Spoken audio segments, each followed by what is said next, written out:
In this 9-hour course, you will learn how to use Flutter and Appwrite to develop your own Twitter clone, complete with authentication, tweet creation, real-time updates, and more. Rivan is your instructor for this course. Are you ready to build the ultimate Twitter clone? In this video, I'll be taking you through the step-by-step process of creating an app that has all the features you love on Twitter and more. I'll start by showing you how to install Appwrite and set up the Flutter project with Appwrite. In the next section, we will add user registration and login with email and password, along with the logic of keeping logged in users logged in. Then we'll move on to the fun stuff like tweeting text, images and links, and even identifying and storing hashtags. Next, you'll learn how to display tweets, like the tweet with the exact Twitter-like animation, retweet it, and even reply to the tweets just like you would on Twitter. After this, we will move to the Explore tab where you will learn how to search for other users, follow them, and even display their followers, following, and recent tweets. With the Notifications tab, we will add the feature to allow our users to be able to stay up to date on all the latest activity, including replies, follows, and likes by others on their tweets. I'll also show you how to edit your own user profile by editing name, bio, or changing profile and banner picture. We will also add the feature of listing all the tweets that have a specific hashtag. And finally, we can also allow the user get the ultimate status symbol, Twitter Blue, by simply clicking a button. With the help of this tutorial, you'll learn all about Appwrite's features like authentication, database, storage, real-time, queries, and indexes. For state management, we will be using Riverpod. Even if you're a beginner with no prior experience with Appwrite or Riverpod, you'll be able to follow along and create a stunning project. Before starting this tutorial, I'd like to request you all to subscribe to the channel. Now let's start with the video. So the first step is to install Appwrite locally in our system. To do that, let's take a look at the docs and click on installation over here. If we scroll down, you'll find that the easiest way to start running the Appwrite server is by running a Docker installer. That means we need to install Docker. To install Docker, we can just go to docker.com website. We can select the appropriate system and download Docker desktop. I'm going to select the Apple chip. And while Docker is being downloaded, I'll tell you what Docker is. Docker is just a way to package software such that it can run on any hardware. In our case, suppose we have Appwrite with some version, so Flutter with Appwrite project works on my PC. But when you try to run the same Flutter project with a different version of Appwrite installed on your PC, it doesn't work, or works but with a different behavior than expected. That's where Docker helps and solves the problem. Now that we've understood what Docker is, and our download for Docker is complete, let's click over here. I'll drag this Docker to Applications folder. After the process has been completed, I'll click on Command Q to exit this. I'll go to the Finder, click on Applications, and then run Docker from here. So this is how the Docker desktop screen looks. We don't have to do anything in here. We can just go back to the installation website and see what are the next steps. The next step is to copy this command and put it in the terminal. So if you're on Linux or Mac, you can use this command, or if you're on Windows, you can use this command. Depending on if you're using CMD or PowerShell, you can run the following commands. Since I'm on Mac, I'll just copy this, open terminal, and paste the command over here. Then I'll click on enter. After it downloads everything, it will ask you for the prompts. So on what port should this Appwrite server run? I'm just going to go ahead with the default options. I'll click on enter, enter, enter, enter, enter. So after Appwrite has successfully installed, you can close the terminal, and in the Docker desktop, you'll see Appwrite is now running with lots of things happening inside. You might see some familiar names like InfluxDB, Redis, MariaDB. All of this is used within Appwrite internally. If you want to know more, it's written in the Appwrite documentation. You can go ahead and take a look at it. After this, we can go to Chrome, open localhost. I already have an account with Appwrite, but so that we are on the same page, I'm going to create a new account and name myself Rivan.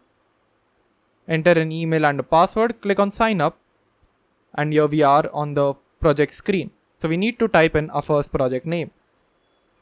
So we'll type in Twitter clone and then click on create project.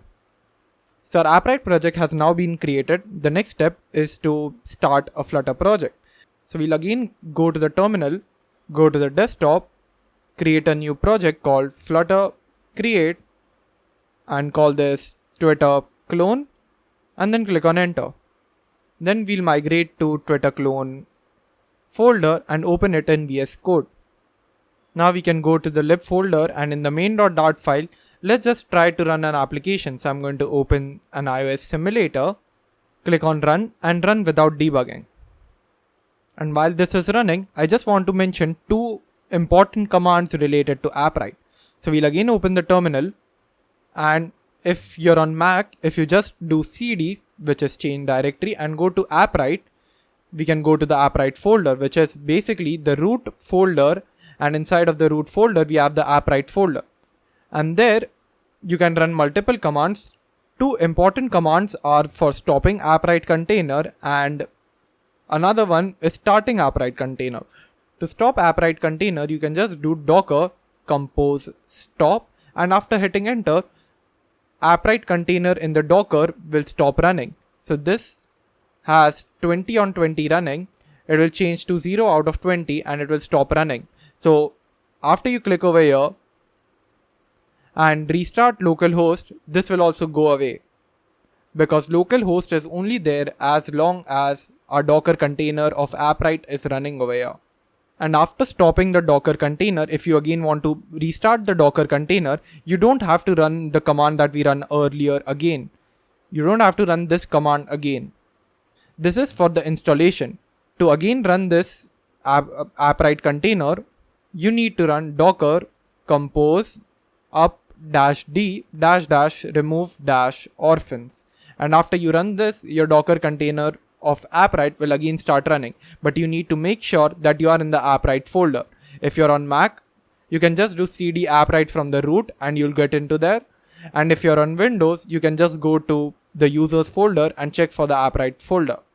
Our app is also running fine now. So let's go ahead and set up Appwrite for our Flutter project. So we want to add a Flutter platform. So we'll just click over here and then we need to pass in the name of the Android app. I'll just do Twitter Android and then we need the package name. So I'm just going to go to the build.gradle in the Android folder in the app subdirectory, copy this application ID and paste it over here. If you're going to build this application for production or if you want to deploy it on Play Store, you'll have to change this com.example to com.supposerevan if that's your name. But since I just want to demo this, I'm just going to have com.example over here. Then click on next. Then you need to install this Appwrite dependency. So you can just copy this. Click on Command-Shift-P. Click on .add dependency. Paste in Appwrite and install it. It will install the latest version of Appwrite directly in pubspec.yaml file. Then we'll click on next. And these are all the steps that are later required. But for now, we can just click on next. And we are done. Now we need to add another platform which is Flutter app only but for iOS. So for iOS, I'm just going to have Twitter iOS. And now we need bundle ID. To get bundle ID, you can go to iOS, right click and open it in Xcode. If you're on Windows, you probably won't get the open in Xcode button because you cannot build iOS applications with Windows platform. So you can skip all the iOS related steps that we are doing here. Just follow along for Android. Now to get the bundle ID, you can click on runner, go to signing and capabilities, copy this, close Xcode, paste it over here, click on next. We have already added Appwrite dependency. We can click on next, next, and we are done. So we have configured for Android and iOS. Now if you want to add for web, you can click on Flutter app again. You can click on web and go ahead with this, but we are only building app for Android and iOS, so I won't take you through it. Now that Appwrite configuration is done, let's close all of this, create a new folder here called constants. This constants folder is going to contain all the constants that are in our application. So it can be Appwrite constants, which is the file we are going to create now. Other constants include UI constants, so all the UI related constants that we have, and asset constants. So we have SVG files in our app. So we need to mention their path. Just putting them in a widget will not look good, because if we want to update the SVG file sometime, it will take us a lot of time to go through every single file and change it over there. Just having one single file containing all the constants is always a good thing. So here in the Appwrite constants file, we are going to create a new file. We are now going to create a class called Appwrite constants, and we are going to have a static constant property of database ID. Database ID is necessary for making connection from our Flutter app to this Appwrite console. We can get the database ID by going over here, databases, create a new database. Let's call this Twitter test database. So, and then click on create. Now we have the database ID. We can copy this and paste it over here. Another thing that we need is project ID. So we'll have the project ID, and project ID can be found in the Twitter clone if you click on copy of project ID. And third thing that we need is an endpoint. So we'll have static constant string endpoint, which is equal to http://localhost:80. 80 is whatever port you put in the terminal. If you just click on enter like me with the default options, it's 80. Otherwise, it is what you've mentioned there, /v1. If you want to verify, you can click on command full stop, open it in the browser, and it is the same thing. So we are good to go. These are the Appwrite constants we need for now. There will be other constants that will be required, but we'll get to it as we move forward in the application. Another thing we need is the SVGs file. So for SVGs, we are just going to go to the root folder, create a new folder called assets, and in assets, we are going to have SVGs. Now to get the SVGs, you can just go to this website, github.com/rivandana/flutter Twitter clone, go to assets/SVGs, and here install all the SVGs. These are all the SVGs that will be required in our Flutter app. Go ahead and install them. After you've installed them, just click on copy and paste it in the SVGs folder. Now we need to register all of these SVGs, so we'll go to pubspec.yaml file, scroll down. Here in the assets, we'll just have assets/SVGs/. So this will register all the files inside of this SVGs folder. It can only do this because we have put / over here. If you remove this, it will not register any of the files present over here.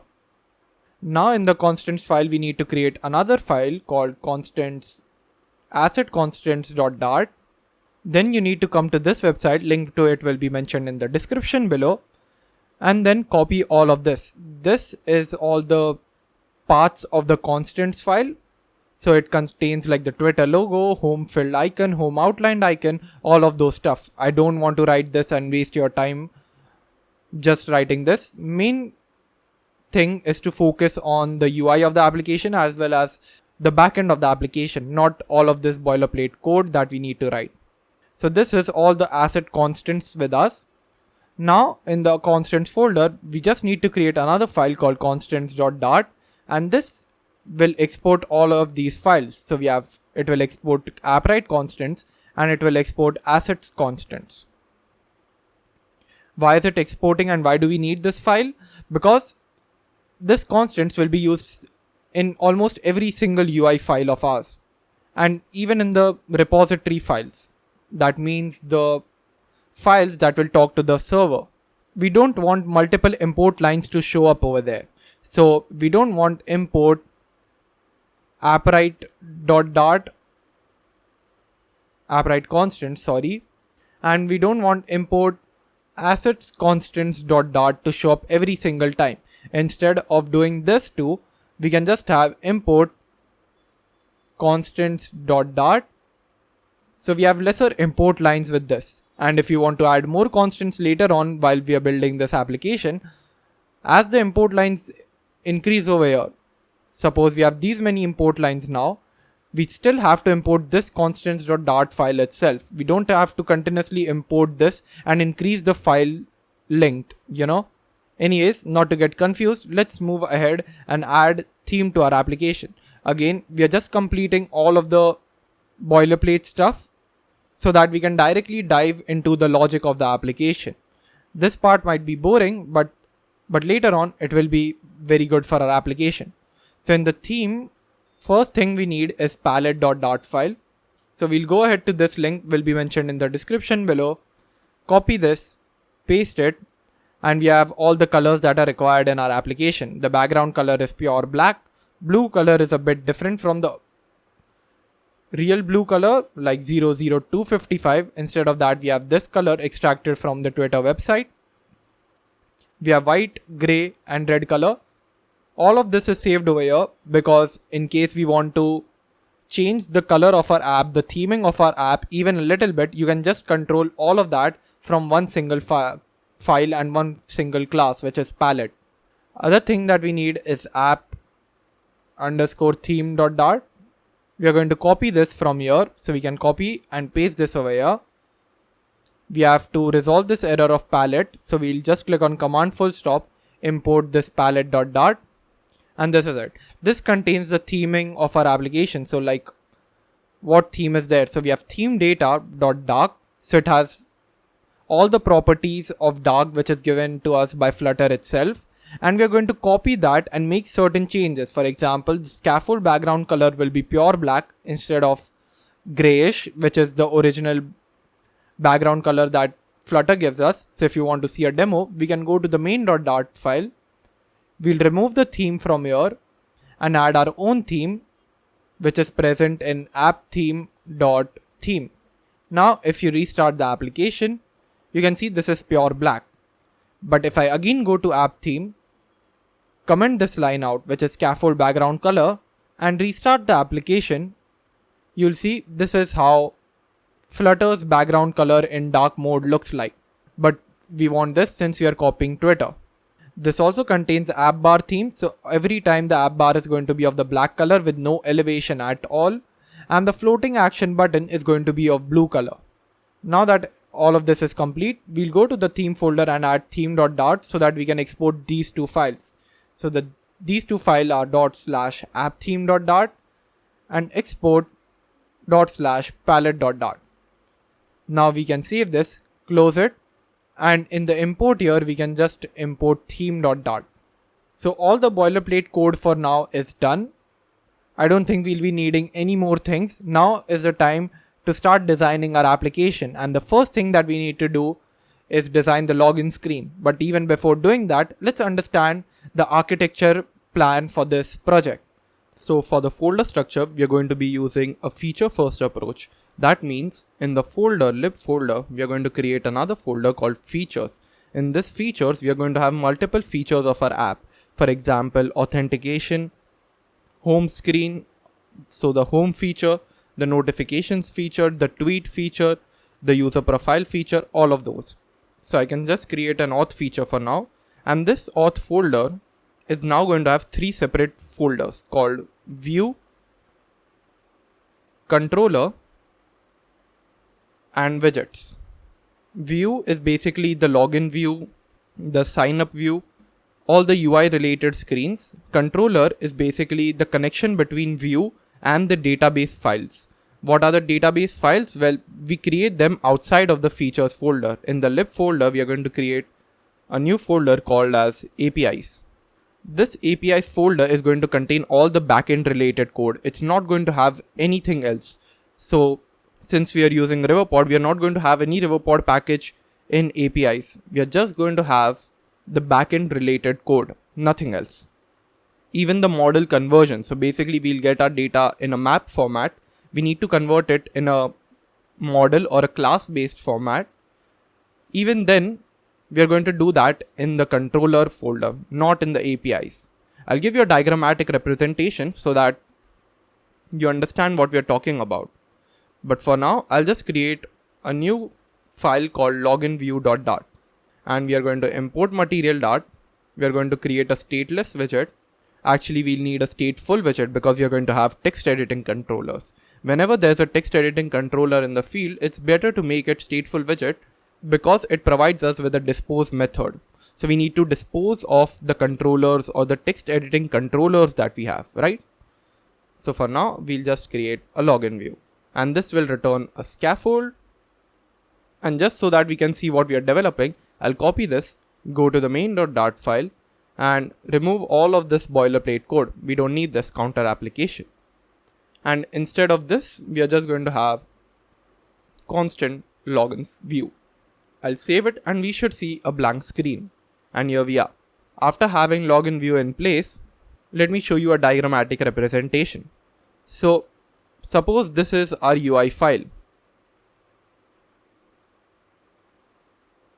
This UI file is directly going to talk to the controller, and this controller is directly going to talk to the repository files.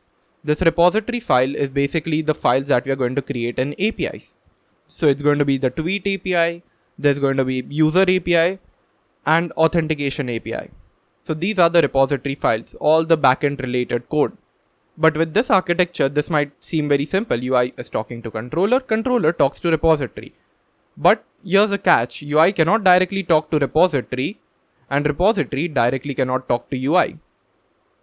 So in our login view, for example, we cannot have any API file being imported. That's the best way to understand this. If you're going to have auth API here, you're not going to have the import of auth API over here, because we are never going to use auth API in our login view. We are going to use all of that in controller, and controller will directly talk to the login view. So you can have import of auth controller but not auth API. So UI cannot directly talk to repository, and repository will never talk to UI and make changes in it. But yes, UI can talk to controller, controller can talk to repository. So let's put a cross over here because it's not allowed. Now you might ask, what is the point of this controller? Why can't we directly have UI talking to repository? As I said, repository is going to contain all the backend related code and it's going to have nothing extra. So it's just going to contain Appwrite server calls. Appwrite might give something to us. We need to send it across to controller. Controller will do all the processes that are required, like model conversion, talking with other APIs so that we can create one function. For example, if you want to edit the user profile, you'll send a user model that needs to be updated to Appwrite, which means we are going to send a user model to repository files. The repository files will make some changes and send it back to controller. But controller doesn't have to stop there, because edit profile also includes editing the user image and the banner picture. So the controller will also talk to the storage API, which is a different API than user API. And then the controller will make changes to UI, maybe pop off the screen. So this is the point of controller. It is going to make some important changes to our function. And another question you might have is, why is API not in features folder, right? Why is controller inside of authentication feature, but why is API not in the auth feature? Like, it should be there, right? And I partly agree with you, but the problem is, suppose we have tweet API and user API. They're both very interconnected. So some function or some functionality in our app might require user API and tweet API both in the controller. And the logic of feature first approach is that if you don't want any feature, you just have to delete that feature and the app should still work fine for you. That's the logic of feature first approach.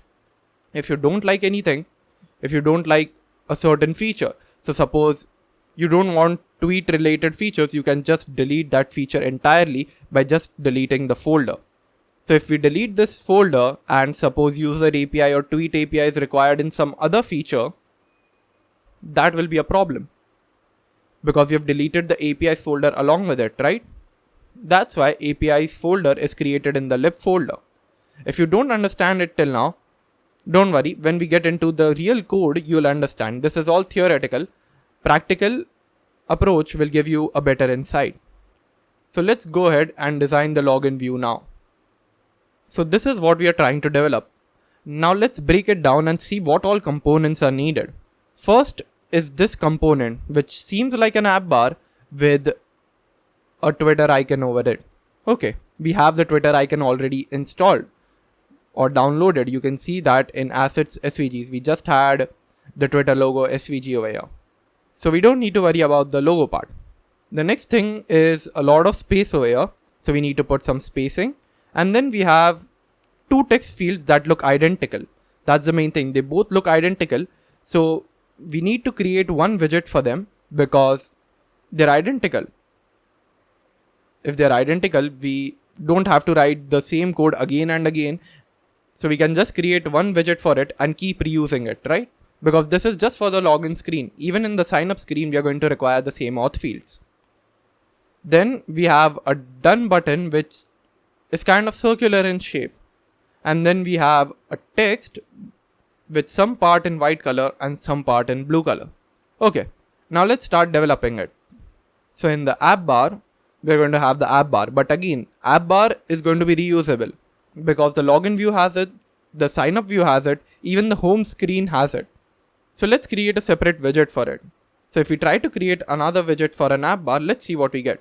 So we are just going to have a stateless widget and we are going to call this reusable app bar. And then we are going to return an app bar. So in the lib folder, we are going to create another folder called common. And in this common folder, we are going to have all the common widgets that are required in the app. So the first one is the reusable app bar. Now we'll import material dart. Then we are going to create a stateless widget and call this reusable app bar. Then we are going to return an app bar. And in the app bar, we are going to have a title. Why a title? Because the Twitter icon logo is right in the center. And now we want to display an SVG. To display an SVG, we can't do image.asset or something.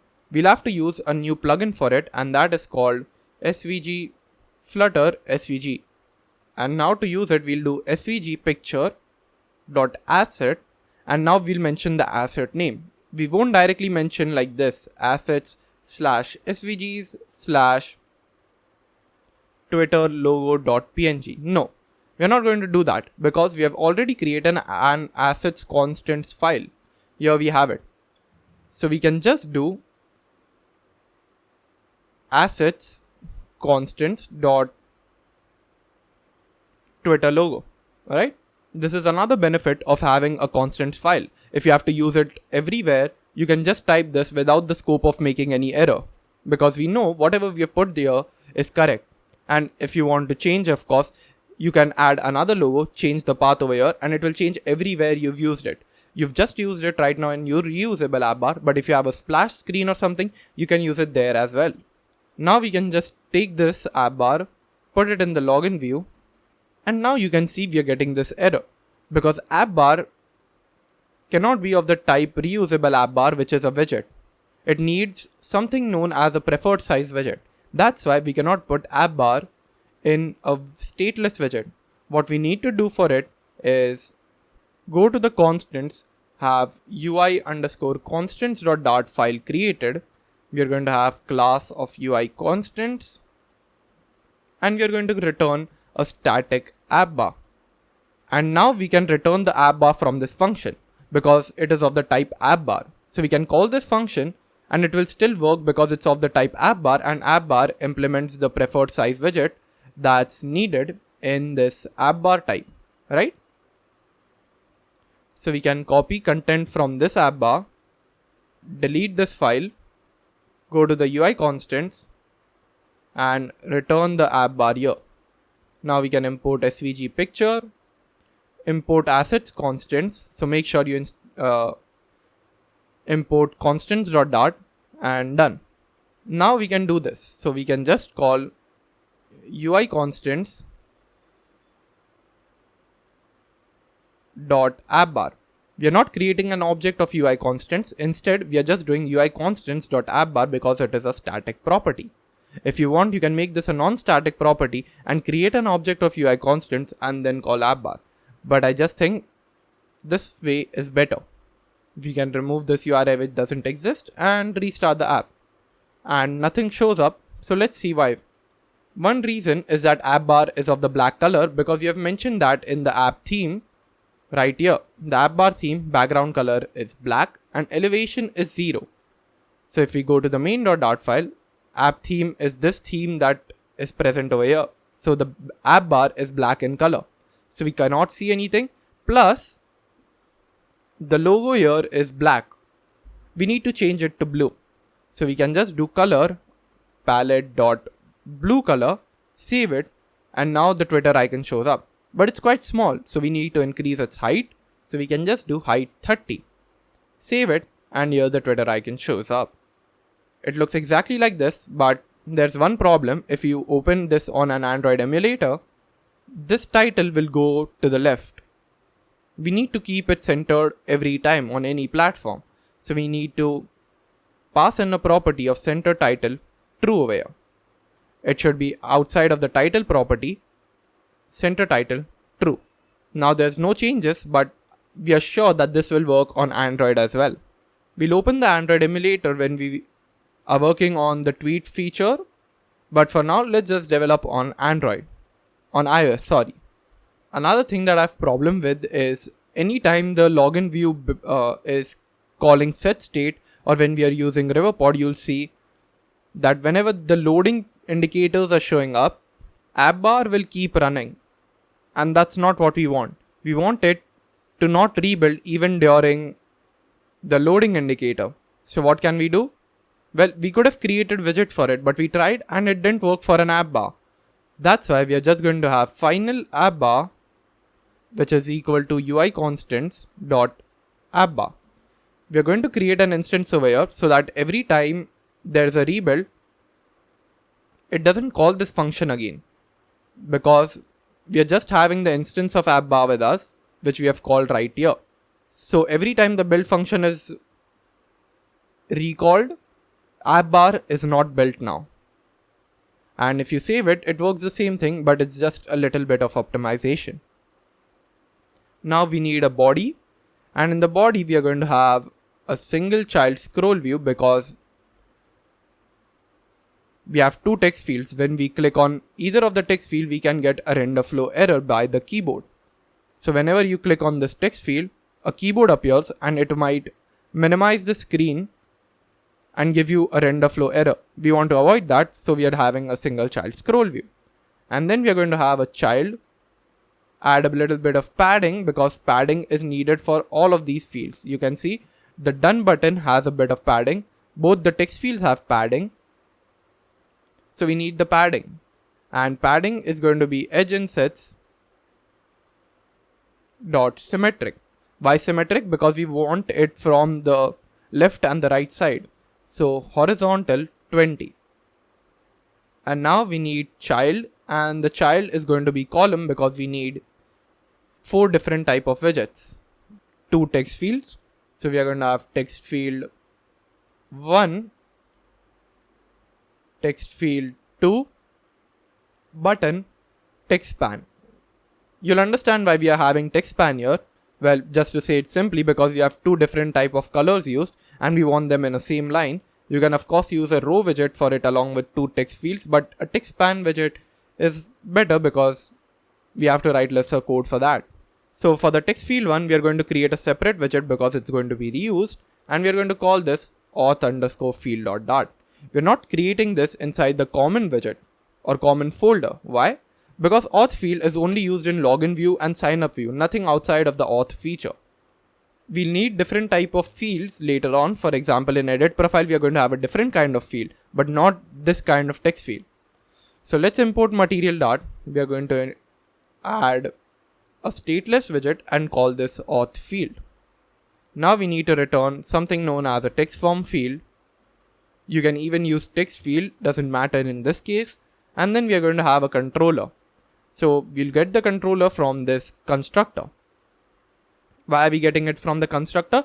Because if you use auth field like this over here, we need to reuse it, right? So we can again call auth field.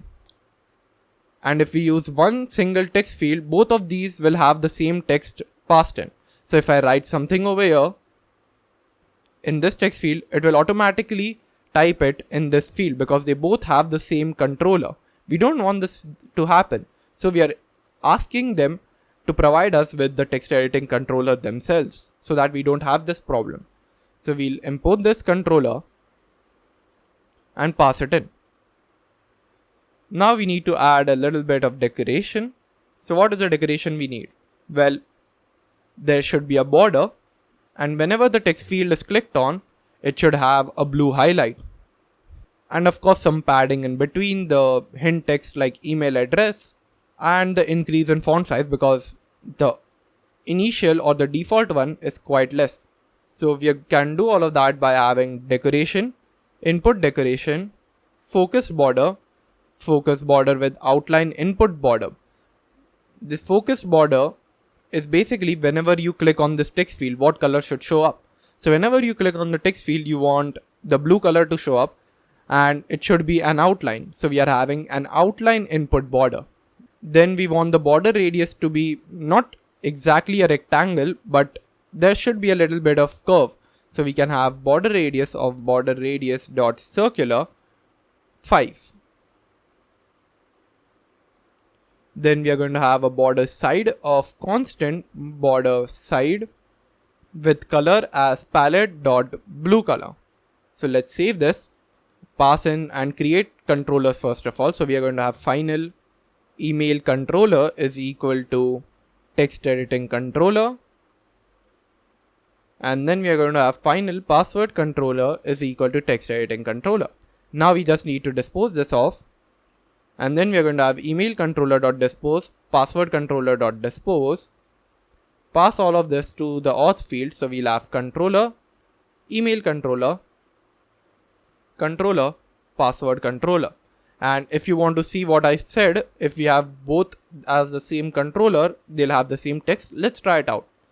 So I'll just say AAA and you can see both have the same text. And if I change this to password controller, both will have different text now. But you can see our focus border is now perfectly working. Whenever we put a focus, it has a blue line, but it's not thick enough. So we need to make it thick. And of course, there's a little bit of less padding here. So we need to add the padding as well. So the width is going to be 3 over here. Save it. And you can see this is much thicker. Now this might not look exactly like this one, but when we increase the padding, so let's do that. So here we are going to have content padding, which should be constant edge insets dot all 22. This is a tried and tested value. I kept on increasing the value and saw what fit the best. So if you have anything else, you can try it on your own. And this has a little bit of more padding. Now I just need a hint text. So the hint text is going to be whatever the login view provides. I cannot just say this is email or this is password because it will show up for both the text fields. I don't want that. So I'm just going to import that from here. So we have hint text required this dot hint text. Take this hint text and pass it in. We'll pass in the hint text over here, which is email, and this is password. Of course, this is a named argument, so we'll pass that in. Save it. Let's put the warning aside by putting a const. And here we have the password and email showing up. Now we just need a focused border. Now that we have focused border, we want the border that shows up even when we are not focused. So we can add that by having enabled border. So we can just copy this, paste it, replace this with enabled border. So this will show up even when we are not focusing on the text field. And this should be of the gray color. We can save it and see there's too much width. So we can remove the width part. And now we can see this looks cool, but it's not quite there. We need to put it in the center. So we can go to the login view, wrap the single child scroll view with something known as the center widget. And if you're wondering how I got this option, I just clicked over here, Command Shift R, which is a refactoring tool. If you don't have this, you can just do right click, refactor, and then click on the center widget. Now you can save this, and here it is right in the center. Now both of them are very attached to each other, so we want to give it a bit of height. So we can just have constant size box of height 25. So now both of them have some space in between. Now you might think that, yeah, the text fields are very down below, but as we add more widgets, this will keep going up. So for example, if I just take this text field, size box, and add a height of 40, here we are. Even when we click over here, this works well. But you can see the text field still feels small. The reason for that is because of the font size. You can see the font size is quite small, not as quite big as this. So we can just go to the auth field, and what do we want to do? We want to increase the font size of this hint text. So we can find something like hint style, and then we can use text style on it, pass in the font size, which is 18, and put a constant over here. And here it is. Now this looks proper. Now we can go to the login view again, and the next thing we need is this button, the done button. So we can create that in the common folder. This is because we are going to need this rounded button later on in some other part of the application. So I'm just going to create it, and I'm going to call this rounded small button dot. Of course, you can name it in a better way, but this is what I'm naming it. I'm going to import material dot. I'm going to create a stateless widget and call this rounded small button.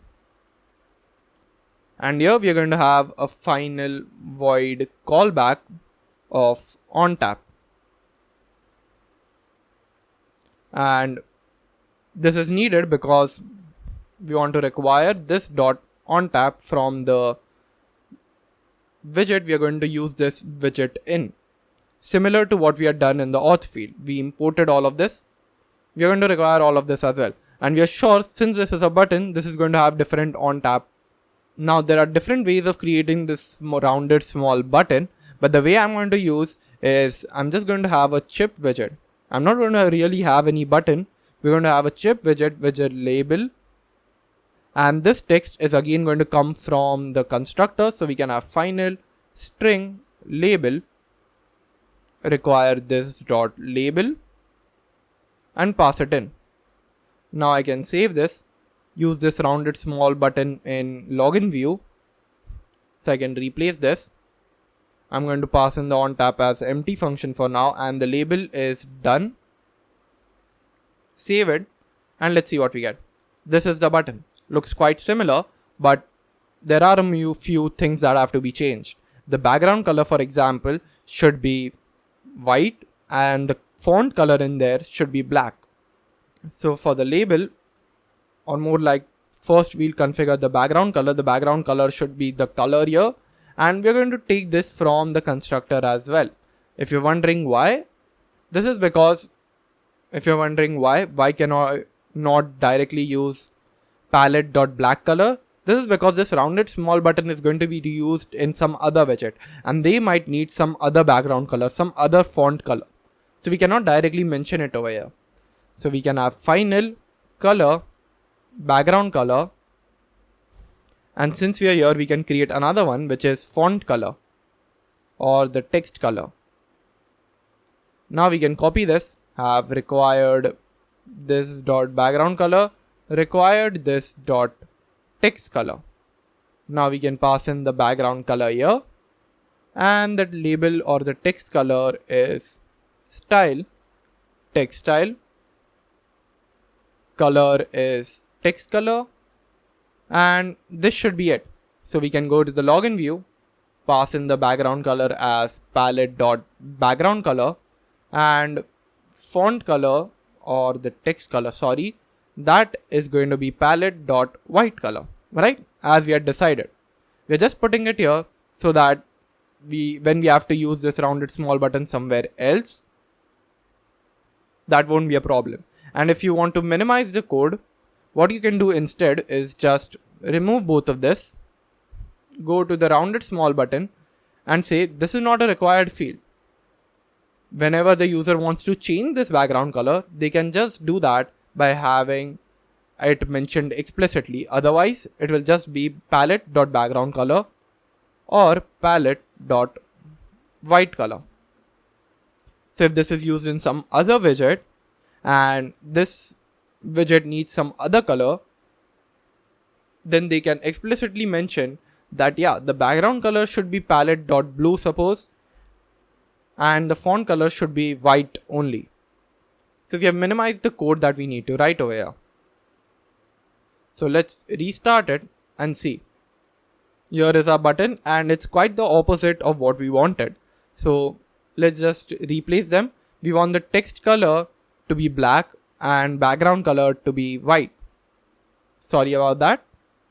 So this is what we wanted. Now we have this button. Now we just need to increase the font size and there's a bit of less padding. So we need to increase that. So the font size should be increased. So I'll just put it 16. Again, this is a tried and tested value. And there should be label padding. So we can just have label padding constant edge insets dot symmetric. From the horizontal direction I need 20. I'll save it. Now this looks very absurd. I want an increase in the vertical padding as well. So I can just do vertical 5. Save it. And here you can see both of them look similar. But this button is in the center. I want it in the right hand side. So for that, I can go to the login view again, wrap this rounded small button in a widget known as align. This align widget will help us align this rounded small button. So it will help its child widget to get aligned. And we want to align it to alignment.top right. Save it. And here we have it. Looks good. Now we need to leave some space and add our text spans. So I can copy the size box, remove this comment, and now we are going to have rich text. Why are we having rich text? Because text span is not really a widget, it is a span. And in this rich text, we can add multiple spans. For example, if you look at this, this requires inline span. This is where our text span is going to be there. So we can just have text span. And in the text span, the text is going to be don't have an account. So let's see what we get with just this much. Yep, we have this. We had been referring to the sign up screen all that time, but this is going to have don't have an account because we are on the login screen. If we are on the login screen and if you're going to go to the sign up screen, we don't have an account. So don't have an account. Then we are going to have in the children a text span. And in the text span, we are going to have a text called sign up with a space over here. The space should be mentioned over here because there is a bit of spacing here. If we don't add space, both of these texts will be stuck together. So we have sign up. Let's save this much. Here we have it. We just need to change the color of this text span. So we can just have style, text style, and text style should have a color of palette.blue color, and font size should be increased to 16. And the same thing should happen above as well. The font size for this text span should also increase. So you can just put it over here that the color is the normal color, what you're showing, but the font size should be 16. And both of these font sizes should match because they're on the same line. One having a bigger text and another having a smaller text would look very absurd. And here we have it. Looks good. Now we are getting all of this warning, so we can just add a const, but we cannot add a const because this requires a recognizer. So whenever the sign up over here is clicked, we need to navigate to the sign up screen. That's why we are going to have a recognizer, and this is going to be tap gesture recognizer ... on tap. This is the syntax, tap gesture recognizer ... on tap, and whenever the on tap is made, we need to call this function. This function will be called, and whatever you want to do, we want to navigate from this screen to the sign up screen. So we can add that when we create the sign up view. Now we can just put constant over here and save it. So the login view looks correct. Similar thing will be needed for the sign up view. So let's quickly do that. So we'll have sign up underscore view dot import material dot create a stateless widget, actually stateful widget of sign up view. Save it. Now we'll copy all of this. We're going to import the constants, so we can just import constants.dart. And I think constants doesn't export UI constants, so we can do that. So we can export ./UI constants.dart, and we can fix this in the login view as well. We want to import constants.dart. Again, coming back to the sign up view, we need to return stuff. So we can just return the scaffold, import the palette. So we are going to import theme.dart. We're going to import Flutter gestures package so that we have tap gesture recognizer. We're going to import the rounded small button. And actually, instead of directly importing it, we are going to create a common.dart file over here as well. So we are going to export ./rounded small button for now. So we can come over here, import this, and import common.dart, so that, we'll import lists of other features. So if anything else is needed in this screen, we just have to import them there, because the common.dart is already present. It will import all of the things that have been exported from here.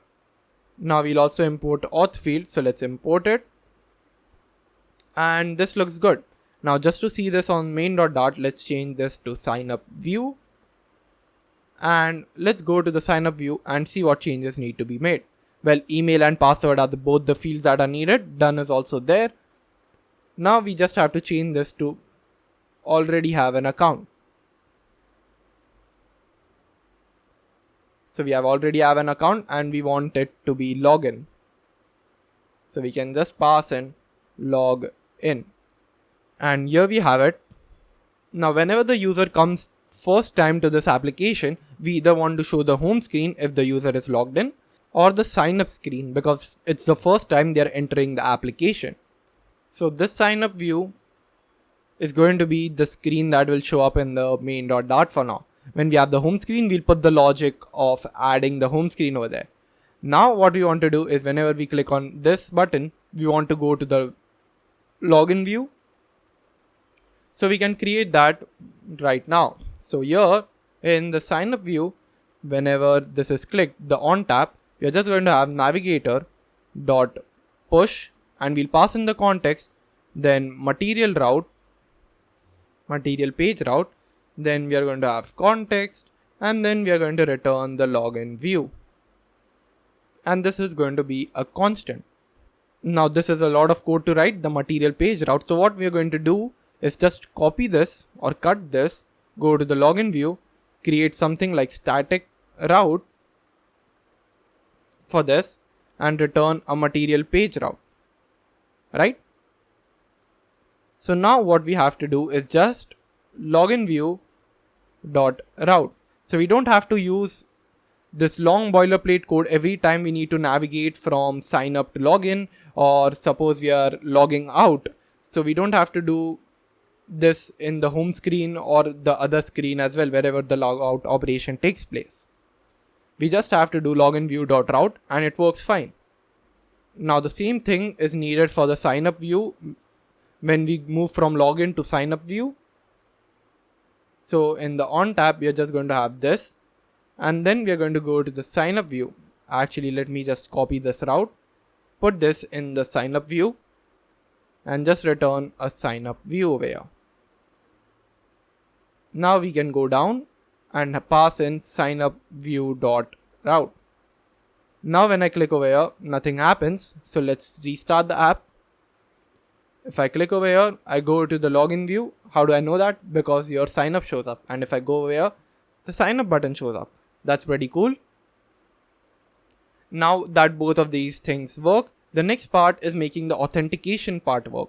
So whenever we enter the email address and password and then click on done, we need to create a user and then send them to the login screen, and then the user should be able to log in with the same credential, and if it's a different credential, we should show them an error. But before doing all of that, we need to install the main package that will drive our entire app, which is the Flutter Riverpod package, because all of the connections, everything is going to be made through Riverpod, and it's going to be very easy, and I'll explain every step that needs to be taken and why we are doing what we are doing.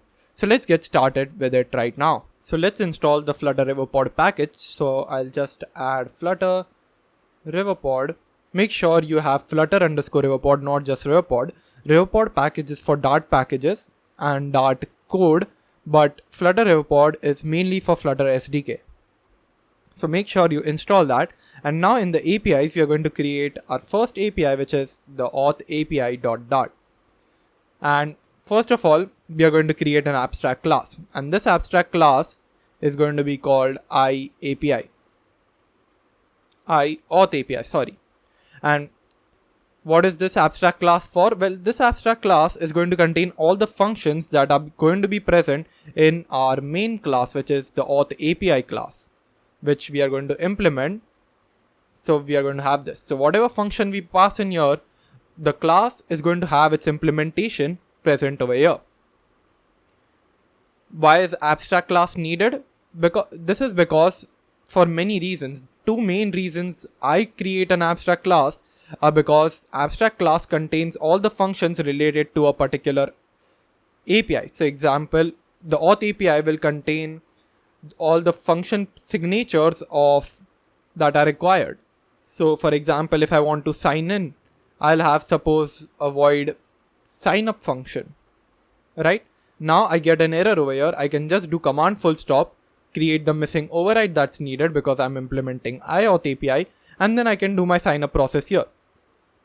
This is required so that in case I want to change my backend from Appwrite to suppose Firebase or Node.js, I can just delete this auth API class entirely so that there's no Firebase implementation, and I can just have class auth API again implementing auth API, right? Now I will get all the missing signatures or the missing implementations. I will create them and write my code from scratch.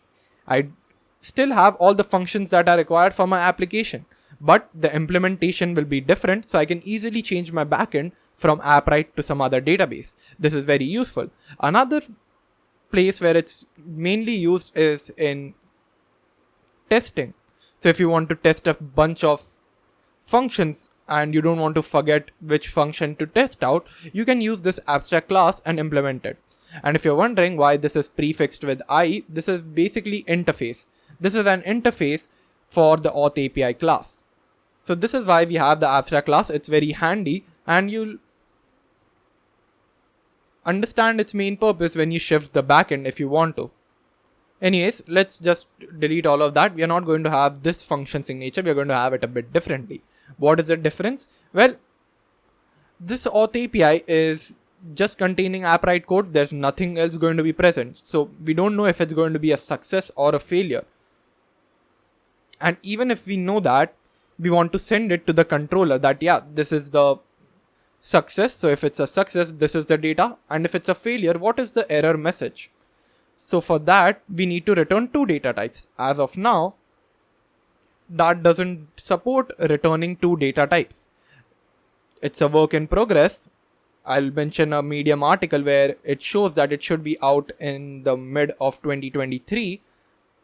But as of now, it's not possible. So what can we do? Well, we can install a package known as fp.dart. And if we install that fp.dart package, we'll be able to return two types of data types. So if it's a success, we are going to send that. If it's a failure, we are going to send another thing. And that will help us a lot. And it also provides us a bunch of functions to handle those success and error messages. So if it's a success, it will give us a very useful API that we can use and bypass the boilerplate code that we need to write again and again. If you don't understand, don't worry. I'll explain it to you right now. So suppose we want to return a success and a failure, right? So if it's a success, I want to return the account of the user. So whatever data is present, like the current account of the user, this is something Appwrite gives us. And if it's a failure, I just want to return a string. So I can do that by having either. This is something given by fp dot. And then if it's success, I want to return account. And if it's a failure, then I want to return string. So it will either return account or it will return string. That's the main purpose. And then we can have the sign up process. So we will have sign up, and obviously we need to require the email and the password of the user so that we can sign up the user. So we'll have required string email, required string password, and there we are. But this is obviously not going to be either. This is going to be future either, because Appwrite is going to connect with our backend. So Appwrite client that we have the package, it will connect us with the Appwrite server. So it will take some time. That's why it's a future. So we will have future either account string, because we are going to use async in there, right? This is a pretty big thing to write. And this will be happening even in login function and several other functions. We don't want to continuously write such a big type definition. It's a time and resource waste. So what we can do instead is create a new folder in lib called core. And this core folder is going to contain all the essential things. For example, we're going to have something known as type definitions over here. Type defs dot dot. And this is going to contain all the type definitions for our app. So the first type definition, we can create type definition like this. Type definition is basically creating our own type, like future, either, like them. So we have future either, which is equal to future, and we'll pass in either just like we did before. But this time I made a mistake previously. When it's a failure, we'll return string, and if it's a success, we are going to return account. This is for the failure and this is for the success, not the other way around. Then we'll import the fp package, and then we are going to return failure. And in case of success, we want success. But what are these failure and success classes? So we are going to create failure class first of all. So we have failure dot dart. So we'll have class failure, final string message, and final string, not string, stack trace, so that the failure contains the message, what message needs to be displayed, and the stack trace. And even you can even have the hash codes and whatever, but we are just going to have two of them, and we don't need the named constructor. We are just going to have positional constructors over here, and we can mark this as a constant. Great. So we can go to the type definition, import failure package from core, but again in the core, we are going to have something known as core.dart. We are going to export failure.dart. We are going to export type definitions.dart. That's it. And now we'll import failure. So let's import failure. We are not importing core over here because we are in the same folder as of now. And for the success, it really depends. If it's a success, here you can see we had to return an account. But somewhere else, we'll have to return, suppose, a map or some other data or some other data type Appwrite has to offer. So this really depends on where we are using it. So we can just do this. We can pass in a generic type T over here, and then we can pass T over here. Now, if you don't understand this, no problem. I'll show it to you over here. Now, if we use future either, you can see we have this. Now, the signup function has a type of future either failure dynamic. This is exactly what we had written over here. Future either failure, but this is now dynamic. Why? Because we have not mentioned anything over here. Now, if I mention string over here, the success type over here is now string. Since it continuously varies, I've mentioned the success type over here. So somewhere it can return account, somewhere it can return map, somewhere it can return string. And this function will have the appropriate data type returned. Correct? Now let's create a few more type definitions. Another type definition is future either void, which is equal to future either void. What does this mean? The success data type is void. Basically, if it's a success, we don't want to return anything. We just want to let the controller know that yeah, it's a success, you can move forward. And another data type that we can have is type definition future void. Not future either void, just future void, which is equal to future void. This is basically eliminating the usage of future generic type. But if you want, you can keep this. Otherwise, you can just remove this. Doesn't matter. So we can remove fp dart from here. We don't need that because we are importing type definition. And we can even import core.dart now since we have exported type definition from core.dart package. Cool? If you didn't understand, I'll again brief you through it. Basically, we have core.dart, we have exported type definition and failure.dart. Now failure has this class which has a string message and a stack trace, so that, you know, if we want to debug, we can just do failure.stack trace and it will give us the correct stack trace. And then we have the type definition where we have mentioned two types. And in case of success, we have taken it basically from wherever we are calling it. Now we have returned for success as account over here. But there's one thing to note in Appwrite. There are two accounts over here. One is the account from models. So if we just remove this and go to the account model, this is the account model, and this is basically a simple model, the user account class, which requires have from map to map functions, just like we're going to create our models. And it implements a model, right? Another one is from the service class. This allows us to authenticate and manage a user account. So this is a service, and this service will help us to call sign up, login functions. So we have get function over here, which will help us get the user account. It will get us the create method, which will help us to create an account, and update email and all of those. So this is related to service. But the other one was basically a model that was returned to us in case we want to get the user name, the user email and all of those stuff. You can see that in the get function. It is returning to us models.account. Models.account is basically this model, right? So this was a difference, and this is very important to note because sometimes you'll by mistake import the models and the service both, and you'll be confused as to why we are not getting any autocomplete features or error. So if you just import models, you can see it gives you an error because it is defined in both of those places. It's the same account, but one is from service and other is a model. What do we need in this case? When we sign up, we should be getting the model of the user, right?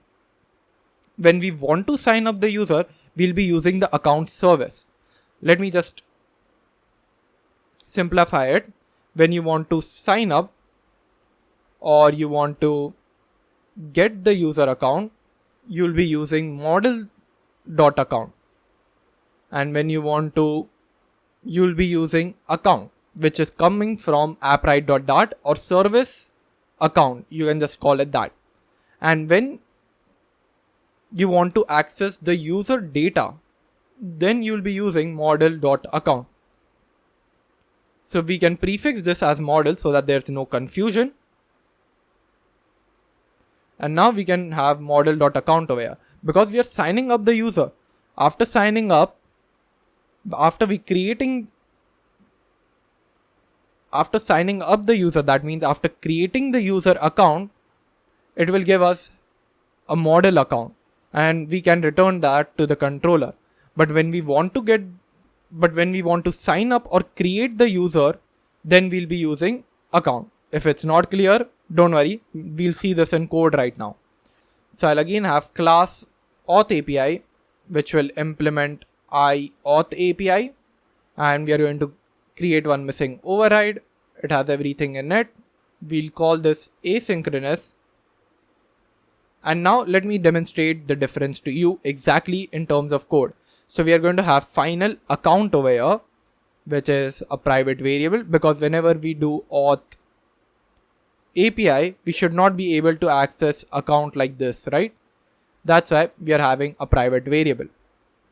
Now we'll create a constructor for this, which will be required account, and we'll set this account variable to account that's received from the constructor. Basically, this is a private variable. We are requiring this account, which is a new variable, which is not private, because in named constructor, you cannot have required this dot underscore account. It will give you an error. So you have this, and you're finally assigning the private account variable to the account variable that's coming from the constructor. I hope that makes sense. The whole point of all of this is just so that your class has this as a private variable and its instance is not available outside of the class. Now, to demonstrate the difference to you between account model and account service, we can just have underscore account, which is the service one, dot, and it will give you a bunch of options. Create anonymous session. This means account service is related to creating and managing the data in the server side in the Appwrite dashboard. But on the other hand, if we have model.account, let me have model.account.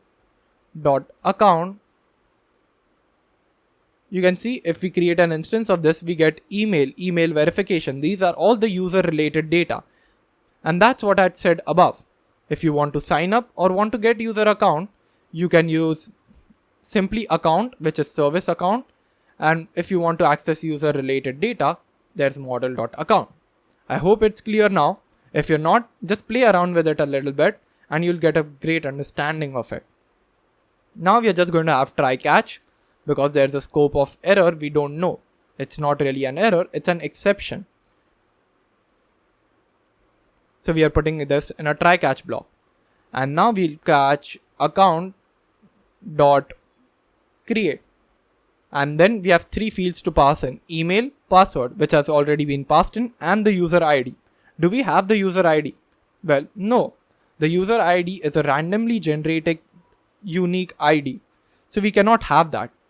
So for Appwrite to create it uniquely, what I can do is put a string and have unique typed in over here.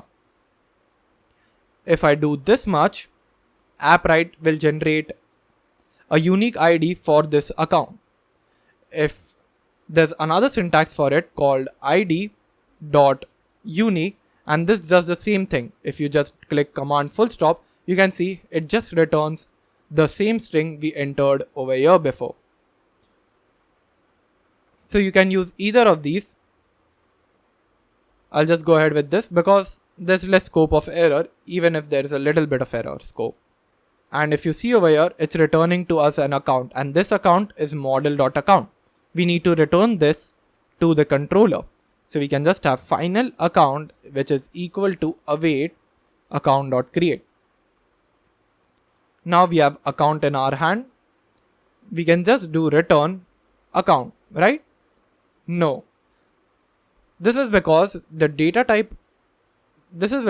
return data type of this function is future, either failure or account. In case of success, we have to do something like this. We have to return right and then pass in an account variable inside of it.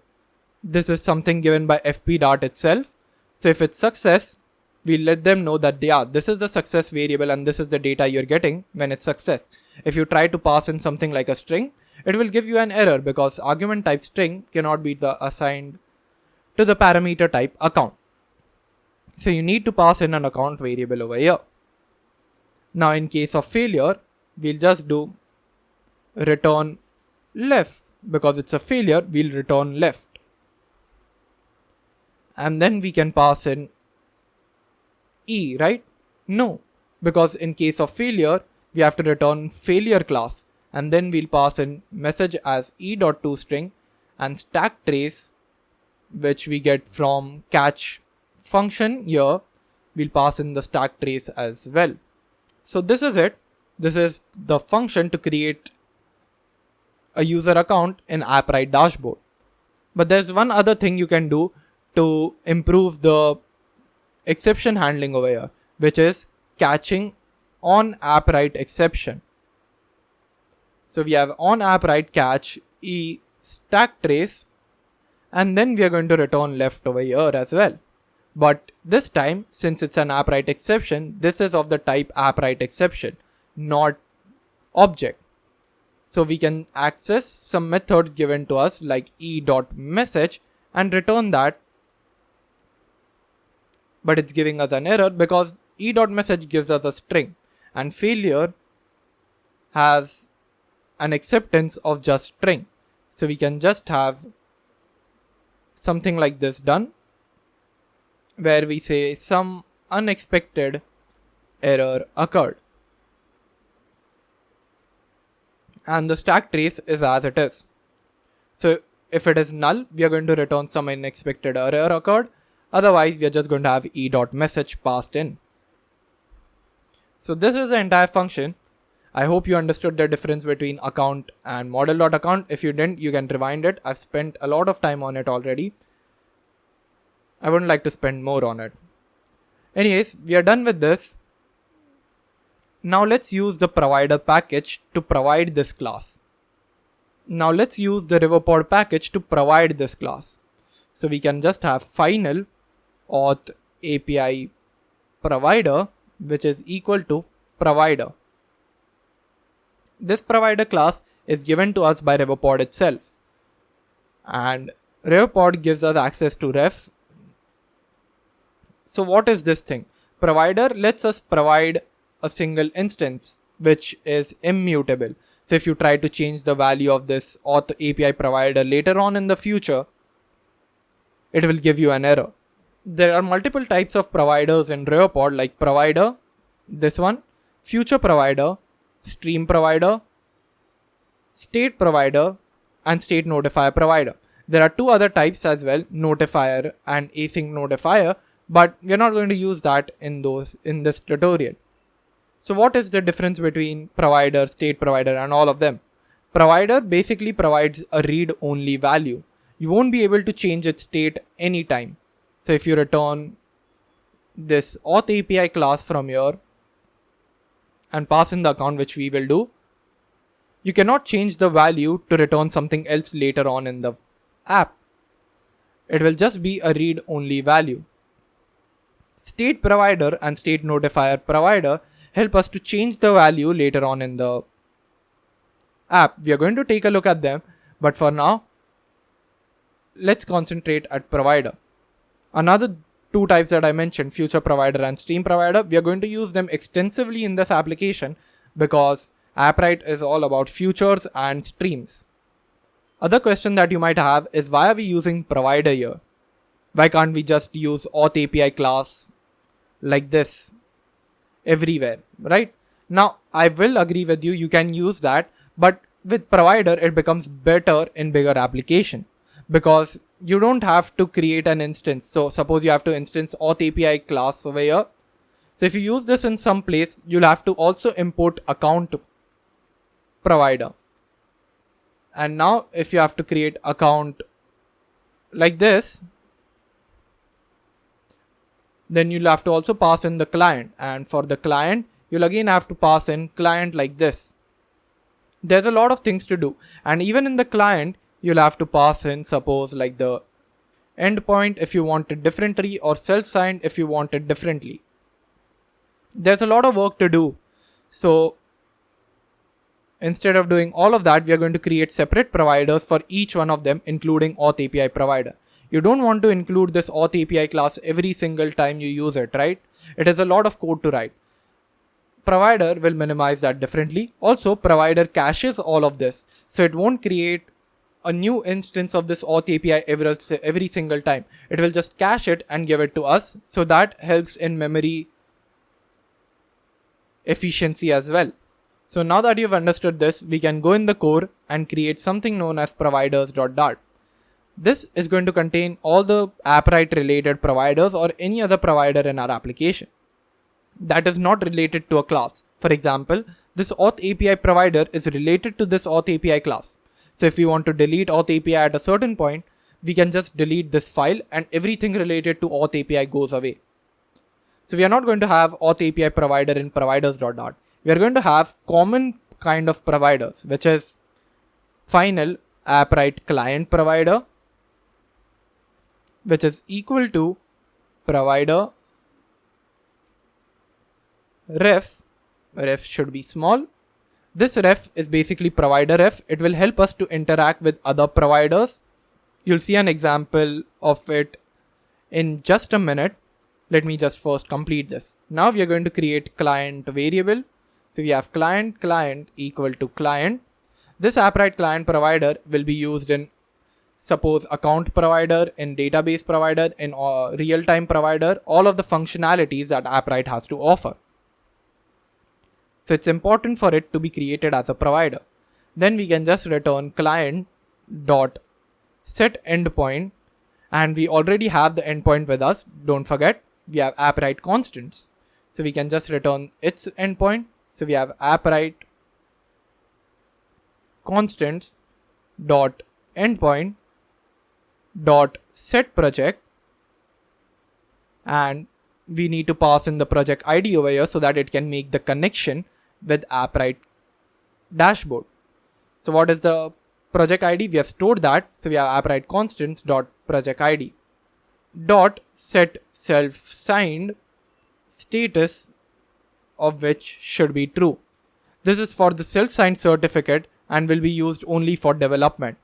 This code can be found on their documentation, or when you complete the platform part, we had all of this written, so you can copy it from there. I just wanted to demonstrate what every function means, so I just rewrote it. Now we will create final Appwrite account provider. So we have account provider, which is equal to provider ref, and now we will return account, right? And this account should be from Appwrite.dart, not the model one. Remember that. I've explained to you why. Now we need to pass in the client, so we need this. So what we can do now is final client is equal to ref.watch Appwrite client provider. So this is where ref helps us. I said it can help you to interact with other provider. So this ref is helping me to interact with other provider in the Appwrite account provider. I'll repeat that. This ref will help me to interact with other providers using ref.watch or ref.read. The difference between ref.watch is that it continuously watches for any changes in provider, and ref.read is just a single time thing. So it will just read it once the first time and then it will stop keeping track on it. I'm keeping watch because in case I want to change any of the dependencies here, and if I click on save, it will automatically show that on the screen. With ref.read, that's not possible. We'll have to restart the entire app from here. But you can use any of them. It really doesn't matter unless you don't want the hot reload feature or the hot restart feature. So this is the Appwrite account provider. We'll go back here. Now we need to get account. So we can just do ref again and again .read or .watch. I'm going to do watch and I'm going to watch the Appwrite account provider. If you do Appwrite client provider, it will throw an error because it gives the type of client. We don't want client, we want Appwrite account provider. So just to minimize the complexity, if I just cut this, paste it over here, so we have final account is equal to ref.watch, and check this, this has the type of account. So watching this will give us the type of account. Now we can take this account and paste it over here. So we have the auth API ready with us. And that is why we are using providers. It minimizes the work to be done by a lot. So anyways, let's get started with the controller part. We have created the API. We are just having Appwrite calls over here. Now in the auth controller.dart, I'll call this function and print the name and the email of the user so that we know that yeah, whatever was done was correct. And then later on, we'll check in the Appwrite dashboard as well. And after that, we can test this on Android emulator as well, because there is a certain problem in Android which you'll face. So the auth controller over here is going to be called auth controller, but this is not all it. This Appwrite controller is going to extend something known as a state notifier. As I already mentioned, Riverpod has multiple providers. The second one is state notifier provider. Provider was used when you wanted to provide an instance of the class, or you wanted to provide a read-only value, a value which cannot be updated. But with this state notifier, we will expose a value which can be updated and which can also be read. So this is an upgrade over the normal provider. And here we are getting an error because we have extended state notifier. So I'll press command full stop, create a constructor to call super. I'll remove this because super should be called over here. And what is all of this super and stuff? So here in the state notifier, you might see that we need to mention a type, a generic type. What is the value that will be changed? And for us, it is a Boolean value. Why? Because we want to add something known as is loading. So if our app is loading, so suppose we click on the sign up button and the data is being stored to Appwrite server, the loading indicator should show up in that time. And that's why we have the Boolean value of is loading. So initially the is loading part is going to be false. This Boolean value indicates is loading variable for us. Initially it should be false. Now whenever the user creates an account, so we'll have void sign up, and this controller is going to require string name, string email, not name, sorry, it will require a password. So we can have email, password, and also build context. Why build context? Because in case of error, we want to show a snack bar, and the syntax for snack bar is scaffold messenger dot of context. It uses build context. So we need the build context. But note that we can use build context and everything inside of a controller because we don't want to test it. But we cannot use this inside auth API because this class is what we want to test. Of course, I'm not including that in this tutorial, but controllers are not tested in this application. Only auth APIs are, or anything related to APIs are. So that's why I can use build context here. However, if you want to test the controller as well, you'll have to remove the build context call. Anyways, since I'm not testing this, I can have build context over here. And now what I'll do is state equal to true. What is state equal to true? Well, state is basically of the type Boolean, and it is Boolean because I mentioned over here Boolean. State is basically is loading value. You can consider state as is loading. It's just named as state because this is what Riverpod has to offer. But this is basically our is loading variable. So right now, when the user clicks on sign up button, this function will get triggered. And when this function gets triggered, is loading becomes true. So we start to show the loading indicator and then we start a process.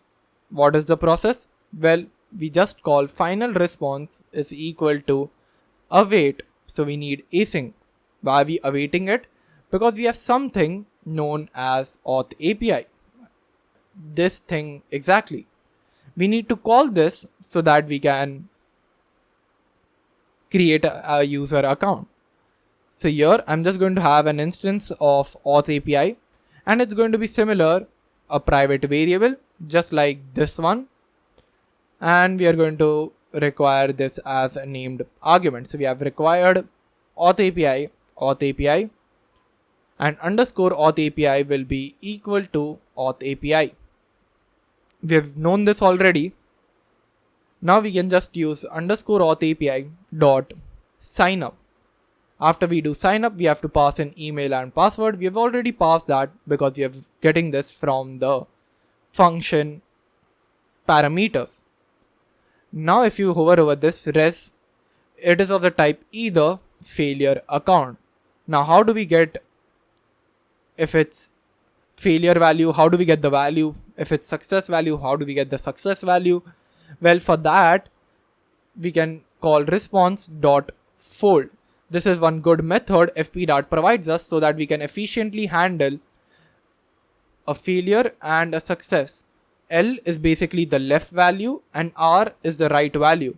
So our left value is a failure class and right value is the account variable or the account model. So in case of success, in failure, we want to display a snack bar. In case of success, right now I just want to print r.name, r.email, whatever. And in case of failure, what do I have to do? Well, I want to have a snack bar. So I can just have scaffold messenger dot of snack bar and all of those stuff. But it's a lot of code to write. So I'm just going to create one function for it so that I can reuse it every single time. So you can go to the core folder, create a file called utils.dart, and here have your first function, which is chino snack bar. It is going to have multiple utility functions as well, like other functions, pick images, pick image, all of those functions, but we'll create them as and when we need them. So for the show snack bar, we are going to require two things. One is the build context and another is the content. And here we are going to have scaffold messenger dot of context dot show snack bar. And here we'll pass in the snack bar, all the code that's required to create a snack bar. This is all that we need.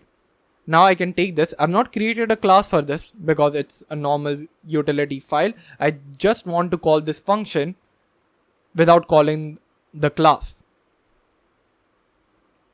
That's why I've created this as a global function. Now I can just call show snack bar over here, pass in the build context right here, and the content, which is the text, and the text is l.message. Since it's a failure class, I can access the message property on it. But of course, if there's some problem, we can also print l.stacktrace and it will give us the entire trace of where the error is happening and all of those stuff. Now I'll create a provider for this auth controller class. But just creating a provider is useless because we are extending it from a state notifier. So we have something known as a state notifier provider. Let's create that. But before creating that, you might think that it's a lot of boilerplate code to write even with Riverpod. To minimize that, you can go to the extensions tab in VS Code and search for Riverpod snippets. And you can go over here and install the one by Robert Brunig. After you install that, you can go to the auth controller. Just type state notifier provider and it will give you the snippet for the code. Now you can type the name. So the name of the provider is auth controller provider. Now you have to mention the type over here because earlier it could auto detect the type. If you hover over this, it auto detected that this is of the type auth API. With state notifier provider, it cannot do that. It can detect one type, but we have to pass in two things. First is the type of the class that we are returning from the state notifier provider. We are going to return the auth controller class from the state notifier provider. And another is the type that we have mentioned over here, which is Boolean. So we have Boolean. And now we can return auth controller. And that's it. Now we need to get instance of the auth API class, and I hope you know how to do that. You can just do ref.watch auth API provider and we are done. We have created a system of efficient techniques so that we can just do some simple lines and it will work for us. So we created a state notifier provider because we had extended it from state notifier. We typed in the class, the auth controller class, and then we passed in the boolean data type because that's what we had passed in over here. If you remove this boolean, it gives you an error over here because you'll have to remove that, and you'll have to pass in dynamic over here because if you don't mention anything, it's dynamic. But we want it to be boolean so that we get nice autocomplete features later on. What is this later on? Well, it's in the login view itself. So if I go to the signup view, and call a function, so we'll have void on signup and we'll have ref, but we cannot use ref over here. Why? Because there's nothing like a ref variable or anything here. So what we have to do is come over here, press command over here, come over here, press option if you're on Mac, and select all of these three things, stateful widget, state, and pass consumer to it. Now click on command full stop and import the Flutter Riverpod library. We have converted the stateful widget to a consumer stateful widget. This consumer stateful widget will give us access to widget ref. What is widget ref? Well, we saw provider ref. Provider ref helps us to interact provider with the provider, but widget ref helps us from widget to a provider. So now I have again access to ref. Why do I have access to ref over here? Because consumer state gives us access to something known as ref. If you just come over here, you can see it has something known as widget ref. So I can use that and call read method on it. Whenever we want to call a function from a provider, we'll always use read. You can get a more description over here. Reads the provider without listening to it. Avoid calling read inside build if the value is only used for events. Event is what I said. When you read it, you only have to call functions on it. If you use this if you use ref inside of build function, not in any functions. If you use this inside of build function, you need to use ref.watch. If you're using it in any of the functions like over here, you have to use ref.read. Now what do I want to read? I want to read auth controller provider. Don't do auth API provider because I said you cannot have auth API files inside of a UI file. So we have auth controller provider dot notifier. When you use notifier, you get access to the class instance and then you can use the signup function. However, if you don't use notifier, you won't get access to any of the methods. Why? Let's see the difference. If we use final res is equal to this and hover over this is of the type boolean. Why? When we did this with provider, it gave us the instance of auth controller provider or the auth controller class, right? But when using res, it gives us boolean. Well, that's because of the difference between provider and state notifier provider. In auth controller, we have used state notifier provider. When we just do ref.read or ref.watch auth controller provider, it gives us a boolean value, which is the isLoading value. But when we want to get instance of the class, we have to use ref.read auth controller provider dot notifier. I know it's a bit overwhelming, but as and when we build more functions and use more of these Riverpod techniques, you'll understand why we are doing what we are doing. And you'll get an intuition of when to use what. So as of now, we'll just use .notifier because we want to get instance of the class. If you hover over this is of the type auth controller now. And now I can call sign up on this method. Now we have to pass an email, so I'll pass an email controller.text. Password will be password controller.text. and the build context. Build context is provided in the consumer state itself. It's like the state property, but it has context as well as widget ref with it. Now I can take this onSignup function, go down and put it in the done button. So whenever the done button is clicked, I want this to run and it should create something for us. Now before running the app, there's one last thing we need to do. Go to the main.dart file and wrap my app widget with provider scope. Provider scope is another widget provided by Flutter Riverpod package. This provider scope keeps track of all the providers that are declared. Because these providers are declared globally in our applications, you can see that it's declared outside of the class. This provider scope will keep track of each one of them. And if you're afraid of global variables, like they can be updated from anywhere in our app and there are a lot of concerns with global variables, don't worry about it, because these providers are immutable. So now I can take this constant, put it beside provider scope and remove the unused import of login view. If you don't put this provider scope, it will give you an error in the debug console. Now let's restart the app and see what we are getting. So I'll just sign up the user. So I'll pass in the test123@gmail.com, pass in the password as test123, click on done, and it doesn't work. The reason for that is in the rounded small button, we have taken the void callback on tap, but we have not added that anywhere. So we need to wrap this chip with a widget known as Inkwell. You can also use gesture detector instead, but Inkwell will give the nice splash effect that I need. And then I have onTap, and in the onTap, instead of passing an empty function, I'll just pass in onTap, which is from the constructor. Now I'll restart the entire application, come over here and start. So I have test@gmail.com, pass in test123, click on done, and still nothing happens. Here you can see it's giving us an error, missing plugin exception.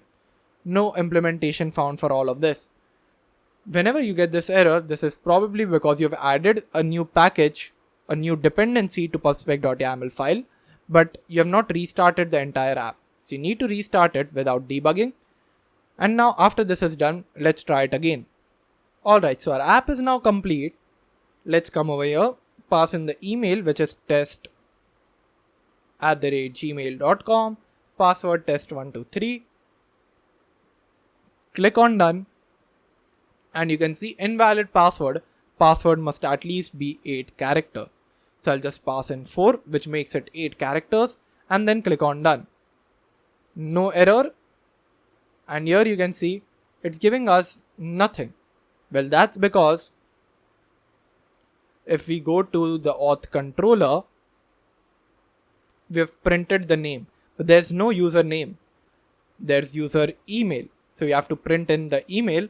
And now let's see. If I try to do it again, it should give me an error because the user already has been created. So if I click on done, a user with the same email already exists in your project. So I'll just have a different email and then click on done.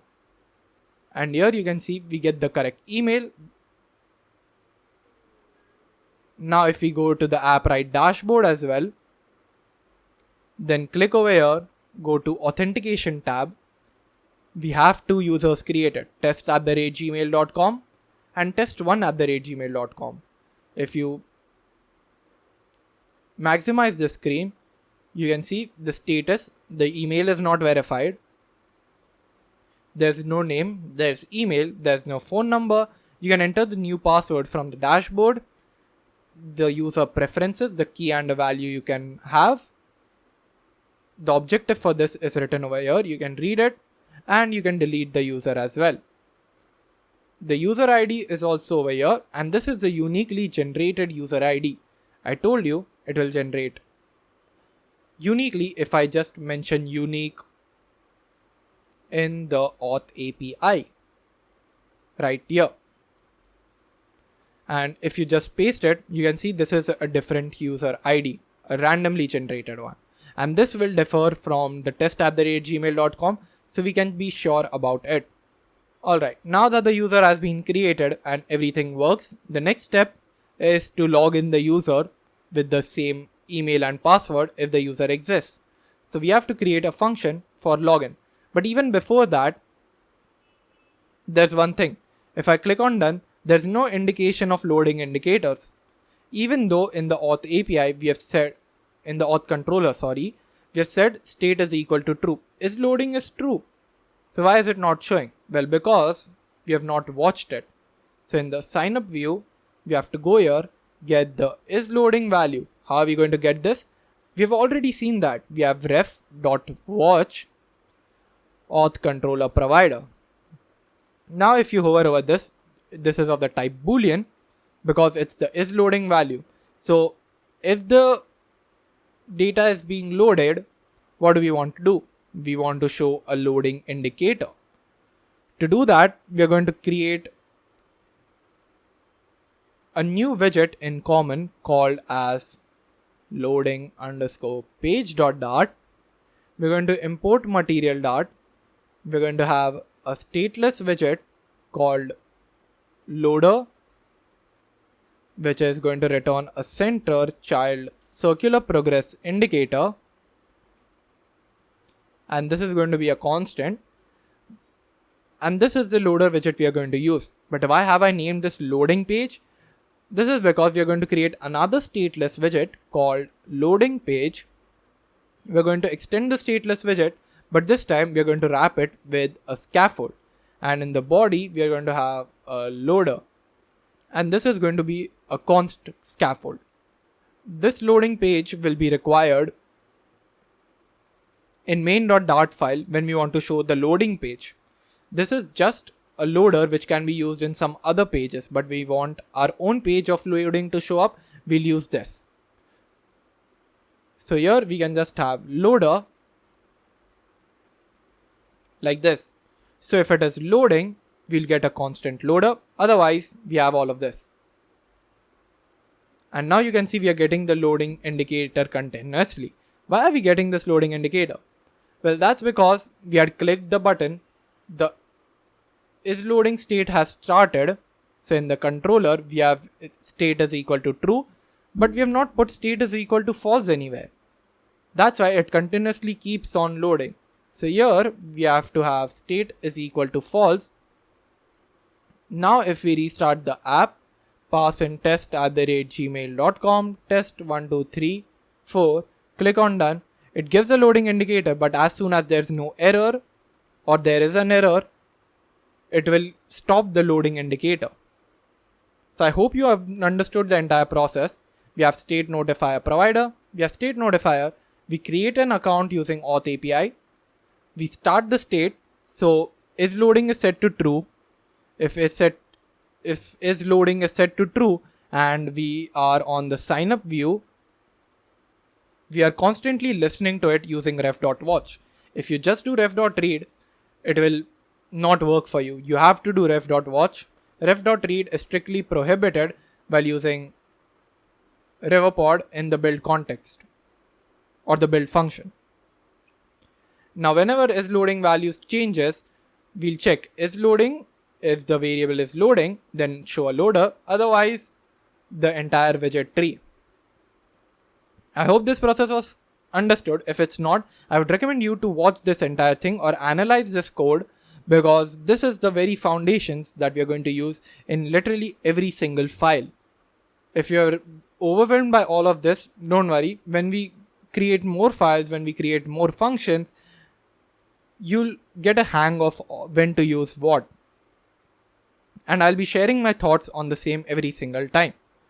So anyways, now that this loading part is also done, we are going to create the login function, which is very similar to the signup function. So in the IOT API, we are going to create a login function now. So similar to the signup function, we are going to create the login function here. But here, it's not going to return account. It's going to return something known as session. Whenever you log in, you get a session, and whenever you sign up, you get the user account. That's how Appwrite works. So here, let's create the missing implementation. And actually, I'm just going to copy something from the signup function here. So I'm just going to copy this entire thing because everything is very similar. I would recommend you to write this so that you get a practice. I've already written it before, so I don't find the need to practice more. But anyways, we have the create here, but this is for sign up. To sign in, you have to do create session, and create email session, you have to pass in the email and a password. That's all. Here, you could have passed in the name attribute as well, so that when you do r.name in the auth controller here, you don't get blank space. But we're just having email and password. Name is going to be saved in the database. This is the authentication console. Nothing is getting saved in the database. If you just come to the Appwrite console, this is the database part, and nothing is being stored over here. Everything is being stored in the authentication tab as of now. So here we have created the email session. This gives us a session.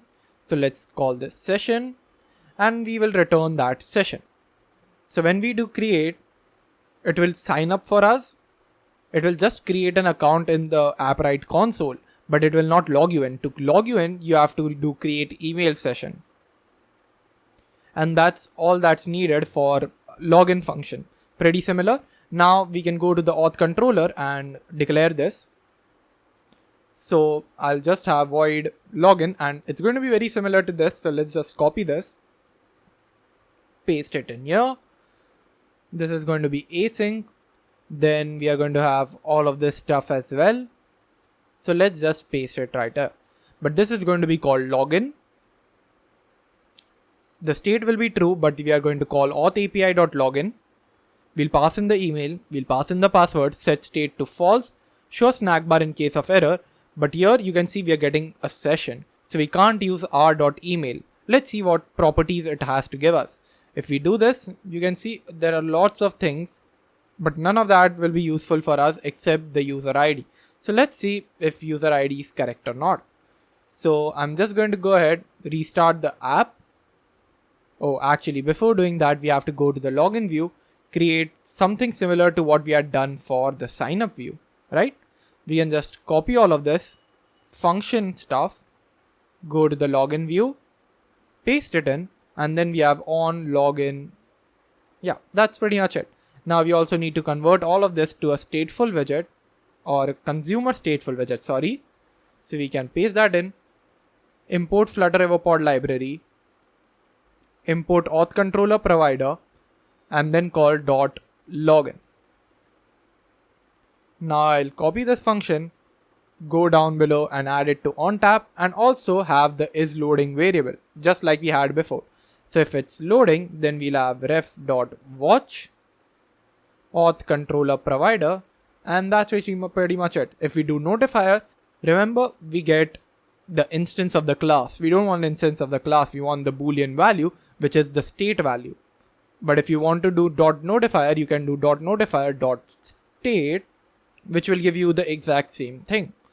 Now I'll copy this as loading, put it in the body, and if it's loading, then I can have constant loader. Otherwise, my widget tree is just fine. Now I'll restart it and see if it's working. So I'll go to the login view. I'll first try an email that I haven't registered, rivan@gmail.com, test123, and click on done. Invalid password. Password must be at least 48, whatever that is. Then we'll click on done. Invalid credentials. Please check email and password. That means it's working. Now we can have test@gmail.com. Click on done. Here we have the user ID. Let's see if it matches by opening the Appwrite console, going to test@gmail.com, copying the user ID, and seeing it over here. 5B is there. That means it's the same thing. That means our login is also working. So we completed login very quickly. We just have to understand how signup works, and login is very simple.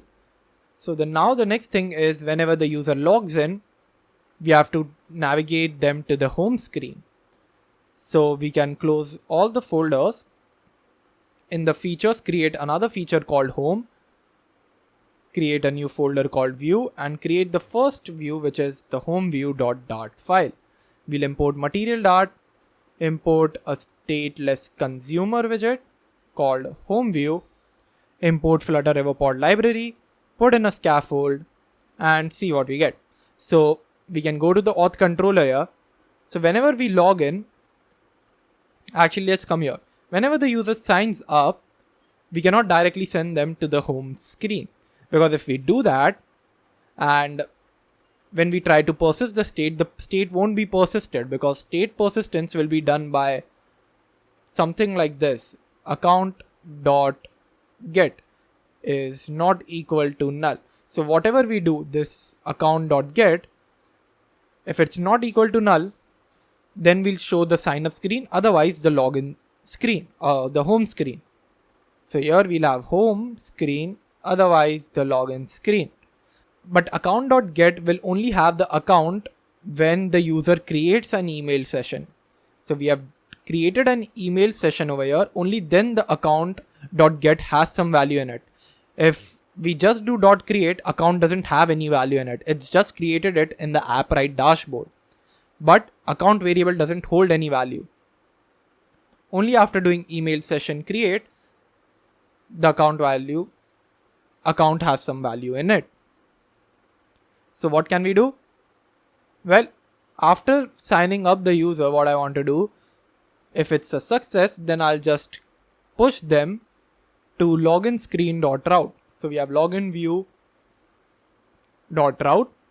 but in case of failure, we are going to show the snack bar, and also over here we are going to show a snack bar that account has been created.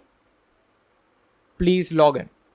The same thing will happen in login view as well. Whenever the user creates an email session, now we have account has some value in it. So I'll just say navigator.push home view.route.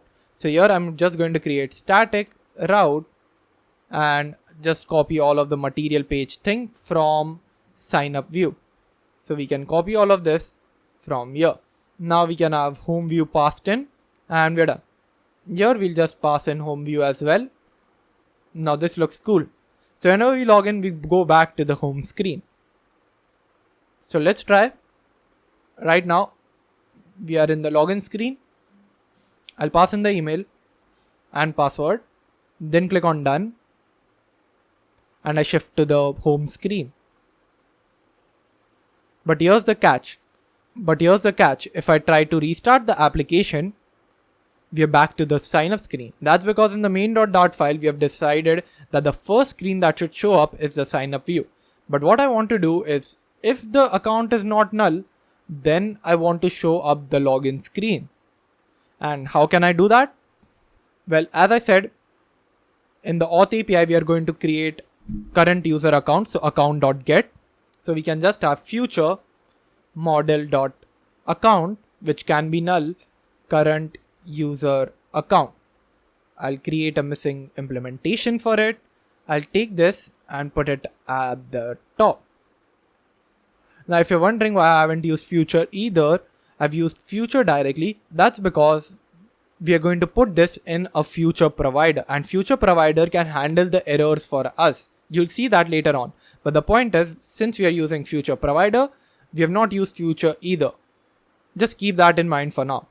Later on, when we add future provider, you'll get to know more. And for now, we are also going to have all of this try and catch block. But we'll remove all of this. This is not needed. The point over here is just having a try and a catch block. So we want to return await account.get, and we'll also put asynchronous function here. So basically we'll do account.get. It will give us the future account, which is the model.account. We'll await it and return it. If you don't want to await it, it's still fine. It will still work. So you can do this as well, because we are returning future account at the end of the day. But in case of error, we are not going to have any stack trace. So let's remove that. In case of any error, we are going to return null. So we can return null over here and return null here as well. That's why this is nullable. Basically, if account.get does not have any value, that means that the user is not logged in. Maybe they've just signed up. Even then, it will have no value, but this doesn't return a nullable return data type. So it will throw an Appwrite exception that the user has not logged in. And that's when we will send out null. And later on, we can just check if current user account is not null. If it is not null, that means account.get has some value. If it has some value, we can show them the home view. Otherwise, we can just show them sign up view. So now we can go to the auth controller.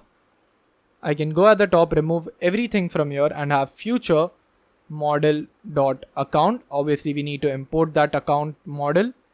So I can have Appwrite models.dart and import them as model. And then we have future model.account current user, and we'll return auth API.current user account. Not current user account. And this has to be nullable. Don't forget that. And now we will create future provider with the help of the snippet code that I made you install in the extensions tab, Riverpod snippets. We can just do future provider and then have current user account provider. We don't have to mention the type in future provider as well. We can remove the async and just have final auth controller, since we want to call the auth controller. So we'll have auth controller, and you know what will be here. Ref.watch auth controller provider.notifier. Don't forget the notifier, otherwise it will give you the is loading value, right? And now you can just do return auth controller dot current user. And since this is of the future model, future account type, it will work fine. Now if you hover over this, this is of the type future provider account, which is nullable. Now that we have this done, we can go to the main.dart file, and in the home, we want to use ref. Now, how do I convert stateless widget to something that can give me widget ref? We did that for the stateful widget. We just added consumer before it, right? Consumer stateful widget. But here, we have to use consumer widget, not consumer stateless widget. So we can have consumer widget. We have already imported Riverpod because of provider scope. And here we will have widget ref. It's not there in the state here because there is no state class here. In stateful widget, we had state present. We had consumer state present. But here we have nothing like that. So widget ref is provided to us in the build functions parameters. Now I can just do ref.watch current user account provider dot when, and when there's a data, there will be user. So we'll do something, we'll return based on that. Then we'll have error and stack trace. So I'll just prefix this with an ST. And we have to return, suppose, an error page. So we'll have to create an error page. And we already have loading. So I can use loader. But if we use loader in material app, it will be a problem. Why? Because we don't have scaffold yet. It will give you a very ugly solution of loading bar. What I want to use instead is a const loading page, because we have already added a scaffold to it. So it will show up the loader in a nice page. We'll also remove the sign up view, and let's see what we have to work on. We have to create an error page. So I can go to the common, have error underscore page dot dart. Also, we have to make sure that in common we export loading page, we export error page. Yep. And in the error page, now I'll import material dart. I'll create a stateless widget called error text. Return a center child text, and we need error for that. So we can just have final string error, and we'll require this through the constructor. This is all basic concept that we have seen earlier. Since error text is going to be reusable, we need this to have a constructor value, and then we can just pass that in error. Now we also need to create another stateless widget called error page. Similar to the loading page, we are going to have scaffold, body, and then pass in the error text over here. This is basically a wrapper around error text so that it can be scaffolded. Now we also need error again, so we'll pass that in. Have required this dot error. Take this error, pass that in, and it's done. Great. Now we can come to the main dot, return the error page over here, pass in the error, but it's giving us an error. That's quite a thing because we want to use toString over here. This requires a value of string and this is of the type object. Now in the data will be our main logic. So we want to check if the user account is null or not. So if user is not null, if the user is not null, that means that the user has logged in. If the user has logged in, we just want to show the home view. But if the user has not logged in, so we can put else. But since we are using return, we can just do this. Return constant signup view. That means that the user has not logged in. Now if I restart the app, we should be landing in on the home view. And that's because we had logged in once, right? Appwrite remembers that and the user account has some value in it. If you try to print the user value, you'll see that. So we can just do print user, instance of account is there. So we can just pass in the email and we have test@gmail.com. So we can remove this now, restart the app, and state persistence is also completed. But we are not done with authentication part yet because whenever the user signs up, we just don't want to create a user in the authentication tab. We also want to do that in the databases tab, in the users collection that we have to now create. So basically we want to save the user data to Appwrite database. So let's get started with it right now. So we are going to start off by creating a new API here, which is the user API.dart file. And here, similar to the auth API, we are going to create an abstract class. So we'll have abstract class I user API. Now, why is this different? Because this will contain all the user API related calls. For example, we're going to have save user data, get user data, update user data, getting the latest user profile data, all of those stuff. Those are very different from auth API because even if there's no authentication and somehow we need to store the user data, this will be handy. It is independent from the auth API. That's the whole concept. If you don't want anything, just delete it and it shouldn't cause problems in any files. Or it should be less work to do in some other file. Now in this case, we are going to have this. So our first thing is future either void save user data. And we are going to have this. Then we are going to create the user API, which is going to implement iUser API. And now we can create its implementation. But before creating the implementation, we have the save user data. But what user data do I have to save? I'm not getting that. So I want to get it from the parameters here. But manually getting required, string, email, password, all of that stuff, what I can do instead is create a model for this. So I can just go to the lib folder, create a new folder now called models, and have the first model, which is a user model created. Now this user model is going to have a bunch of properties, and this user model is exactly what we are going to store in Appwrite as well. So let's note down all of the properties that might be required in this user model. First is the email, then is the name. We are not going to store the user's password in this database because it's not going to be encrypted over here. We want the user's password to be encrypted all the time. So I'm not saving password here. Then we need other things, and let's write down all the things that we'll require. We'll require a list of string of followers. Why is it a list of string of followers? Because we are going to store the followers in the form of their UIDs. UIDs is the user's unique ID that we saved earlier and we saw earlier in the Appwrite console as well.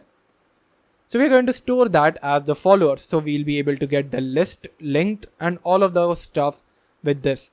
And another thing we need is following, similar to the followers one. It's going to contain a list of UIDs of the user following. Then we are going to have a final string of profile picture. So what is the profile picture going to look like? Then we also have the banner picture, right? That will show up in the user profile just above the profile picture.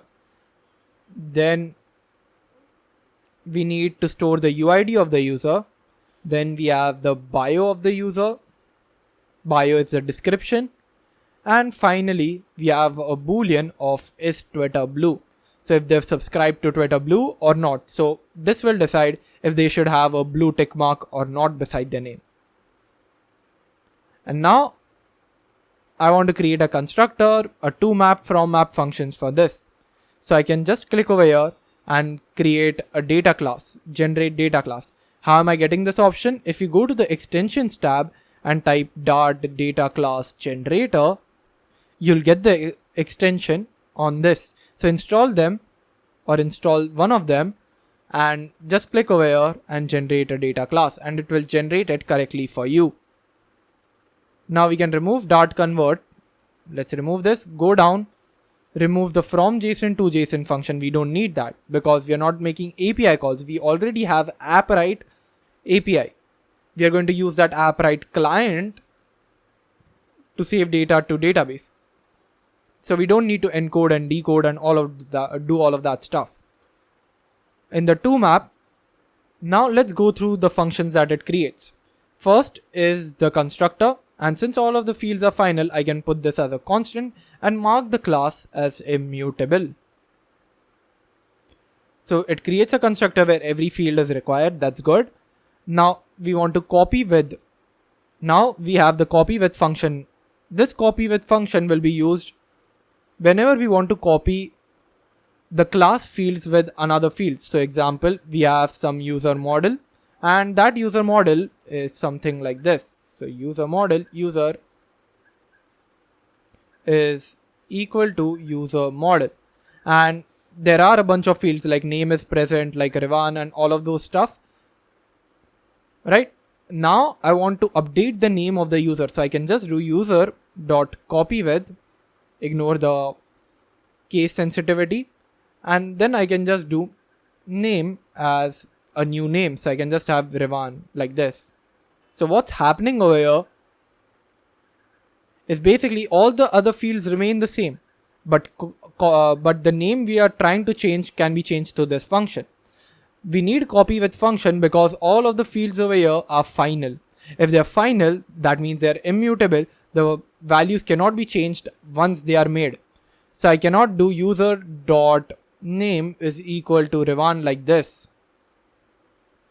It will give an error. And that's why we need this copy with function. Then we have toMap function. Basically, whenever we have user model created and we call user.toMap, it will convert all the fields into a map format.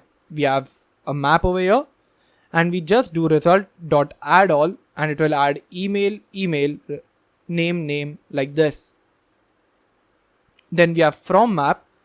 Now in toMap, there's one change to be made.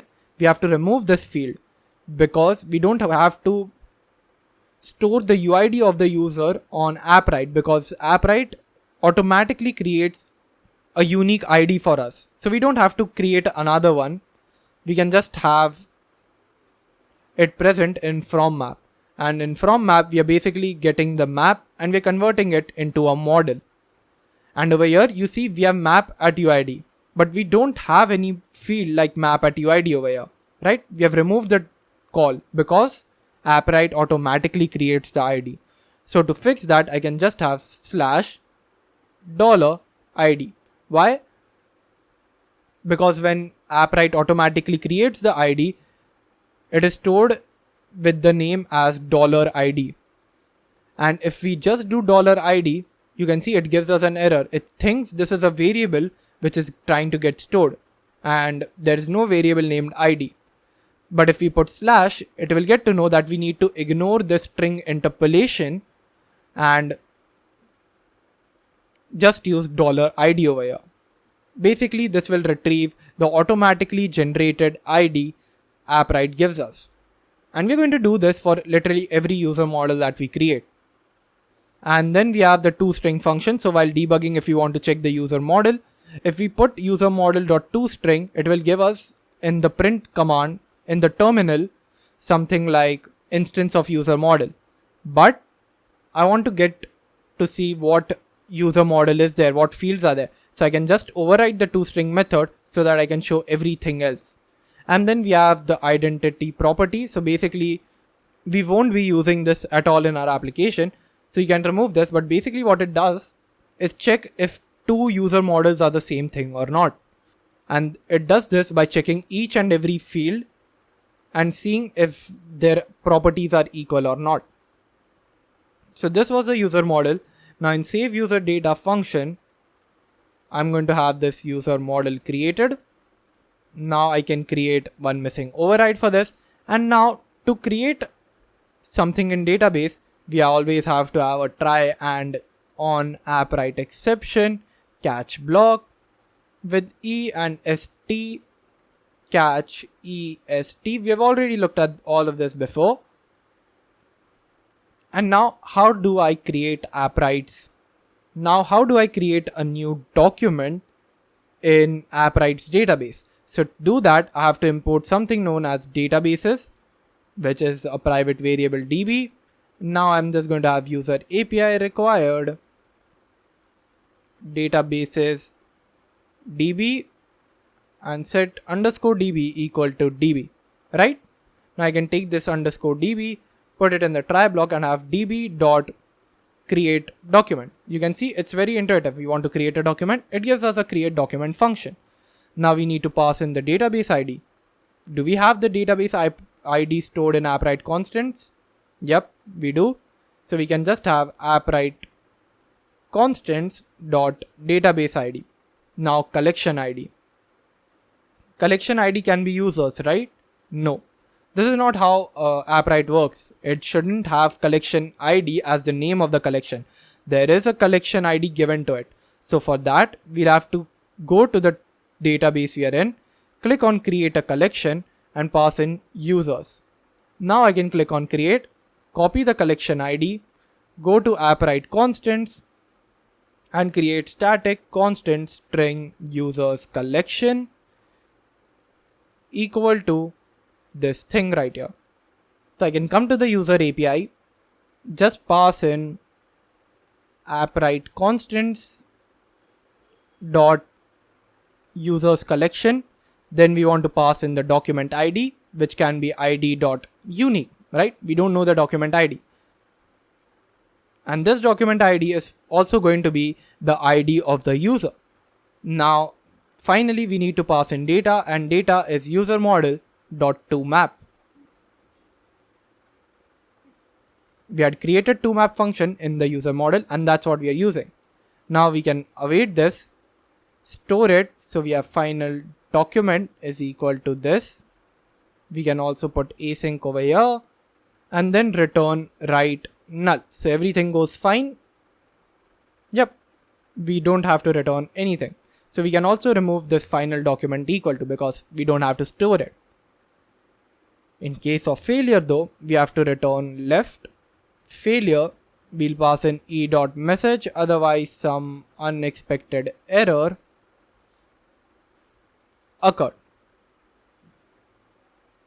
And stack trace will be st. We can put the same thing for the catch block as well, but here e.toString, and this part is not required. Great. Now save user data function is also created. Let's create a provider for this. I'll let you try this on your own. Pause the video and try it on your own so that you start developing the confidence to do it on your own. If you're able to do it, great. We just have to create a provider like user API provider.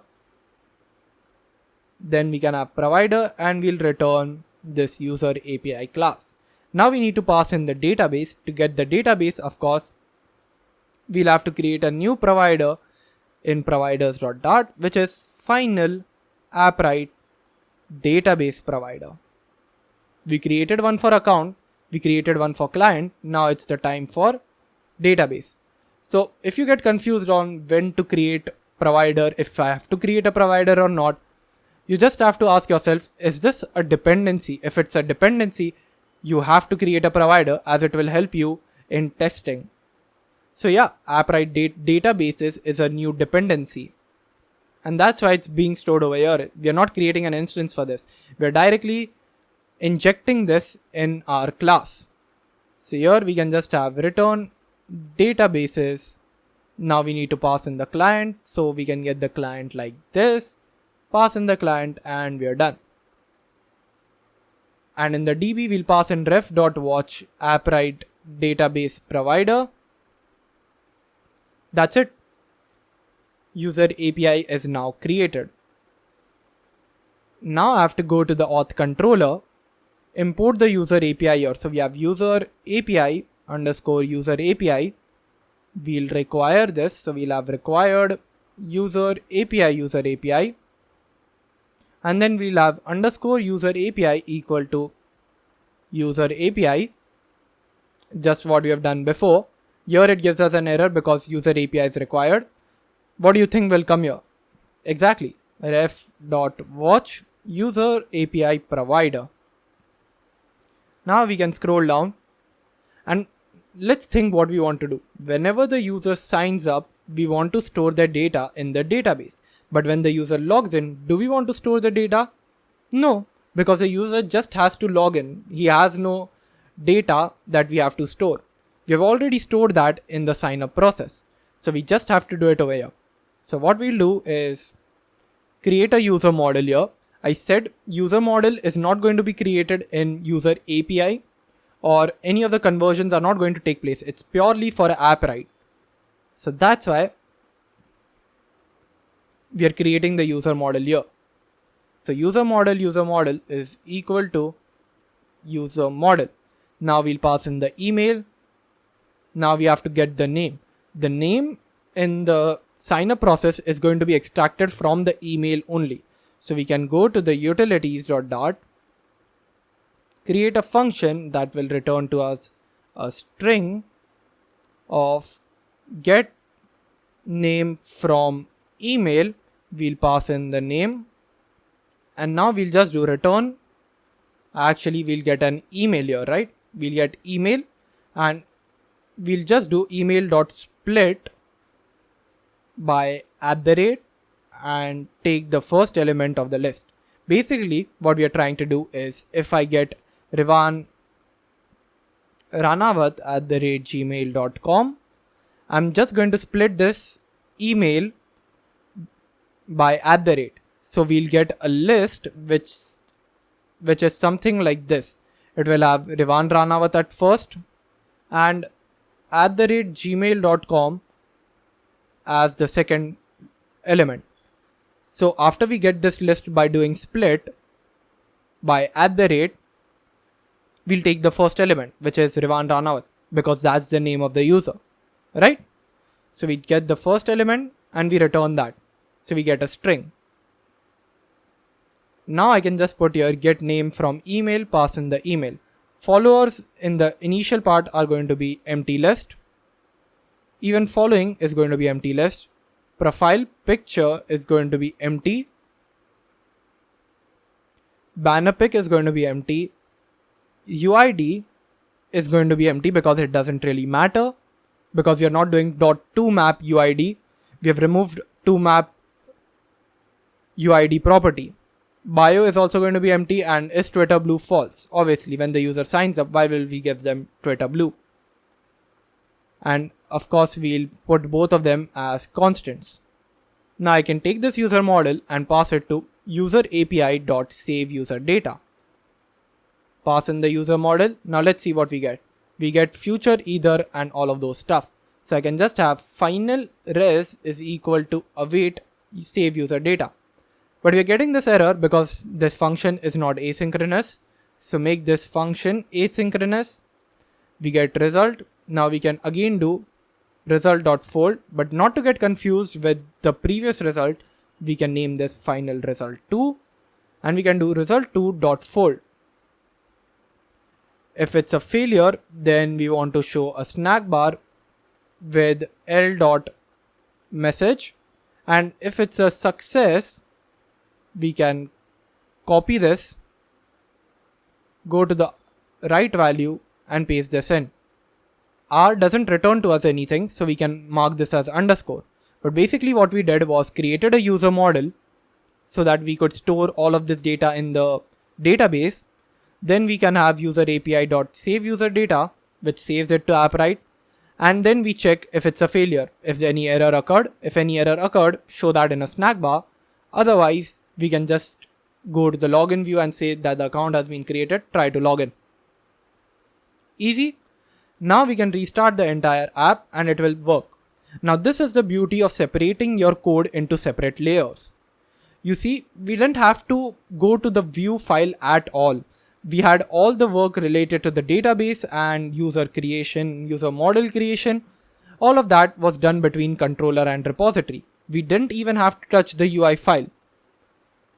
This is what makes the code more robust. If you have a work in certain file, you only do that in one file. It doesn't affect other files at all. Now understanding this, let's try to restart. We are still on the home screen because we have put the logic like that and we don't have a sign out button as of now. So let's try to ignore this logic as of now. We'll put this back in, but just so that we need sign up view so that we can see the data is being stored or not, we can create a user. So I can just have test123@gmail.com, test1234. Click on done and you can see the current user is not authorized to perform the action. Now that's because we have to make some configurations in Appwrite console as well. In settings, you have to go down and you see update permissions. You have to add a role so that someone can create a user, update a user or anything. So I'll click on add a role, any, and anyone can create a user and I'll update that. I'm not giving them read, update or delete properties. Why is that? Because when the user is not a user, you can see the role has all users, all guests, select users. When the user is not really a user, that means that the user has not logged in or signed up or anything. They can just create a user so that, we can put that in the document. Right now, the user is a guest. Right now, the user is anyone. It's not really a user. So he can create the user document, but he cannot read, update or delete. That would be a wastage of calls. They can just create. So this allows us to restrict certain people from using certain features of our application. Now, if I try to do done, a user with same email already exists. So we can have 1, 2, 3, 4, click on done. And you can see invalid document structure, unknown attribute. That means the role part is now completed. We are getting a different error message, and that's because in the attributes, we need to add all the attributes a user can have. That means all the properties a user document has. So in the create attribute, we have to pass in basically everything that's mentioned in the user model except UID. So basically everything that's mentioned in toMap. So let's pass in and create those attributes. So the first attribute is email, which is of the type string. The size you can mention, which is a required field. I'll just pass in 255 and put it as required. So this is the email attribute. Now we need the name attribute. So I'll pass in the name, string, 255 is the size. I'll click on create. And I'll do that for all of the fields. For example, for followers, I can pass in followers, which will be an attribute type of string. Size will be 255, or you can just extend this because a user can have more than 255 followers. Let's just put 1000, 10,000, anything. I'll put 1000 and I'll say that this is not required. This is an array. Then click on create. I'll create another attribute for following. So I'll copy this, paste it here, click on string, array, create. The next attribute is profile picture, which is a string. So I'll have string, but this is not an array. This is a required field. So the size can be 255 or 1000 again, because the URL can be long. But since we are going to store the profile pic in Appwrite storage itself, the link value will not exceed 255. So we can just put that. Then we need the banner picture as well. So I'll pass it in string and require. That's it. Then I have bio. I'll pass in the bio, which will be a string, but the size can be longer than 255. So we can put 1000 as the value. And last thing we have is Twitter blue. So if it's Twitter blue, the value is Boolean. The default value, it is a required value, so we don't have to pass in a default value. And then we can click on create, and now all the attributes are there. All of the attributes need to be mentioned before you make the call to the database for the users collection. Later on, we'll have tweets and notifications collection. Even that time, you'll have to manually add all of these attributes. Now, this attribute feature is quite good because in case you roll out your app to certain users and later on you decide that you want to have more attributes in your application. For example, you try to add one more field like a link attribute to the user.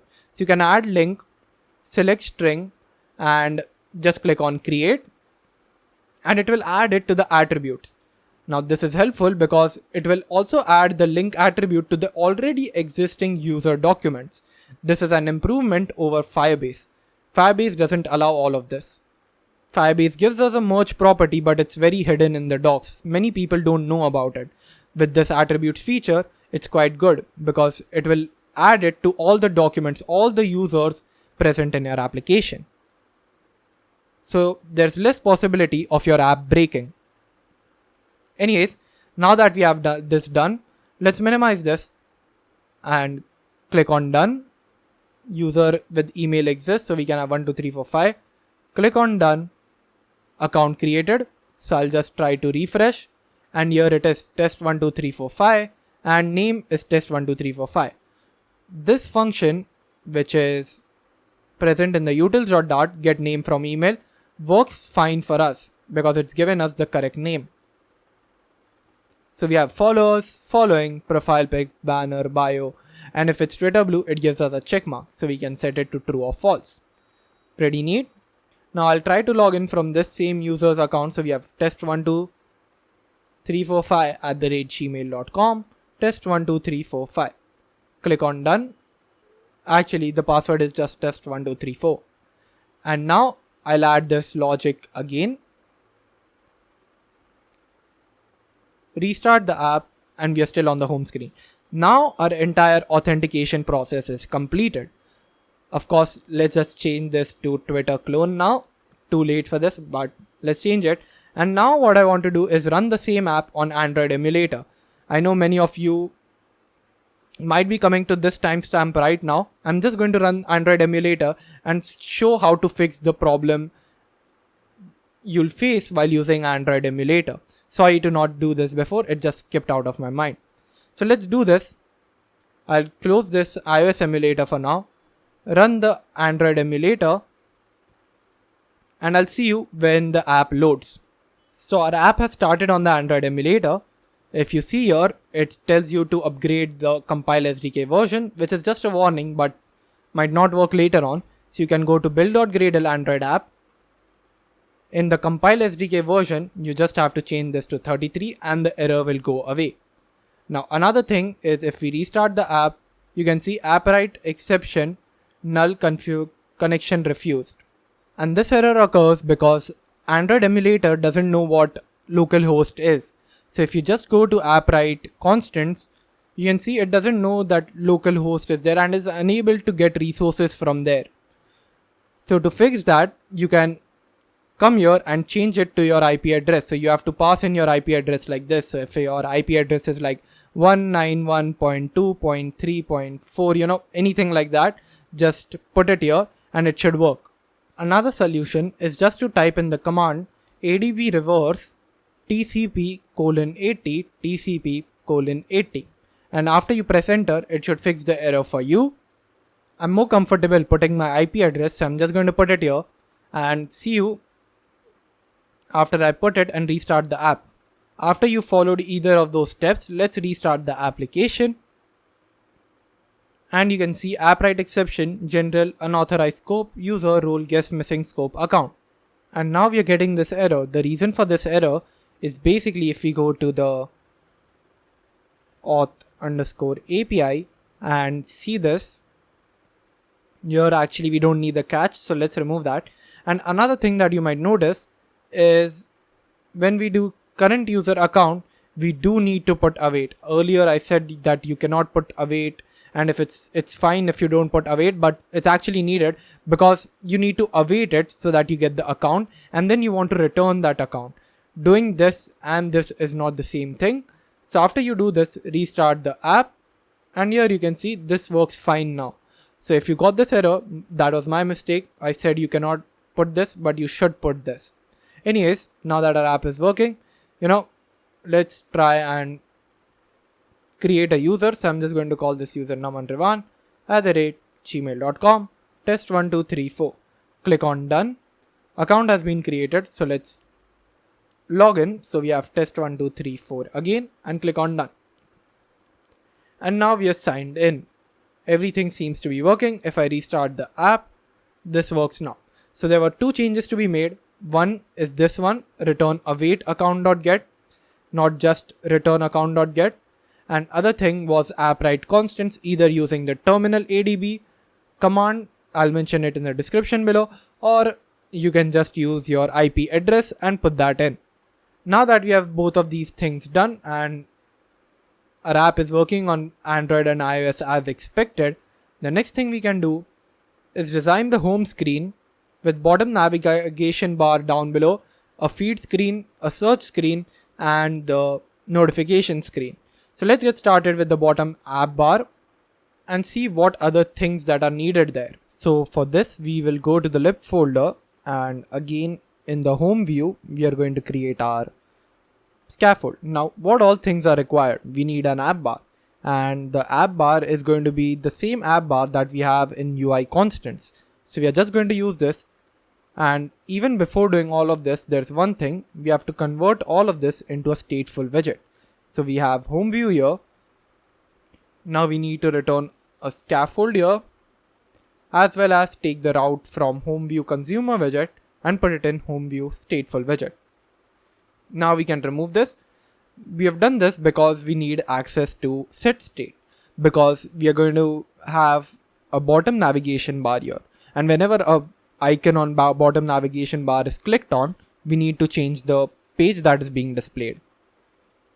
So now again, we are going to have final app bar is equal to UI constants dot app bar.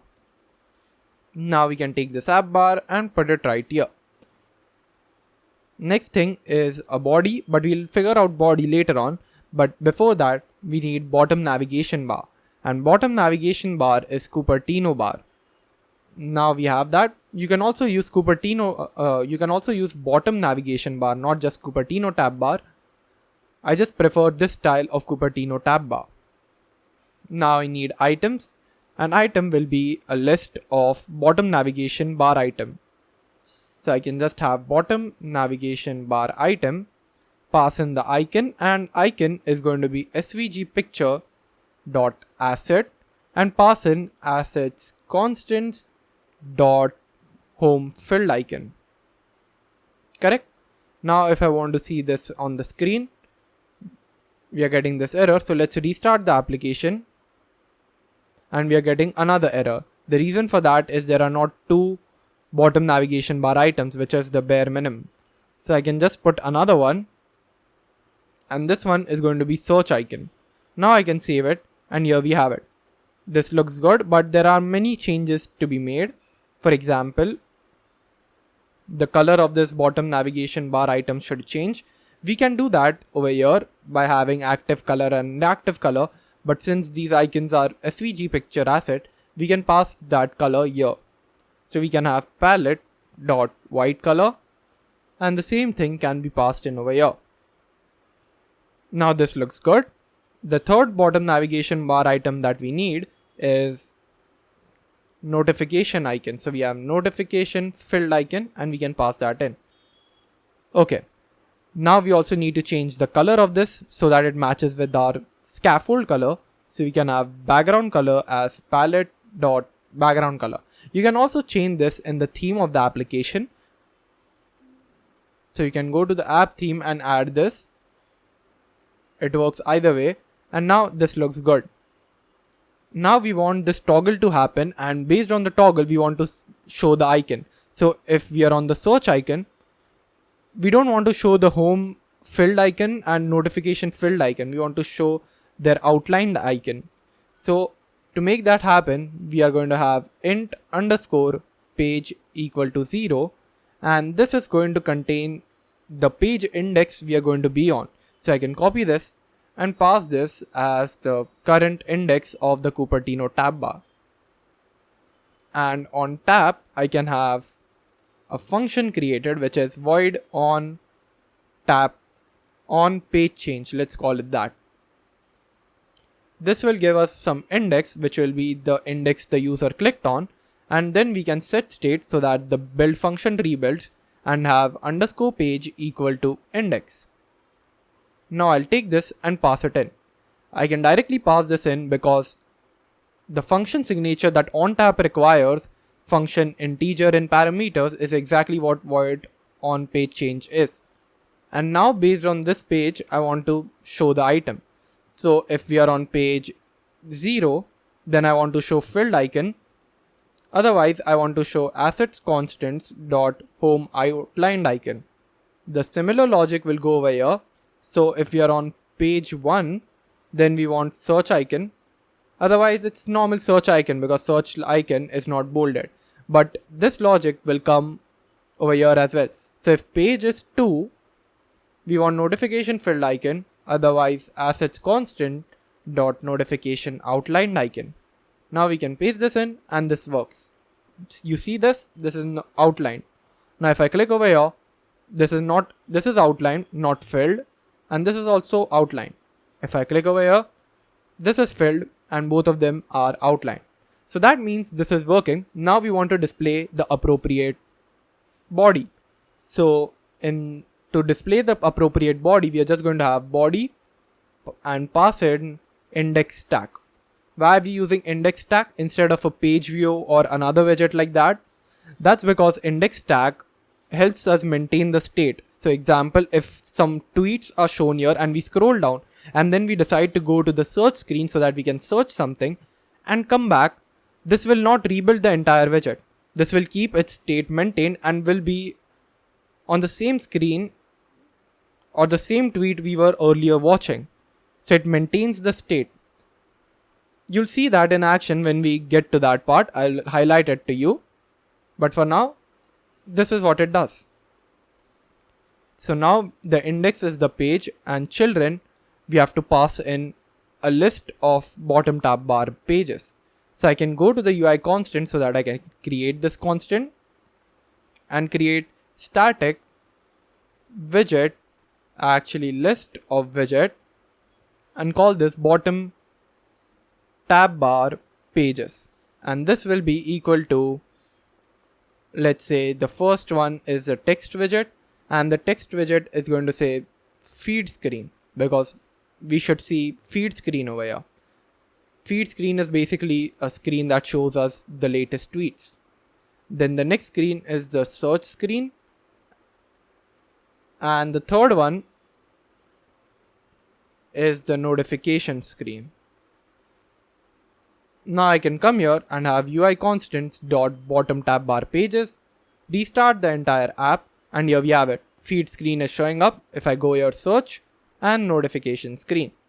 Now the last thing we need on home view widget is a floating action button. So we can have floating action button,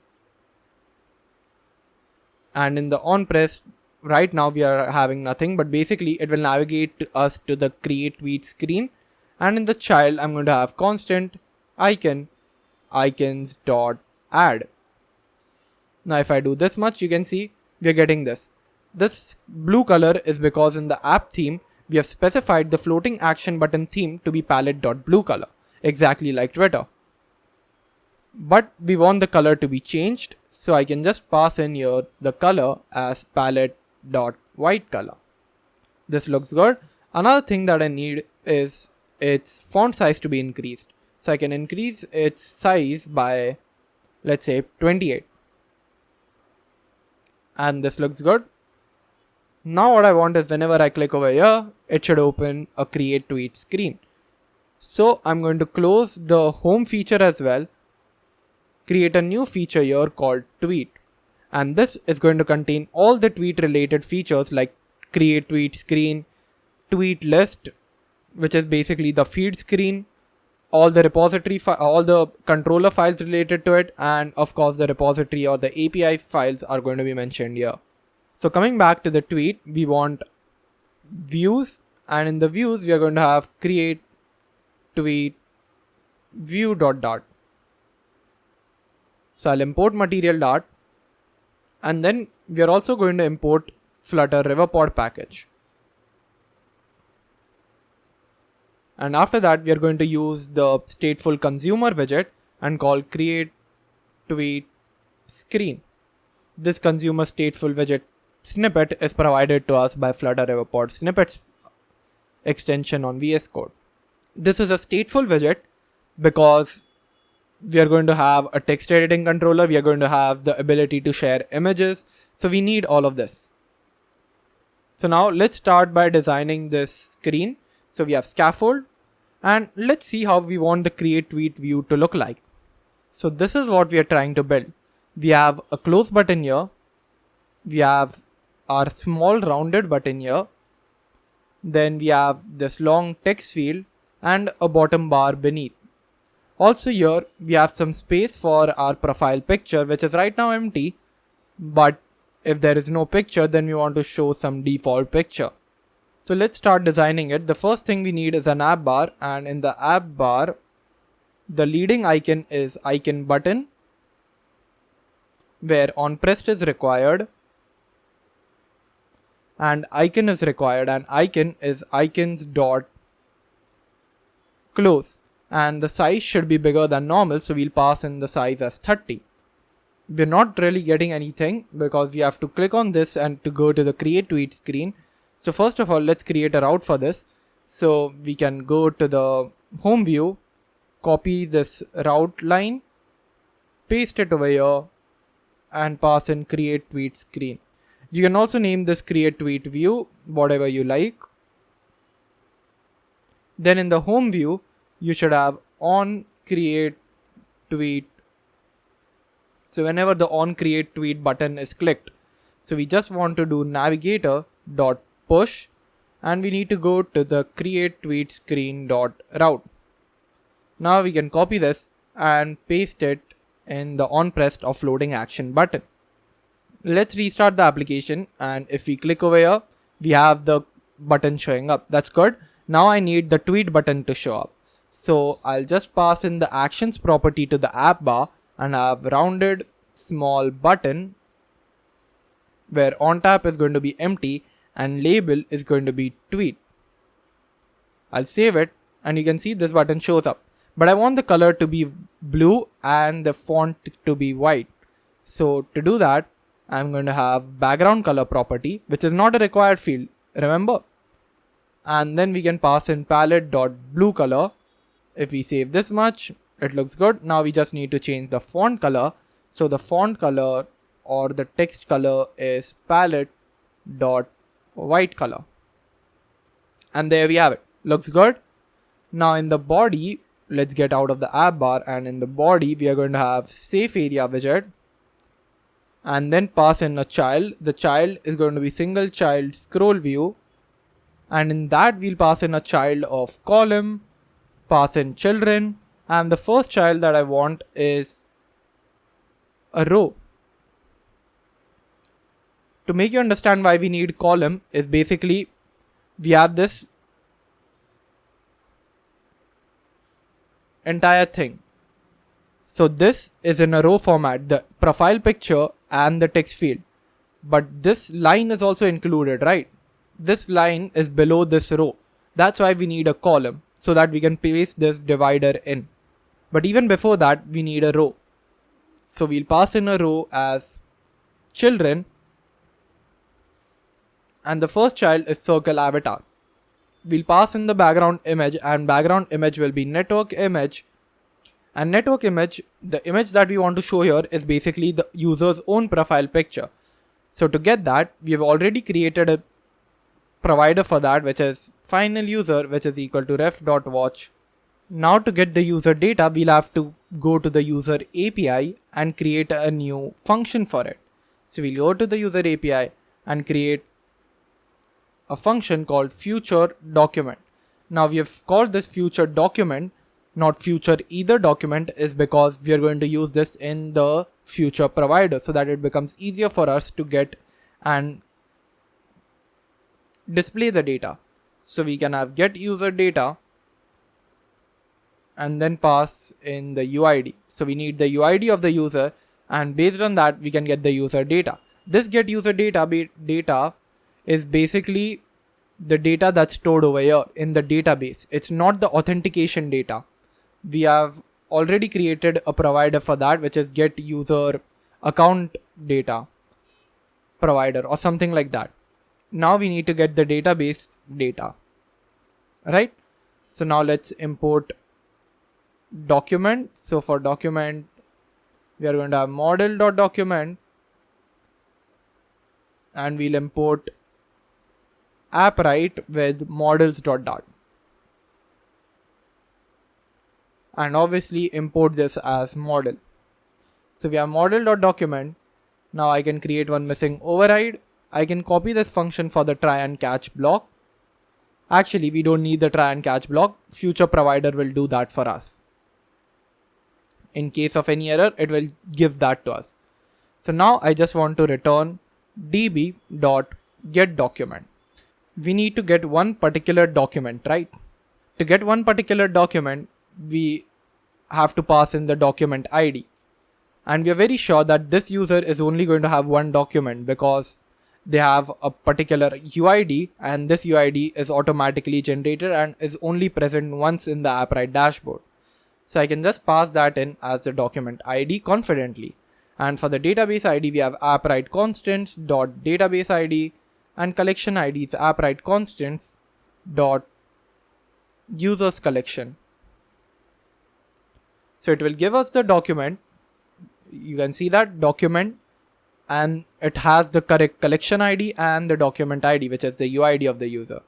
Now I can go to the auth controller because that's where we are going to need it later on. And we are going to create a function called future user model. So whatever data we get here, the get user data function, it's going to return a document.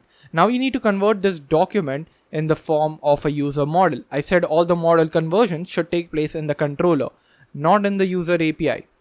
So that's why we are creating this function over here, and we have get user data string UID async, and we have final document is equal to await underscore user API dot get user data, and we'll pass in the UID. We are basically calling this get user data function that was defined in the user API class. Now we can just have final updated user is equal to user model dot from map and pass in document. But this is document. I want it in the form of a map, right? So I can just see if it has anything, and yep, there's data. So you can just have dot data passed in, which is in the map format, and it will give you the output. Now I can just return this updated user. Again, we have not put try catch here because now we are going to use this in the future provider. So we are going to have future provider, user details provider. It's not going to be asynchronous. It's just going to have auth controller. And then we are going to return auth controller dot get user data. Now to get data, we don't know what is the UID of the user right now. because this is just user details provider, not current user details provider. Basically, this future provider will be used even in future when we want to view the user's profile. Suppose there's some other user, I'm user number A, there's user number B showing up when we search up the user or we click on the profile of a user when their tweet is shown. We want to be able to see their profile, right? This is when get user data is going to help us. This is a reusable provider. So I want the UID to come from the UI file. So to do that, I'm just going to have .family after this future provider. And now I can have string UID taken from here. Now whenever I call this user details provider, I need to pass in this UID like a function. I'll show you a demo right now. We are going to create another future provider called current user details provider. This is for the current user. This is the provider we are looking for in the create tweet view. This provider is going to be used inside of this provider. So now I'll not have family over here. I'll just remove the async call.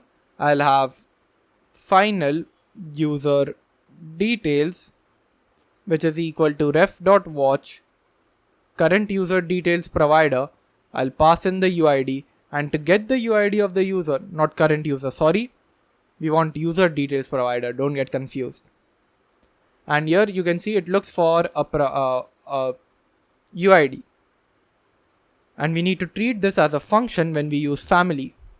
Now I want to get the current user's UID. To get that, we can do final current user ID is equal to ref.watch current user account provider, which is this account. As I said, this account only exposes one useful API for us, which is the UID. So we can access that by doing .asData. Now we have to do all of this because this is of the type future provider. When we hover over this, this is giving us async value of account. So to remove async value from us and get the value of account, we need to do .value, and this cannot be null because it's the current user ID. It cannot be null.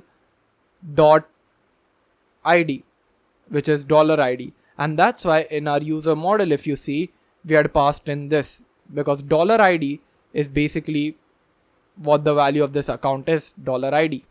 Now I can pass this current user ID over here and return user details .value. Now we'll go to the create tweet view, and in the build function we are going to have current user, which is equal to ref.watch current user details provider .value. Again, we cannot do just this much because current user is again async value, because current user details provider is also a future provider, and we just now saw how to handle the value of a future provider, which was the current user account provider. This might get a bit tricky, so try to understand the code and move forward. Or you can just rewind the video and watch it again. So now that we have current user with us, we can get its value and then check if the current user is null or not. So if the current user is null, then we want to show a loader. So we'll have constant loader, otherwise the safe area widget. And here background image is going to be current user dot profile pic. And now we're getting this loading indicator. The reason for this loading indicator is because we have made a big bug in our application.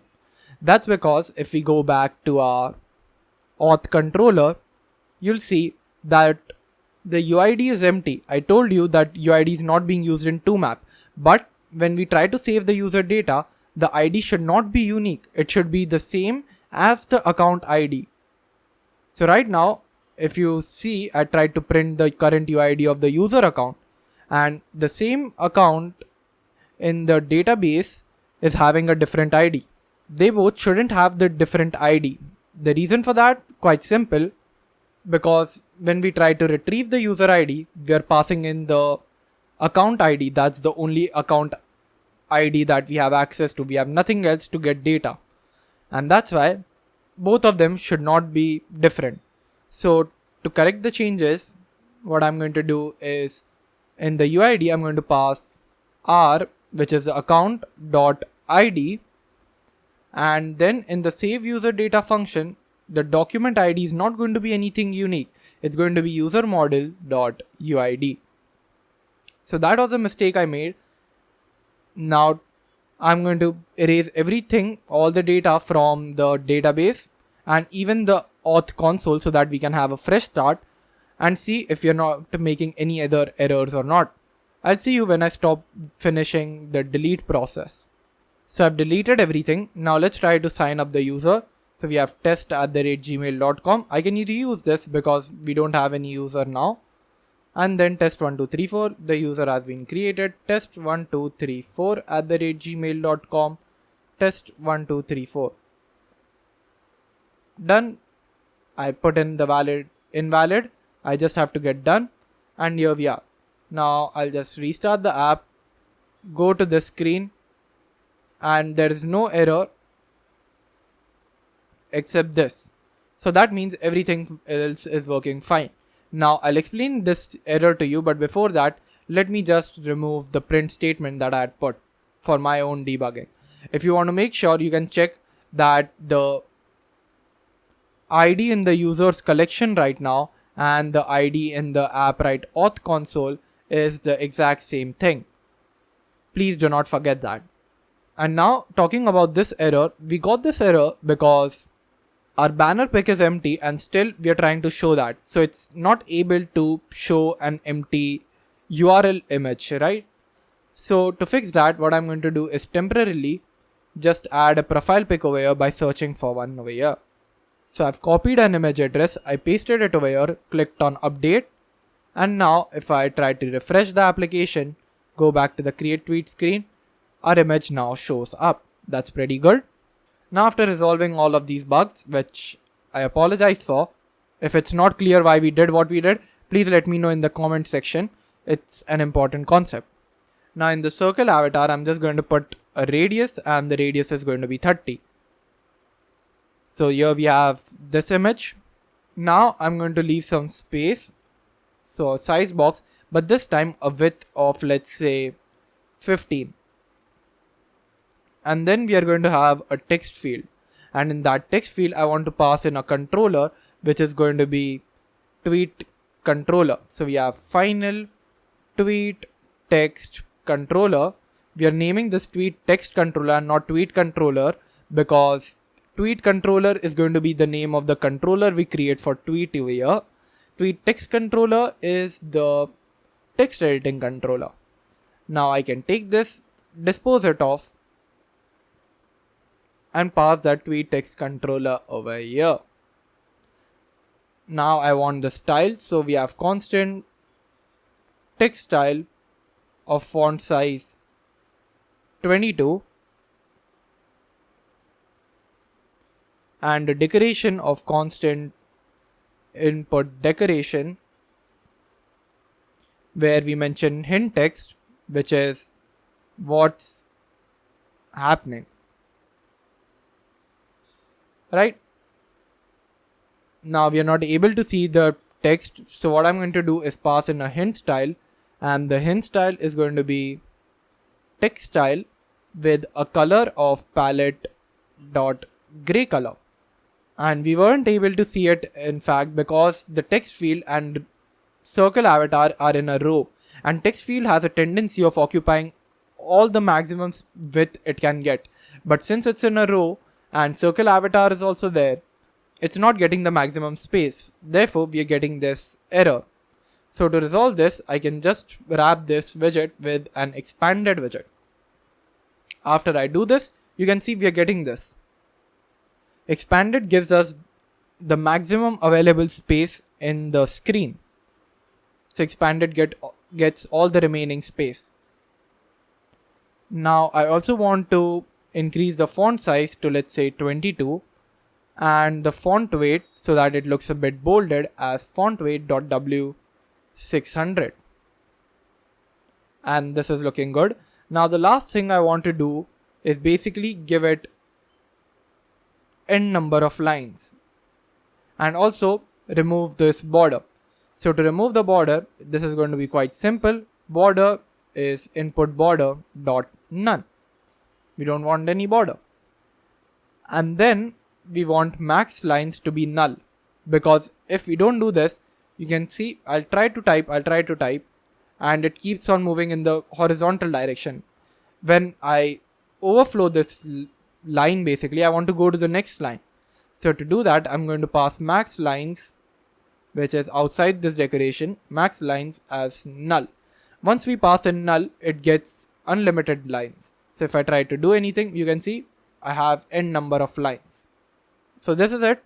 Now at last what I want is a divider to be there, so that I can start showing my bottom navigation bar, which contains a list of icons. So if you want to add image, you can add image, emoji, emoji, GIF, GIF. So in the bottom navigation bar, we are going to have bottom navigation bar, and this is not necessarily going to be a bottom navigation bar. In fact, it's going to be a row where we'll pass in the children. The first child is svg picture dot asset, and I'll pass in assets constants dot gallery icon.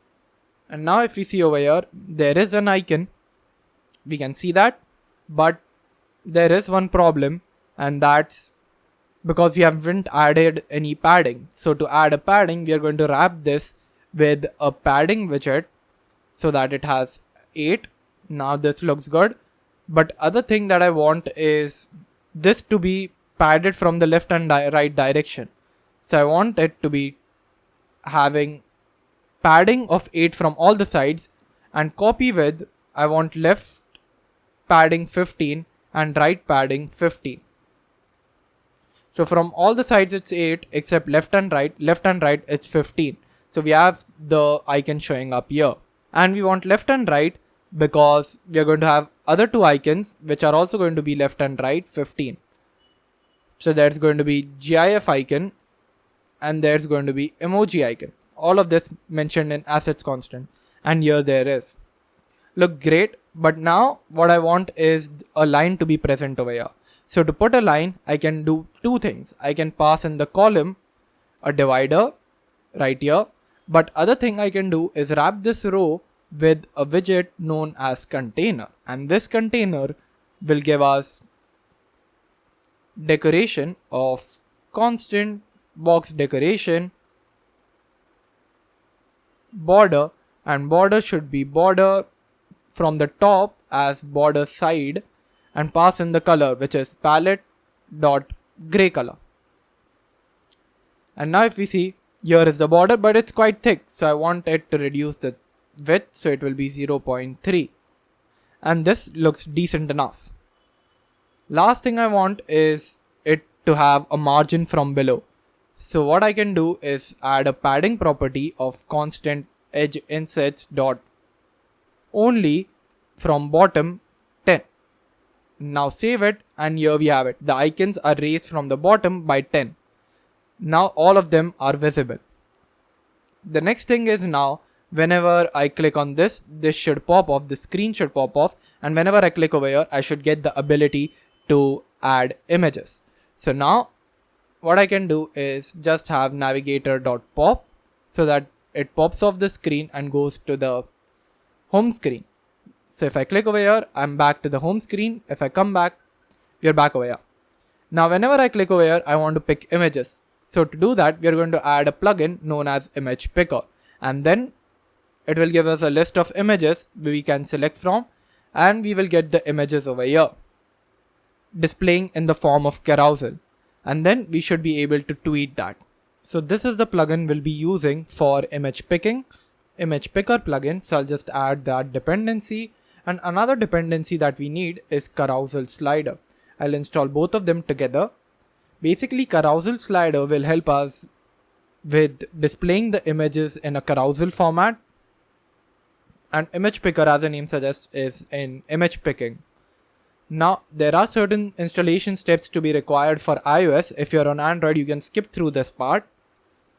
For iOS, what we need to do is add this key to info.plist file. So let's go to iOS/runner and add the info.plist and add this key. So there are 2 keys. NS photo library usage description and NS camera usage description.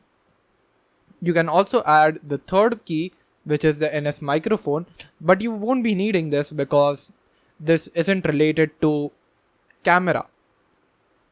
This is for video recording. And you also need to mention the description of this, but since I'm not uploading this to App Store, I don't want to waste time writing something and making something up. But if you're deploying on App Store, it's very important. Otherwise, your app will get rejected. Anyways, coming back to this, I think the whole process of installation is done. I can restart it. On Android, nothing else is required. The compile SDK version should be 33, and we've already changed that to version 33. And while that is happening, let's go to utils.dart. We'll close all the other files. And here we are going to create a function for future list file so that we can pick an image. So we have pick images function. We are also going to create a separate function for picking one single image. And this will be required when we'll be using profile picture and banner image. We just want one image that time. But right now we can pick multiple images. So you'll get a knowledge of having both. You can either pick one single image or multiple images. Now here, to pick multiple images, what we need is a list of file. We'll call this images and will be an empty list for now. And then we'll instantiate the image picker plugin, which is equal to image picker. Now I'll take this picker, pick images, and you can see we have option to pick image and pick multi-image. We're going to go ahead with pick multi-image and save this to a final variable called image files. And now we'll check if image files is not equal to null, and it's never equal to null. So you want to check if image files dot is not, and actually we need to await this before we can do anything else. And now we want to check if image files is not empty. Then what we need to do is for final image in image files. So we are running a foreign loop. Basically, we'll go through the image files and we'll get an element from this list called image, and we'll add that to our images list that we created over here. So we can have images.add file image.path. So this is in an X-file format. We basically get its path, convert it into a file and add it to the images. And now we can just return this images. So this is the entire pick images function. Now I'm going to go ahead and bind this to our create tweet screen. So I'll scroll down and find a bottom navigation bar item, the gallery icon. I'm just going to wrap the SVG picture with a gesture detector. So we have gesture detector and we'll pass in the on tag. And just to mention, this gesture detector is wrapped over here instead of the padding, because if we wrap it over the padding, whenever we click over here, not on the icon over here, it will still get selected. I don't want that. I only want it to get selected when I click on this icon. That's why I've wrapped it around SVG picture, not the padding. And now on the top, I'm just going to create an image a function for it. So we have void on pick images. And here we are going to call our pick images function from util.dart file. This is going to be asynchronous. We'll await this. And then we are going to have a global variable. Basically, we want to be able to show these images live on the screen. To show them on the screen, we are going to have list of file images, which is equal to an empty list. And now I want to import .io. And now what I want to do is set images equal to await this and set state.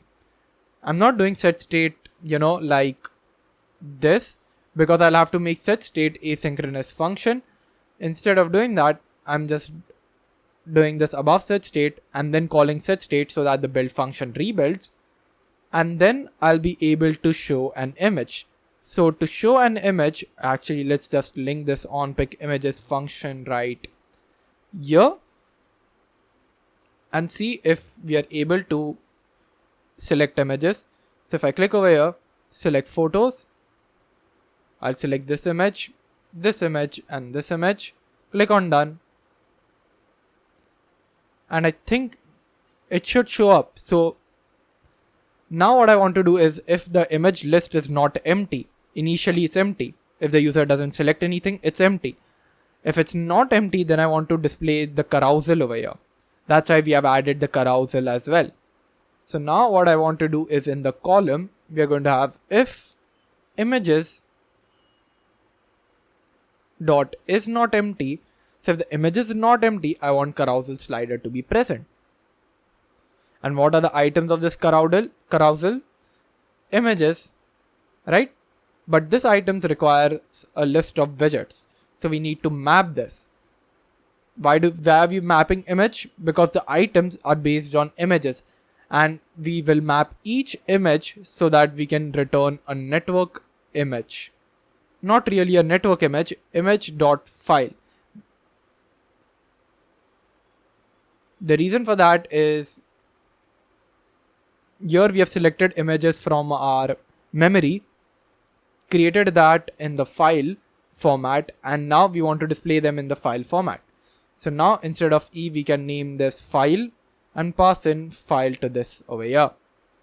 And so that the error goes away, we can convert this to a list. Next thing I need is options, and option is going to be carousel options height 400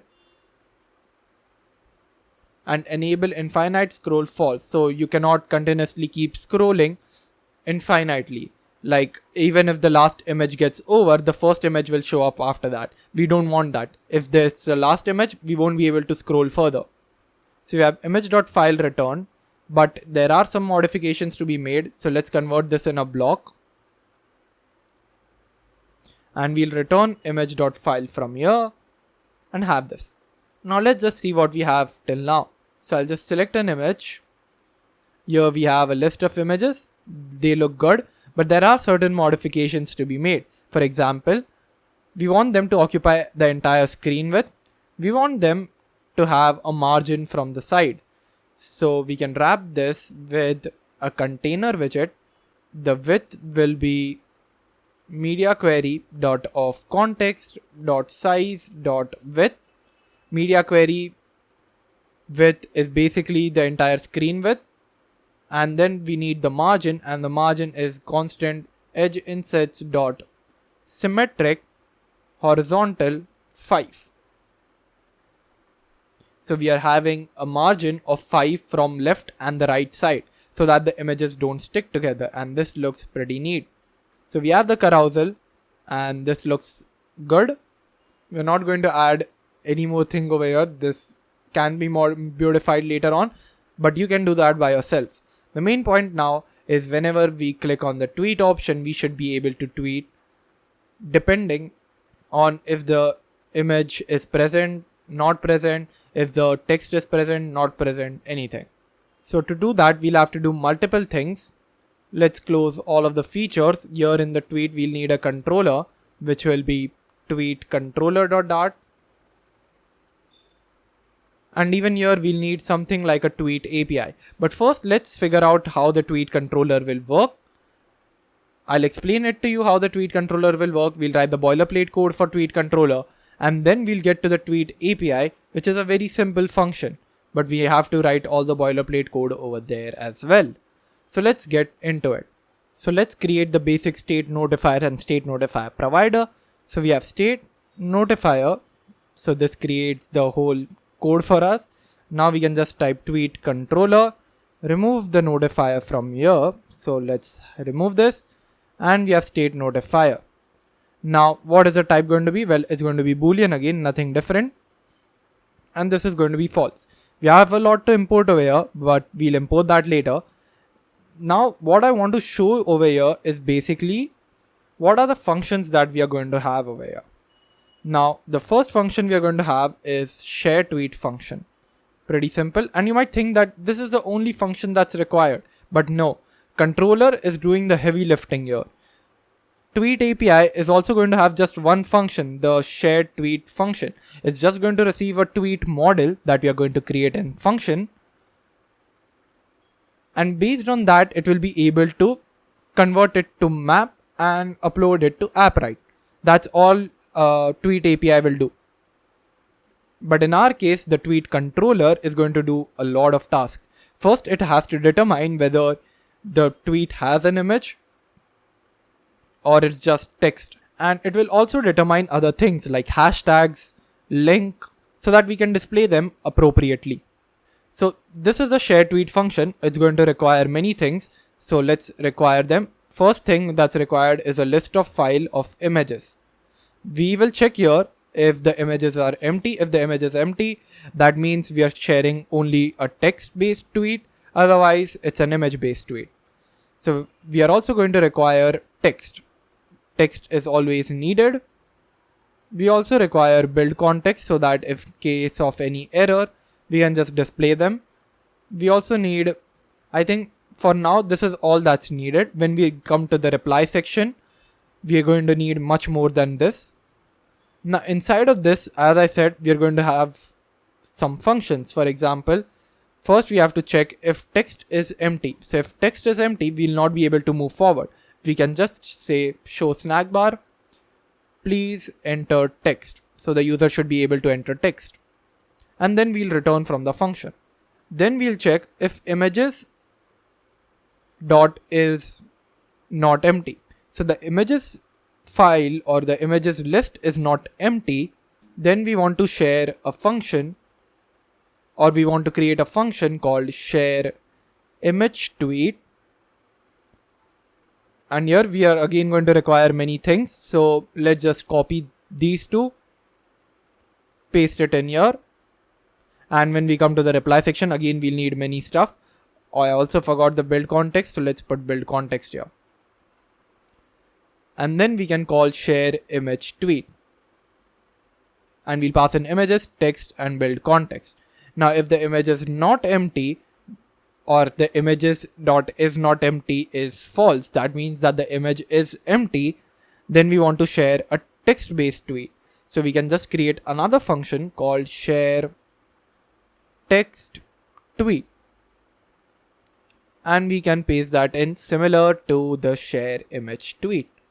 So we have share text tweet, but this time we'll not have images here because it's a text-based tweet. Why do we need images? Now notice that we have made both of these functions private. This is because they shouldn't be used outside of the controller. Only share tweet should be pushed outside of the controller. That's because we want to do heavy lifting in controller. We don't want to expose all of this logic like share image tweet, is if images is not empty, if image is empty. All of that we don't want in the UI file. Let the UI file be clean. We want the controller to be present, and controller can do all the weird tasks that are there, right? Now, either it is image tweet or text-based tweet, we want two things to happen. We want to get hashtags from a text and we want to get link from a text. So we'll create the functions right now. So we have the first function, which is string get link from text. So we have a text over here and we want to get link based on it. So now, first of all, we are going to get the words in the sentences. So we have list of string words in sentence, which is equal to text dot split. So we are finding the words and putting them in a list format. So suppose the sentence is Rivan Ranawat YouTube. Okay. So it will convert this in a list format like this. Rivan, of course with a string like a inverted comma like this, but just for demonstration, Rivan Ranawat YouTube. Okay. So we have this in words in sentences. Now what I want to do is check that if each word starts with HTTPS or www dot. So I'll just do for, just like we did earlier, string word in words in sentences, and then check if word dot starts with https:// or word dot starts with www dot, then it's a link, right? So none of these are links, but if I add www.rivanranawat.com or www.youtube.com/@rivanranawat, it identifies it because we got this word in the list. It looped through it and checked, yeah, it starts with www dot, correct? So now we can just say link is equal to word. And where is the link? Well, I can just create a link variable right here. And then we can return the link. So this is the get link from text, and this is also private because this shouldn't be outside the tweet controller. We'll use this function inside share image tweet and share text tweet. Now other thing that we need is getting hashtag, and this is going to have a similar logic like get link. So we can just have get hashtags from text, then we are going to have a string text, and then we are going to have similar logic. So I'll just copy paste this, but instead of string, this is going to be list of string hashtags, which is equal to an empty list as of now. Now we get the words in sentences, and then we just check if the word starts with a hashtag. So if the word starts with hashtag, we are just going to have hashtags.add word, and then we are going to return hashtags. So let me give you an example. So if I have something like this, but this time we have Rivan, hashtag Ranawat, hashtag Rivan as well. Now this is in a list format. Okay. Now we loop through it and then check. Does the word start with hashtag? Yes, hashtag Rivan does. We'll add it to hashtags. Does hashtag Ranawat have? Yep, it has. Let's add it. YouTube has? Nope. www dot has? Nope. So we are just going to have two hashtag words. So they are in the list right now, and we'll return the list. And this is also a private function, shouldn't be outside the controller. Great. Now after having both of these things done, let's create a tweet model. So we have tweet underscore model dot dart, and now we are going to create this tweet model. And then we can jump into this function and call all of this and interact with the tweet API. So now we can have class tweet, and let's decide what all properties should be there. Final string text, final list of string hashtags, final string link, final list of string image IDs. This image IDs are not image IDs, they are image links, sorry.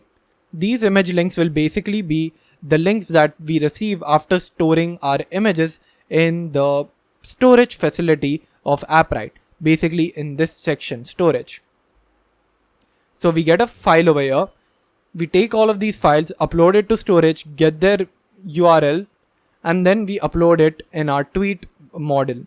And based on this tweet, we can check if it's empty. If it's not empty, then we can display them on the feed screen when we have to display the tweet.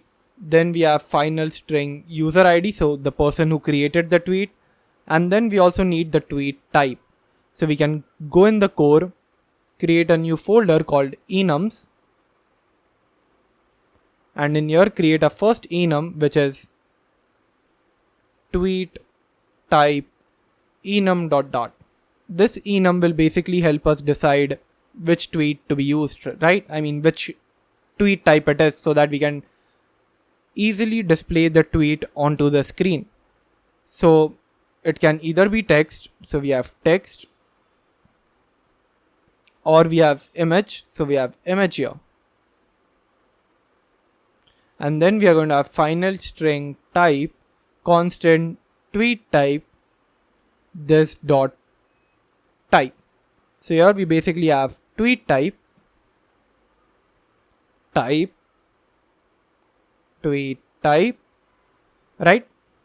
So it can either be text, image, and if you later on decide to add some more options like GIF sharing, and just emojis or whatever, you can add them. Then we also need final date time created at. So what time the tweet was created, or we can just name this tweeted at. Then we need a final list of string of likes. Then we need a final list of string of comment IDs. So whoever comments on this tweet, their IDs, a final string ID. So this is the ID of the tweet, not the ID of the user. The user ID is this. So basically the user who tweets this will have this UID, and ID is basically the tweet ID. And this is final int reshare count. We don't want to keep track of who reshared it and stuff. We just want to keep a track of number of how many people have reshared it. Then we have other things needed when we get to the replying part, but let's just ignore it for now. Now we can generate a data class. We can remove .convert. We can pass in @immutable and pass in constant over here. Now we can scroll down, and here you can see when we want to convert tweet type to a map format, like we want to upload it to database, we have to map, but it's giving us an error because there is no to map. So you want to do tweet type dot type, and this will give the correct type because that's what we have mentioned in the enum. Text and image, this is the type of this enum. Then we have tweet type dot from map kind of message. So for that we'll have to create an extension on this enum. This was using enhanced enums, and now we are just going to create an extension on this enum, call this convert tweet, and this is an extension on string. This will return a tweet type to enum, and we are just going to have switch this. So when we are having this, so whenever to enum is called on a string, that string is text, then we want to return tweet type dot text. If it's image, so if it's case of an image, we want to return tweet type dot image, and if it's none of these, there's default, and then we want to return tweet type dot text. So it's either a typo mistake or anything, then we just want to return a text type. So basically, if we have something like text mentioned in a string format and then we call toEnum function on it, this will return to us a tweet type dot text. Easy. So now we can go to the tweet model, remove all of this, it's not needed. We'll take map of tweet type as string because it should be a string, and convert it to an enum. Or you can specify it more efficiently by saying to tweet type enum, because in case you have other enums on the string format later on in app, you don't want to mess things up. And then obviously we'll remove the to JSON and from JSON, similar to our user model. Now we can come to the tweet controller, and first thing we are going to have a look at share text tweet. So here we'll set state equal to true, that means is loading has started. Then I want to get a list of hashtags, so final hashtags equal to get hashtags from text, and we'll pass in the text that we get from here. Then we also want to get the link, so link is equal to get link from text, and we'll pass in the text. Then we are going to create a tweet model, so we have tweet equal to tweet, and now we'll pass in text, hashtags, links. Now we need to pass image links. Image links is going to be empty for here. Then we need UID, the UID of the user, so we need to get the current user's ID, so we'll have to do that. Tweet type here is going to be tweet type dot text because we are in a share text tweet function, so obviously it's a text. Tweeted at is going to be datetime dot now. You can either use datetime dot now or you can use the one that's given by Appwrite itself. Then we have likes. Likes is initially going to be empty. Comment IDs is going to be initially empty. ID. So the ID is going to be empty for now, because we are not adding that to toMap, and of course we need to remove that before we forget. So in our tweet model, we'll go and remove map of ID. We don't need that. Actually in toMap, not from map. So we'll remove from here. We don't want this line. And over here, we are just going to have map/$ID. This is the same thing that we did with user model. We don't want the from map to have just ID. It's going to be /$ID. And this is not going to have a map returning ID. Okay. So we can go to the tweet controller.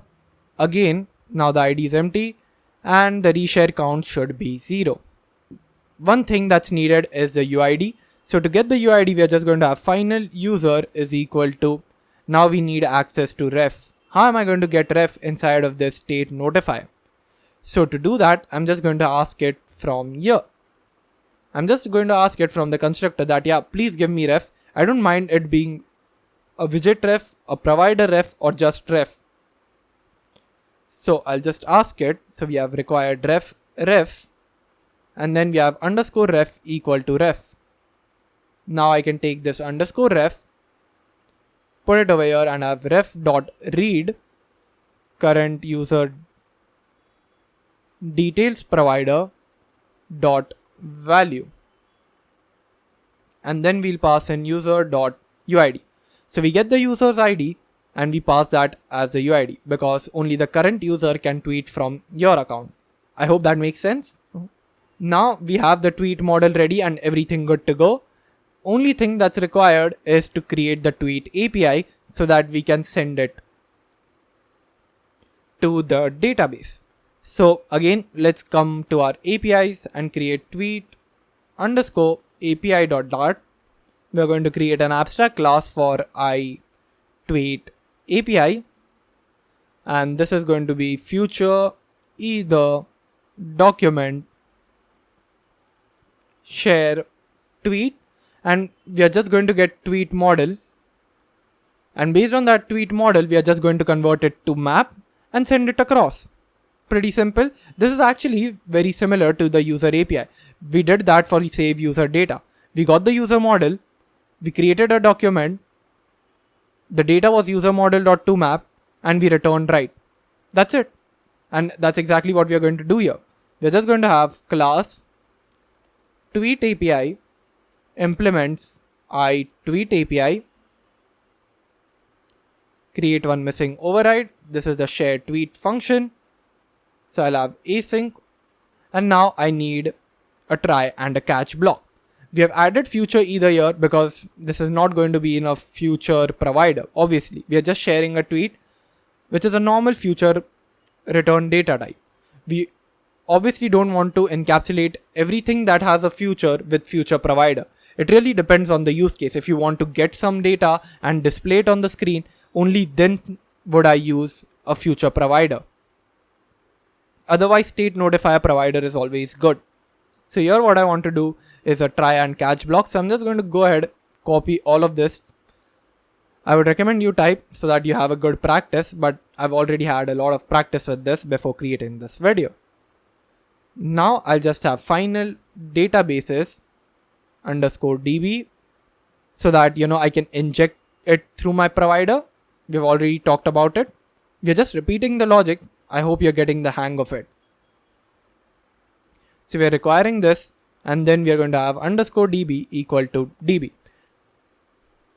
I'm going a bit fast over here because this is already the logic we have covered. Anyways, after creating the document, let's import this Appwrite constants, but this time it's not users collection. We need tweets collection. So we'll name this tweets collection and then pass in the appropriate tweet collection ID. So let's go ahead, create a new collection called tweets. Copy the collection ID, don't forget it, and paste it over here. And now I want to get started with creating the attributes over here so that we don't get the error. So the attribute here is going to be everything that's mentioned over here. So I can just take text, pass it in, select the attribute type as string, 255 required, and go ahead and create. Now you can do this for everything. I'll just fasten this process really quick. While creating the attribute, one thing is the tweet type. The tweet type here should be of the string format, because when we are converting it to map, you can see over here, we're having tweet type dot type, and this is a string. This tweet type is basically what we had mentioned over here. Okay. And another thing is the attribute key of tweeted at. This tweeted at should be an integer. Why? Because if you see over here in the toMap function, we have tweeted at dot milliseconds since epoch, and this returns an integer. So you want an integer to be present over here. We can mark this as required and click on create, and make sure to not add ID property to this tweet model or this attributes. Don't add the ID property. You can add UID, but don't add ID, because this is a tweet ID that is being automatically generated.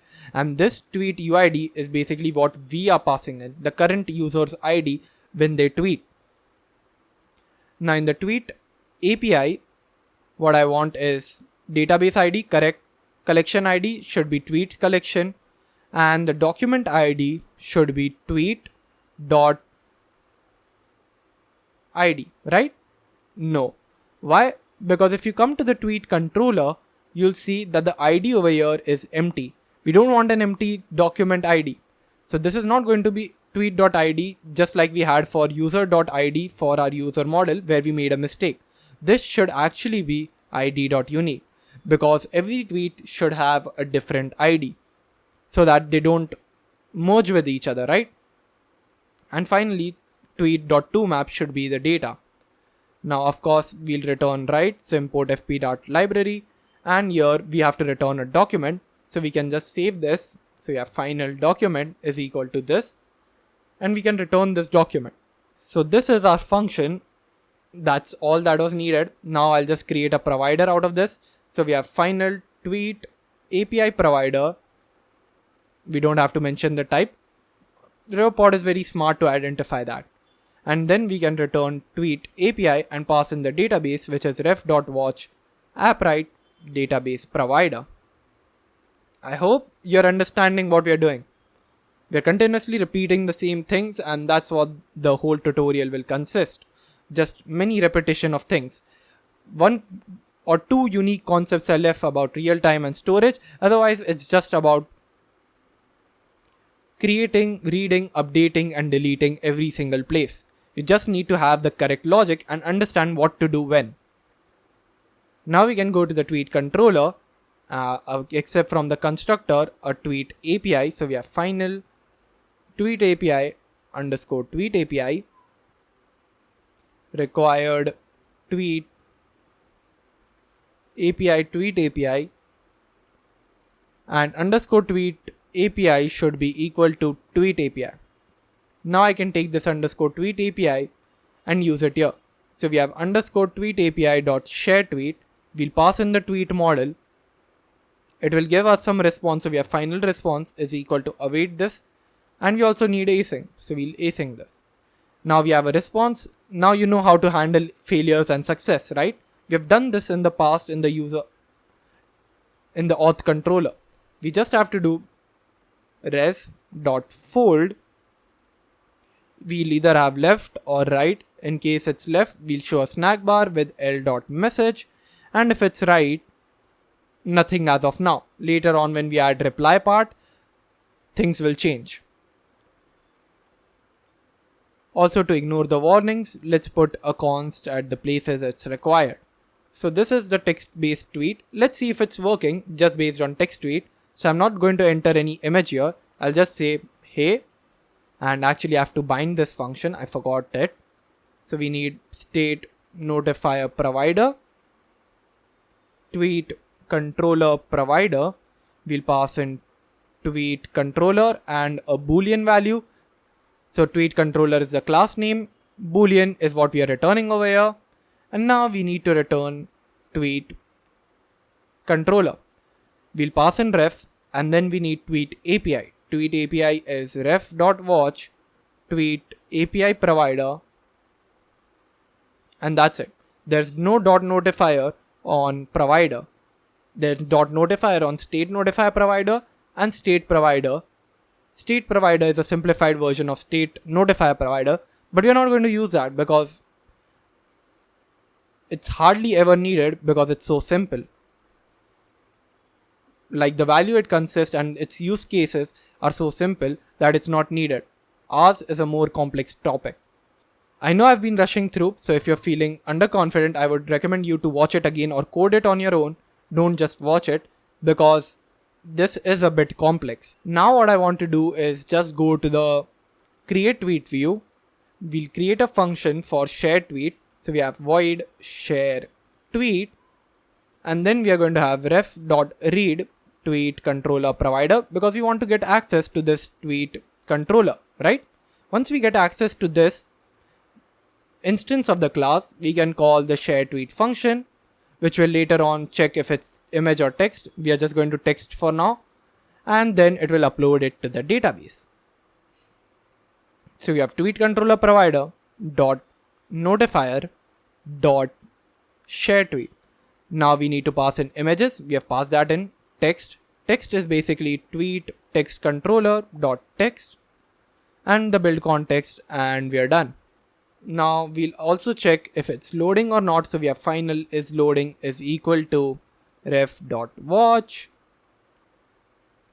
tweet controller provider. Now if it's loading, so I want to show a loader. So if it's loading or the current user is null, then I want to show a loader, otherwise the widget tree. And now if I click on tweet, nothing happens. So I'll just restart. Also, I'll bind the share tweet function to the done button right in the app bar. Since the function signatures match, you can see I can put that in correctly. So I'll come over here, I'll say hello and then click on tweet. The current user is not authorized to perform the requested action, and there's continuous loading. There are two things to be fixed. So I'll go to the settings of the tweets collection. I'll scroll down and add a role where all the users can create, read, update, and not delete, because Twitter doesn't allow deleting, I hope. As far as I've seen, I don't get the option to delete. So we can either create or read. There's no updating the tweet or reading the tweet. And also we have to set state is equal to false. I can remove the comments. These are basically useless comments now. I'll set state is equal to false now. And then restart the application. Come back here. I'll say hello and click on tweet. You can see invalid document structure, unknown attribute, hashtags. So I think I forgot to put the hashtags list. I'll put that in. And the size of the hashtag list is going to be 100 or 50 or whatever you want. We'll click on create. Now we'll click on tweet and the tweet has been uploaded. So if we go to the documents, refresh, there's one document with the text of tweet, the correct UID of the user, tweet type is text, that's right. Tweeted at is also correct. There's likes, comment IDs and image links, reshare count, and there's no hashtag. Now I'll try to add hashtag Rivan, hashtag Branawat, and also a link. So I'll just write www.youtube.com/@Rivan Ranawat. And now I'll click on tweet. So it got updated. Now I'll come back. Here we have it. Here's the text. Here's the hashtags, correct hashtags, Rivan Ranawat. And the link is also correct. That means everything is working fine in the tweet type text format. Now I want the same thing to happen in image, but things might change a bit differently in share image tweet. Why? Because we have a list of file images to be uploaded to storage. We'll have to create a separate API for that. So I'm just going to go ahead, copy everything from here, paste it in, and definitely make some changes. First, make this asynchronous. Share tweet is going to remain same. Tweet type is now image. We have a list of image links to be put in. I'll do that, and nothing else is needed. So now I need to go to the storage APIs folder and create a new API called storage API. We cannot do that with the tweet API because it might congest a lot, and also this storage API is not just going to be used in tweet, right? It's also going to be used in user profiles when the user wants to update their bio, profile picture, and all of that stuff. They will be able to access storage API again. So let's create storage API. I'm not even going to create an abstract class for it. There's just one function. So we have final storage underscore storage, and we have storage API required storage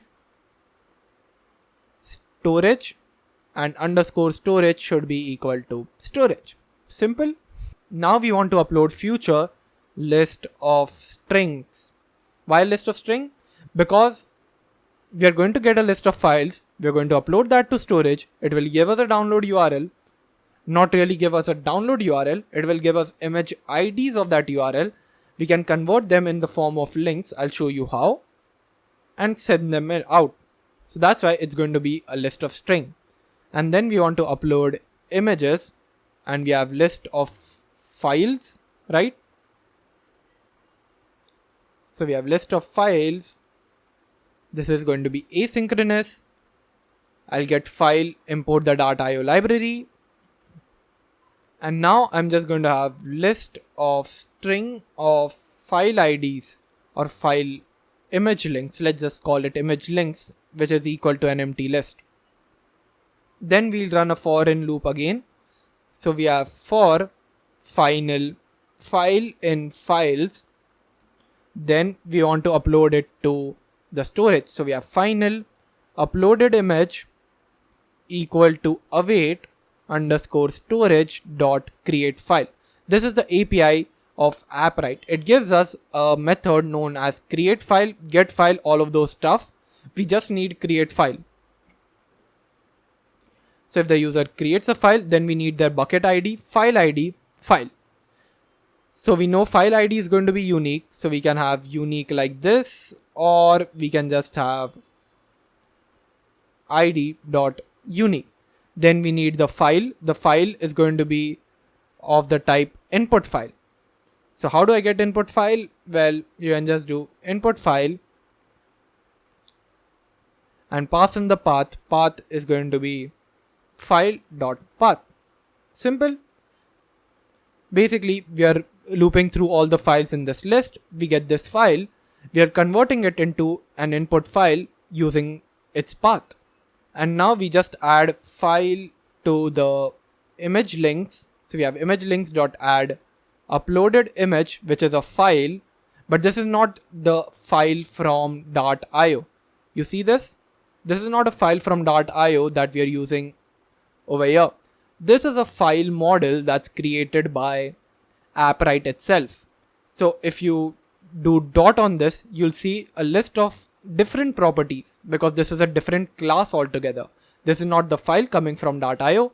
It's coming from Appwrite /models.dart, the same place we got account and session classes. So here we have $ID. We can add that. And then we just want to return the image links from this function. Easy. Now to get the bucket ID, what we need to do is go to the Appwrite console, go to the storage, create a new bucket. Let's call this images. Copy this bucket ID, go to Appwrite constants and register it. So we are just going to call the static constant string images bucket, which is equal to this. And now we can pass in Appwrite constants dot images bucket. Easy enough. Now we will just create a provider for this and call this storage API provider, and we'll return storage API, but we need to pass in the storage, and for that we'll have to create another provider because we don't have anything for storage yet. So we can go to the providers.dart, create another provider and call this Appwrite storage provider. We'll pass in storage over here, and it will also require a client. That's it. All the Appwrite dependencies are similar to each other. That's a plus point. And now in the storage, we can just pass in ref.watch Appwrite storage provider. Now you might ask one thing. If we are returning the file ID, how is this a link? And you're totally right, this is not a link. So we need to convert this in the form of a link. So basically, if you try to upload any file, I'll just select a file. I just uploaded a file from here, and you can copy this. You'll get a file URL, right? Now you can see this, but the point is the URL is not exposed over here. So if you try to do .url or something, try to find something, it's not really there. So what I'm going to do is just examine this URL. I'll copy this, go to the Appwrite constants and create a static function for this. So we have static string image URL. It will return, this function will return a string of image URL by taking image ID as a parameter and return this. If I want to make it work on Android, I'll have to pass in my IP address over here. So I'm replacing all of this with $endpoint/storage because my endpoint doesn't have a slash at the end. So we have $endpoint/storage/buckets. Then there's the bucket ID. So I can just have $images bucket, which is this one, /files/$image ID view ?project, and then we'll pass in the project ID, and mode is equal to admin. So this is how we are able to retrieve and see the image URLs. Pretty cool. Now I can go to the storage API. I can add this. So I can just do image links dot add Appwrite constants dot image URL, pass in the image ID, which is uploaded image dot $ID, and with this we have image links added. A proper valid image URL is there. Great. Now I can go to the tweet controller, go to the share image tweet, and here just have final image links is equal to _storage API. So I want to get access to storage API. So I can just have similar to tweet API, storage API, and here I'll have _storage API, and now I can again have this passed in. So required storage API _storage API equal to storage API. Now that I have storage API, I can just have _storage API dot upload image. Then I'll pass in a list of files, and the files are images. I'll await this. I'll take the image links, which is a list of string, and add it over here. Now I think this is all about image tweet. Now I can go up in the storage API. I'll just pass in ref.watch storage API provider, and we're done. Now let's try to run the application. We've already configured the UI file, everything over there. Now I'll select some images. I think these three work well. Now I can just say #Revan. This is so cool. And I can tweet it out. We're getting this error because the current user is not authorized to perform the requested action. And that might be because we are not allowing the user to upload images. So to upload the images, we can go to the settings, add a role. All users can create or read.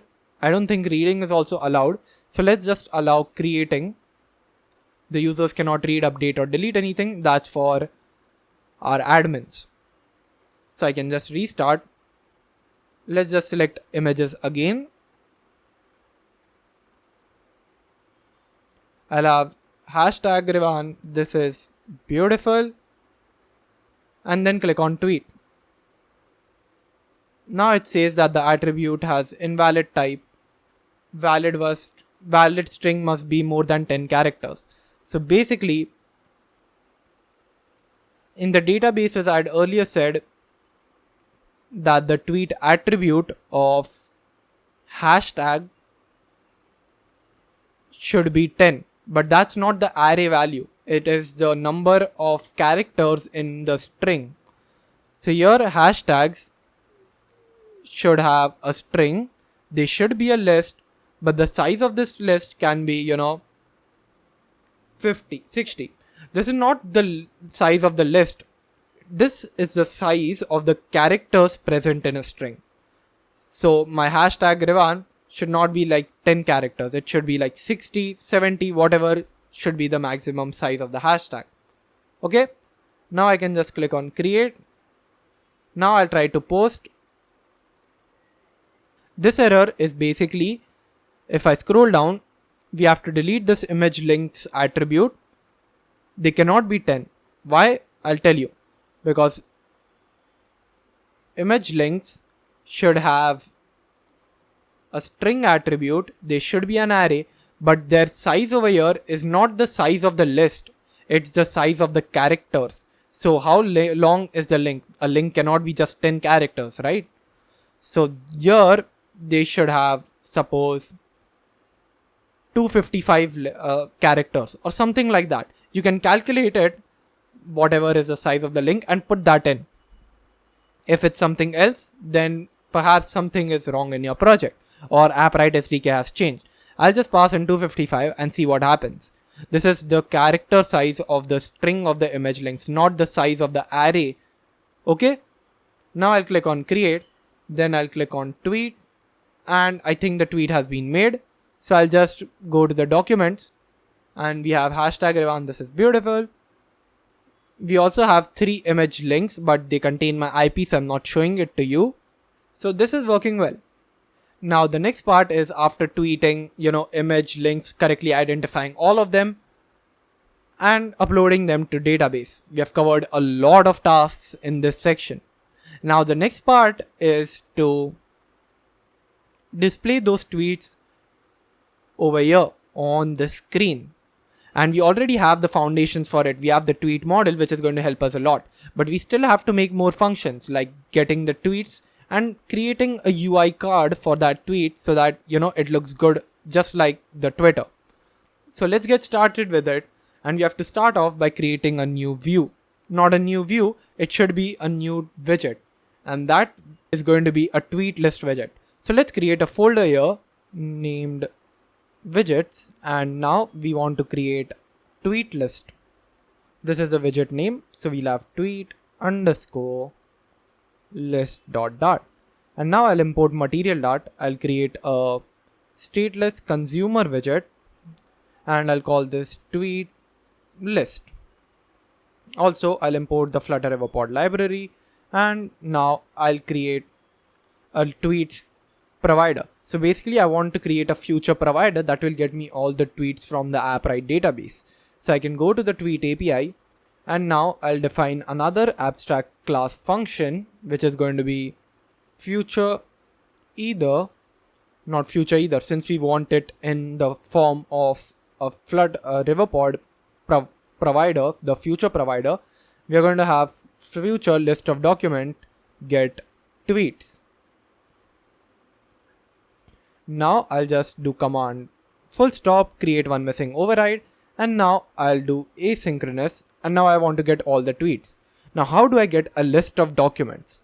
So for that I'll just use underscore db dot and see the function for it. Create documents, create the documents, delete, get, list. List documents will give us a list of documents as the name suggests.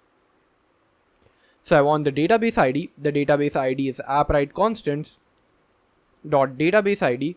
Collection ID is Appwrite constants dot tweets collection. And now I'll just save this in a variable. So I'll have final documents is equal to await db.list documents. Now I can just do return documents, but this is document list, not list of documents. So what I can do is documents.documents, and it will return to us a list of documents. Correct? Now I can go to my tweet controller. So let's go over there. And here I'll create a separate function called future list of tweets. Correct? Because I want to get a list of tweet. Here we are returning the documents in a list format. Here I'll convert all of those documents in a list format. So I'll call this get tweets. This will be asynchronous, and then I'll get final tweet list is equal to await underscore tweet API dot get tweets. Now this tweet list is a list of document, so I'm just going to map through it and convert every single one of them into a tweet. So we can do that by doing tweet list dot map, and this will give us a tweet. Now I'll convert this to a map, so we'll have tweet dot from map. Sorry, I'll convert it to a model from a map. So I can do tweet dot from map. This will convert it from map to a tweet model. And then I can pass in tweet dot data like we've done before for user model, but this time we are just mapping through it and converting everything to a list. So basically we went through all the documents, mapped through each one of them, we got a single document, and we convert it to a model. Now I can return this thing because it's now a list of tweets. And since there's asynchronous, it became future list of tweets. And now I just need to create a future provider out of this. So I'll just have future provider, name this get tweets provider, then remove this, and then I'll have final tweet controller is equal to ref.watch tweet controller provider dot notifier. Now I can return tweet controller dot get tweets, and now this is of the type future provider list of tweet. Why was I insisting on future provider? Now you'll get to know, because future provider gives us a very good thing. So if we come to the tweet list and do return ref.watch, and then we do get tweets provider, you can see we have earlier used dot value to get the value of the list, and then we could use this value. We did this for the user provider. So if we come back to our create tweet view, we can see here we did this. Since this was a future provider, we had dot value. But now what we are going to do is not value, but dot when. I said you can easily transition between the data, error, or the loading state. That's why we never had future either in there, because if there's an error, we'll get to know it over here. So now if there's data, we have to do something. If there's an error, we'll also get a stack trace. We have to do something about it.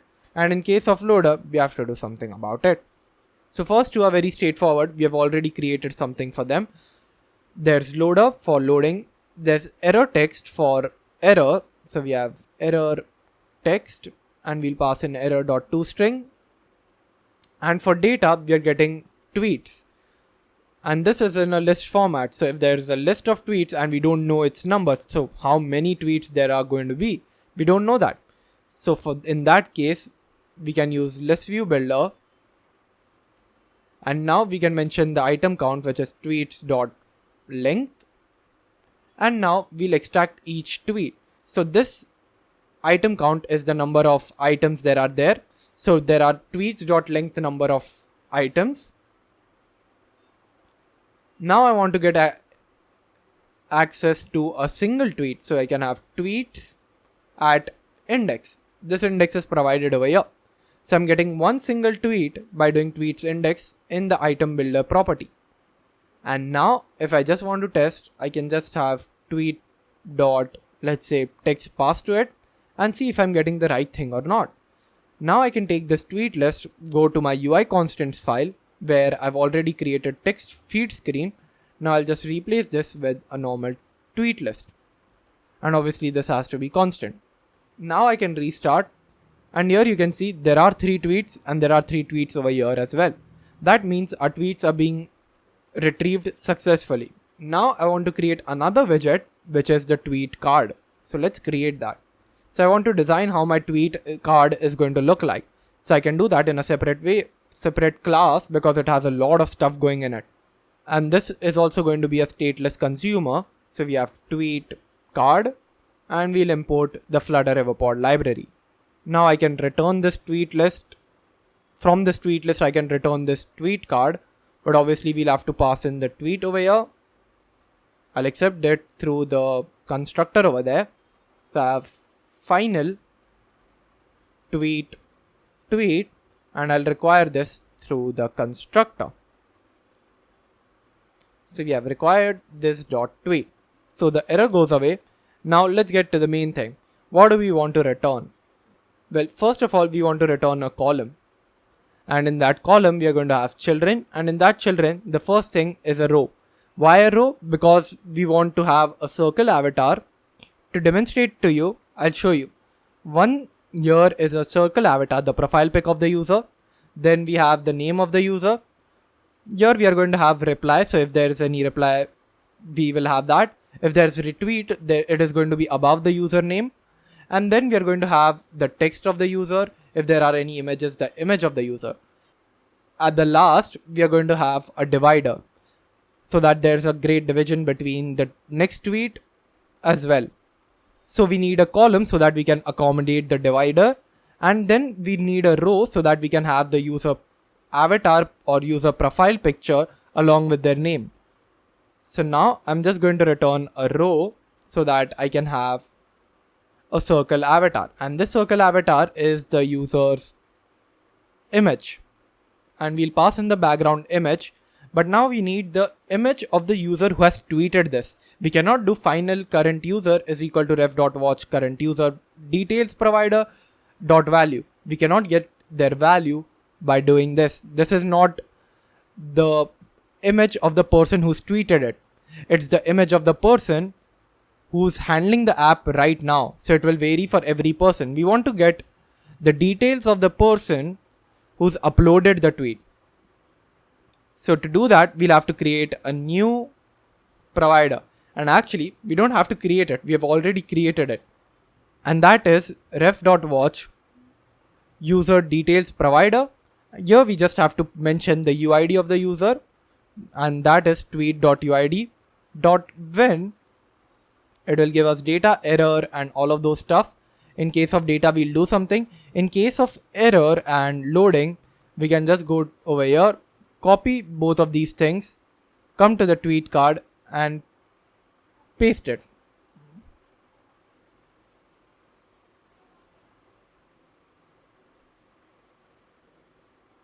Now I can copy the column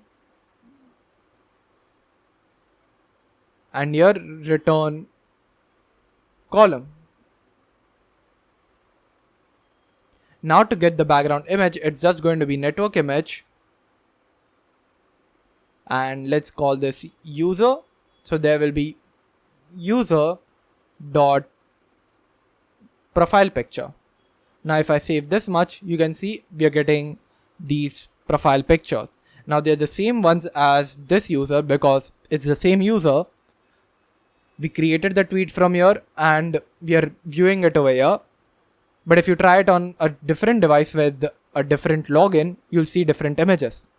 But if you used current user details provider, it would have given you something else on a different device. It would give you the same thing over here, but it would be different on a different device because it would use their profile picture. It wouldn't be the person who tweeted that.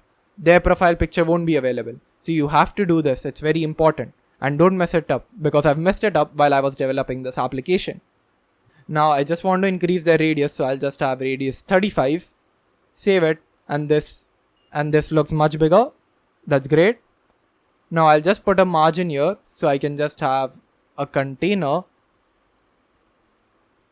and put a margin of constant edgeinsets.all 10. So there's a margin of 10 everywhere. And this looks super cool.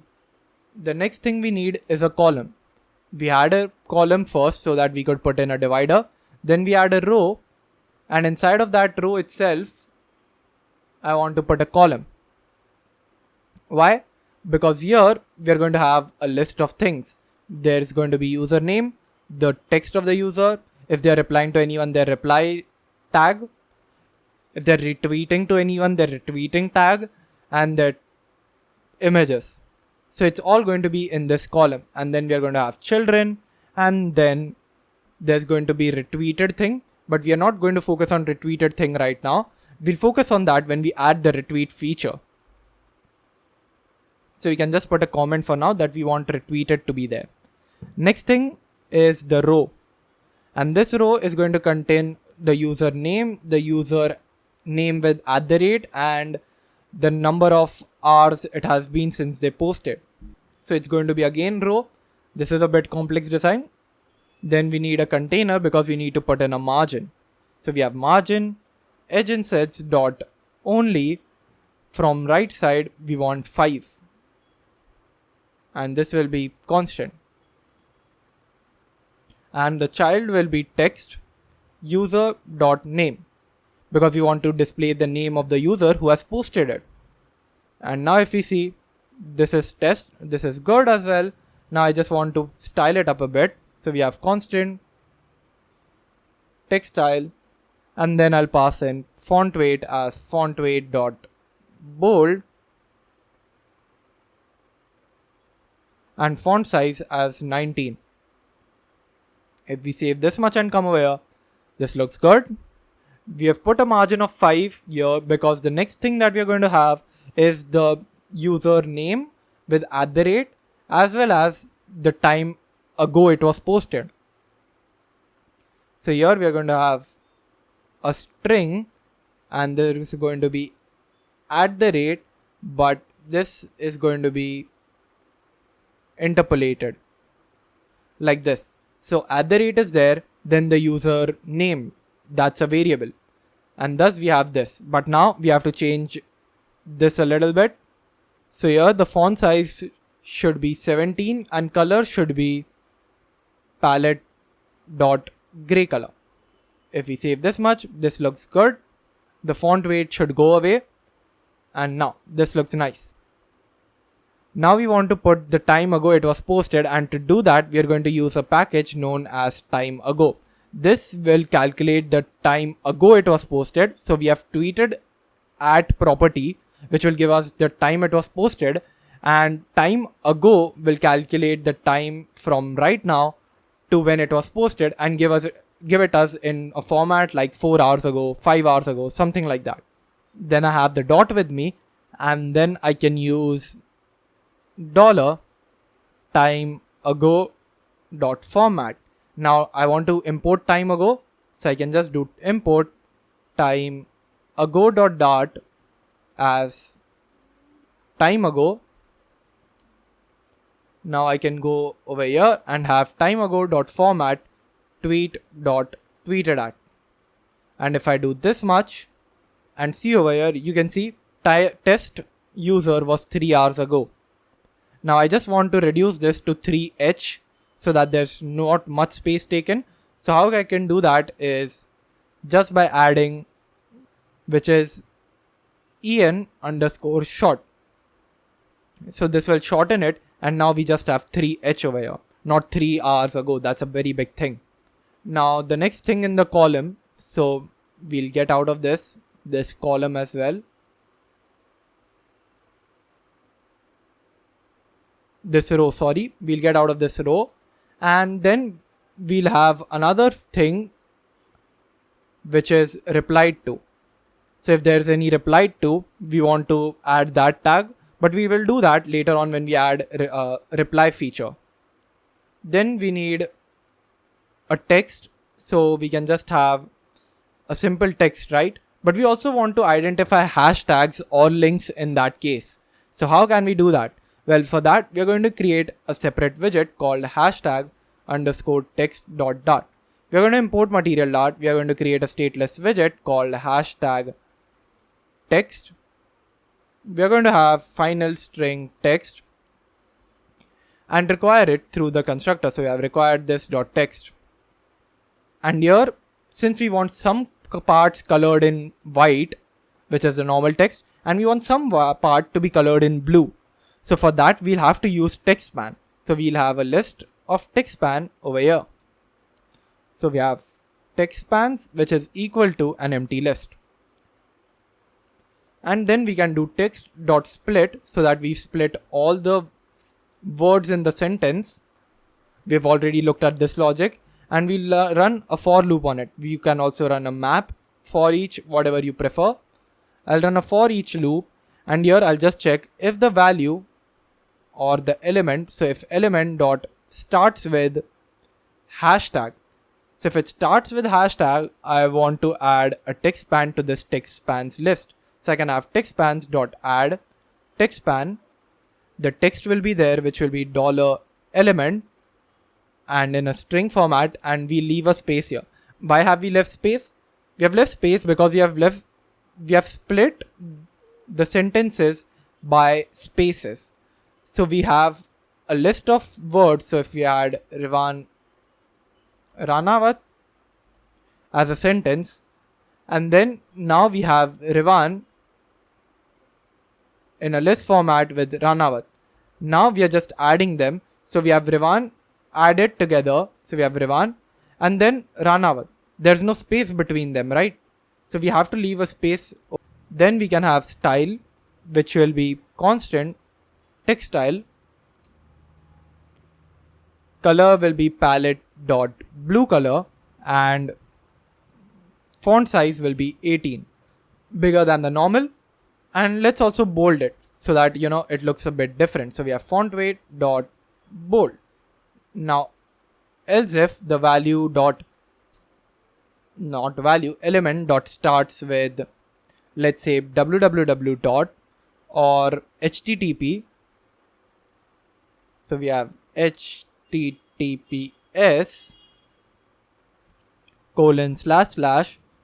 then we will have something similar. So we'll have text spans dot add this. This is also going to be blue color and bold and all of that stuff. Let's just remove bold so that there's some distinguishing factor. And else will be the normal text. So we have text spans dot add. We add the value, but this is just going to have a font size of 18. It's not going to be blue color. It's just going to be the same size as these three or these two. And now what I want to return is a rich text because it requires a widget to be returned. And here I'll pass in the text as text span, and it will have children as text spans. So we have returned a rich text widget with a text span having its children as the text spans that we just created over here. And now I can just have hashtag text, pass in the text, which is tweet.text. And now if we come over here, you can see the UI is totally dismantled, but we are getting our hashtags and links colored. This is great. Now to fix this, what we can do is wrap the column widget over here with expanded widget. Since we are in a row, container takes this much, and then we have text that's overflowing. So we want text to get all the maximum space, and if there's no maximum space, it can just go down. So we'll just wrap this, and if we come back, yep, it looks fine now. But you can see this text is not in the center, is in the center. We want it to start from here. So we can go up here again, wrap the column widget with cross-axis alignment as cross-axis alignment.start, paste it, and everything starts from the left side. Now the next thing that I need is images to show up. So if tweet.tweetType is equal to tweetType.images. So if we are having an image as the tweet type, then we want to do something. Braces are not allowed while rendering this. This is an if collection. So to have that, we are going to create a separate widget on its own, and that is going to be called Carousel image.dart. We can import material dart. We can create a stateful widget because there's a lot of stuff going on here. Basically, we have an options button. So if the user wants to know which image we are on, or if wants to click over there and go to a certain image, they can definitely do that. And this is going to be final list of string image links. We'll require this through the constructor. And now over here we are going to create a variable called int current is equal to 0. This means the current index of the image to be displayed is 0. And now we are going to return a stack, and there is going to be children. Why is it a stack? You'll get to know. Our first child is now column. The column is now having children, and the first child is the carousel slider. The carousel slider is the same thing as what we had in create tweet view. So we can go there, copy the carousel slider mentioned there, and paste it in the children. Now I can import carousel slider. I can map through the image links or widget.image links, then do image.network, where we'll get a link, and based on that link we have to do image.network, and this will have a fit of boxfit.contain. And here the margin is going to be in all the sites, so we are going to have margin.all 10. Now just to see if it's working, we'll have carousel image, we'll paste it over here, pass in the image links, which is tweet.imagelinks, and save it. And when we try to see this over here, we are getting this error. This is because it is not able to fetch the images, and for that we have to give them a proper permission. So in the storage, we'll have to go to the images tab, go to settings, and here add a role for any user that they can create, read, update, delete, and then click on update. Now if you restart the application, you can see all of the images showing up. So the error is now gone.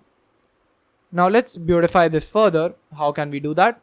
First of all, in the carousel slider, we want the viewport fraction to be 1. We want to disable the infinite scroll, and this looks much bigger already. That is nice. And in the stack, we want alignment as alignment.center. So it's right in the center. Also the width will be removed here, and the decoration of box decoration, border radius dot circular 25 will be added. Let's save this much, and here we are going to have one more thing on page changed. We'll get index and reason, and then in the set state we are going to set current variable, that is global, equal to index. So whatever index this carousel options give us, we'll set that to the global variable current. Now the next thing after this is row widget, because we want to display a bunch of circles so that we know how many images are there and stuff. So in the children, we are not going to return a list over here. We are instead going to have widget.imagelinks.asMap.entries. So we're going to treat them as map and get the entries and map through each entry and return a gesture detector. We also convert it to a list so that we don't get any error. Right now we are getting error because we are not returning anything, so we have to return a container which has the width as 12, the height as 12, and margin will be edge insets dot symmetric. In the horizontal direction we'll have 4, and this will also be constant. And now we want to create a circular shape, so we are going to have box decoration shape as box shape dot circle, and color will be colors dot white dot with opacity, and the opacity will differ because if it's current, so basically if current is equal to e dot key, e is basically this one. So if the current matches the current index we are on, then we want the opacity to be more, right? So it will be 0.9. Otherwise it will be less opaque. So we'll have 0.4, and here you can see we are getting this thing. Looks good. And this was the entire carousel image. We had carousel slider, and then we had a row depending on where we were. So now if I just try to, go back and forth, you can see we're getting the correct highlight on this. Now in the tweet card, we have to make certain changes again. So we'll go at the top in the row. You can see we have cross-axis alignment. We have to pass in cross-axis alignment dot start so that our circle avatar moves at the top, not in the center. Then we will have another thing, which is if we want to display the link. So if tweet dot link,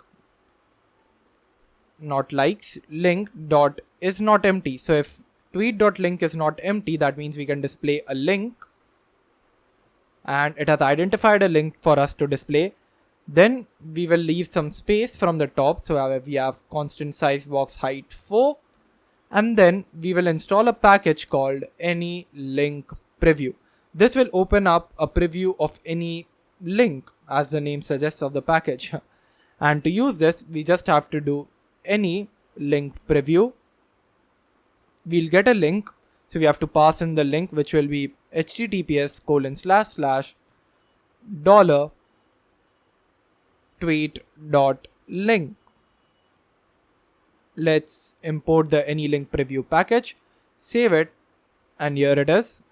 And it's not displaying as of now because we have to restart the application. So let's restart it. And while that is happening, let's get on to the next step, which is the icon buttons to show up below the tweet. So basically like, comment, all of those things. So here we are going to have another feature or another widget called tweet icon button dot. We will import material dart for it. We're going to create a stateless widget, call it tweet icon button. Then we are going to have final string path name. The path name is the name of the path to the Flutter SVG icon that we are going to use. Then we are going to have final string text. So what is the counter? How many tweets have happened? So how many retweets have happened? How many likes have happened? All of those stuff. And a void callback tap. So we have void callback on tap. Now we just need to generate a constructor for all of this. And now we are going to return a gesture detector. So any of this is click what should happen. And in the on tab, we'll pass in the on tab. And in the child, we are going to have a row.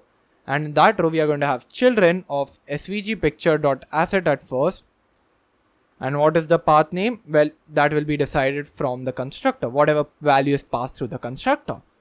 Then we need a color, and color will be palette.gray color.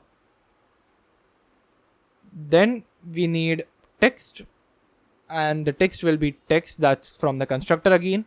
And style will be constant text style, font size 16. So it should be smaller than the tweet text that is showed up. And obviously we need some margin, so we can have a container and have margin constant edgeinsets.all 6. Save this much. You can see our links are also showing up, but I don't want my link to show up like this. I want it in another format, which can be changed through display direction, which is UI direction horizontal. And now it's in a different format. I like it in this format.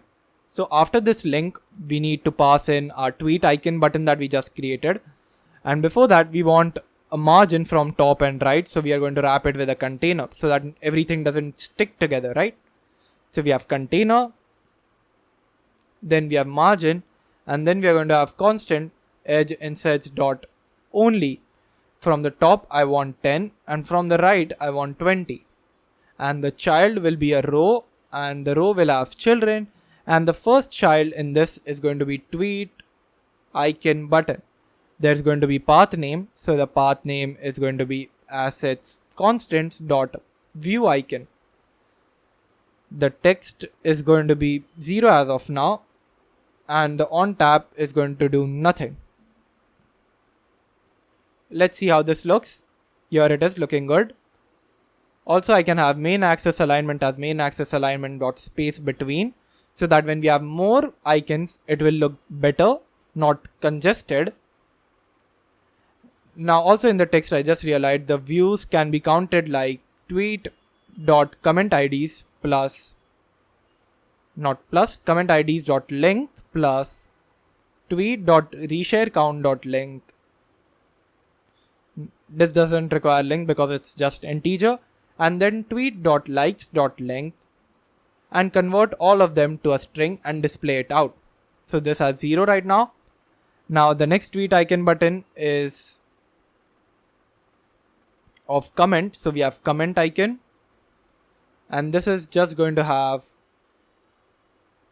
tweet dot comment IDs dot length dot toString. So let's remove this, and this looks good. Now the third icon we need is a retweet icon. So we can have retweet icon, and this will be reshare count dot toString. Great. Now the fourth button that we need is a like button. For now we are going to have this, but like button is going to be a little bit different because of the animation we are going to add to it. And the text is going to be likes dot length dot toString. And the final button we are going to have here is not going to be a tweet icon button. It's actually going to be just an icon button because I didn't find the need to find an icon for it. And it's going to be constant icons dot share underscore outline. Now if you see over here, this looks good. You can change its size by having size as 25 and color as palette dot gray color. Now let's just leave a space after this container. So we have constant size box of height 1, and at the end of this column, you see this was a big row. I told you that we added the parent column so that we could add a divider at the end. So I'm just going to have a constant divider over here, and this divider is going to have a color of palette dot gray color. Sweet. And now we have this. This looks superb. If you put this divider over here instead, this will only cover this part of the row. That's why we didn't add it over here. We added it right below the last column. And this looks much more better. And this also concludes the entire UI, right? Now other things like the like animation, replying part, the retweeting part, we'll add them as and when we get to it, right? We just don't want to mess everything up and put everything together. The next focus of this app is going to be making stuff real time. So basically if I try to, tweet here like hello and tweet it out, come over here, you can see hello is not shown. This hello is the previous hello 3 hours ago, not the current one. Only when I restart my app can I see the hello here. So I want this hello to show up real time. So we'll have to use real time that's provided by Appwrite over here, and it's going to be very fun. So let's get into it. But before that, let's see why our UI looks so off with this part right here. We have 3 buttons over here. We have an image, but this looks very weird because it takes a lot more space than expected. One problem is the height it's taking. So if we come back over here, we remove this height and come back, you can see it takes only that much height that it's needed. It doesn't require all the height, correct? And these buttons over here, they are not centered. We want them to be centered, so we can have main axis alignment as main axis alignment dot center. And now they're right in the center, and this looks more compact and better. Now let's get started with real time. So to get started with it, we are going to go to the tweet API, create our abstract class, which is to get latest tweet. So in the abstract class here, we are going to create a stream. This real time gives us a stream, and it will give us a stream of something known as a real time message. And it is going to give us one latest tweet. So let me just type it out. Get latest tweet. It's not going to give us, a list of tweets that are new or anything like that. It will give us one single tweet that just came in. Realtime works like socket. So it is just going to give you the latest event that it has and just present it to you so that you can display or do whatever you want to do with that. So now I'm just going to create one missing override, come over here, and now we have to use realtime. Now to use realtime, of course, we'll have to import it from the constructor. So let's have final realtime underscore realtime here. Then we are going to require this. So we have required realtime, and then underscore realtime should be equal to realtime that we are getting from the parameter here. Easy. Now we can go down. Also, let's see why we are getting this error. We have to provide realtime. Now, realtime is provided by Appwrite, and for every single Appwrite dependency, we have created a provider. So let's just go over there and create a last provider, which is the Appwrite realtime provider. You can see how our work is getting reused every single time we use a provider. We don't have to continuously create instances. Only one time we have to create this and it works well for us in the entire application. Here let's just provide realtime, which is ref.watch realtime Appwrite realtime provider. Now we can come down here and return something. So we need to return whatever will be returned. So let's just call realtime and see what it does. So if we do realtime and if we do subscribe, you can see we can subscribe to a list of string of channels. So let's just first have a string and then just see what subscribe method gives us. It gives us a real-time subscription, but here we want to return a stream of real-time message. So over here we have something known as .stream, which will convert this into this format. Now we need to subscribe to a particular channel. Now what are these particular channels? You can find a list of them on the Appwrite documentation. It's present over there. Or otherwise, if you want to understand it logically from the point of view of database, so let's just go over there. We are going to use realtime for databases. So if there is any changes made in the database in a particular collection or in a particular document, we're going to track it through this subscribe method of realtime. But if you want to do the same for storage, so for a particular file or a bucket, you can do that, and the channel name for it is present in the description below. Basically, you'll find the Appwrite documentation where you can find literally everything well written. So let's just go to the database. Now let's understand what we need to track. We need to track the tweets collection and see if any tweet is being created, right? So for that, what are we going to do? To understand that, let's go to the main Appwrite dashboard. So first thing we need to do when we are in our project is go to the databases. So we need to enter a database ID, right? So here we can just have databases dot. So it will go to the databases and then we want to go to the particular database ID. So now when we go to the particular database ID, we need to enter that as well. And a database ID is present in Appwrite constants dot database ID. Now after databases, where do we want to go? To a collection, and that is the tweets collection. So we can just write dot collections over here, and after that $$ Appwrite constants dot which collection? The tweets collection, because we want to see if any tweet is being created. And then we just want to keep track of the documents. We don't want to track any particular document because we want to track if a new tweet is being created or not. So here we are just going to have dot documents, and that's our entire channel. We go to a database and then pass in the database ID. Then we want to go to the collections, pass in the collection ID, and then we keep track of the overall documents, not just one particular document. If you want to do that, you can do document dot $ Appwrite constants with a particular document ID, but not that for my case, right? Sweet. So our get latest tweet is now done. It will give us the latest tweet that it gets. If it doesn't give any latest tweet, there will be a loading indicator. You'll understand that when we write the code for it in the UI file. But before that, we need to convert. We don't even need to convert it actually. I was going to say that we need to convert this real-time message that it gets in the form of a tweet, but we don't need to do that because in the UI file we need to check some things.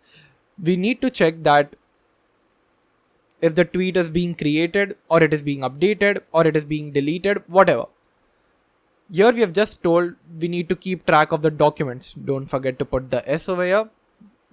We need to keep track of the documents, but we don't know what event is happening on it. It can either be creation, deletion, whatever. So for that, we are going to create a stream provider, and let's just call this get latest tweet provider. We'll remove the async star. We are going to get an instance of the tweet API directly. We're not going to get an instance of tweet controller, what we have been doing till now, because we are not going to register this function in the tweet controller because we don't have any job for it. So now we can just have final tweet API is equal to ref.watch tweet API provider. And now we can return tweet API dot get latest tweet. Of course, you can put this function get latest tweet in the tweet controller as well and just call underscore tweet API dot get latest tweet and then use the controller over here. But why do we have to do so much when there's literally nothing happening in the controller for it? So we just have this. Now, of course, if you want, you can add auto dispose. Auto dispose will auto dispose your provider, and it's always a good thing to add beside every provider. I've forgotten to do that. So go ahead, add auto dispose everywhere. It will be mentioned in my GitHub repository. So if you're referring to that, I'm sure you'll find auto dispose over there.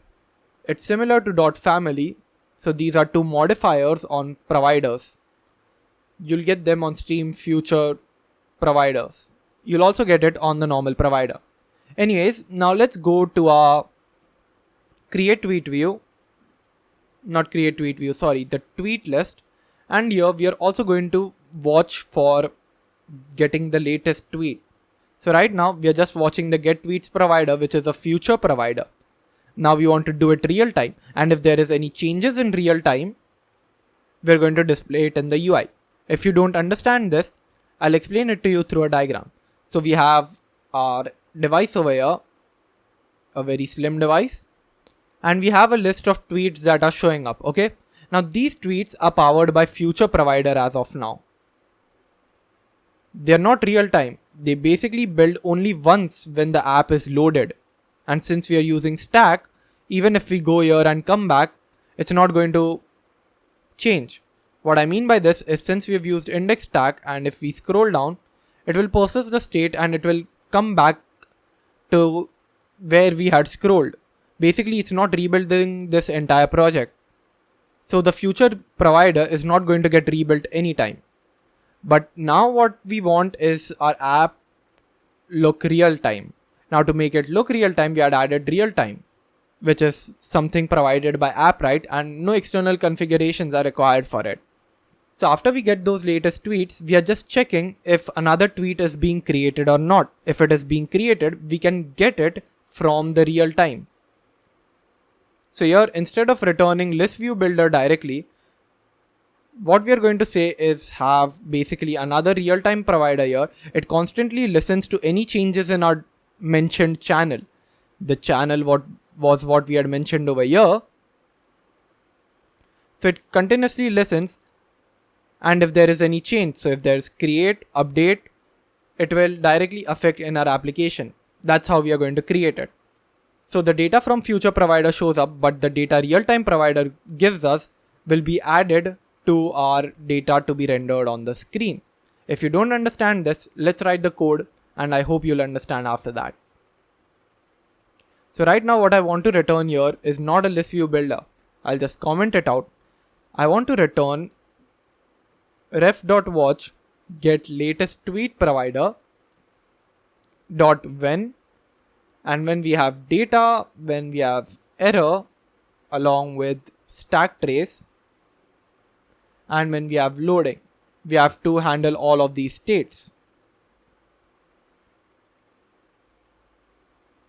So this is what we want to return. Now in case of error and loading, we have this.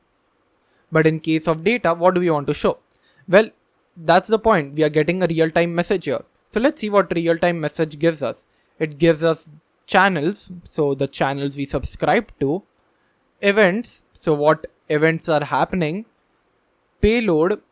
So what data is there inside of the real-time message. So basically, what exactly is the data that got modified? That will be mentioned. The timestamp. So what time was it updated or created, whatever. So we have all of this. Now what matters to us is first we want to check if the data was created or it was updated.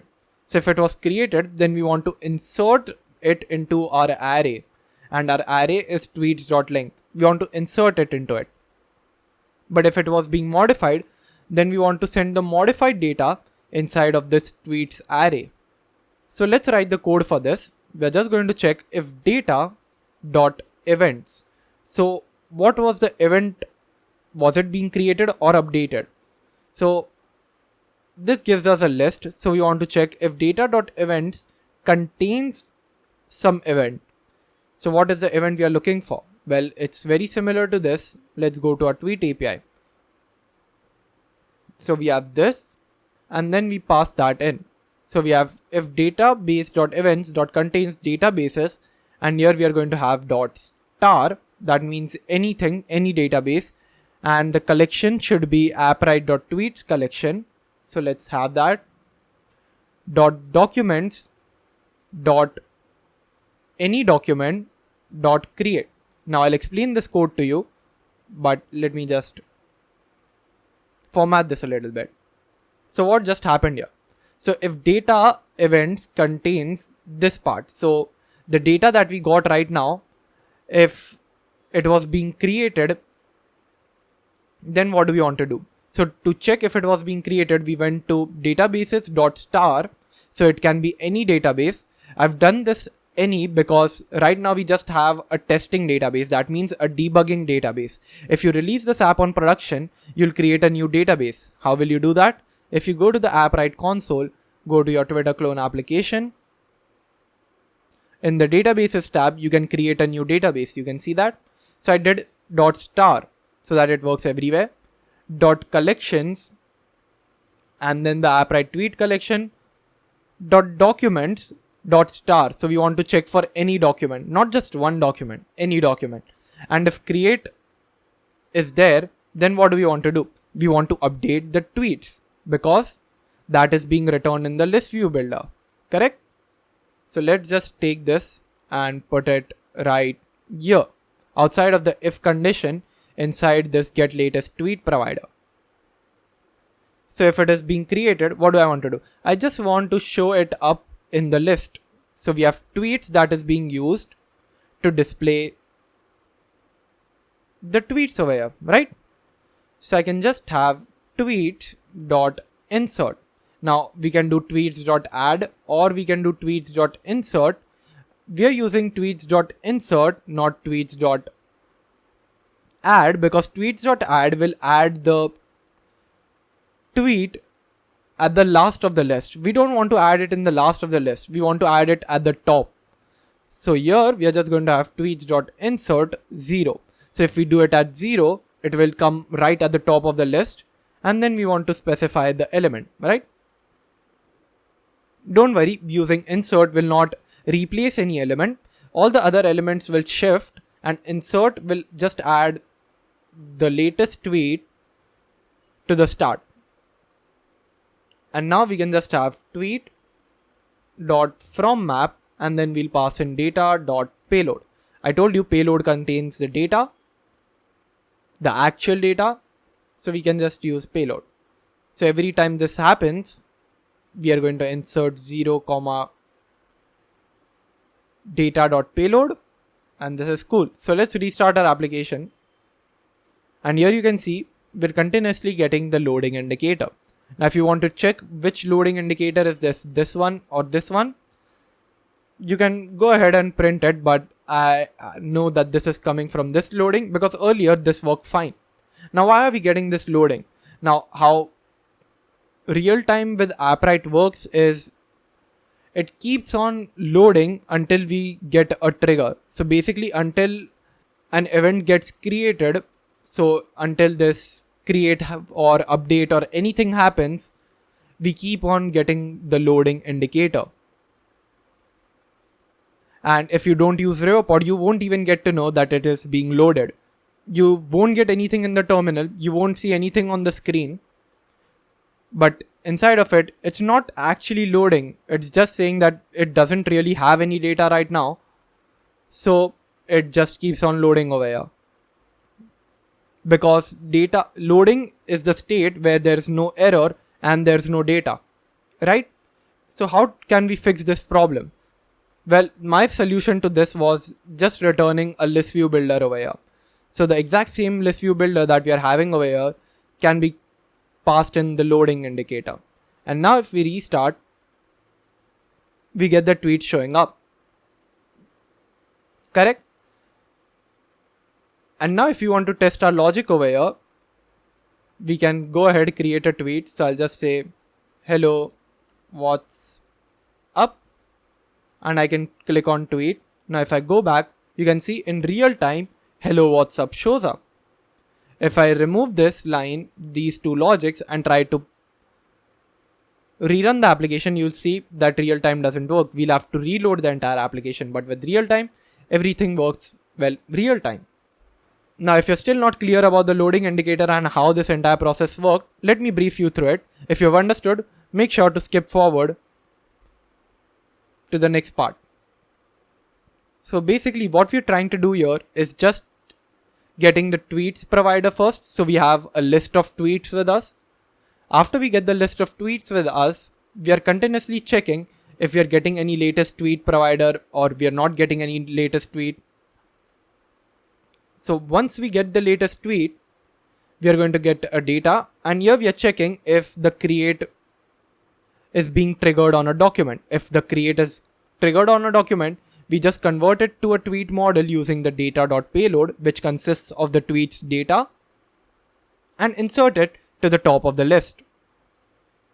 And since this has changed, our list view builder will also change and it will rerun this part. But what about the loading part? What did I mention there? Well, you saw continuously the loading indicator was being run. That was because there was neither any data nor was there any error. Because real-time gives us data only when a certain event is triggered. So if a create function is triggered, update, delete, any of this is called, only then will data have some value. Otherwise, it will have no value, it will have no error, it will just keep on loading. So to fix that, what I did was add a list view builder here. So as long as it's loading, just show a list view builder. But anytime we get some data over here, which is a stream provider, right? So it can continuously listen. So as soon as we get some data, this will get triggered and this entire function will run. So we'll come over here. Now, if you still don't understand, I would recommend you to print the loading over here and print data over here and see how it's working by restarting the application. That will give you a sense of what's happening. Okay, so now the next thing that we need to work on is, if you see, when we restart the application, our hello what's up goes down. I want my latest tweets to show up right at the top. So what I can do is go to my tweet API. In my get tweets function, I'll add something known as queries. Queries will allow me to add queries to my application through which I can make many changes. To add queries, you can just do query dot and you can see a ton of options it gives you. Cursor after, cursor before, these two are used for pagination and they're very efficient. There's limit, also used with pagination. Offset, also used for pagination. Their uses can be seen in the Appwrite documentation, or if you want, I can create a separate tutorial on it. I'm not going to cover pagination in this tutorial. Then we have order ascending or order descending. So basically, in what order do we want to arrange our tweets? Well, for us, order descending. Order ascending is what is showing up here. The last tweets or the older tweets show up first. But we want it in an opposite order, order descending. And what is the attribute? So what is the property according to which we should put it in the descending order? Well, it's because of the time. So we'll just have tweeted at. So based on tweeting at, I want my documents to be listed. Other queries here are equal to, greater than, search. We are going to use some of them later on in the application when we go to the searching users part. But for now, let's restart our application. And here you can see we are getting this error. We are getting this error because whenever we create an attribute or a query, we need to register it in our database.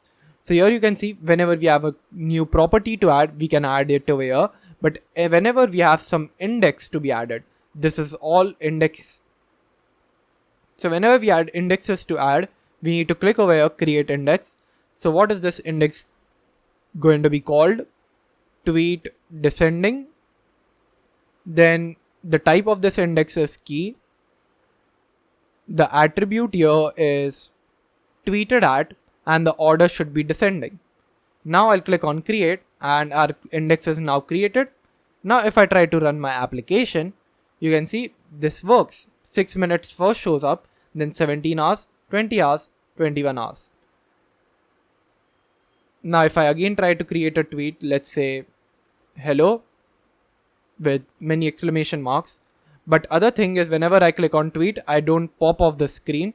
So to pop off the screen, I have to go back to the create tweet view, where we have created on sharing tweet. We just have to call navigator.pop. We're not adding pop in the share tweet over here, right after here. We're not adding it over here. The reason for that is this share tweet will be reused in another feature, which is replying to tweets. Anyways, now let's try to tweet it out and our screen is popped off. And if we just go up, you can see hello with many exclamation marks showing up. Our app is now real time. Now the next thing we need is this like button. We want this like to work. So the first thing we are going to do is animate the like button. To animate the like button, we have to go to the tweet card. And here, first of all, I'll just add a dependency of like underscore button. This button gives us the nice animation of Twitter. And here, we want to scroll down and we want to replace the like outlined icon with this like button. So we have like button over here. Let's have that. And now we'll give it a size of 25 so that it matches with every other icon. Then we have to have a like builder. So basically, if it is liked, what do we have to build? And based on this like, so I'll have is liked. So if it is liked, let me just have this. So if it is liked, then I want to return. So I'll just have return is liked. And if it is liked, then I want to return svg picture dot asset and I want like filled icon. So I can just copy this and just have like filled icon. And obviously if it is not, then I'll have this thing but with like outlined icon. Okay, now I just need to mention the color and stuff. So if it is filled, we are obviously going to get the red color. So I'll have color palette dot red color. And if it is not, then I want color to be palette dot gray color. Alright, now let's see. If I try to click over here, nothing really happens. Let me just remove this. And now if I try to do this, you can see we are getting the nice effect. Now after this, we also want to show the like count. So we'll have like count, and like count is basically tweet.likes.length. We'll save it, and here we see the counter. But now I also want to change the color of this counter. So now how can I do that? I can just have count builder passed in. It will give me these three properties like count, is liked, and text. So here I can just pass in text. So I'll return text and pass in the text with a style, and the style is going to be text style, and it really depends what should be the color. So the color can be red if the tweet is liked, and if it's not liked, then it should be white. So we can have, if it is liked, so is liked. So if it is liked, then I want to have palette dot red color, otherwise palette dot gray color, and obviously mention your color.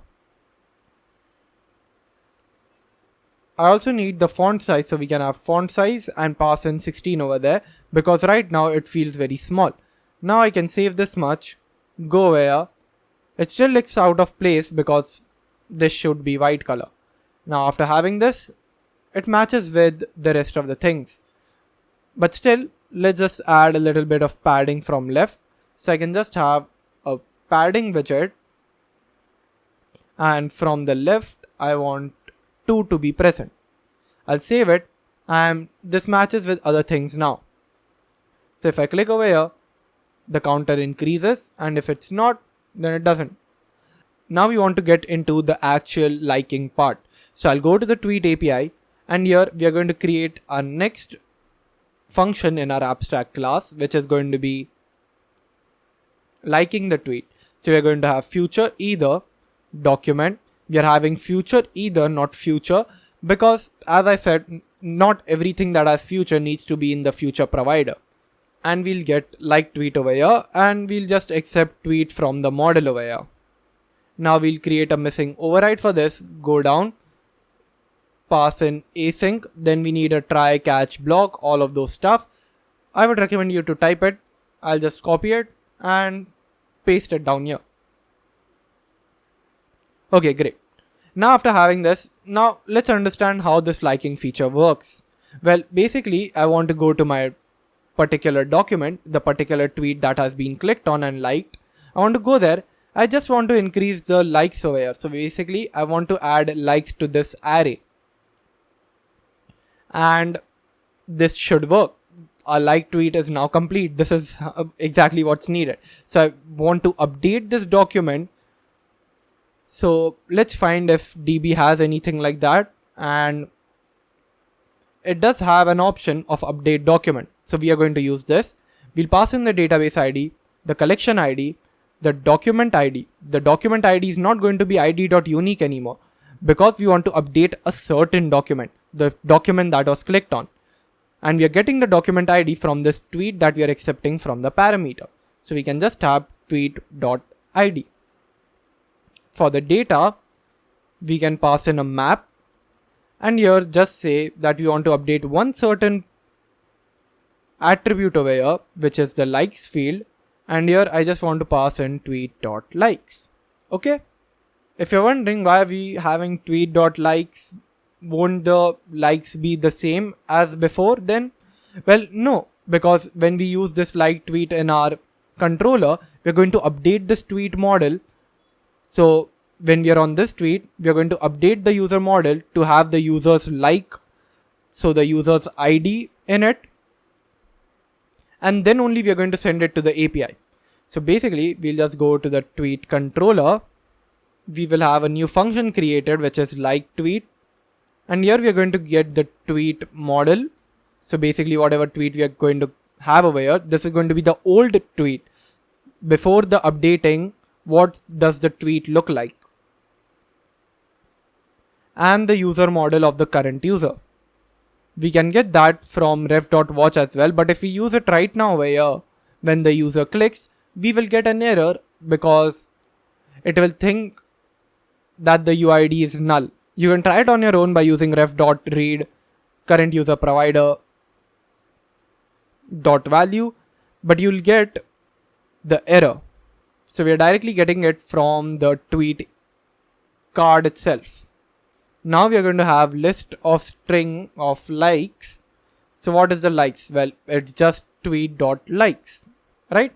Why are we storing this in the likes variable independently? Well, because there's a lot of logic to put in here. So if the tweet is already liked, suppose it's this way, and the user again clicks on the like button, we want to remove the like. And if the like is not already there and we click on it, we want to add it to the likes array. So here we are going to check if tweet.likes.contains user.uid. So if the tweet like array contains the user's ID, that means that the user has already liked it and he has already clicked on the button. So the case is right now like this. The user has liked the tweet and we want to click on it. So basically we want to remove the tweet. To remove the tweet, what can we do? We can just do likes.remove, and what should the value be? Well, the user.uid. So you want to remove the current user's ID. Else, the tweet.likes does not contain the user ID and we want to add that user ID. So we can have likes.add user.uid. Simple. Now we will set tweet equal to tweet.copyWith. Remember the copyWith function that we created? Since the likes field is immutable, so basically tweet.likes is immutable, I cannot update its value. Actually, for an array I can do that, but this cannot be done for another field. So example tweet.id. You cannot set it to something else, it will give you an error. ID cannot be used as a setter because it's final. So you cannot do this. But you can do this for an array because we have not returned an unmodifiable array or unmodifiable list. Anyways, we're going to have copyWith. So basically what we are doing is setting tweet equal to tweet.copyWith. So we want to update a field and the field is likes. Because we have updated the likes field according to our logic here and we are updating the tweet accordingly. So now the tweet has updated like number or the updated like array. Now I can just do final result is equal to await. So let's put async over here and have await underscore tweet API dot like tweet, and then we'll pass in this tweet. And that's why we have directly put in likes is tweet.likes. We did not have to do tweet.likes.add or remove. All of the logic has been put in the controller over here. And then we can just do res.fold in case of a failure. We don't want to show anything. And in case of a success, we don't want to do anything. Why do we want to show nothing in case of failure? Because it's a like button that's clicked on. Have you ever seen a message that when you click on a like button, you get any error? So we don't want to show any error even if it is there. And also you might notice that we have not set state is equal to true and state is equal to false, because whenever we like a tweet, we don't see a loading indicator, right? That's why. Now we just need to bind this to our like button over here. So we'll have an onTap function is liked, and now we're going to have ref.read tweet controller provider dot notifier dot like tweet. We know all of this.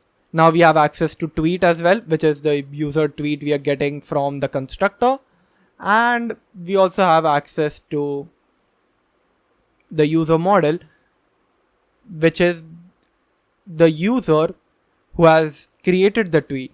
But we don't want the user who has created the tweet. We want to have our own current user, right?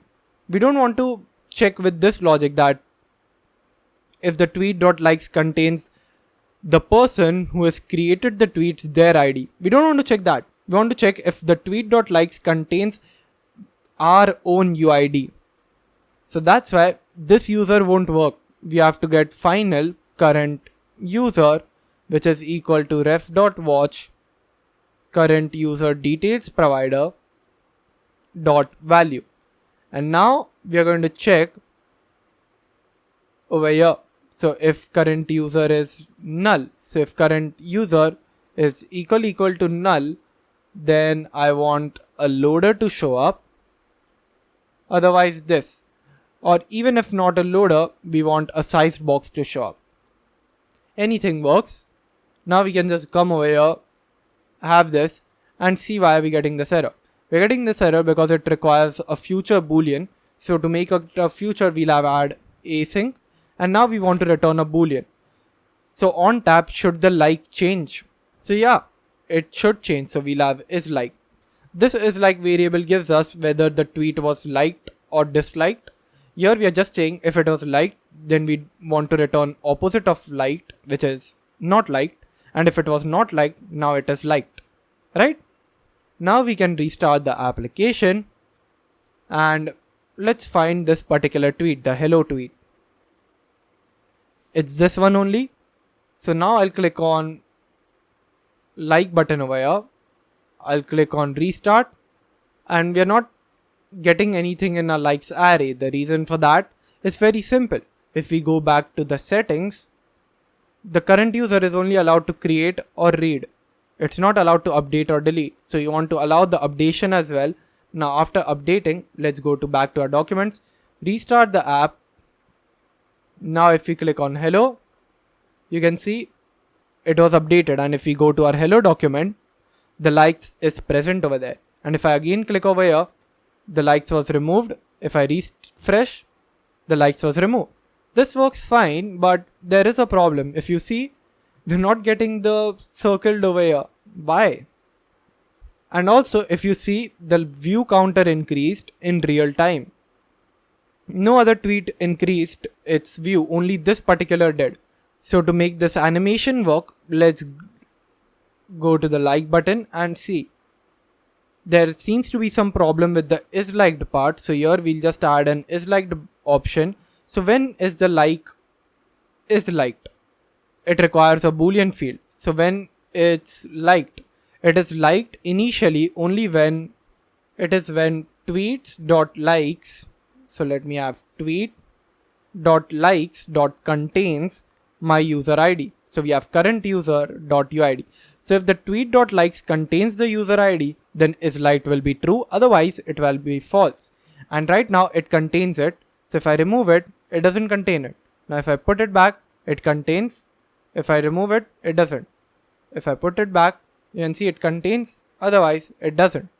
Now to give you the second answer, that is, why does this work? Why does this real time work? Well, this is because of how the tweet like button works. This is not really happening real time because of our real time tweet list call over here. The thing we've put here, it's not happening because of that. This is happening because this is how the like button package works. It automatically updates it listening our task.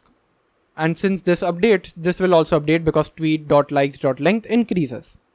Now that we have this, the like button also seems to be working.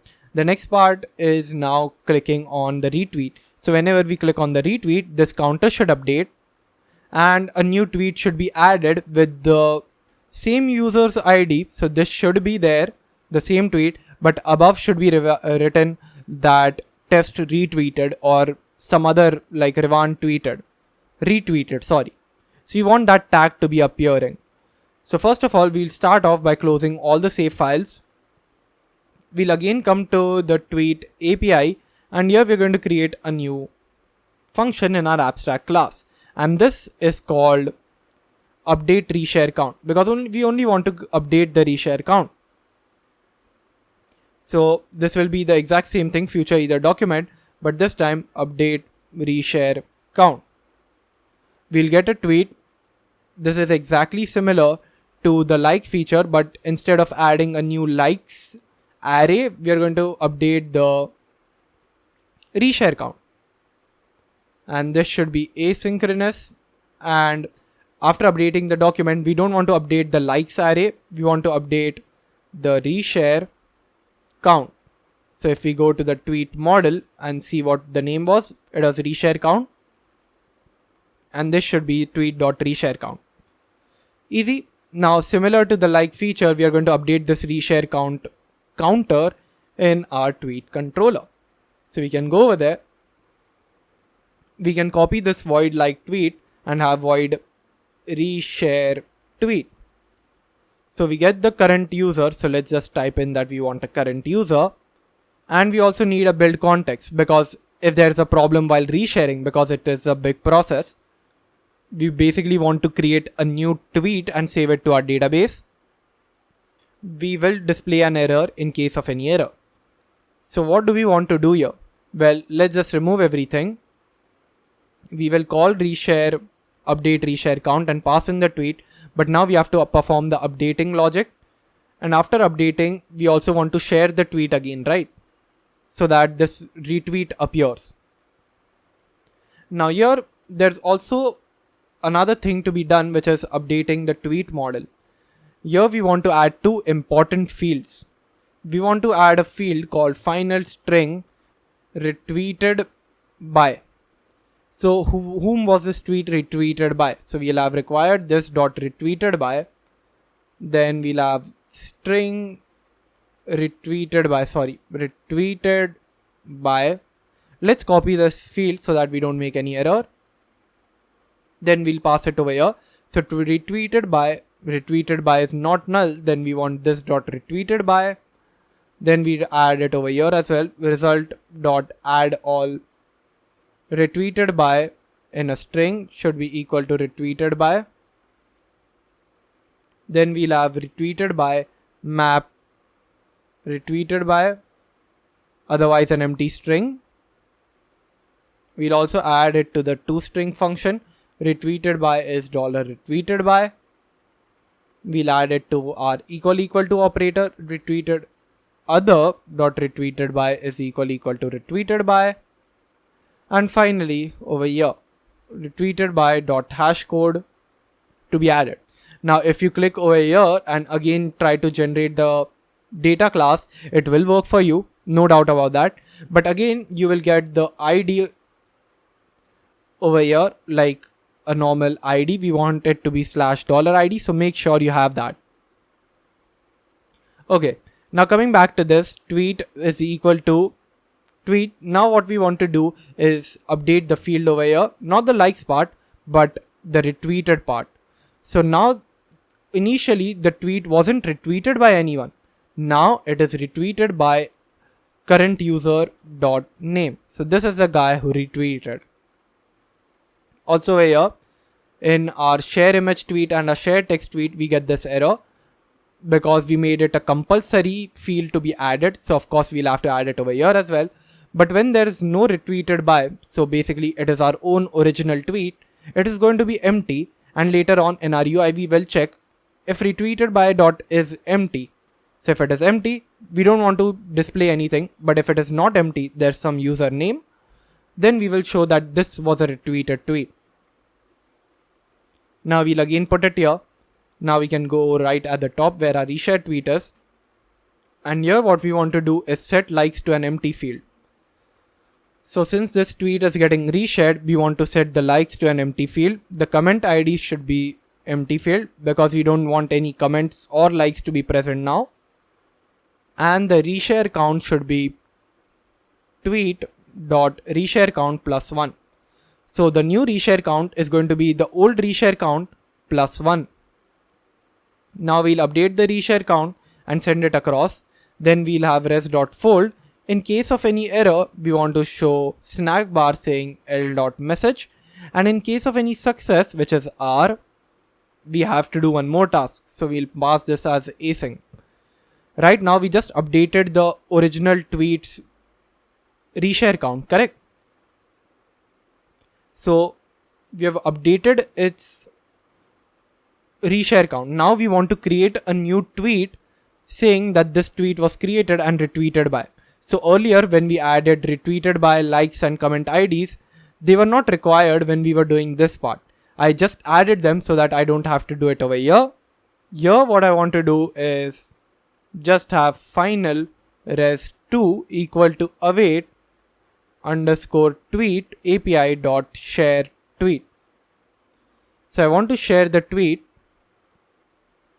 with this, but of course I have to make one more change. Your tweet should be equal to tweet.copy with, and I want to update the ID of the tweet, correct?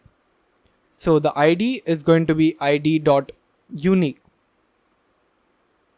We are going to take this from Appwrite only, and the reshare count should be 0. Here we have updated the reshare count. Now we are again putting it back to 0 after this updated reshare count function has been called. And we are setting ID to a unique ID, because earlier what we did was use the ID over here, use the reshare count. So this was original tweet's ID and reshare count. Now since we are creating a new tweet and a new ID on its own, we need to update these fields. So basically all of these three fields weren't even needed here. They can be put here, but I just wanted to show that you can also put it over here.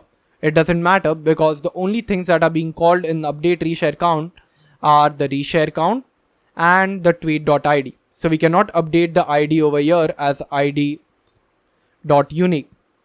Okay, you have to do it right below after this function is called.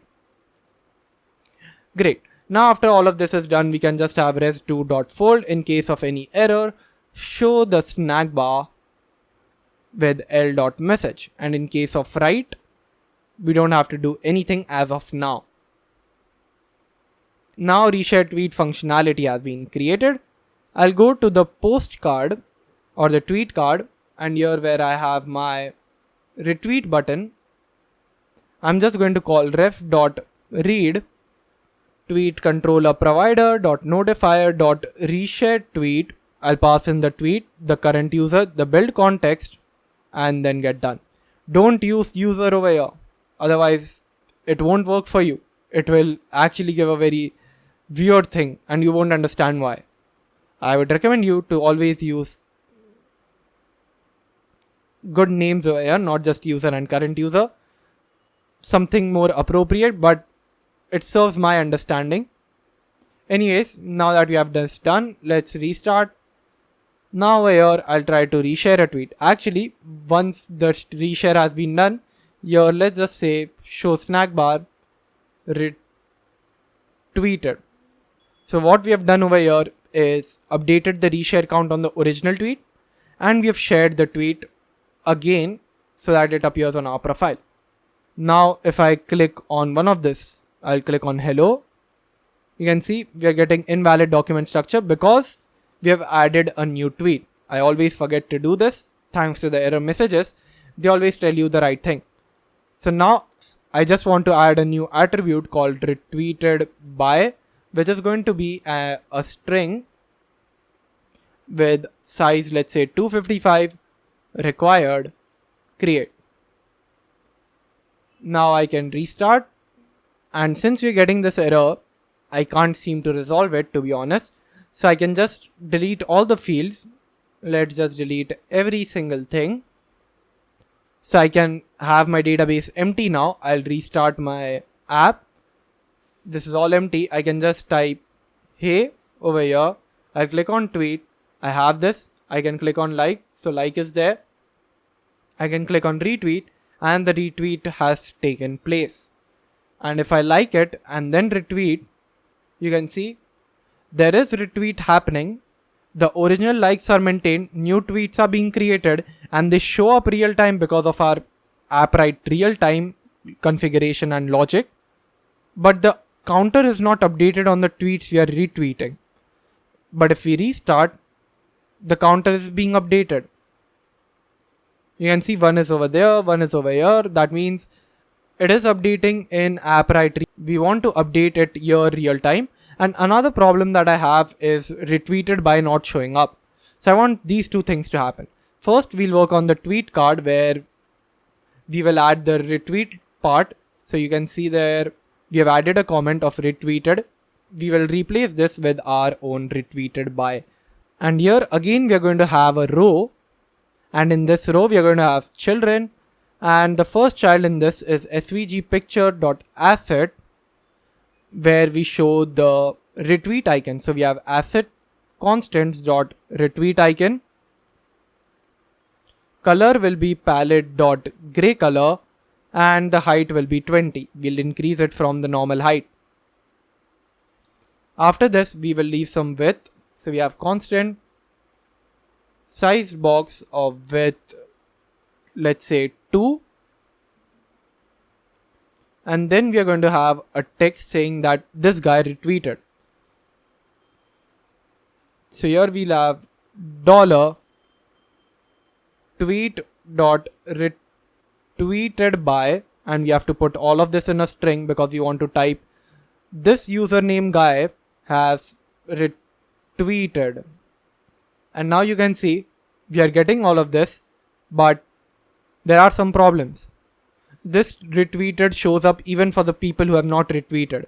So here we'll just add if tweet dot is retweeted, or the retweeted by, is not empty. So if this is not empty, only then we want to show this, otherwise just remove this. And this doesn't show up for this time. Now the next issue I have is the font size. So let's increase it. So we'll have style, constant, text style, where the color will be colors or palette dot gray color. Font size will be improved to 16, and font weight will be font weight dot w 500. A little bit bolded so that it differentiates from the username below. And this looks good. So whenever we retweet, it shows up. Now if I try to retweet something, you can see retweeted, hey shows up, test retweeted is also there. But now we want to update the counter over here in real time. Why is it not being updated? Even though we have something present in the tweet list, right? We have added the create trigger, but that's the problem. We have added the create trigger. It doesn't listen for the update trigger. We have updated the like count. We have updated the retweet count, correct? So here we'll just have an else block. So else, or else if the data dot events, so let me just copy this correctly. Else if data dot events dot contains databases dot star, all of this, but this should be update. So if this is updating, then what do we want to do? So to update, what do we want to do? In case of create, we directly insert it, but in case of updating, we basically want to get the ID of the tweet. We want to remove that tweet, and then we want to replace it with the updated tweet. So for that, we need the tweet ID. We need the index of the tweet in this tweets array, and then we want to update it. Okay. So this should be fairly straightforward. First, we want to get ID of tweet. So to get ID of the tweet, we can just have final tweet. Let's call this variable tweet equal to, and we can just have tweet dot from map, and then we'll pass in data dot payload. And now tweet ID will be final tweet ID, which is equal to tweet dot ID. This is final because its value is never going to change after this, but this is variable because later on we're going to replace this. This is the old tweet, correct? This is the new tweet, this is the new tweet. So we're going to update it. So anyways, now that we have tweet ID with us, what we need to do is find the index of the tweet in this tweets array. So now what we are going to do is find the tweet. So we have tweet equal to, and that's why we have put variable. We are going to change this value. Right now this is the updated value. Again, we are going to set it to update value. But right now we are not creating another variable. You can create another variable to not cause confusion. But here I'm just using this variable. So now tweet is going to be equal to tweets dot where, and where do we want to get, like which tweet do we want to get? So we just want a tweet where element.id should be equal to tweet ID. Okay. So you want to get a tweet in this tweet list where the element.id, we are looping through it essentially. So we want to get element.id equal to tweet ID, which is this ID. So in the tweets list, we'll get the tweet, and then we'll just call first on it because we know there's only going to be one tweet with this particular tweet ID, correct? Now that we've got this tweet, we just want to remove this tweet. But even before removing, we need the tweet index so that we can insert our updated tweet into that tweet's position. So we have final tweet index is equal to tweets dot index of, and then we pass in the tweet. So this is a tweet. Now that we have stored the tweet index, we have this tweet ID. Now we can just do tweets dot remove where element dot id is equal to tweet ID. So we have removed the old tweet now. So this removes the old tweet. Now we just want to insert the updated tweet. Now to get the updated tweet and insert it, it's going to be very simple for us. We just want to do tweets.insert at tweet index, and that's why we had stored tweet index earlier, because after we remove the tweet and then find tweet index like this. So if we do this much, right? If we do this much, we won't get the tweet index because we have already removed it. If we have removed a tweet and then find the index of that tweet, will we get any index? No. That's why we want this logic to be above this. And we have got the tweet ID over here so that we could get that particular tweet. We are getting the tweet by ID essentially over here.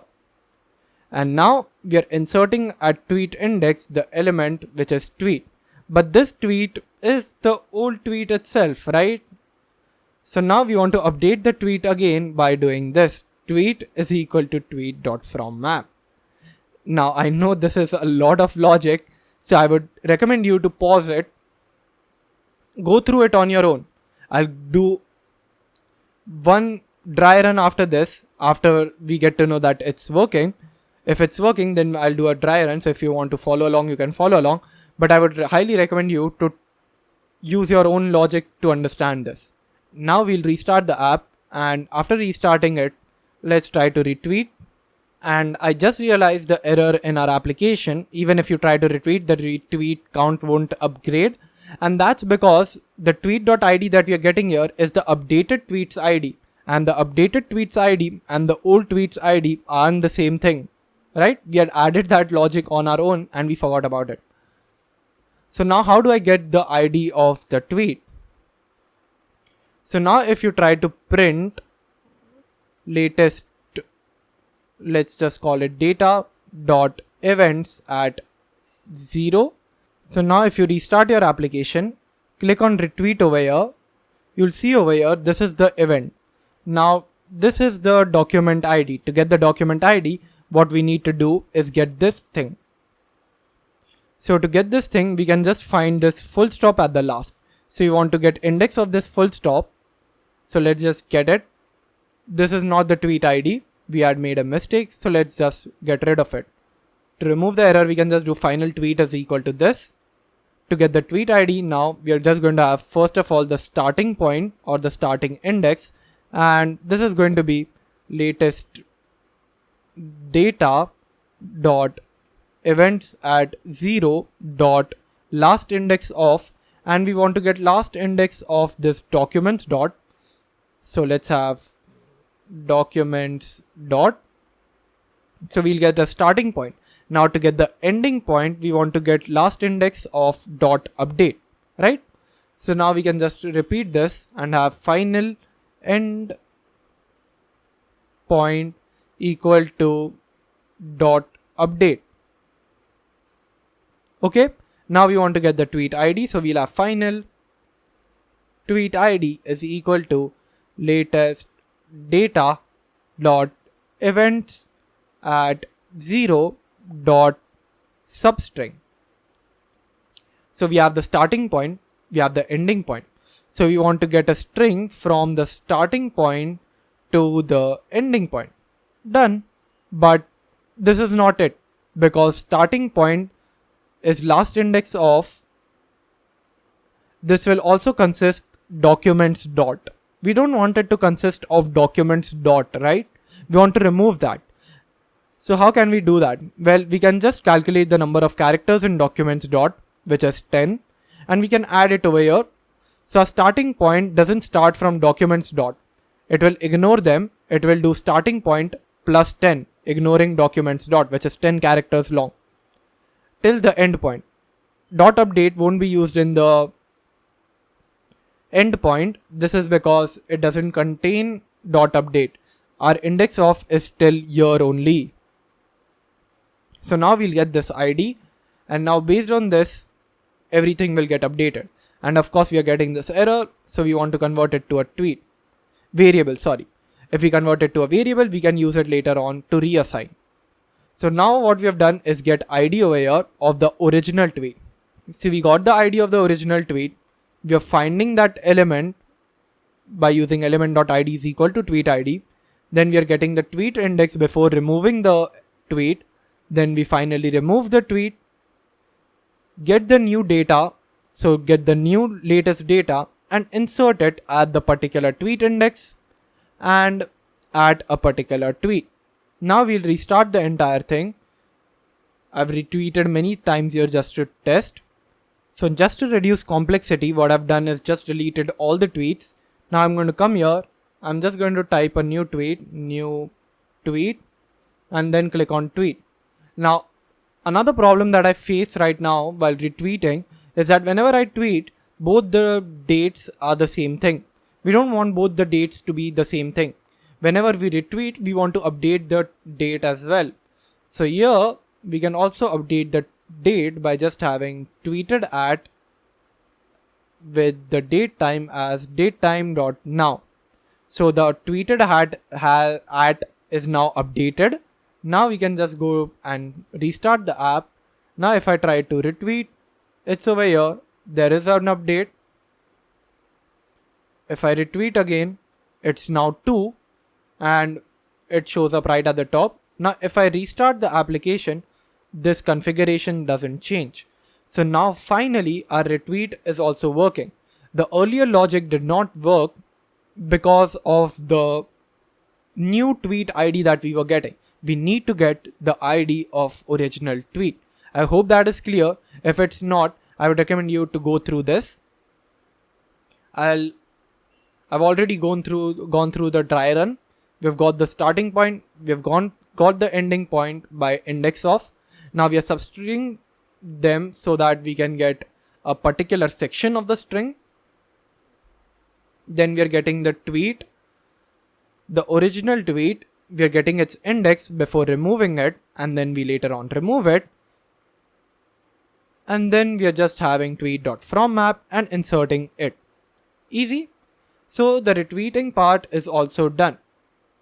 And it is working real time. If I also try to like or dislike, it also works. The next feature we want to work on is whenever I click over here, I want to go to the new screen, which is the replying screen or the comment screen, whatever you want to call it.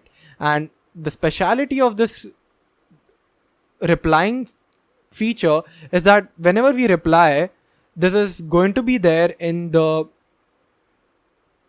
comment section of this tweet, but it's also going to be there on our feed because we are replying to some person. So it is basically our tweet that is present in other person's tweet. So this is a really cool thing to work on. So let's get started. So we'll start off by creating a reply screen.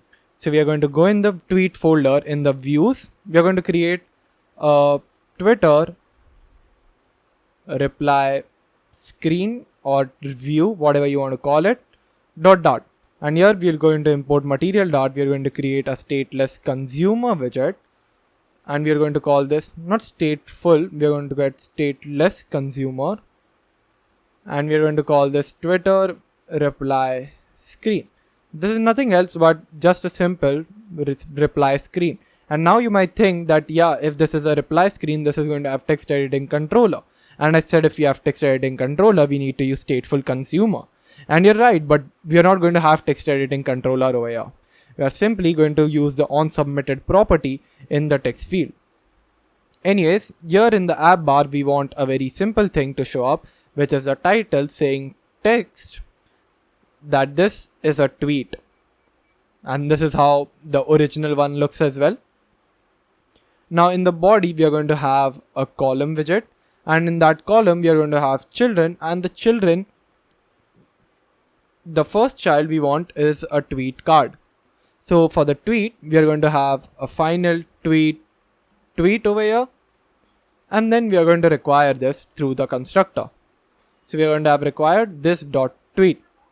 So first we want the original tweet to be displayed, and then in the list view, we want a list of replied tweets to show up. Okay. So now let's see how this is looking. So we are just going to create a static material route function. So let's go over to the create tweet view, grab the route thing over here and paste it over here. Now we need to we just want Twitter reply screen to show up over here. But this requires a tweet property. So we need to pass in a tweet property, and this tweet property we'll get it from here. So we'll have tweet, and then we'll pass it over here. Sweet. Now just to see this, I'm just going to go to the create tweet view. I'm going to not create tweet view, sorry. We're going to go to the tweet card. And what I'm going to do here is just wrap the entire column widget with a gesture detector widget. So whenever we click over here, we want to go to the Twitter reply view screen. So we have navigator.push, and then we are going to the Twitter reply screen.route, and then we pass in the particular tweet, and we get this tweet from here through the constructor. Great. Now we can restart the entire app. Now if I go here, click over this tweet, we are in another screen and I can see the tweet over here. Now the next thing I want is, first of all, I want to be able to write a tweet reply, right? So now to get a tweet reply, I'm just going to use the bottom navigation bar property on this scaffold. And then I'm going to use the text field property, and this text field property just needs to add a decoration of input decoration, and there should only be a hint text, which is tweet your reply. That's easy. And here it is, it shows up pretty cool. That's the only decoration we need. And now we need the onSubmitted property. So we get a value. This is going to be const obviously. And whenever it is submitted, that means whenever we type something over here and click on enter, what do we want to do? Well, we just want to submit this tweet like a normal tweet, right? So we can just use ref.read tweet controller provider .notifier and let's see what function we used to share a tweet. And it was called share tweet. So we can just add that. What are the images? No images. What are the text? Well, the text is the value that we are getting from here, from the onSubmitted. Then we pass in the build context, and that's all. We are not adding images property over here, so you can add a bunch of options down below the text field. But I'm not going to do any of those. The reason for that is I've already covered this, so I don't want to make this video any longer. I've already covered this in the create tweet view part, so you can just copy the logic. And if you've understood it, I would recommend you to retype it and try it on your own. And now what do we want to show? Now I want to show all the replies. But wait, is that all that we need in the share tweet logic?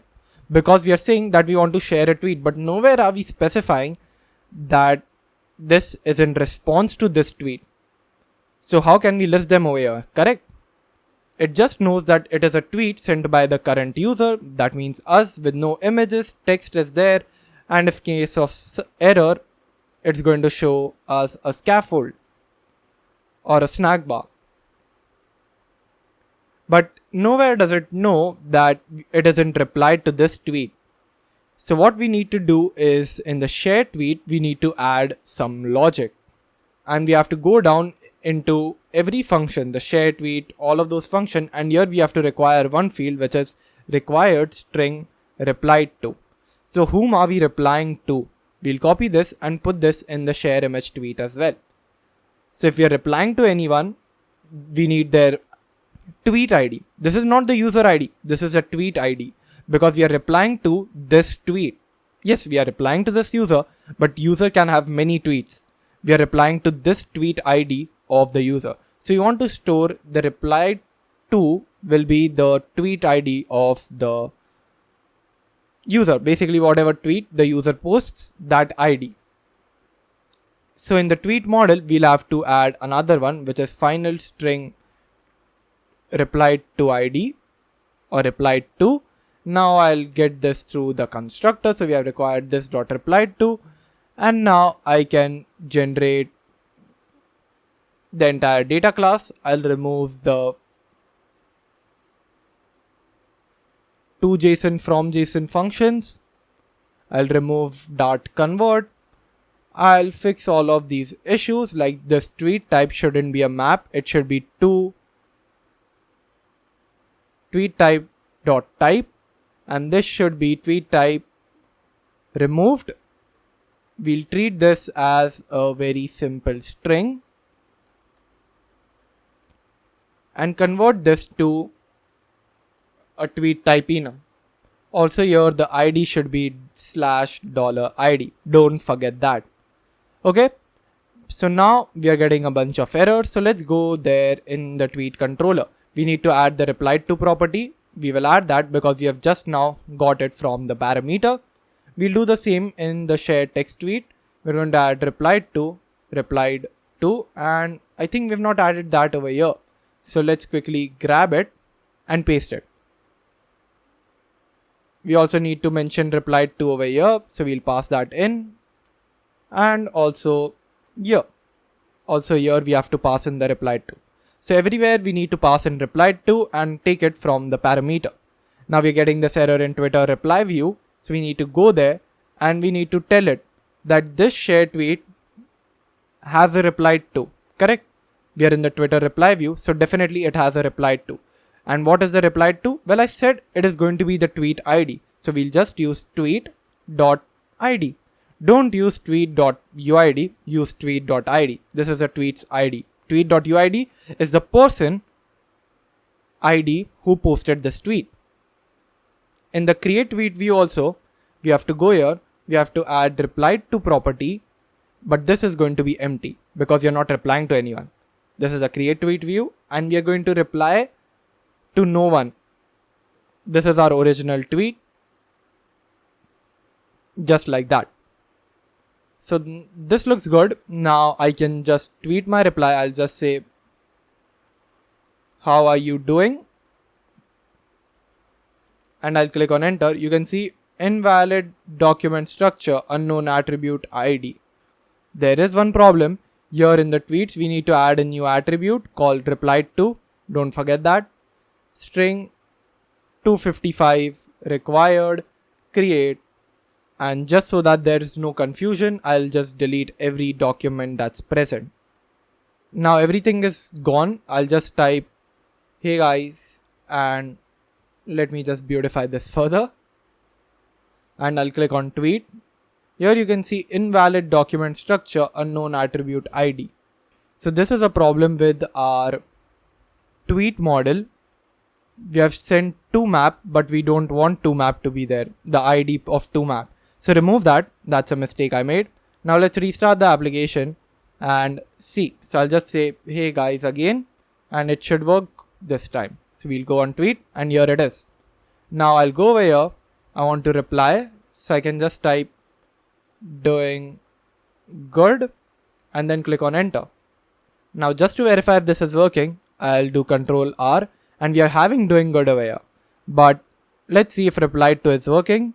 And yep, it does work. Now let's just compare the IDs of these two tweets. So this was the ID and let's see the ID of this one. It's the exact same thing. So we have successfully achieved what we wanted to achieve. Now the next part is displaying all of those tweets that are in reply to this particular tweet. So we'll go back to the tweet API. And here we are going to add a new future and we are going to call this future list of document. And since we have used future, you know what's coming, future provider. And we want to get replies to a certain tweet. So we'll just have get replies to tweet. And here we are also going to ask for the tweet information because we want the tweet's ID. So what tweets replies do we want to get? That's what we are asking here. We can do that by doing final document is equal to await. So we need this to be asynchronous. And then underscore db.list documents. We've already seen if you want to get a bunch of documents, we can just list them. And then we'll mention the database ID. So we have Appwrite constants.database ID. Appwrite constants dot tweet collection because we want to go in the tweet collection now. And now it will just list all the tweets that are present in the database, correct? But we don't want that. We want all the tweets which are in reply to this particular tweet. And if we go to some other tweet, we want all the tweets in reply to that tweet. So if we have to think about it in programming terms, if this is a tweet, we want to get reply to tweets which have their reply to property as this. Because earlier, if you saw, if we go to the tweet controller, you can see the reply to property here was the tweet's ID. So we want to get all the tweets which have the ID the same as the reply to property. So here, how can we do that? Well, let's see if there is anything. There's nothing except queries. So here queries is going to help us. Queries will help us select certain documents from here. Here we used queries because we wanted our data to be behaving differently. We wanted certain data, but we did not have access to them based on this. We had certain limitations through which we had to do this. Or you can think about it like filters. We had certain filters according to which we wanted to have our data presented to us. So here we are going to use queries, and here our query is going to be query.equal. So we want to get all the queries or all the documents where the reply to property is equal to the tweet.id. Simple. So here we are just saying list all the documents where query is equal to the replied to property and the reply to property is equal to tweet.id. I hope that's simple enough to digest. I'll repeat it once more. We want to list all the documents in the tweets collection where the reply to property is equal to the tweet.id property. Okay, now we can just return this document. So we have return document.documents. So this will give us a list of documents. Now we can go in the tweet controller.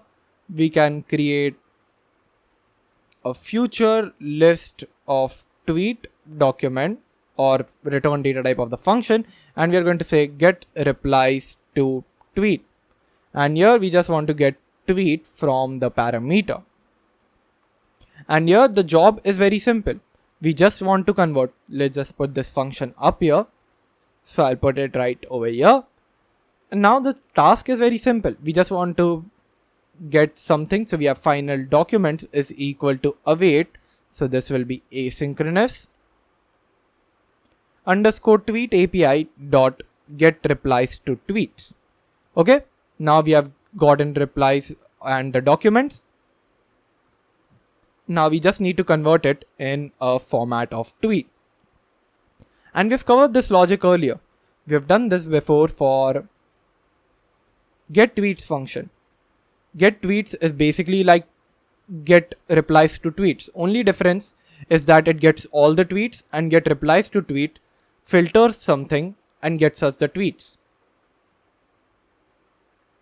So we can just put it here. I can do documents.map tweet and convert it to a list, all of this. I hope this logic is clear to you. If it's not, let me know in the comment section. I'll make sure to answer you. Now I can just go up right at the top and create another future provider which is very similar to get tweets provider. So I'll just copy it, and we have get replies to tweets provider. Then we have future provider dot family. We need a tweet. So we have tweet. And whenever we use family, we want the data type to be present here as immutable. So let's go right here. This is immutable, pretty good. And here we will watch the tweet controller provider, and we'll get replies to tweets. And then we'll pass on this tweet. If you remember what family is, we are going to accept this from our UI file. So we can go to our Twitter reply view right here, and let's just copy all of the logic that we had in the tweet list. Let's just remove the print calls. Let's copy everything that's mentioned here. It's the exact same thing we are going to need. Let's import the common.dart file, save it. Most of our errors are gone. Import Appwrite constants, even more errors are gone. Now let's make some modifications. Here we are doing ref.watch get tweets provider. We don't want all the tweets over here, right? We want get replies to tweets provider. And it's giving us an error because this is a future provider family.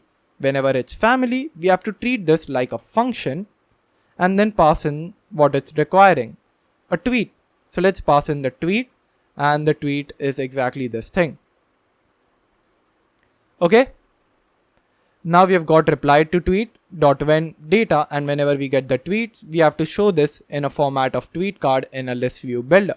Perfect, exactly what we want. And all of this is real time, all of the logic to make it real time. If you remove this, it will still work, but it will not be real time. We want everything to be real time. So all of this is now done. Let's restart the application. I'll go over here, not over here, over here. And it's giving us the exception, index not found. Whenever there's no index no found exception, we have to go to the indexes. We have to create a new index. And what is this for? Well, this is for getting replies. So I can just type replies. Then I'll have key. The attribute here is replied to. Let's just say ascending or descending order, whatever you want. I'll just type descending and click on create. Now I can restart the application, go to hey guys, and nothing shows up. But our error now goes away. And now if you open the terminal, you see this is the error. This is UI related error. Basically, we have a list view builder over here, and we are also having a tweet card in a column. List view builder has a tendency of taking the entire screen. It's not getting the entire screen. So to give it the entire screen, we have to wrap it with the expanded widget. It doesn't give you the exactly, the entire screen, but it gives you all the available space. And this should work. So let's restart our application. Go to hey guys. And if you open the terminal, it's still giving us an error because we are at the loading part. If we are at the loading part, we have to wrap here also with expanded widget, because basically this widget is now returning list view builder from here. It's not expanded, so our UI doesn't know. Anyways, let's restart the application. Go to hey guys, and we are having doing good over here. Just to test the logic if it's correct or wrong, let's tweet another thing publicly. So we have hi, I'll just do this much, click on tweet, and we are having this over here. But if I go to hey guys, hi shows up here as well. Why is that so? So if I refresh the Appwrite console and go to documents, you'll see hi is there.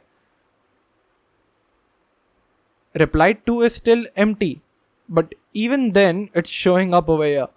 That's a weird behavior, right? Now if I go back, go to doing good, I have hi showing up here as well. And if I go over here, it's showing up here as well. That's the thing. This is how Appwrite works. This data now has some value in it. So if you try to print data, it will print you the data every time you go to a new screen. You can see right now it has 2 highs. Now if I refresh this, it has 3 highs. So it's continuously rebuilding and giving you new highs. But if you restart your entire app and then go to hey guys, hi doesn't show up. So we need to do something that we check that if the tweet here is already mentioned in this part, we don't have to add it. And we also have to check if this reply to of this is equal to the ID of this tweet, then we should only put it. Why am I saying these 2 conditions? This is because every time we create a widget, new tweet appears. Whenever we click over here, the tweet keeps on appearing here, even though it's not replied a part of the replied to, right? So you want to check if the replied to of this tweet is equal to the ID of this tweet. So if reply to of this tweet is equal to the ID of this tweet, that means it belongs here. And if it doesn't, then it doesn't belong here, right? So let's add that logic here. Before the if condition over here, we are just going to check. Okay, first we need to convert it to a tweet model. So we'll have latest tweet, final latest tweet. Don't name a tweet, otherwise you'll get confused with what's mentioned in the constructor. Final latest tweet is equal to tweet dot from map, and we have to pass in data dot payload. If we do this, we get the latest tweet in a tweet model format. Then I check if latest tweet dot replied to is equal to tweet dot id. That means the replied to of the latest tweet, that means this id, the replied to of this tweet is equal to the id of this main tweet. Only then do we have to run all of this logic. So we can just put all of this logic inside this. And if it doesn't equal, then don't execute any of this logic. Don't have to insert anything, don't have to do anything. Okay, now if I restart my application and try to see if it's working, I'll go to the hey guys, I'll type this, hello, and click on done. I'm getting hello over here, that's good. I'm getting hello over here as well. Now if I still try to do and then click on tweet, I'm getting over here. And if I go to hello, it doesn't show up. Let's test it one more time. If I do nice over here, I get nice. I'll go back, come back over here, I get nice 2 times. If I go back, come back, I get nice 1 more time. So basically, this logic is working. The replied to is equal to tweet ID. So right now, my data consists of nice. And if it consists of nice tweet, latest tweet dot replied to is equal to tweet dot id. So it's equal, right? So it's again rerunning this entire thing. So it's seeing that, yeah, if all of this is done, then I can just, have my nice tweet again here. Now to avoid this many nice coming over here, what I can do is add one more condition. I want to check if the nice tweet already exists over here or not. If it already exists over here, then I don't want to add it again. But if it does not exist, then I want to add it. So here we are going to be running a very simple for loop. So we are going to have boolean is tweet already present. So if the tweet is already present, then we don't have to execute all of this. Initially it will be false, and then we are going to run a for each loop or a for in loop. We are going to have for final tweet model in tweets, not tweet. Tweet model, I've named it because tweet is already there. Latest tweet is over here. So this is tweet model. Then I want to check if tweet model dot id is equal to latest tweet model dot id. So I'm comparing both of their IDs. I'm just seeing if the latest tweet has the loops tweet model already present. So if their IDs match, that means it is already present. So is tweet already present is equal to true. And then I want to break it so that it doesn't loop through more and more elements. We've already found our answer. Okay. So we are just checking through every tweet in tweets. So we are checking through every reply if the tweet is already present. And if the tweet is present, we are checking that by their ID. We are just doing is tweet already present is equal to true, and then break off because we've already found our answer that yeah, it is present. So why should we run more for loops or more iterations? And here we are checking if is tweet is already present and latest tweet dot replied to is equal to tweet ID, right? No. If tweet is not already present, then we want to execute all of this. If tweet is already present, why would we execute it? it's the same thing as what we are seeing over here. We don't want this. So if tweet is not present and latest tweet.replied to is equal to tweet ID, then we want to execute all of this. Now it should get rid of all of the errors. So if I now type your nice, go back and come back, nice is there only one time.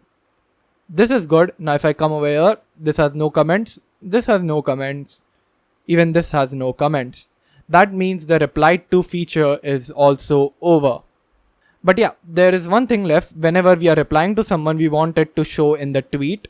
So we can go to our tweet card and we'll scroll down. Right below the text is there, the replied to, we have added a comment. And here we are going to check if tweet.replied to is not empty. So if it is not empty, then we want to display that we are replying to this particular user. So we are going to return a rich text, and the text is going to contain a text span because we want to show a white or a gray along with a blue one. Right? The username of the user should be colored in blue. Now in the text span, we are going to have text which is going to say replying to, then a style of constant text style. You can select white or gray. I think gray would be better because we don't want to focus on this text as much as the main text. Then the font size should be 16. Then in the children, we need another text span. So we have text span. And here we are going to add @ and the name of the user. Now, how do we get the name of the user? We don't have access to it. If you try to do it, let's see if we get it. Tweet.replied to. This is the tweet ID that we are replying to. This is not the name of the user. So how do we get the name of the user? For that, we need the UID of the user. That is also not mentioned over here. The replied to user ID is not there.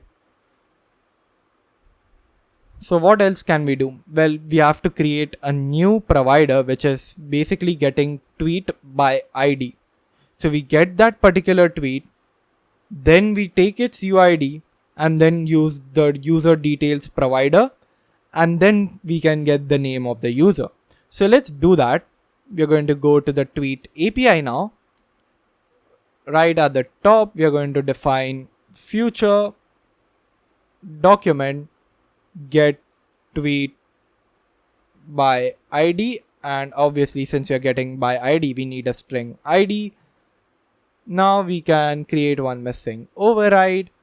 We can have async over here, and we want to return _db dot get document. We want a single document because getting a tweet by ID, a tweet is only going to have one document or one ID. So we will get one particular ID, and we are going to use Appwrite constants dot database ID, Appwrite constants dot collection ID or tweets collection, and the document ID.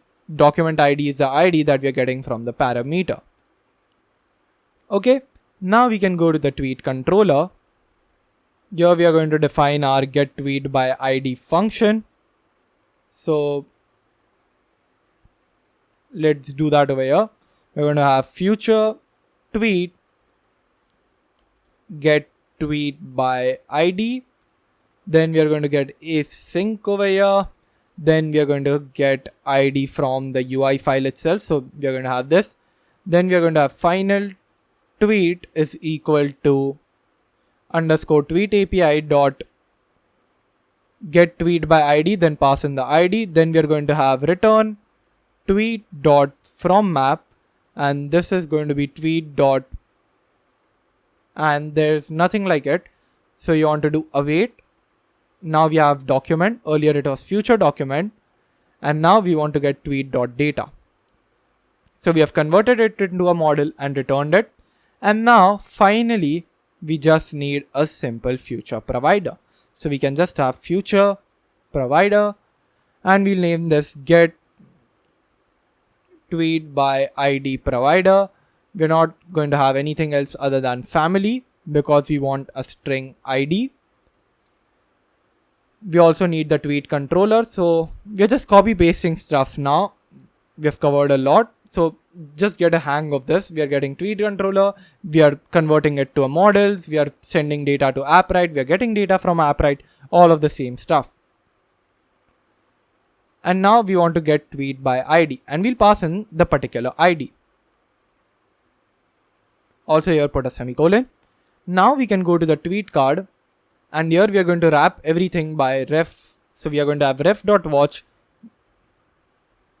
get tweet by ID provider. We'll pass in the ID. The ID is tweet.replied_to.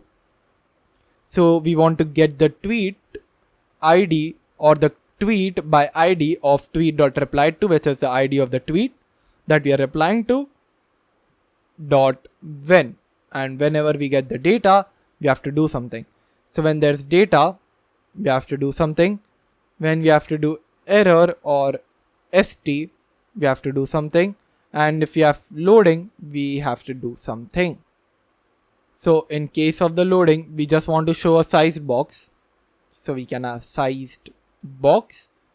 In case of error, we want to show the error text. So let's have error text, and we'll have error.toString. Now I'll take the rich text, and here we are going to return that rich text. And here we are getting this error. We just need to add a parenthesis here before the bracket. So yes, now we have the data. But what is this data? This is the replied to data or replied to tweet. This is not our original tweet. This is a replied to tweet. Now based on this, we want to get the name of the user. Right now we get the UID of the user to whom we are replying by this. So how do we get the name of the user? So to get that, what we are going to do is final replying to user, which is equal to ref.watch replied to tweet.uid. Not this, sorry. What is the provider that we want to have? We are going to have user details provider. Then we are going to have replied to tweet.uid. So basically we have ref.watch. We pass in the user details provider, the reusable provider we created. Remember? Right here. We have used that in the current user account provider as well. Not over here, sorry. We have used it in current user details provider. Now that we have replying to user with us, now we can get their name. But before that, we need to have value, because right here, this thing is a user model now. Earlier, if we didn't use value, it would be a future provider thing, an async value. Okay, so let's get replying to user, put it right here, replying to user dot name. Make sure to use question mark over here instead of exclamation mark, because when you use exclamation mark, you're saying that this value cannot be null. But for some time, for even a second, this value can be null when it's trying to get the user details. Okay. So save this, restart your app, come over here, and you see replying to @test. This is good. Now here, I want to change the color to blue color, and I want to leave some space so that this sticking doesn't happen. I'll save it, and here we get it, replying to @test. So you can see everything is replying to test over here. This looks good. Now let's just try to retweet a replying to, and we get all of the features in one single tweet. Retweet, replying to, like, and if we try to comment on this, we can also comment. Okay. Great. Now I think all the features related to tweet are now completed. Now the next step is to go over here, implement a search screen. Basically we want a text field over here, and whenever we search over here, we want to get a list of user profiles. So let's get started with it right now. So what I'm going to do here is just close all the save files, close the tweet folder, and create a new folder called explore. And here I'm going to create a new view called explore view.dart. And after I've created it, I'm just going to import material dart, create a stateful consumer widget. I've created stateful consumer because my app bar is going to have a search field and we'll be requiring text field controller for it. So let's have explore view right here. Import Flutter Riverpod. We are going to return a scaffold, and here I'm just going to take explore view, go to UI constants, pass it right here, and I think this should show up. Yep, it does. Now what I want to do is add an app bar over here, but if I add an app bar, it will be right below this. So I want to eliminate this app bar which is present in the home screen. So in the home view, if you see, we are adding an app bar over here. What I want to do is, if underscore page is equal to 0, then I want it to be app bar, otherwise null. So only for the page 0 will this app bar show up, otherwise it will not be there. So if you go over here, there's app bar, but if you go over here, there's no app bar. Easy? Now we can go to the explore page, have app bar, pass in the app bar,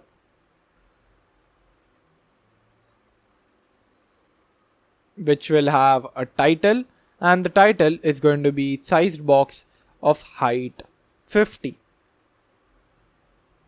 Then we need a child for text field. We have passed this sized box of height 50 because text field might exceed this length. So we are restraining or constraining it to just a particular height of 50. Now in the text field, I'm going to pass in my controller. So I have to create my controller. I'll create it right here. Final search controller is equal to text editing controller. Let's have text editing controller.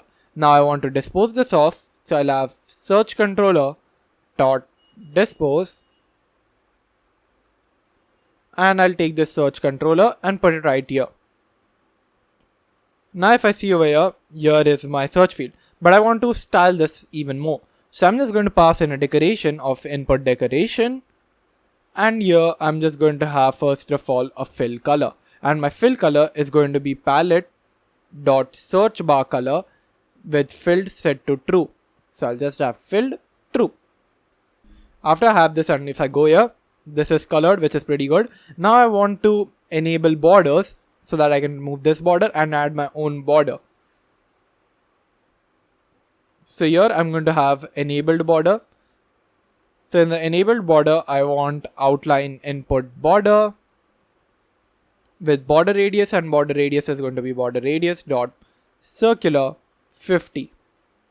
After that, we need a border side, and border side will be constant border side.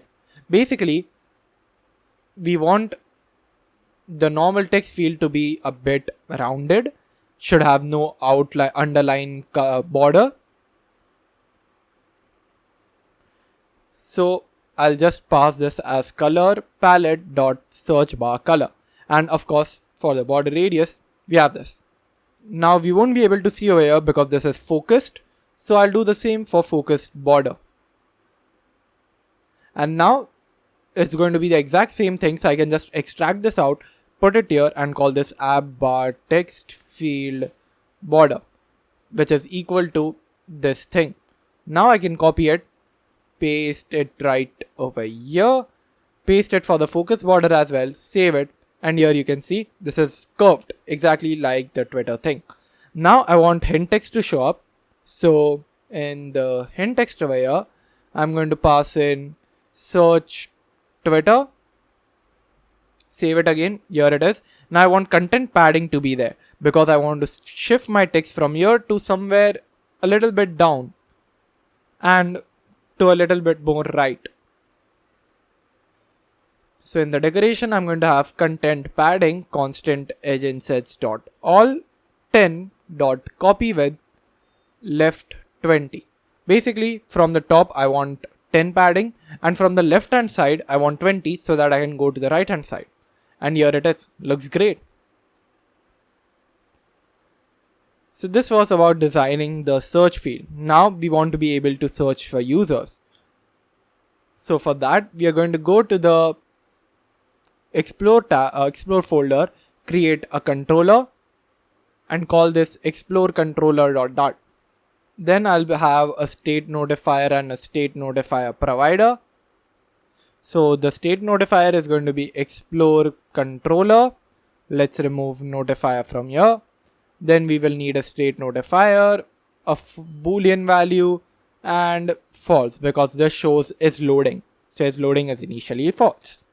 And here we are just going to have a future list of user model to show up for search user. Of course, we are going to create their API, but right now I'm just giving you a clue of what's going to happen. We're going to get the name of the user. Whatever the user types in over here, we get the name. And based on that, we search in Appwrite. And the list we get, we have to display it in a future provider. Okay. So now let's go ahead in the user API. Because this is related to user searching. So we're going to go to the user API and add our new function, which is going to return a list of documents. And we're going to call this search user by name. And here we'll get access to the name of the user. Now I'll create one missing override. I'm going to have async over here. Then I'm going to copy all of this, paste it down, and going to say list document. Actually, I'm not going to return this. I'm just going to save it in documents, just like we have done before for other things. So we are going to list the documents. We are going to go to the user collection, and here we are going to add our queries. You remember the queries? And here we are basically going to search. And there is an inbuilt query search provided to us, which is query.search. So if we use this, we should be able to search for a specific value. And what is it that we are trying to search, which is name, and we'll pass in the name through the parameter. Now we just need to be able to return it. So we'll have return documents.documents. We don't have that option. We are getting this because we have not awaited this. So let's await it. Take this documents and return it. Documents.documents. Now we can go to the explore controller again. And here we have to import the user API. So we have final user API underscore user API. Let's require this. So we have required user API. And then we have underscore user API is equal to user API. Now we can take this and have user API dot search user by name. We'll pass in the name.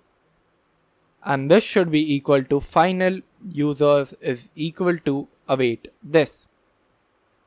So now that we have list of document with us, we need to map through it and convert it into a user model so that we can return a list of user models. So we have return users.map. Now we have E. With the help of this, we are going to return user model dot from map e.data.toList. We have already looked at this logic before in the tweet controller. We have done this for get tweets and get replies to tweets functions, mapping through all the users, returning one particular user model and converting it to a list. And this happens for literally all the users that we find. Now we need to create two things: a state notifier provider for our explore controller. So we have explore controller provider, and now we want to return explore controller. And here we need to pass in the user API, which is ref.watch user API provider. And the next thing we want to create is future provider. And the future provider is going to be called search user provider because we want to search the user. Dot family. And here we are going to get the query from the UI file. So basically whatever you don't find over here, you can just take it from family. But in the family, you can just import one thing. You cannot have two or three things. Okay. Now we can return this, but before that we need explore controller. So we have explore controller, final explore controller equal to ref.watch explore controller provider dot notifier. Now we can use this explore controller and return it. So we have return explore controller dot search user, pass in the name from the parameter here and return it. Now to display the correct thing, we can go in the scaffold in the outside the app bar in the body. Outside the app bar I said, so body. And here we are going to use the future provider. Now we know the syntax. Search user provider. Then we'll pass in, since it's a family future provider, we have to use this as a function. And then we can do search controller dot text. This is the search controller that we have as a text editing controller and is bound to the text field. So we are getting text from it dot when, and whenever we get the data, we get users. In case of error, we know already what to do. Error st will return something. In case of loading, we have to load a loader. So we have constant loader showing up here. Next thing is error st. So here I want to return an error text and then I'll have error.toString. So here I have users, list of user model, and then I want to return a list view builder. Okay. So I can just return list view builder because this is a list. I want to return it. And then I can have users.link. Now finally, I want final user equal to users at a particular index. I can take this user, return it in a search style, which I'll have to create. Basically, this search style is going to consist of everything about the user, like their avatar, their number of followers, following, all of that. But we only want to return an avatar, their username, their bio, their username. Okay. So we can go here in the Explore, create a new folder for it called widgets. And here we are going to have search. I'll import material dart. I'll create a stateless widget and call this search tile.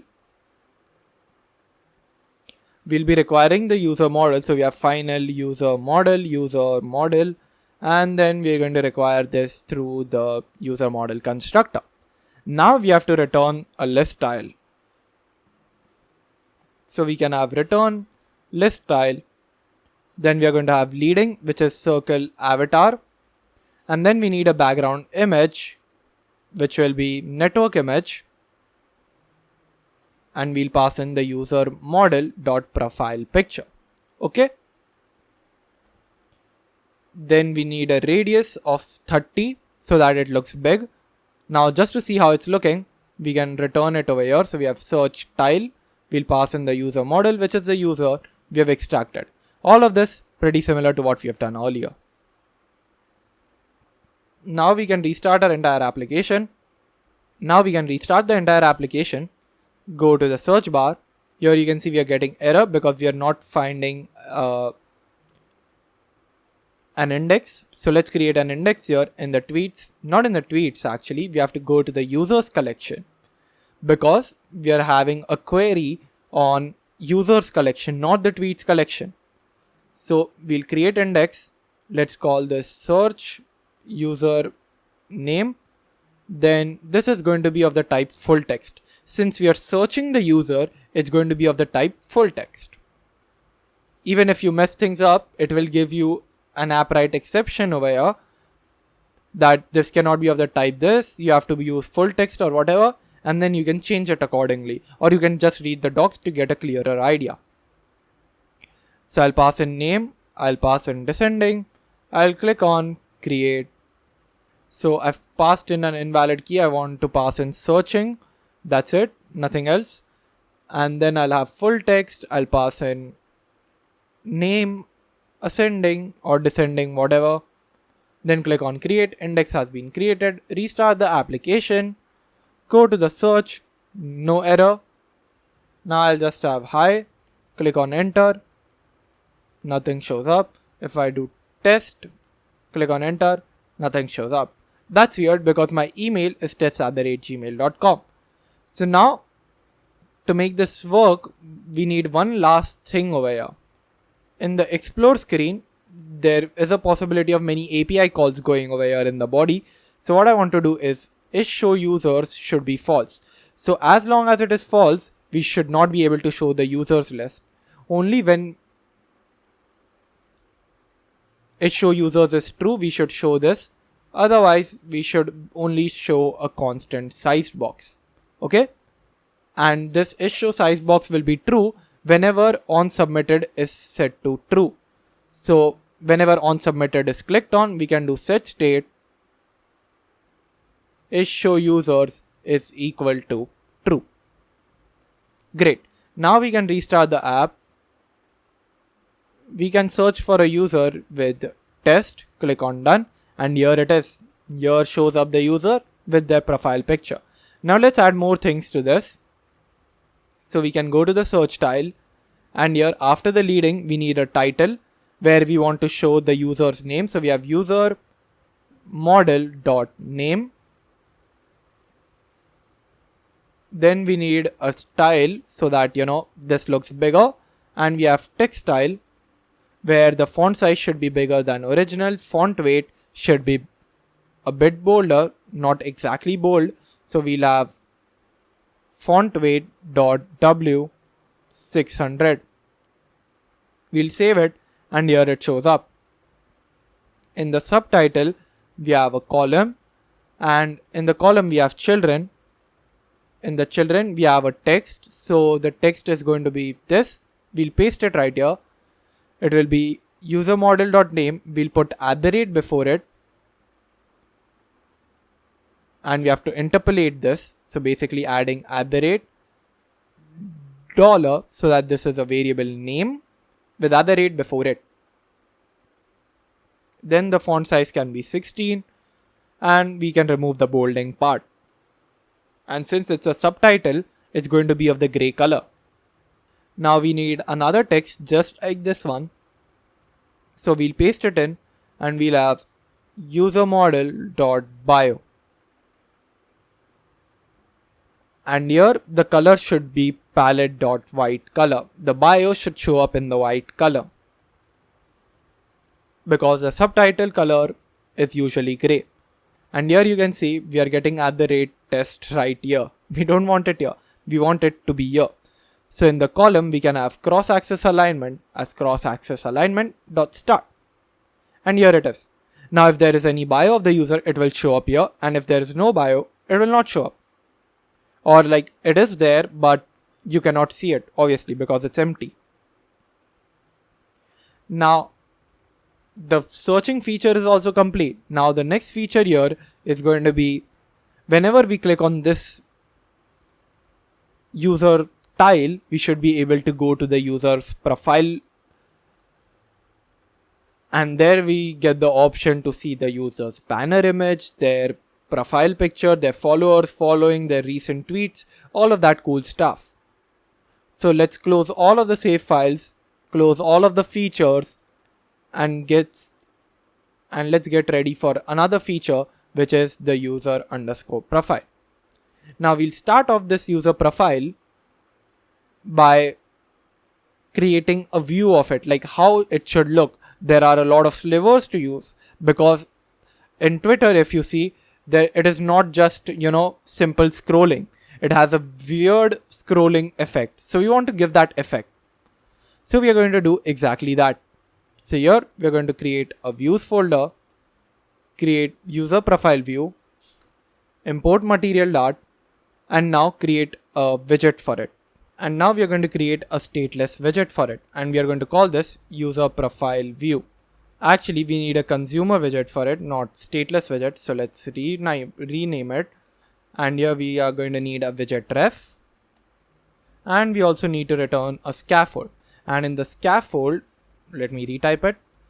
We are going to have a body, no app bar, directly a body. And in this body, we are going to get the user data. So directly we are going to return a user profile. How are we going to return that? Because we are going to ask for that user model right over here. So we're going to get the user model from here and display it accordingly. So I can just have user model. Now to create a route for this, I'm just going to go to some view file, let's say home view. I'll copy this route I'll go to the user profile view and just post it over here. And then I'm going to return a user profile view. But it's not going to be constant. We have to return a user model. So pass in the user model, and we're going to take this from the parameter. Simple. Now based on this, we are going to return the body as user. It's not going to be user profile view, sorry. It's going to be a new widget that we're going to create in this folder itself, which is user profile, just user profile. It contains the main code for our user profile design. So we are going to have import material dart. Then we are going to have a stateless consumer widget called user profile. Then we are going to import consumer widget. And then we are going to return a nested scroll view. Now we need a header sliver builder. We need a header body, sorry, not a header body, just a header sliver builder and a body. So here we're going to get two things, context and is in a box scrolled. So after we get both of them, we have to return something. And in the case of body, we also need to return something again. So in case of header sliver builder, that you want.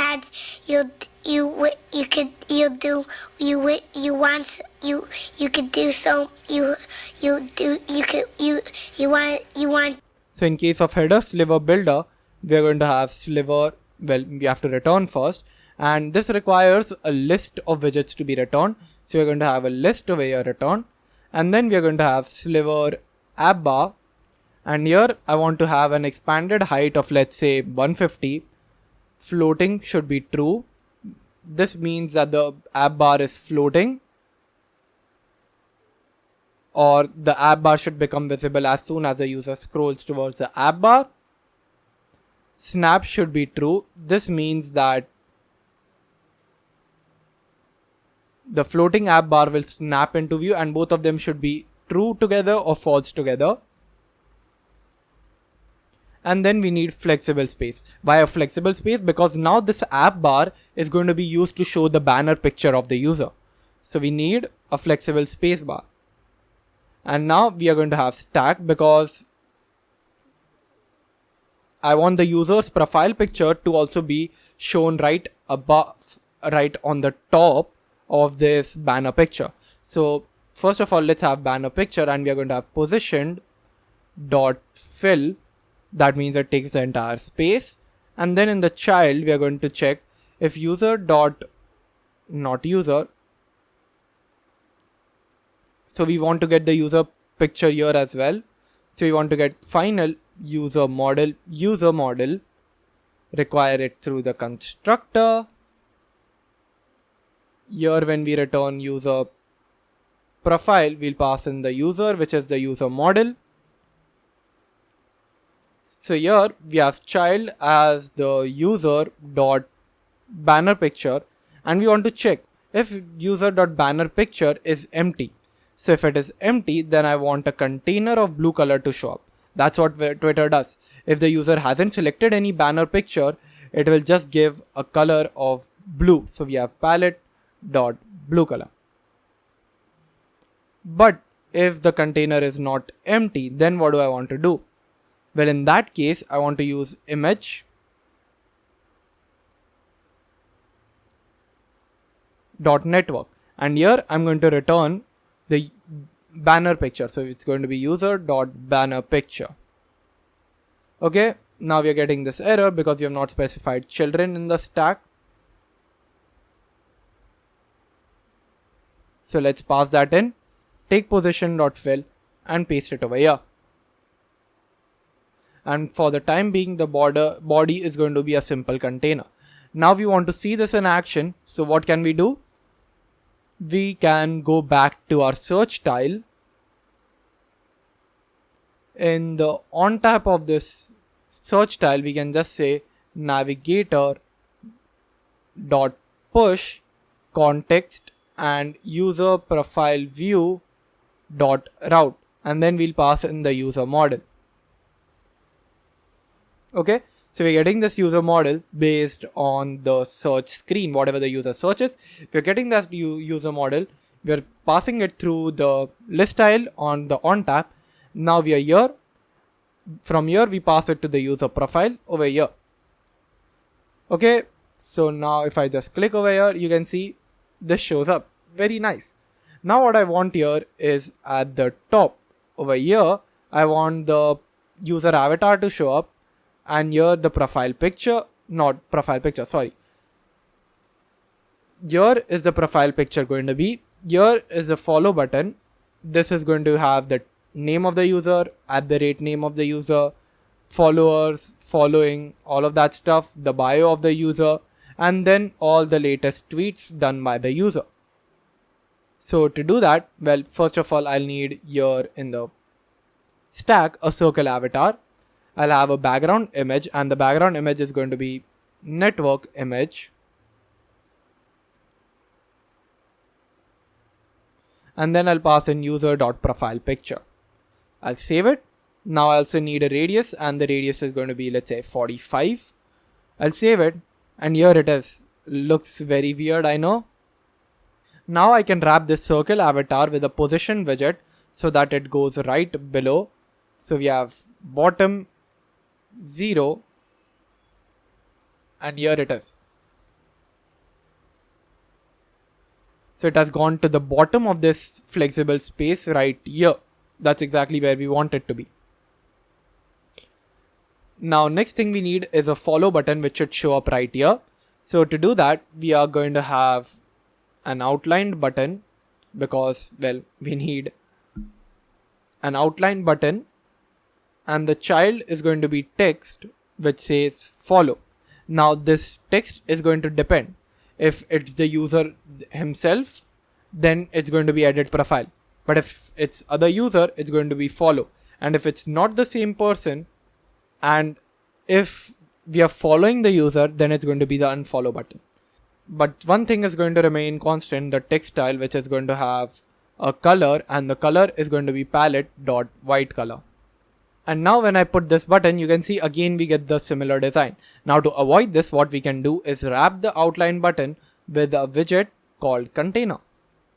And here we are going to specify the alignment. So the alignment is going to be alignment.bottom right. So if we do bottom right, it will shift right to the bottom.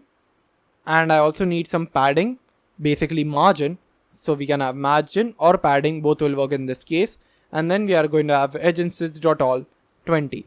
Now if we do this, you can see it went away from the edges of the mobile. So it's not going to be constant. Now we need to check if we want to show edit, if the user is themselves, so edit profile, or someone else. So we are going to get current user, which is equal to ref.watch current user details provider dot value. Now if current user is null, so return current user is equal to null, then we want a constant loader, otherwise a nested scroll view.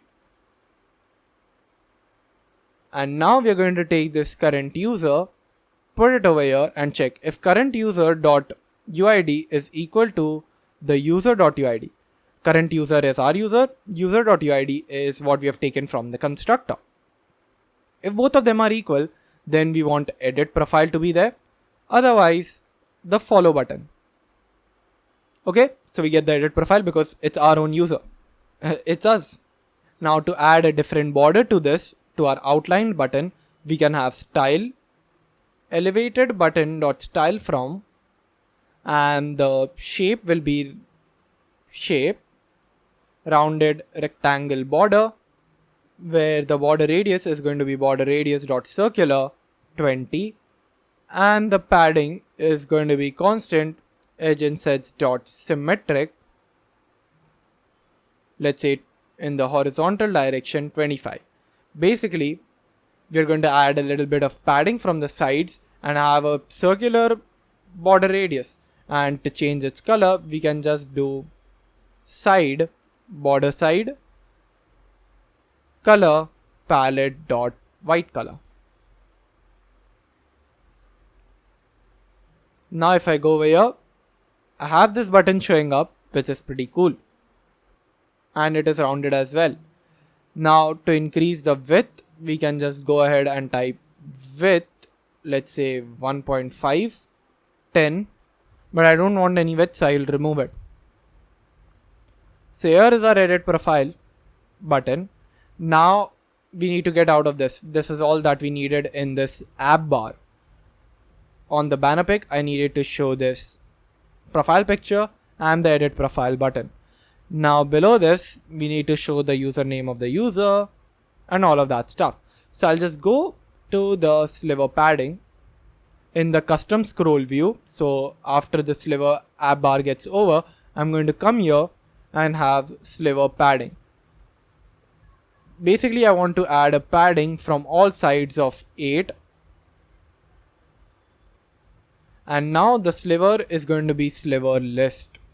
And this list is going to have a delegate, and the delegate is sliver child list delegate. And what is it that we need over here? The positional argument, the children. So the children is going to be a list. And the first thing we need is a row. So here in the sliver child list delegate, I want a simple text to show up, which is user.name. And then I need a style of constant text style where the font size should be 25, a little bit bigger than usual, and font weight should be font weight.bold. So here it shows up my name. Now after this is done, the next thing that I need is down below the same thing but with @. So I'm going to have text like this with $ and @. So @user.name, the font size should be smaller, 17, and it shouldn't be bold, but the color should be palette.gray color. Okay, here it is. Now the next thing I need is the user's bio.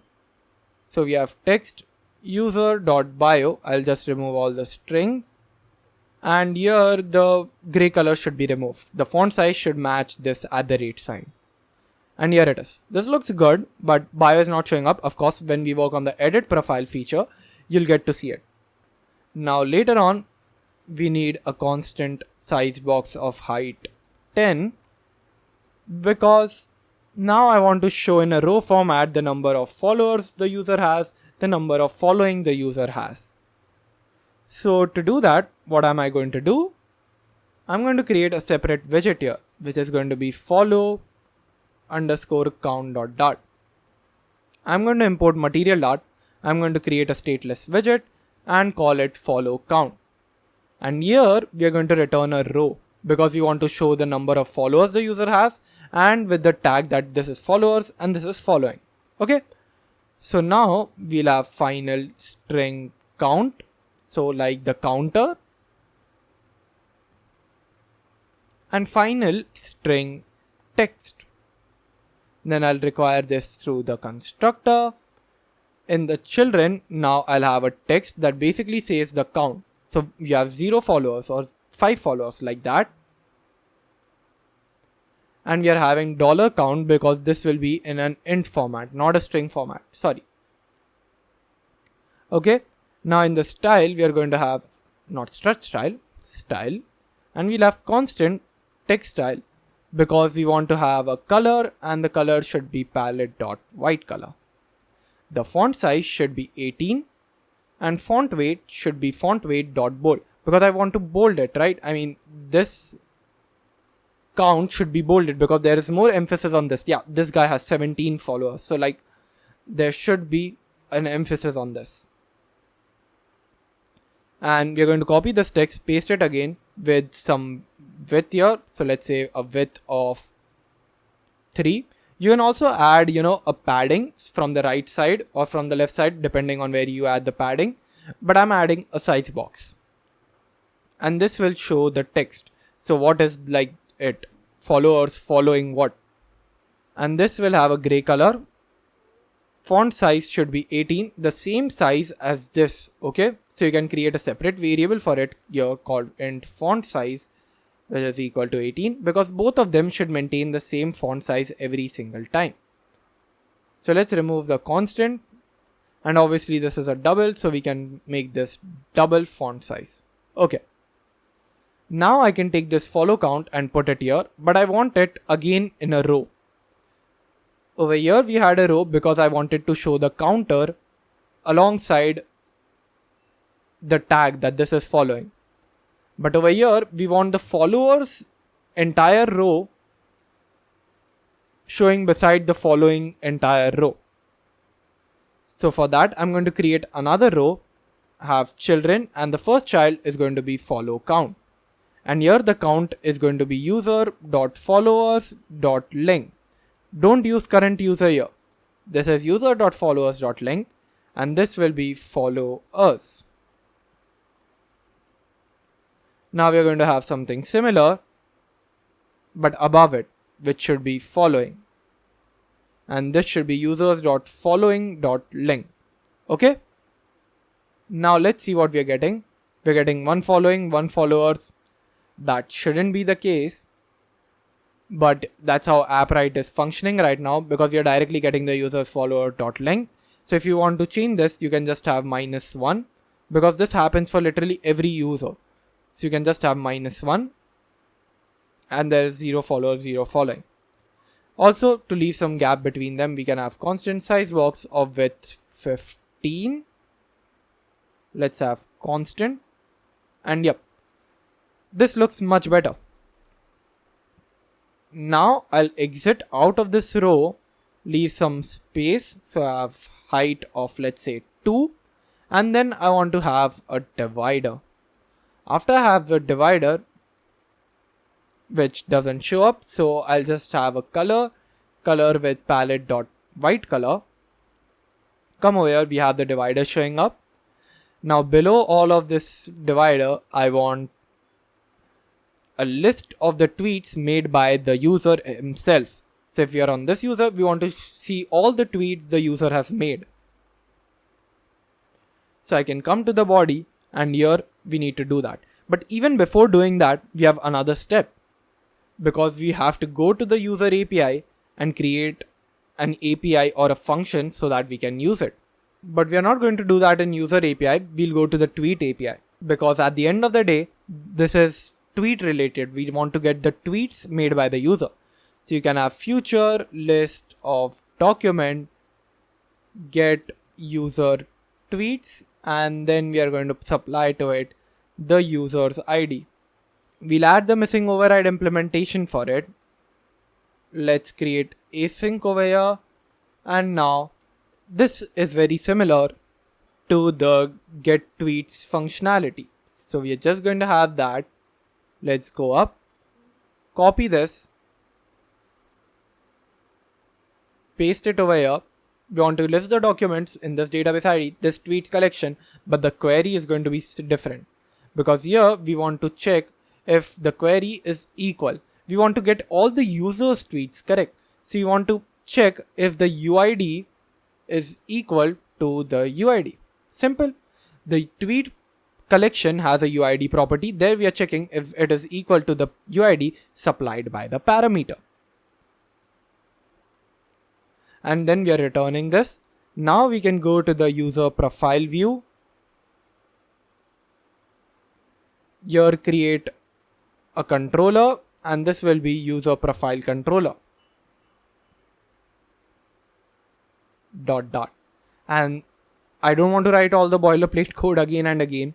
So what I'm going to do is copy this controller from here, paste it here, and I'm going to make changes over here only. So I'm going to remove the search user provider. Here I'm going to press option and select everything that has explore in it, except this one. So I'll have explore, remove all of this. Then I'm going to have user profile controller. Also over here we are going to have small user profile controller, and we don't need user API. We need tweet API underscore tweet API. Then underscore tweet API should be equal to tweet API. So let's have tweet API. Okay. And this function is going to be get user tweets. we are going to supply to it the UID of the user. Well, this UID is not to be confused with the UID of the current user. If we do the current user's UID, we'll get the tweets of the current user. We don't want current user. We want the tweets of the user on whose profile we are. And here we'll just do underscore tweet API. This will be tweets dot get user tweets. We'll pass in the correct UID. Then we'll map through the tweets. We'll return tweet dot from map, and also the return data type over here should be tweet. So we have fixed everything. Of course, we need to pass in tweet API provider over here, and I think we are almost done over here. Let's remove the unused imports.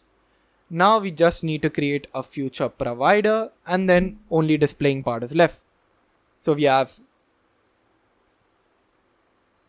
get user tweets provider dot family, and we want to get the UID of the user, which is string UID.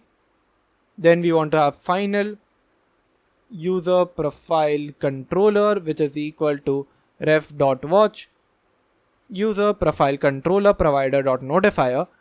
And then finally we are going to return user profile controller dot get user tweets, and then we are going to return with the UID of the user that we are going to get from the UI. So we can go to the UI.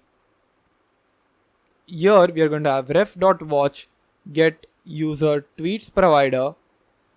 Then we need the UID of the user, which is user.UID, not the current user UID, make sure. And then we need when. Now in case of data, we have to do something. Error will give us error and st, which we will return as error text, where we have to convert it to a string and return. And then a loading, where I just have to show a normal loader. And here we are getting tweets. So I have tweets, and what I want to do is return a list view builder so that I can show that, yeah, this is all the, things that I have.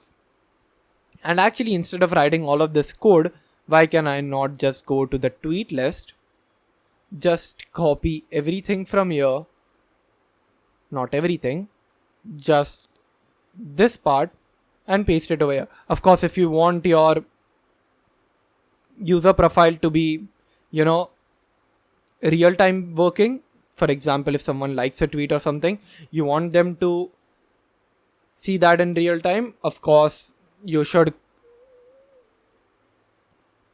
copy all of this. But first, what I want to do is just display the tweets as it is. And we're getting this error, of course, because of the index. So we'll go to the tweets indexes. And what is this index? Well, this is the UID equal part. So I'll just do UID equal. And we have said that they should be equal. So this should be a key.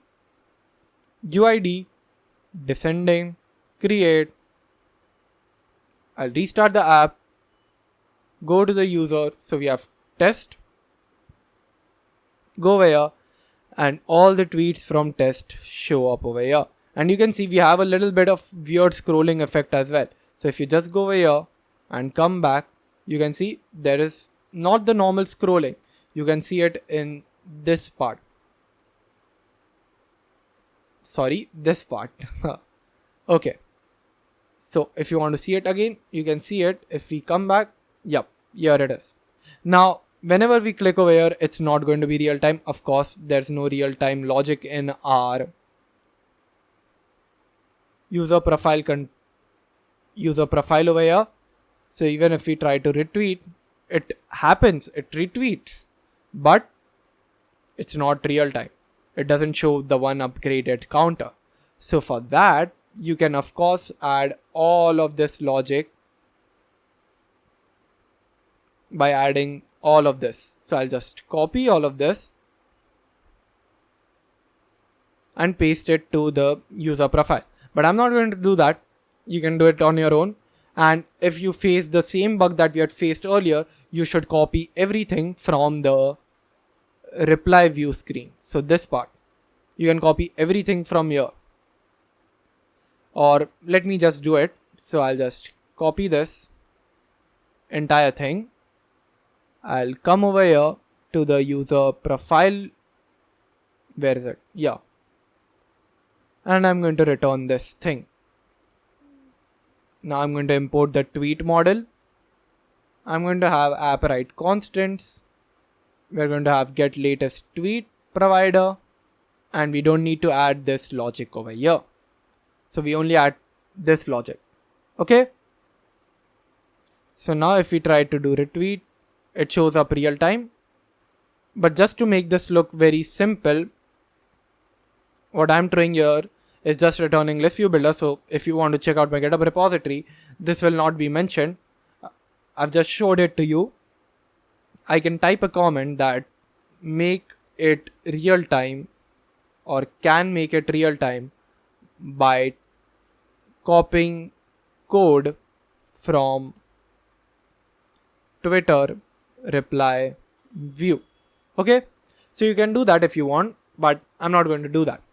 So now tweets are showing up over here. Now what will be the next step?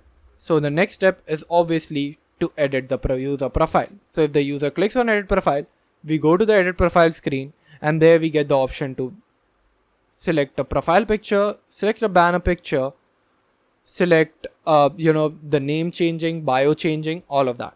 So let's get into that. So for the edit profile screen, we are just going to go in the view and add edit profile view over here. And after adding that, we are going to import material dart. We are going to create a stateful widget, and this will be stateful consumer. And we are just going to have edit profile view. Now I'm just going to import Flutter Riverpod library. I'm going to return a scaffold, and here let's decide what we want. Well, first of all, in the body, I want a column, and in that column I want children, and the first child that's going to be there is going to be exactly what we had put in the user profile.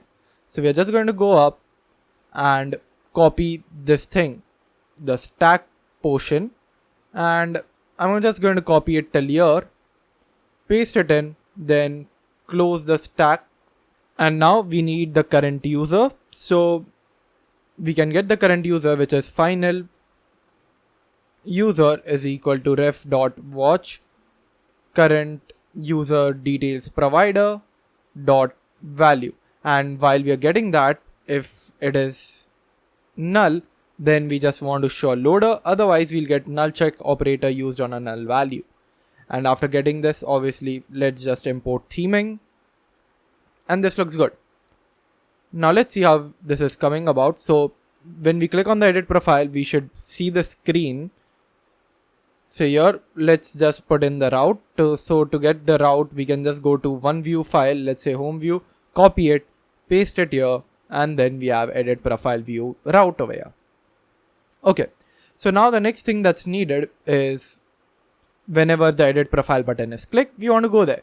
So we'll go to the user profile, and on this outlined button, we'll check if current user.uid is equal to user.uid.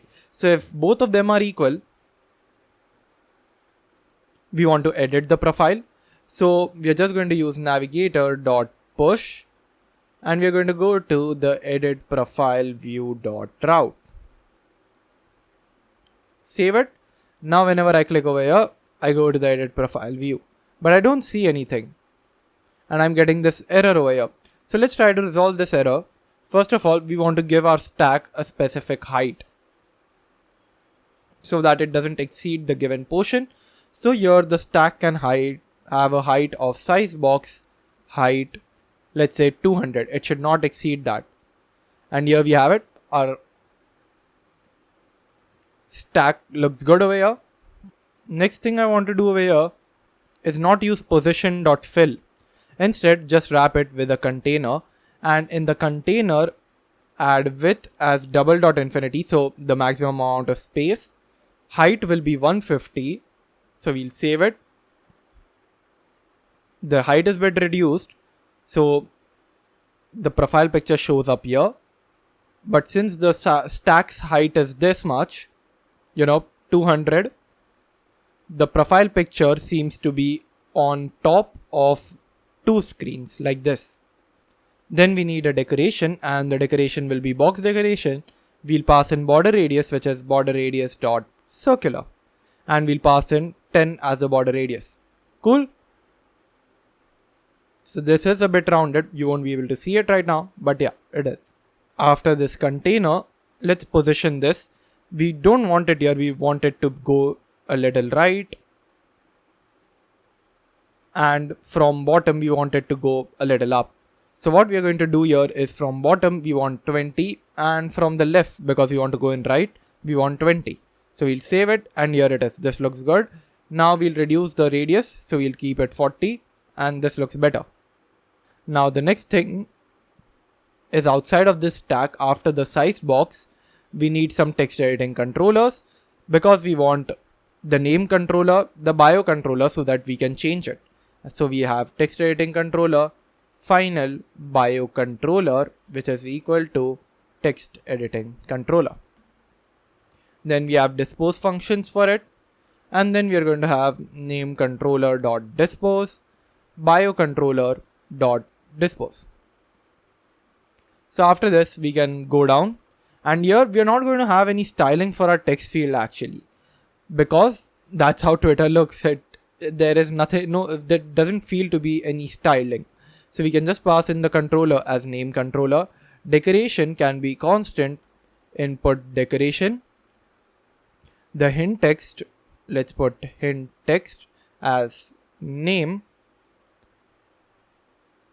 Save it. And here you can see this looks better already.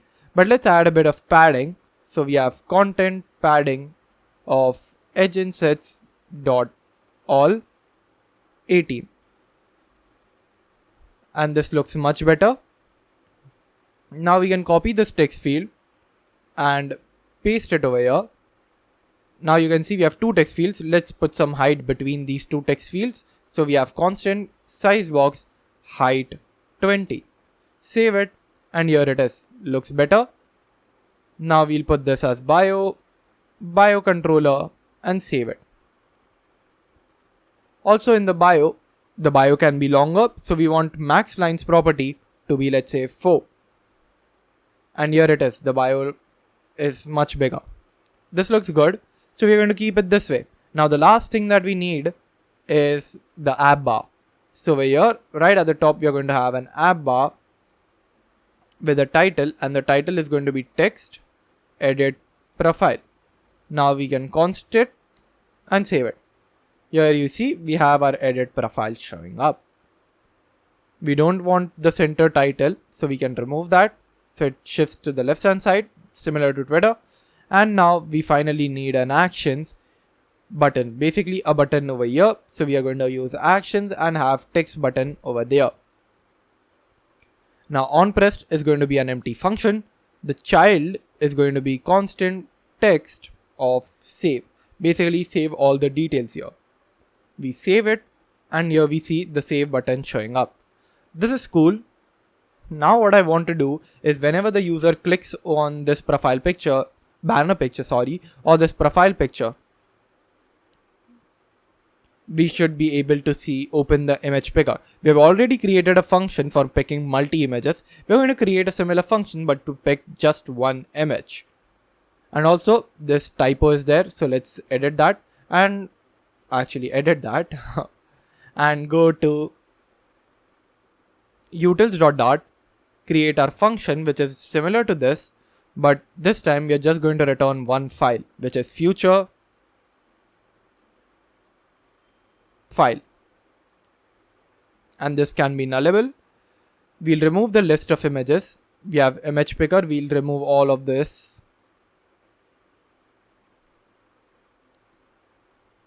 We get the image file over here because we are not going to pick multi-image. We are picking just one image, and the source will be image source.gallery. So from the gallery, we want to pick our image. And now we can return a file saying image file.path. Obviously, we need to put a check if image file.is not equal to null. So if it is not equal to null, then we want to return a file. But if it is not null, then we want to return null. I think I said it already. I think I said it differently. So this should be pick image. So if image file is not null, that means the user actually picked some image.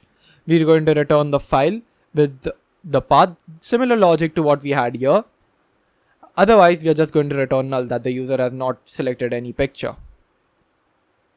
So now we can go to the user edit profile picture and now create two functions. One for selecting the banner image.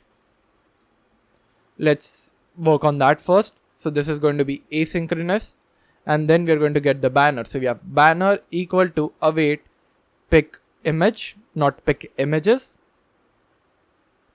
And now we are going to check if banner is not equal to null. So if banner is not null, what do we want to do? Well, we are going to create global variables here which are nullable, and make sure that this is not Appwrite models.dart. I've already told you that file also exists in Appwrite models. What we want is import.io. So we are going to import that, and then we are going to have, let's say, banner file. So this is null.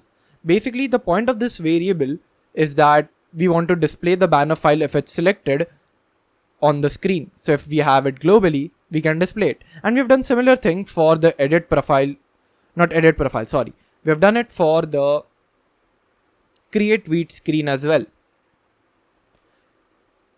The similar thing we are going to do here, we have file question mark. We are just going to have banner file globally created. And if banner here, the image selected is not null, then we want to set state so that the build function rebuilds. And then we have banner file equal to banner. So basically this global variable is equal to the banner that we have selected. Okay, now what we want to do is just bind this function to whenever we click here. So we want to wrap our entire size box which contains a stack. Not the stack, let's just contain this one. So you're going to wrap it with a gesture detector. And we're going to have an on tap, and in the on tap, we are just going to mention select banner image. Here let's also add the property that if banner file is not equal to null. So if banner file is not equal to null, then we want image.file and we'll pass in the banner file. Otherwise, we'll just check that the user banner is empty. If it is empty, then we want palette.blueColor, otherwise image.network. Now let's try to see if it works. I'll click over here. I'm going to select an image. Keep current selection. Okay, this feels good. I can select this image also, but I want it to take the entire space possible. So I'm going to have fit as box fit dot contain or cover. Fit width, sorry. So we are going to have box fit dot fit width. We do it for here and also for here. So we have box fit dot fit width so that it fits the entire width. Great. Now we want to do the same thing for the profile picture as well. So we'll copy this, have void select profile image. Then we want profile image. If profile image is not equal to null, then we want this. So we'll have file profile file, and then profile file should be equal to profile image. Great. Now we can copy this, go down in the circle avatar, wrap it with a gesture detector. We're not going to wrap the position widget. We're going to wrap the circle avatar, and we have on tap and pass in the select profile image. Now when we click over here, we can select another image. So we have leaf. It doesn't show up. So to show it, we can do it right here, but when you do it over here, it doesn't fit. For example, if I just show it to you, we have profile file not equal to null. Then I want to show file image, right? Our image is a file. So you want to show file image, profile file. Okay, but this is giving us this error. The argument type file cannot be assigned to the parameter type file. So if I just do this, it shows another the argument type object cannot be assigned to the parameter type image provider object. Okay, so we cannot do it this way. We'll have to find another way. Another way is to wrap this. So if profile file is not equal to null, then I'm going to have a circle avatar widget. That's right. But here I'm going to have file image and I'm going to use the file as profile file. So since we cannot do it in the background image, we had to do it in the child property of gesture detector. And now if we come over here, you can see leaf is showing up. This is pretty cool. Now, last thing is whenever we do all of these changes and click on save, we want to save all of this data in the user's document. So to do that, we are going to close all the save files for now. We're going to the user API and creating a function for it in the abstract class. So we are going to create a function called future either void. We are not going to return anything from this function. We are just going to update the user data and that's it. And while updating the user data, we obviously need the user model because we don't know what has changed. Now I'm going to create one missing override. And obviously I need all the try catch block. So I'm just going to copy this, paste all the boilerplate code, have async over here and see what I want to change. Well, over here, I want to update the document. That's first change. Database ID is correct. Collection ID is indeed user's collection. The document ID is user model.uid. The data is user model.toMap. That means everything else is just fine. So I can use this. Now I just want to go to the user profile controller and create my function. What is my function? Well, void update user model or user profile. And here I'm going to get certain things. So I'll just put required. Since there are many arguments to be taken from this function, I'm putting it in a named constructor. Whenever there are more than 2 or 3, just put it in the named constructor so that it's much easier. First thing I require is the user model. So I have user model. Then I want the build context so that I can display errors because a lot of stuff is going to go into this. I want to upload images, right? Then I need file. And this file should not be Appwrite file. It should be .io. Make sure it's not even .html, okay? And now we can have banner file. And similarly, we are going to have profile file. Why are these variables null? Because these variables can be null. When the user doesn't select anything, these are null. So we don't want to change them, correct? Cool. Now we just want to check if banner file is not equal to null. So if banner file is not null, what do I want to do? Well, I want to upload the data or upload the file to the storage, get the download URL and add it to my user model. Simple enough. We already have a function for it already created. So I'll just import storage API where I've already implemented this so that it can be reused. I'm going to require this through the constructor and have underscore storage API equal to storage API. Now what I'm going to do is final banner URL is equal to await. So we'll put async over here underscore storage API dot upload image. And what is the image that we are trying to upload? Well, it's going to be in a list format and it's the banner file. And now once we get the banner URL, it's going to be in a list format because we are uploading a list, but it's just going to have one element in its list because we have uploaded only one file, right? And according to our logic in upload image, we run through every file and add it to image links. We are going to run only one time, so it will have only one image. And now I can just do user model equal to user model dot copy with, and I'm going to replace the banner URL. So we have banner pick as banner URL. Add 0 because I want to grab the first element. If we do first, 0 at 1, then it will give us an error because it is index out of range. The list length is only 1. How can you access 1 when the numbering starts from 0?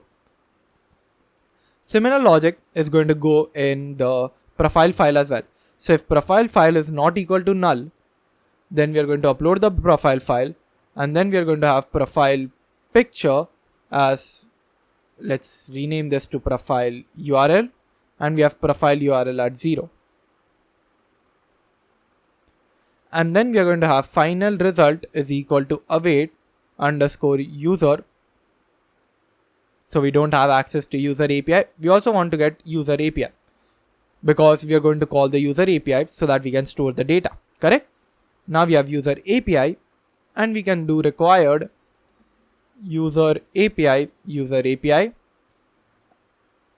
and underscore user API should be user API. Now I'll take this underscore user API, put it here, and call update user data function on it. Don't use the save user data. If you use save user data, it will again create a document and it will override the existing document. So that means your followers and everything might just go away. So we have this done. Now we just fold it so that we know if it's a success or a failure. In case of failure, we show l.failure, l.message failure. And in case of success, what do we want to do? Well, we just want to pop because I want to get out of the screen. So I can pop it right here. Now I'll go up at the top. I'll add storage API, which is ref.watch storage API provider. I'll add user API, which is ref.watch to user API provider, and save it. Now all of the update user profile work is done. Let's go to our edit profile view. Add everything to this save button. So we have ref.read user profile controller .notifier and what do we want to do? Well, we want to update the user profile. So we can update user profile, pass in the user model, which is user, and this cannot be null because the user will only click on the save button after this user is equal to null. All of these validations have happened. Then we have context, banner file, profile picture already passed in, and everything is now done. Also, one important thing that I want to add is state. So if state is true, I want to add this, and state is false, I want to add here. So basically, is loading. So is loading as started, is loaded as ending. So here now I just want to share. If it's loading, then I want to watch the user profile controller provider. If I hover over this, this is object. So I'll go up at the top in place of state notifier provider, add the type. So it's user profile controller and boolean. After you add this, you'll notice this is now of the type boolean, and that is why for every state notifier provider we created, I mentioned the type, but not for future provider or state stream provider. Now I can take this as loading and put it here. So if it's loading or the user is null, then we are going to show the loader, otherwise our widget tree. Now I'm just going to restart my application. I'm going to go to the user profile. So I'll just have test. I'll click on edit user profile. Let's select an image. This one looks nice. Saitama also looks good. I'm just going to rename myself as Revan, and my bio will be hello there. How are you? And then click on save. We saw loading indicator for some time, but no problem. And if you see, this has not updated. But if I just restart my application, go to the test user again, you can see I'm seeing the banner picture, but this is not quite correct. So I can go to my profile view, the user profile, and here in the image.network I can have fit as boxfit.fitWidth. After I do this, this looks much better. But other thing that did not change is the name of the user and the bio of the user. Why was that? Well, that's because if we go back to the user profile, Here we have passed in the edit profile. If we go there, you see we have just passed in the user. We have not updated the user anyway. Basically, this is the same user that was there. We have not updated their bio, so we don't know if we want to update the bio of the user or not.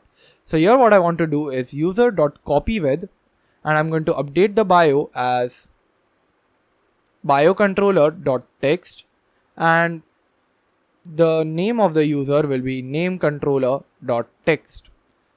But what if I just come over here and click on save after changing these profile pictures? It's just going to take the biocontroller.text. Right now it's an empty string. It will just take that. I don't want that to happen.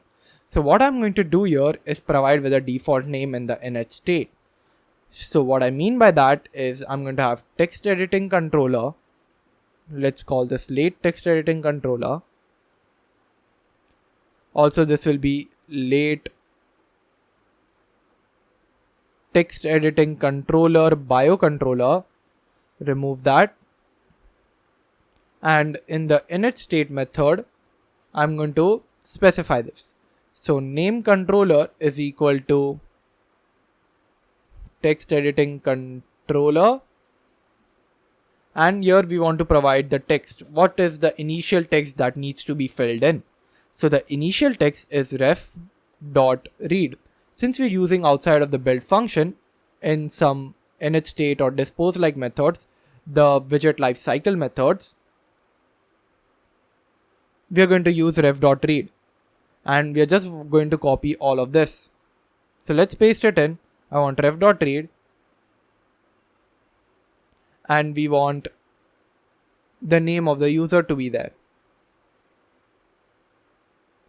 But you can see this value is empty, null, right? So if it's null, then I just want to do, if it is null, then I want there to be an empty string, otherwise nothing. The same thing will go for the biocontroller as well. We are going to have biocontroller ref.read, but this will be bio, and done. Now if we come from edit profile over here, you can see test is there. Bio, let's write it again. Hello there, how are you? And my name right now is going to be, let's say, Rivan. I'll click on save. Nothing gets changed. But if I again try to restart my thing, so if I just restart my application like this, I can just have test. There's no user with the name test. Let's find Rivan. Here there is. And here is the bio. Hello there, how are you? This looks great. The edit profile feature is now complete. The next feature is the follow feature so that we can increase the count. But even before that, I want this to happen. Basically, I want everything to happen in real time. You saw when I edited the profile and came here, it was not real time update. I want that to happen. So how can I do that? With the help of real time. So I'm going to do exactly that first and then go to the follow section, because even while following, when the user clicks on follow, we want this numbers to update automatically. So real time will help there as well. So let's get started with real time first, configure it for the profile screen, and then we can go to the follow button. So there are two approaches with real time you can take here. First approach is not what I'm going to show you. It's the second approach. Basically, we can go to the user API, and here obviously the normal real time we are going to use. So we are going to have final real time underscore real time, and we are going to have required real time. I'll show you the second approach, but first let me just have underscore real time equal to real time. When we get to the second part, I'll let you know. Here let's just have real time as ref.watch real time provider, and here we are going to have stream of real time message, just like we had for our tweet. We're going to have that, and we are going to have get latest user profile data. We have profile data, and that's it. Now we are going to create one missing override. We are going to have here, and now we are going to return underscore realtime.subscribe. Now we need to provide a list of channels to subscribe to .stream. And what is the channel? Well, we are just going to copy from the tweet API. So we have underscore realtime dot subscribe. Let me just find. Here it is. I'm just going to copy this and paste it over here. So you have databases dot Appwrite constant database ID, but the collection here should be users collection dot documents. And what I was talking about, this is the first approach. This is the first channel you can subscribe to. The second channel that you can subscribe to is getting the UID of the user from here, update it accordingly in the abstract class, and just use that UID over here. So we have collections of user collections dot documents dot $UID. But this is not the approach you are going to take. You can take this also, there's no doubt about it. Now we can just go to the profile controller,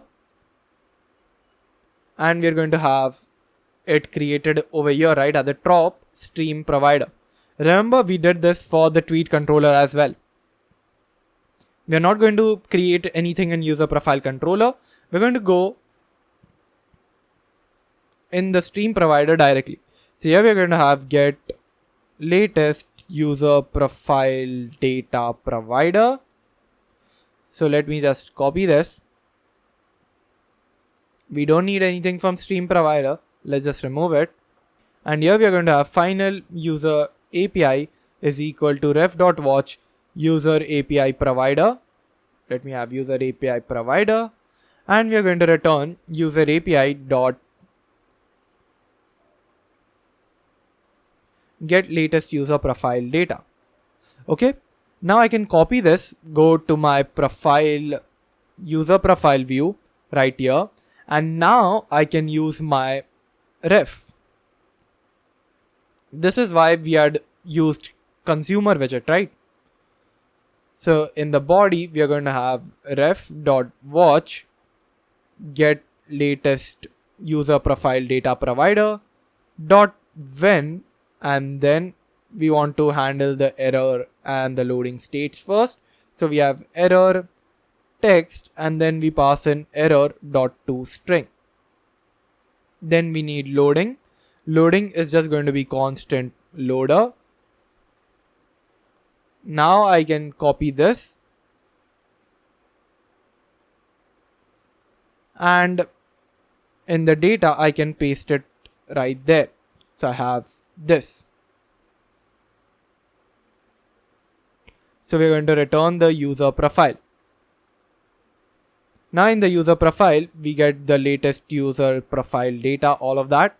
Now we are just going to check if latest or if data dot events dot contains, just like we did for tweet.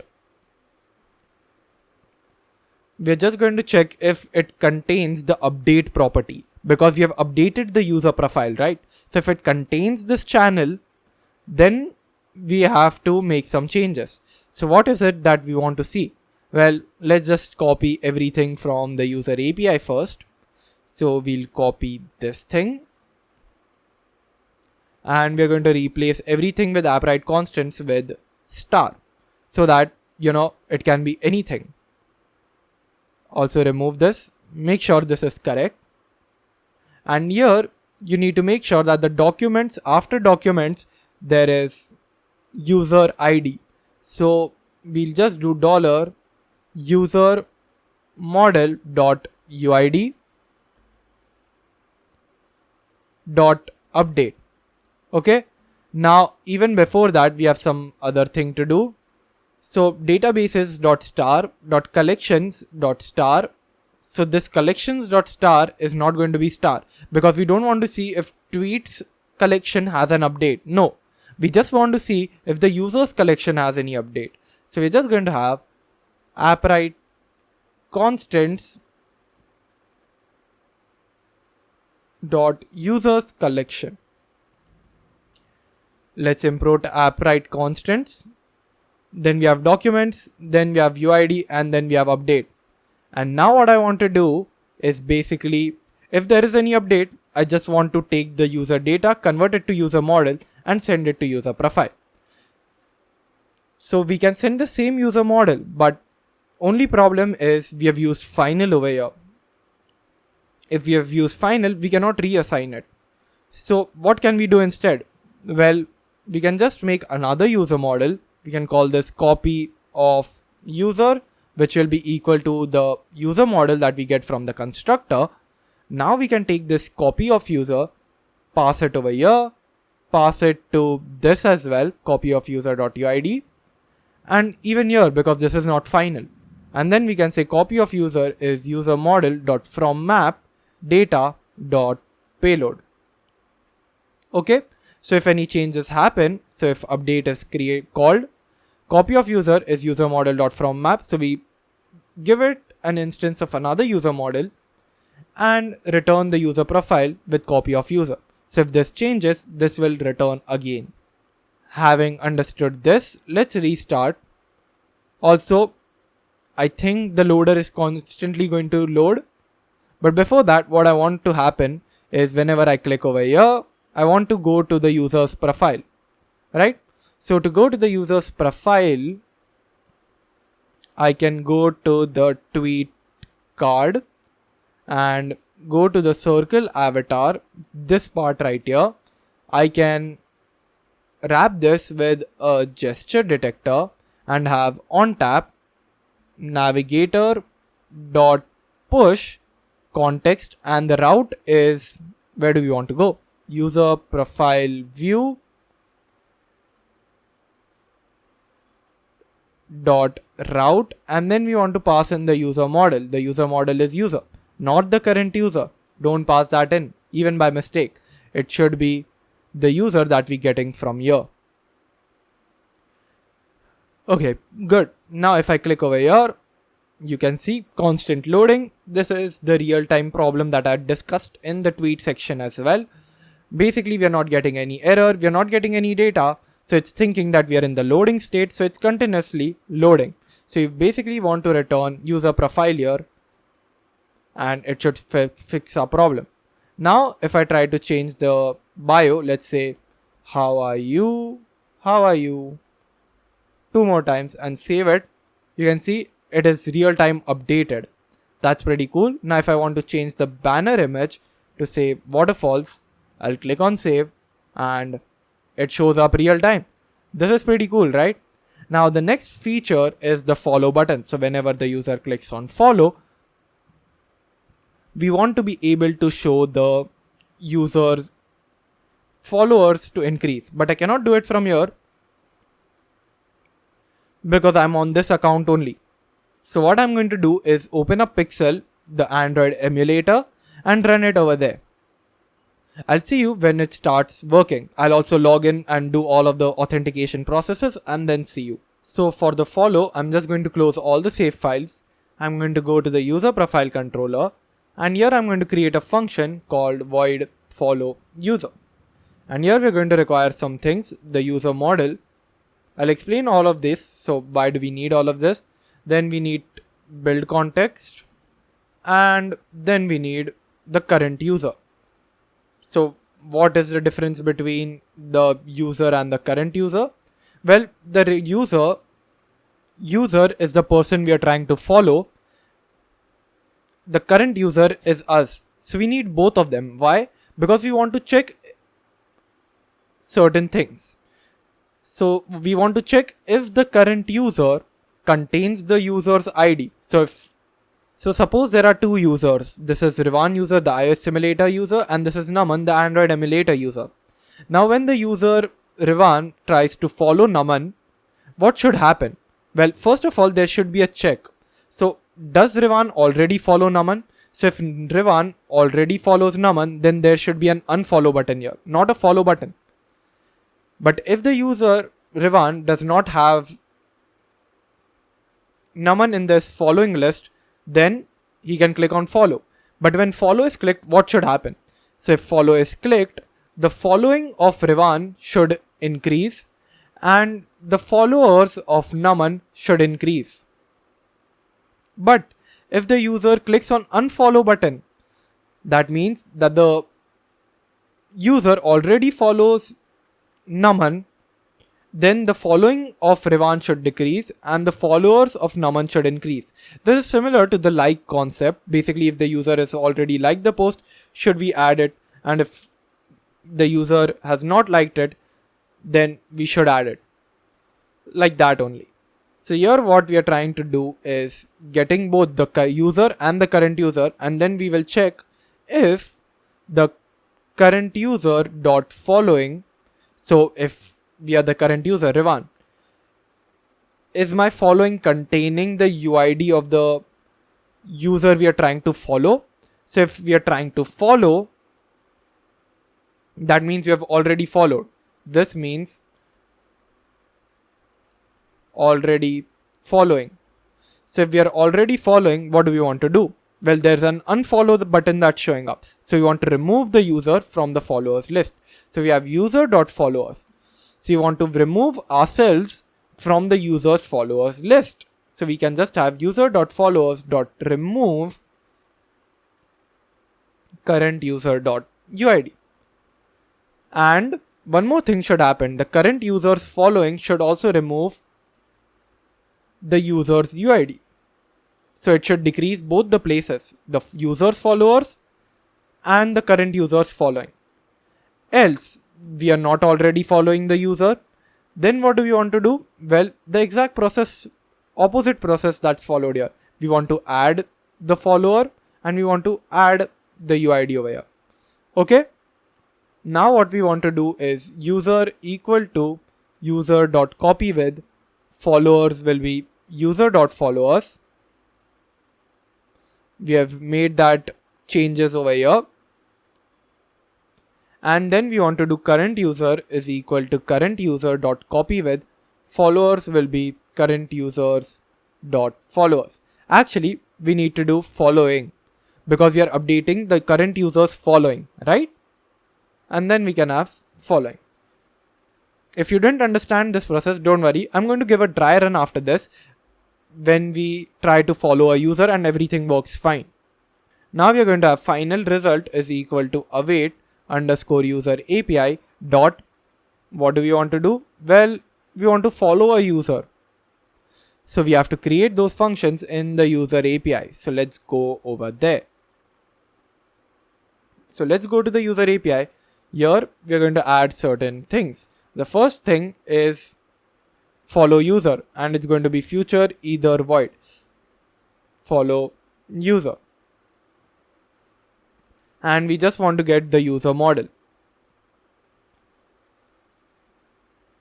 Okay. This user model is going to be the user model of the user because we're trying to update their follow count, right? That's what we are trying to do over here. Of course, we are going to have that normal try, catch, all of those blocks. Also, put an async over here. Put try, catch block after copying it. And here we are just going to have user.uid. The data here will be a bit different. The data will be followers. And it will be user.followers. So we are just updating the document of user.uid, which is the user we are trying to follow. And we are just updating the user.followers because we have done that over here, right? Now another function that we need is add to following function. Basically similar to follow user, we are going to have add to following, but this time we are going to pass the current user because we want to increase their following, right? So we can create one missing override. We're going to copy this exact same thing, paste it over here, put async. But this time when we update the document, it should be following and user.following. That's it. This is pretty much it. This is the two functions that we need. After creating these two functions, we can just call follow user. We'll pass in the user. Make sure to pass in user because we are incrementing the user. We are changing the user's followers over here. And now we do res.fold. In case of error, show snag bar. l.message. In case of success, we'll have to do one more thing. What is another thing that we want to do? Well, the same thing, the same function that we created. Obviously, this is going to be async, but add to following. But this time, it's not going to be user. It's going to be current user, because we have updated the following of the current user. You can see that over here. Now we are just going to have rest2.fold. In case of error, again show snack bar l.message, and in case of success, as of now, nothing. We're not going to have state is equal to true and all of that is loading part, because whenever we click on the follow user button, all of that doesn't show up, right? Now I can go to the user profile view. Actually, the user profile, and here we can just call the method in the else of onPressed. Basically, if current user.uid is user ID, then this is the edit profile, right? But if that's not the case, else we're going to have ref.read user profile controller provider.notifier.follow user. So we're getting just one API exposed, but inside of this one function, there's a lot of stuff happening. You can see that. That's the main point of this architecture, abstraction.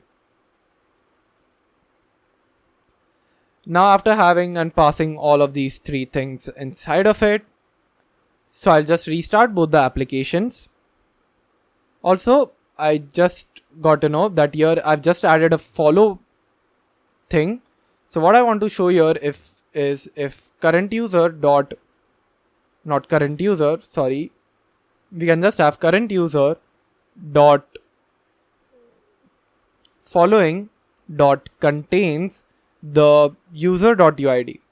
So that means the same logic that we have applied to the user profile controller. Then we want follow, unfollow button to show, otherwise the follow button. Now we'll just restart everything. I'll just go to the Naman's profile. So let's go Naman. And here if I click on follow button, I get unfollow immediately. I get 1 followers. Now if I go to my profile, now there's 2 following and 1 follower over here, because I've changed this back to users.following.length and user.followers.length. Because if we go to the Naman's profile, so if we just go over there, Naman, you'll see there's 0 following and 1 follower because I just followed. So this works fine on Naman's following count, but it doesn't work fine on Rivan's following count. That's why I've changed it back to normal. Okay. So the follow also works now. Here there are 0 followers because I unfollowed. Now you see, I'll just go through the dry run. So now we are checking if current user.following. So this is the current user. Does my following contain Naman's UID? No, it doesn't. So we get the following button. Now if I click on follow, what should happen? According to my logic, user.followers.add current user.uid. That means this guy should get 1 follower and my following should increase. So if I click over here, 1 follower, I'll go over here, I'll go to Rivan, 1 follower and 2 following. My following increased. Now if I unfollow, you can see according to the logic, if it contains, then we should remove the user follower. So this should become 0 and my following should decrease by 1. So if I unfollow and go back to my user profile, 1 following and 1 follower. That means this works well. So the following logic now works well. Now the next thing that we need to work on is the notifications feature. Basically this tab over here. Whenever the user likes a photo, retweets a photo, replies to a photo, or follows you, we want all of them to show up in the notification screen. So let's get into the notification part. We are very close to closing on our app, a complete Twitter clone. So let's get to the next section. So for notifications, I'm just going to close all the save files. I'm going to the API and here I'm going to add notification underscore API dot dot. And now I'm just going to create the abstract class just like we had before. iNotification API.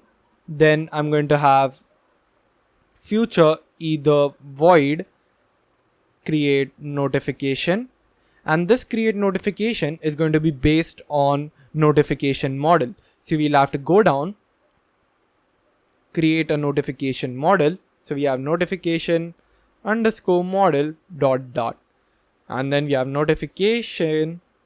And let's think of the properties we need to have.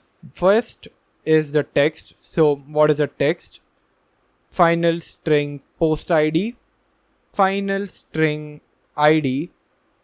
The post ID is like, suppose if the user likes a post or retweets a post, you need the post ID so that when you click on it, you can go to that certain post.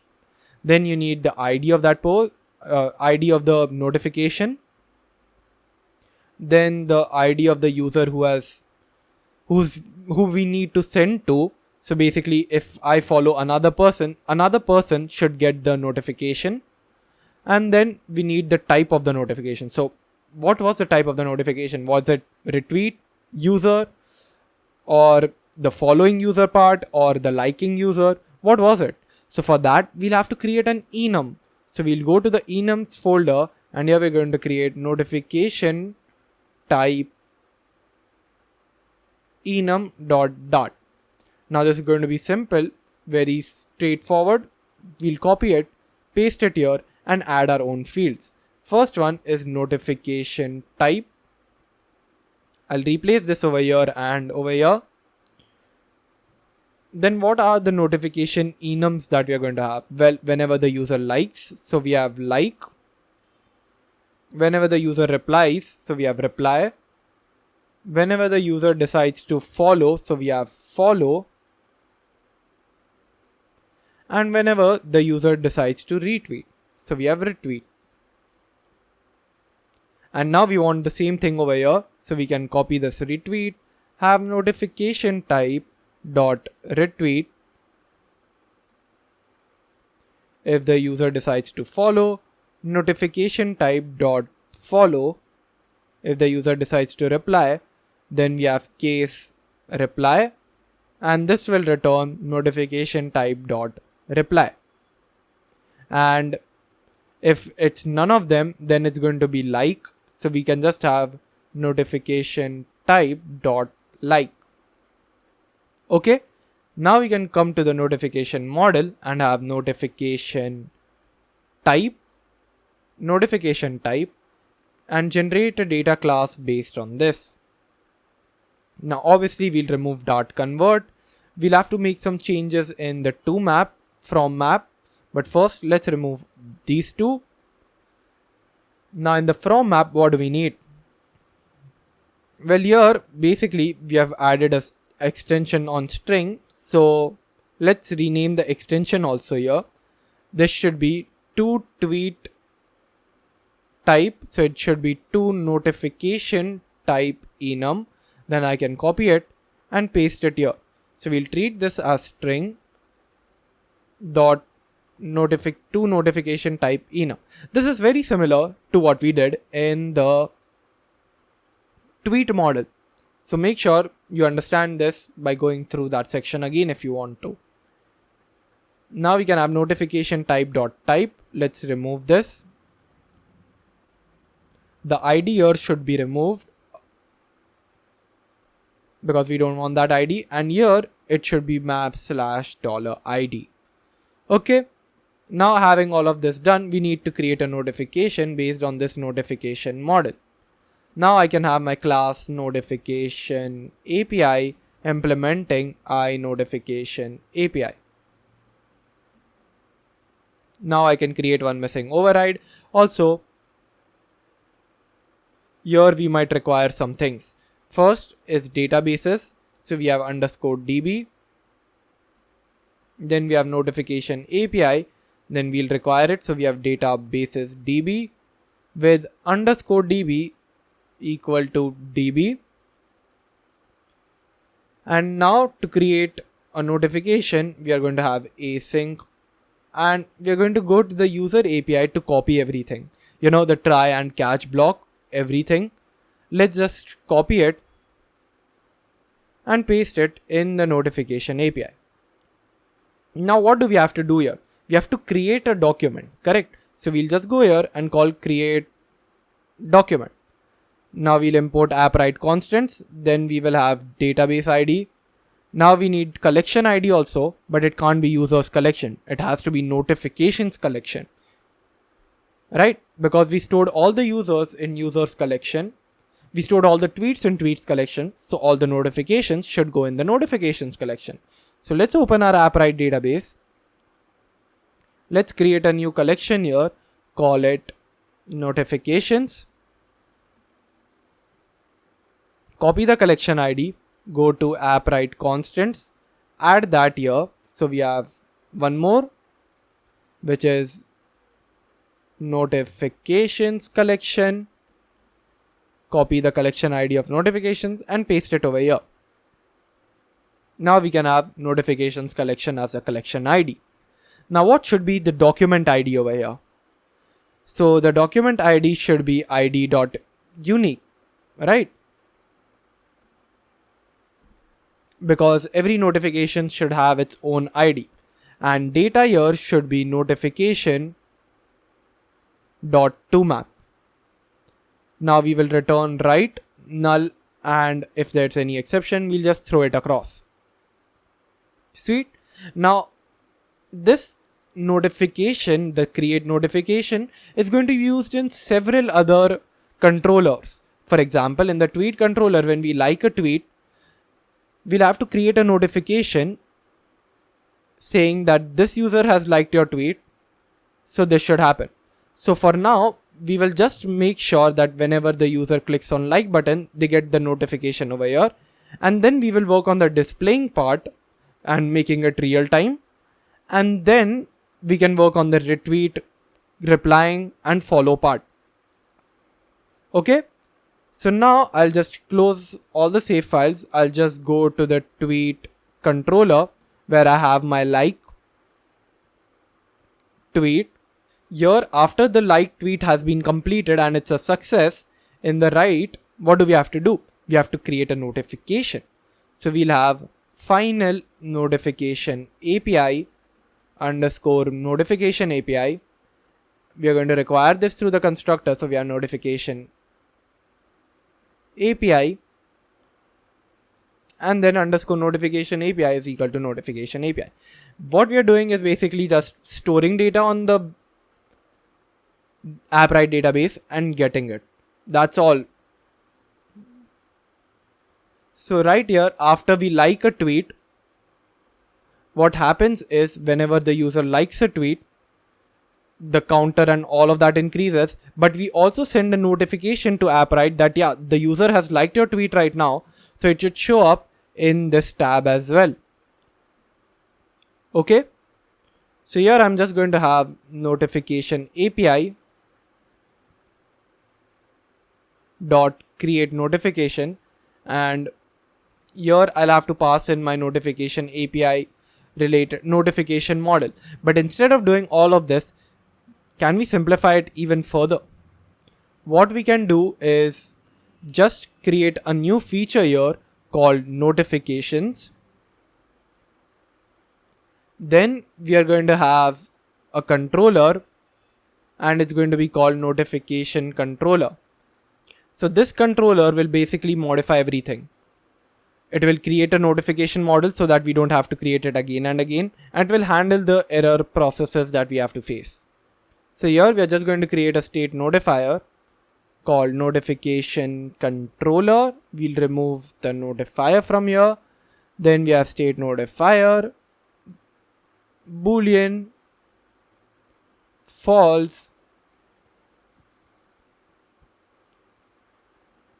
and then a state notifier provider. And then we are going to have notification controller provider. Then we are going to have notification controller boolean. And then we should have final notification controller is equal to ref.watch. Okay, not this, sorry. We'll have to return notification controller only, my bad. So here we are going to have final notification API underscore notification API. We're going to require this through the constructor notification API underscore notification API is equal to notification API. Okay, that's pretty cool. Now we'll pass in notification API as ref.watch notification API provider, but we haven't created a provider for that API. So let's just go right at the top and create a provider for it. So we'll have notification API provider. I'm running through this because we have already covered it many times. And we'll pass in notification API. And for the DB, it's ref.watch Appwrite database provider.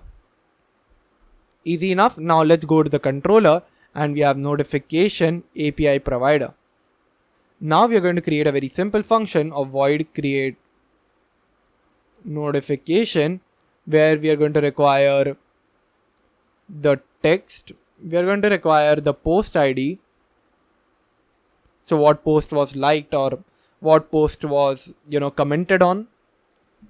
Then the notification type and then the UID. So we have required string UID. So what is the user ID? Okay. Now we will just create a notification based on the notification model. So we have notification. We pass in the text, post ID. The ID is an empty string. No UID, notification type, and that's it. We're not passing anything in the ID because we don't have to save an ID. Appwrite will automatically generate it. Now we just need to call it. So we have await underscore notification. Let's put async over here.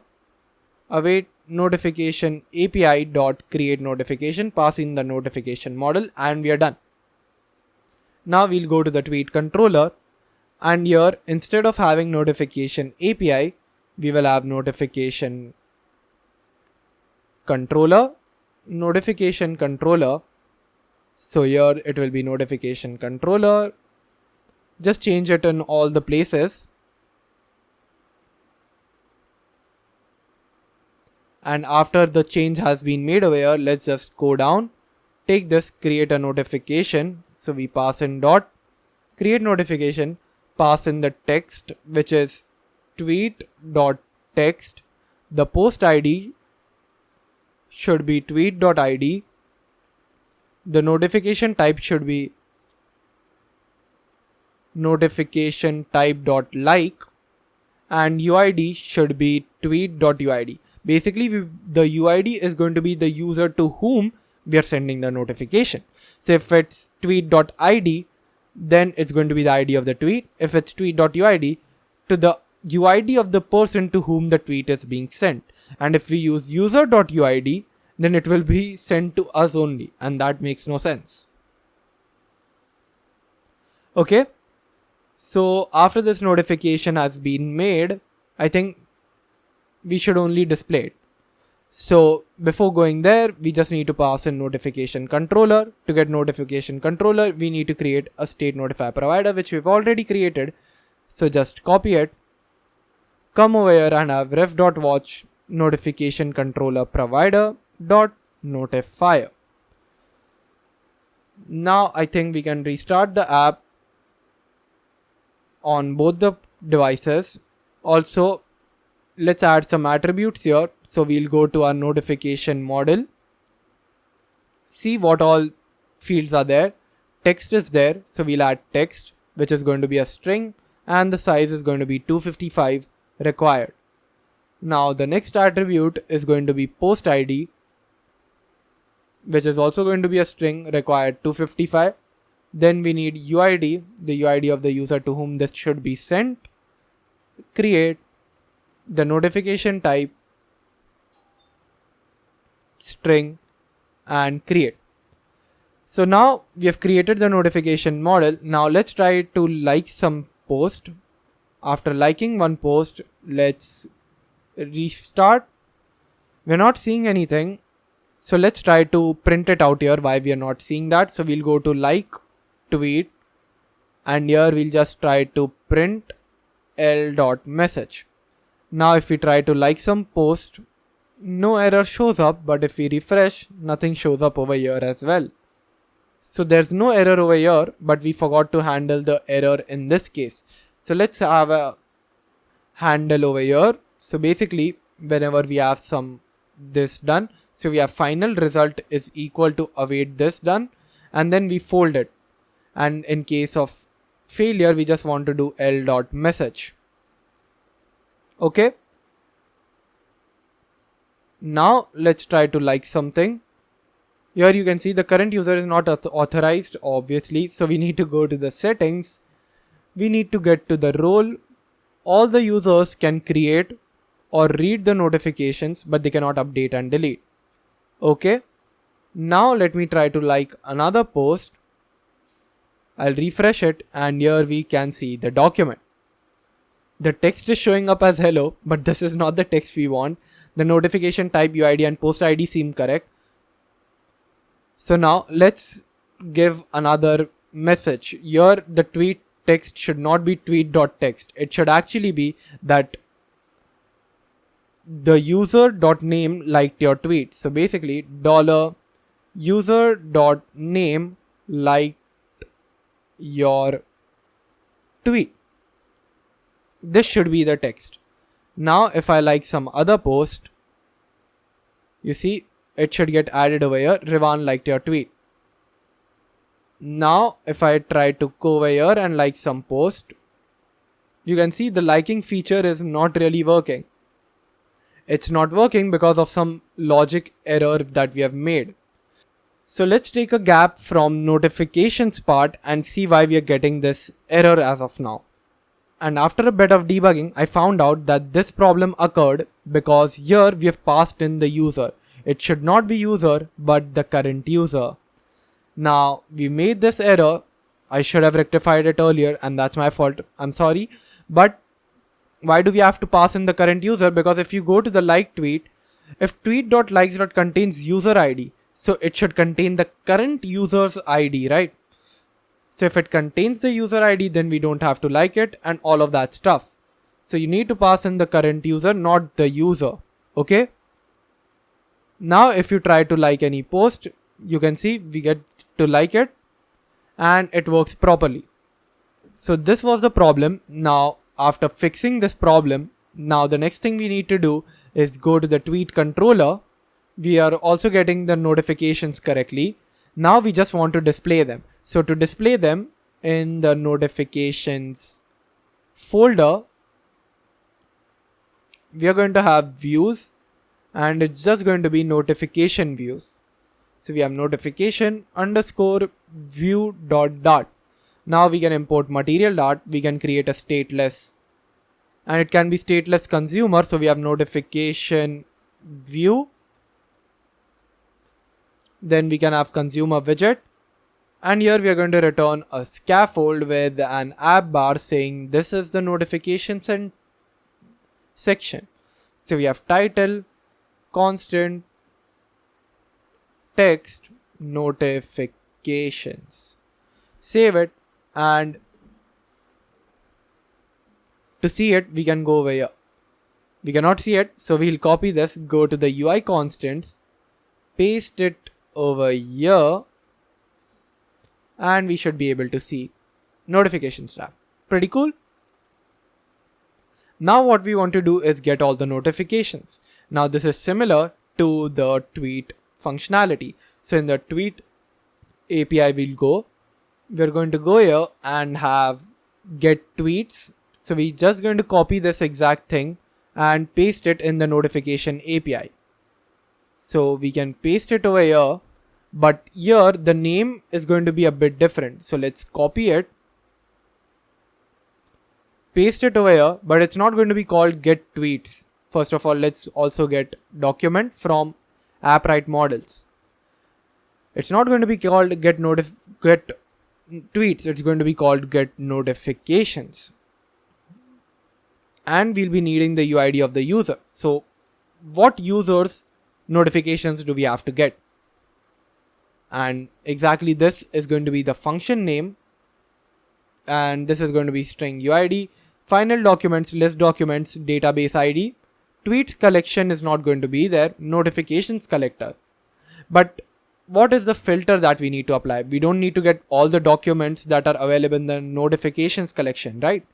We only want to get the notifications which match the UID. So it's going to be query.equal UID UID. So we want to get all the notifications from a particular user ID. And then we return it. And since I'm feeling confident about this, what I'm going to do is also copy get latest tweet so that we can make it real time and work it without, jumping through each and everything. And here it's going to be called get latest notification. If you don't feel comfortable with it, I would recommend you to try it on your own. First implement the future provider with this get notifications and then add stream provider.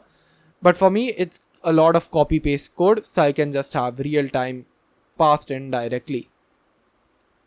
So we have required real time, and this should be underscore real time is equal to real time. Also, this needs to be get latest notification. So I can just go right at the top and have stream real time message and get latest notification. And here the collection should be notifications collection dot documents. Okay. Now at the top we are having real time, which will be ref.watch real Appwrite real time provider, and we are done. Now we just need to go to the notifications controller right here, and we'll be having stream provider over here. And in the stream provider, what are we going to have? Well, get latest notification provider. We want to get the latest notification. So we'll remove the async star. Then we have final notification controller or notification API in this case, which is equal to ref.watch notification API provider. And then we are going to return notification API dot get latest notification. After having this, we are going to have future provider, and this is going to be get notifications provider. Then we are going to have future provider dot family, and then we are going to have the UID of the user that we'll be asking from the parameter. Now here, let's remove the print call. We are going to create a model conversion thing. So as we have done it before multiple times, we're going to have future notification model or just notification get notifications. We'll take in a string UID async. I know I'm rushing through this, but if you don't understand, let me know in the comment section and I'll help you out with it. We're just going to have await notification API dot get notifications. We'll pass in the particular UID and then map through all the notifications, get one particular notification, and then just have notification dot from map e dot data and convert it to a list. Let's also import the notification model. So let's import it. We don't have to import it from .html or anything. It's from the notification model. And now you can see we are getting this error because it's defined, this notification is defined in two places. So what we can do is prefix this or just rename notification model. I'm just going to prefix this as model and have model.notification, model.notification, model.notification.from map, and this will be future list of model.notification. Okay. Now finally, I'm just going to create final notification controller, which is equal to ref.watch notification controller provider, and then going to return notification controller dot, and I don't have access to anything. So I can just use dot notifier to get access to my method of get notification. Easy enough. Now I'll go to my notification view. In the body, I'm going to have ref.watch and all of that stuff. But before I get into that part, what I want to do is just get the current user so that I can get the UID. So we have final current user equal to ref.watch current user details provider dot value. This cannot be null. Here we need to check if current user is equal to null, then we want to show a loader. Otherwise, no loader is required, and we want to show the latest notifications. Now this is going to be very similar to what we have done earlier. What earlier? Well, just the user profile view. So we can go over there. Not user profile view, sorry, tweet view, the Twitter reply view. I can just copy all of this code from here, including all the error, loading, all of those stuff, and paste it over here. Now we have to resolve all of these errors. So let's resolve. First, let's import the common.dart so that we have error text and loader. Now in the loading, we don't have to show anything like a tweet card. In fact, we need to show notification tile. So for now, let's just put a text of, let's say, tweet. And this is not even a tweet, this is notification. And we're going to get notifications index. So to resolve this, let's go directly at the top. And here, it's not going to be get replies to tweet. It's going to be get notifications provider. And then we'll pass in the user's ID. So we have user, the current user dot UID. Then we keep track of get latest notification provider. We get some data. Then we just check over here, so we don't have to put the if condition. So we'll go down, remove this if condition. And here we are going to check for Appwrite constants. So we'll have that, but not tweets collection, the notifications collection. And we are looking for a create command, right? We're not looking for any update command because it's never going to update. So let's remove all of those update logic. And it's not going to be notification tweets, it's going to be notifications. So I can insert that. This can be notification dot from map. Obviously we'll again have to import notification as model, just like we did in our notification controller. So if we go there, just like this, we'll have to copy it and paste it. So we can go in the notification view, paste it, and now we'll have model dot notification dot from map. Okay, now this should be notifications dot length, notifications at index, and this is one notification.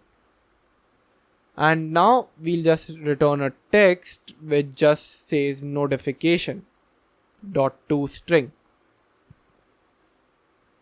Even here it's going to be notifications dot length. We'll get one particular notification and to string. Simple and good. I'll remove the loading page from here. I'll come back over here and you see Appwrite exception index not found. We basically want to create a new index here saying UID equal. So it's going to be a key and UID should be in descending order. Create it, rerun the application, go to the notification section, and we get this error. So we are getting this error here basically because we had not removed expanded. There's no need of expanded because we are going to get the entire body. There's no column or anything. Even in the loading part, we'll just remove it. and we'll restart the app, go over here, and you can see the notifications showing up. But do we want to show all the notifications that are present over here? Not really. We only want to show the notification which matches the current user's UID. So here, what we want to do is get the latest notification, right? So you have latest notification in a model format. So we'll cut and paste it over here. And here I'll check if latest notification.uid is equal to current user.uid. Then what do I want to do?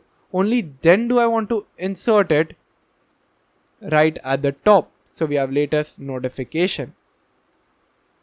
If it does not match, then I don't want to add it. Why would I add other person's notification to my notifications tab? You can see over here, we are listening to all the documents being created, right? This was the second approach I was talking about. You remember when we were doing tweets part, a user profile part, there were two. Here we could add the document ID, or we could just do this if condition over here. Anyways, now that it's done,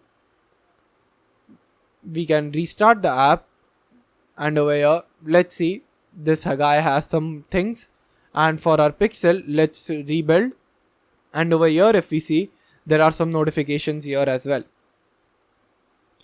Now we just need to display them in a good format. So to display them, we are going to create a new widget here called notification tile. Import material dart, create a stateless widget called notification tile, and then we are going to have final notification and require it through the constructor, but not the notification from material.dart. No, not that one. We want it from this one, right? You can just name your notification as notification model, so that you have to avoid this prefix every single time. So now we'll have required this dot notification. Now here we are going to return a list tile, and if you've seen Twitter, you'll know that in the leading icon, it really depends on the notification type. So if notification type is follow, it will give you some other icon. If it's like, it will give you a like icon, like that. So here in the leading part, we're going to check that. So if notification type is equal to notification type, which is the enum, is equal to follow. If it's follow, then I want constant icon as icons.person, and I want color to be palette.blue color. Otherwise, we are going to have another logic. Basically, if notification.notification type is equal to notification type.like. So if the user has liked it, what do we want to show? Well, in that case, I want to show svg picture.asset. Why svg picture.asset? Because I have an svg file for it. Why not use it? So it will be like filled icon. The color will be palette.red color, and height will be 20. Just so that it remains at the same size as that of a follow button or the person icon that's being showed when the user tries to follow someone. Otherwise, the notification type is equal to notification type.retweet, and if it's retweet, then what do we want to show? Well, it's going to be an svg picture.asset again. So we'll have that, but it's not going to be like filled icon. It's going to be the normal retweet icon with white color in it. And if it's none of these, we just don't want to return anything. So this is the big logic that we had. Let's go through it again. If notification type is follow, so if the user has followed, we want a person icon like this to show up. If it's like, then we want a like filled icon. And if the user has decided to retweet, then we want a retweet icon. And if it's none of them, we don't want any icon to show up.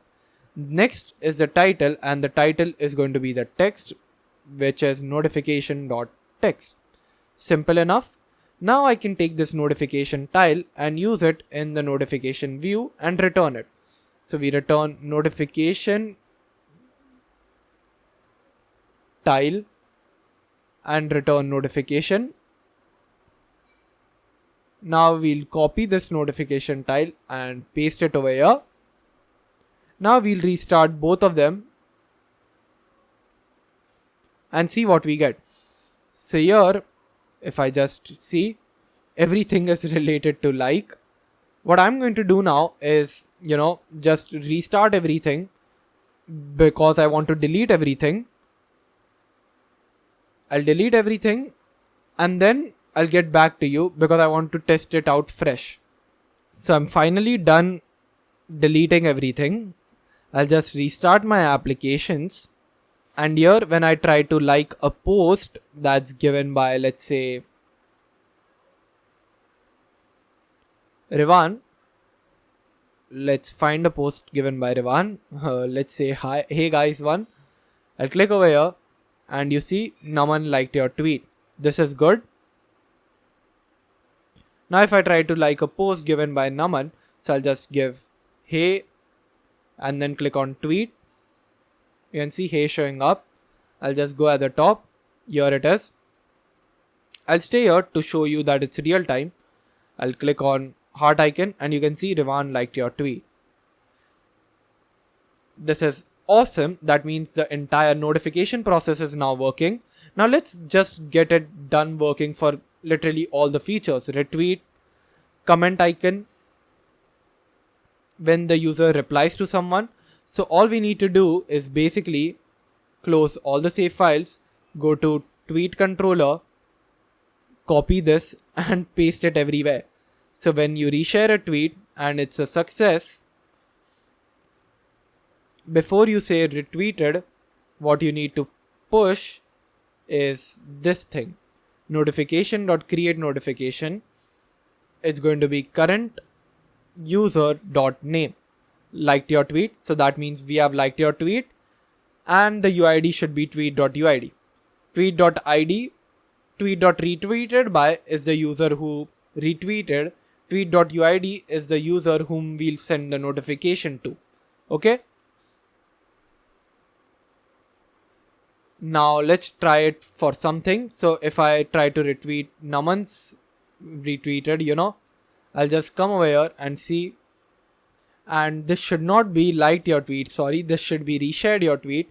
That's why we couldn't see the like part. It should be retweeted. Now if I retweet Naman's retweet, you can see reshared your tweet. This shows up pretty cool.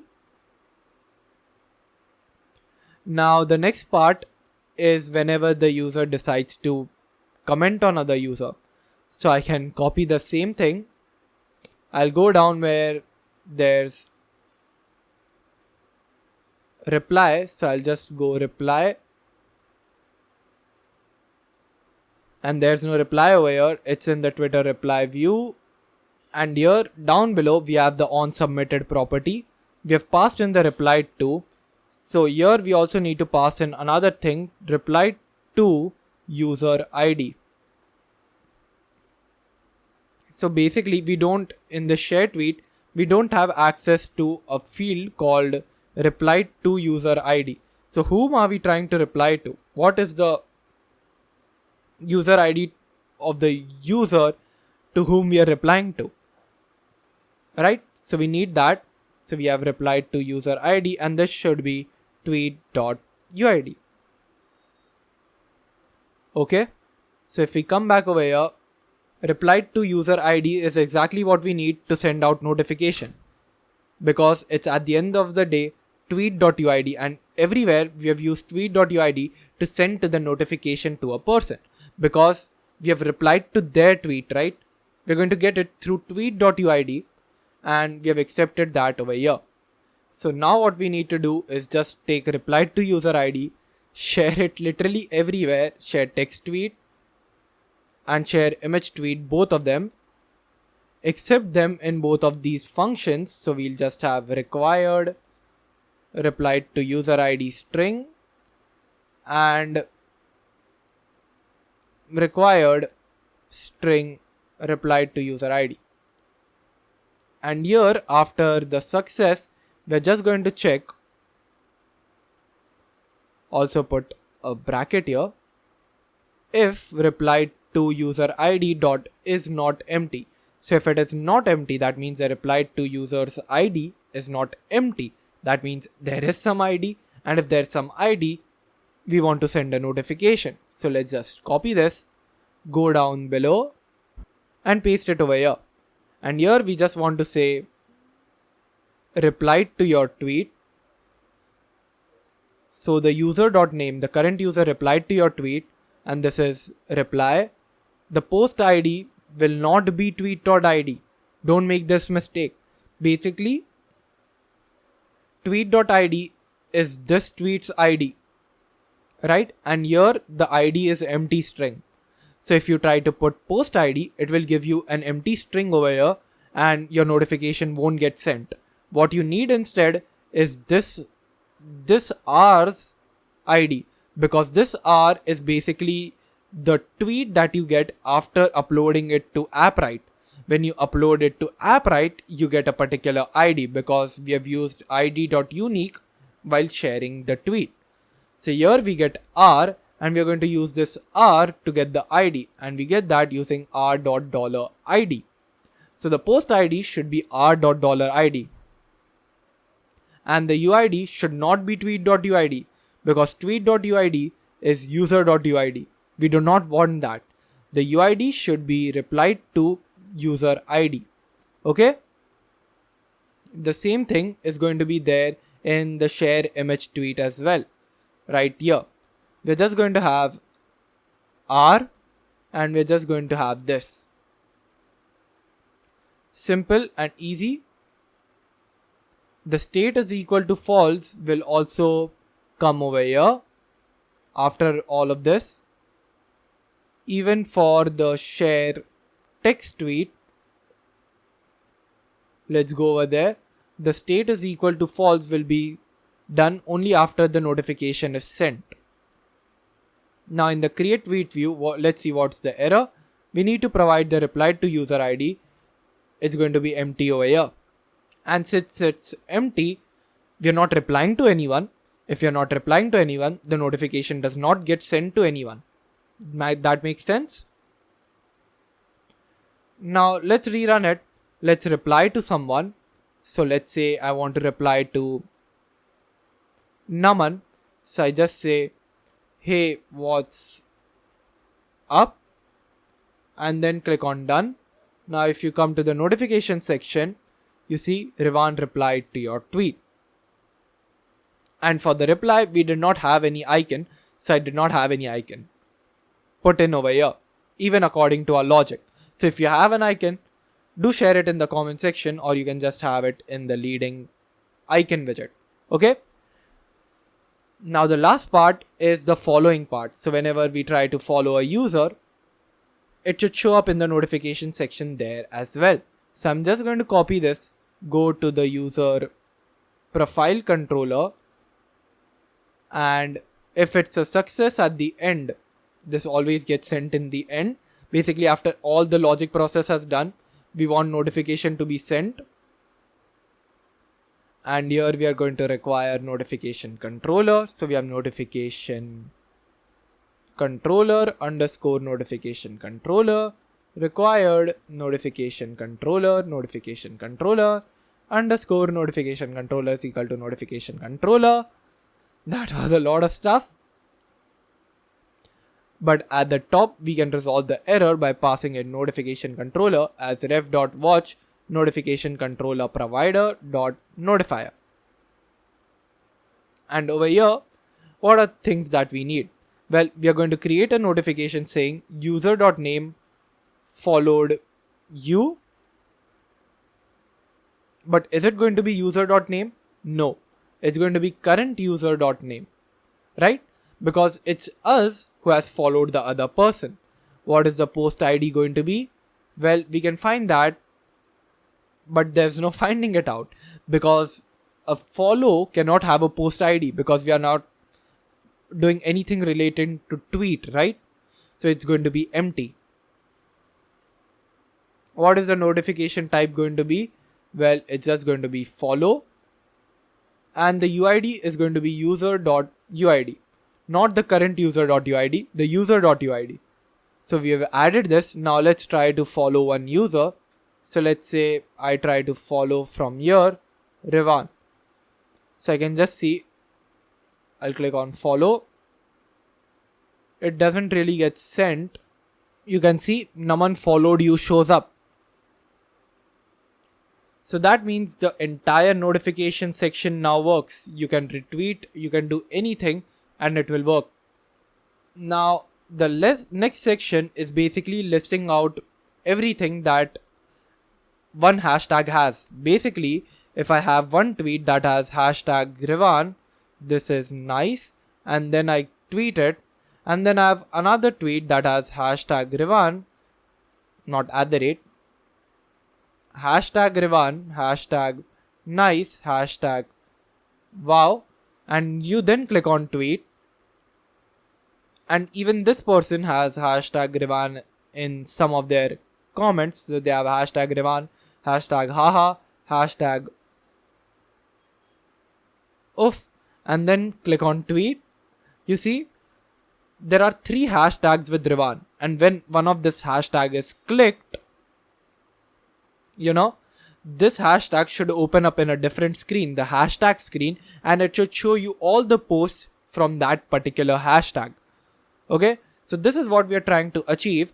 So this is what we'll do. We want to get all the posts from one particular hashtag, and if you see our database structure, it's well suited for that. We had made this for this purpose only. If you go to the tweets, not notifications, and see over here, the hashtags have Rivan, haha, and oof in it, right? So we just want to check if the array contains hashtag Rivan or not. If it contains hashtag Rivan, or whatever you click on, hashtag nice, hashtag wow, hashtag oof, any of this is clicked, you just want to check in the array that it's there. If it's there, then we just display everything. So this is what we are trying to achieve, and this should be very simple. This can actually be a challenge for you. You can try to do it on your own. If you are able to do so, then you've properly understood Appwrite till now. So try it on your own. It should give you confidence. But if you can't, then we can do it together right now. So let's start. We'll go to the VS Code. So what we are going to do is close all the save files, and we are directly going to go in the tweet API and create a recent tweet. So what is the last function of this tweet API?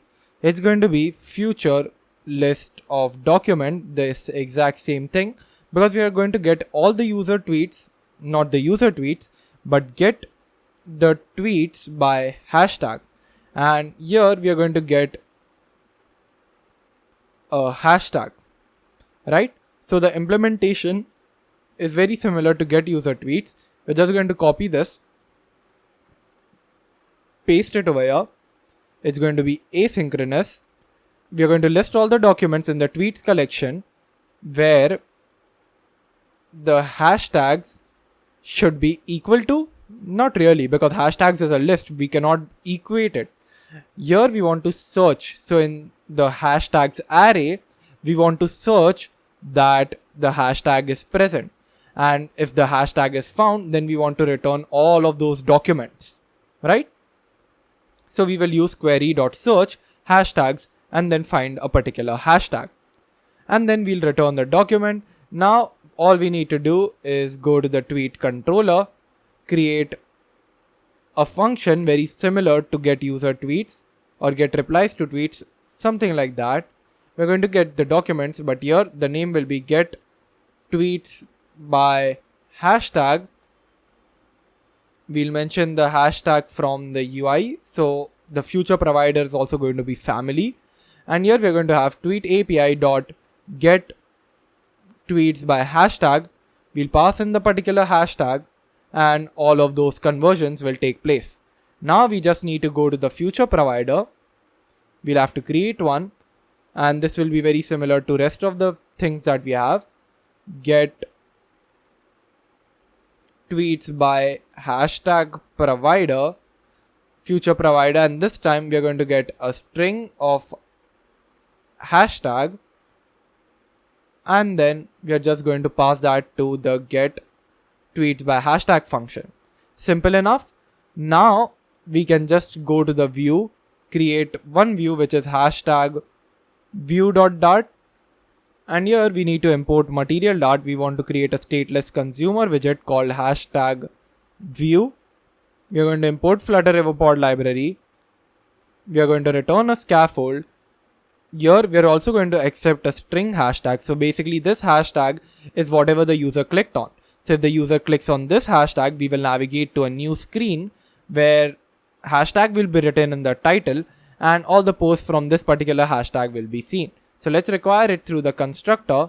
So we have required this dot hashtag.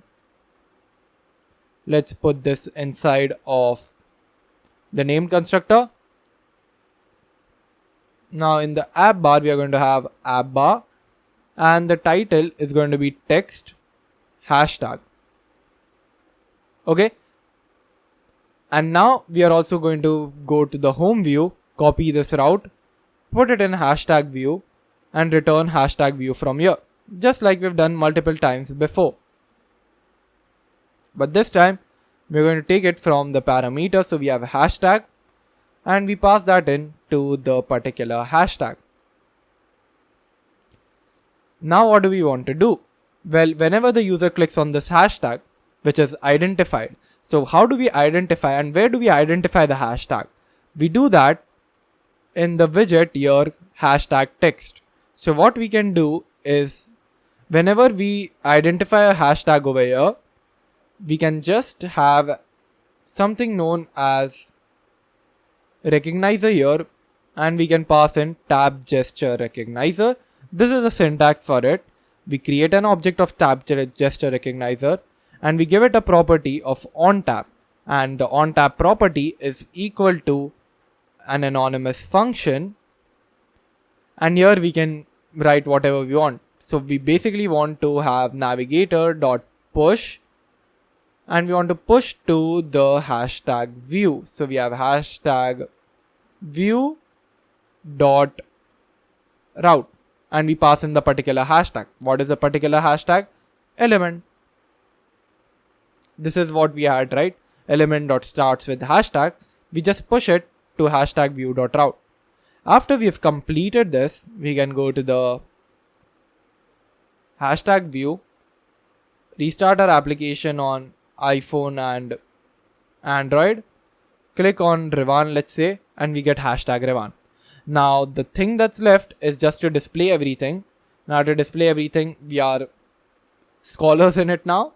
We can just go to the body and, again, instead of typing so much, we can just go to the tweet list, copy everything from there and see what all stuff we need. So I'm just going to copy it, paste it here,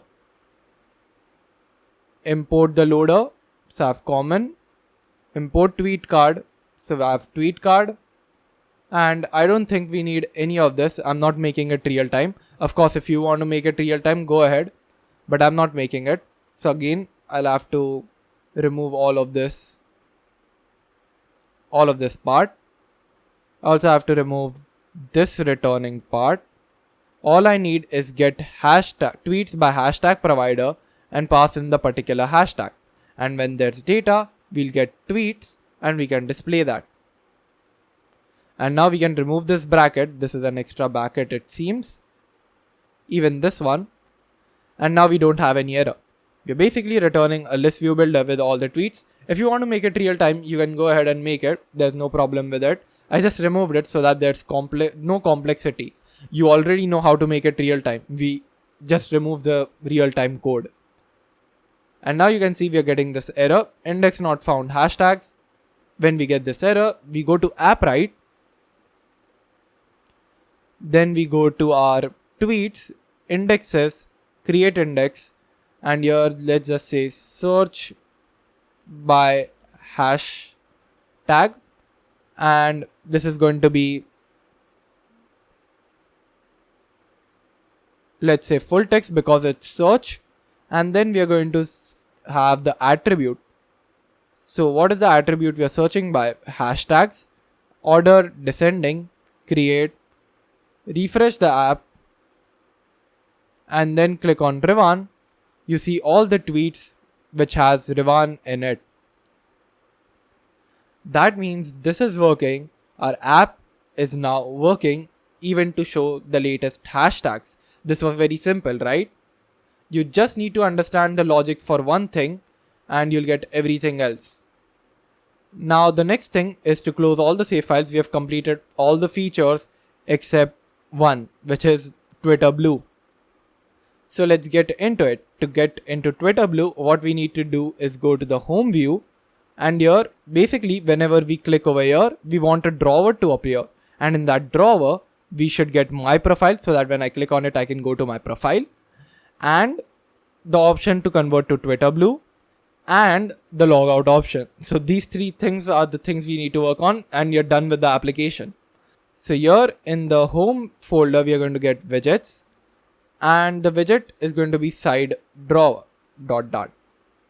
So let's import material dot. Let's create a stateless widget, call this side drawer, and actually this will be a consumer widget.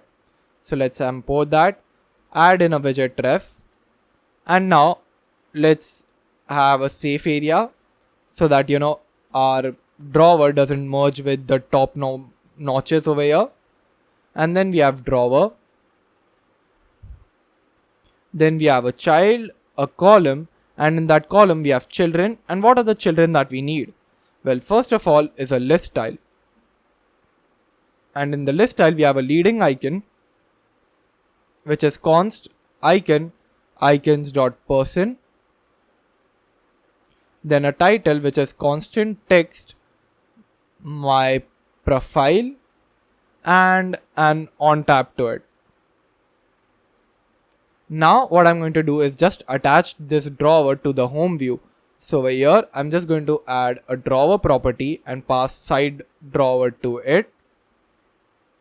Let's have constant over here, save it, and whenever I click over here my profile shows up.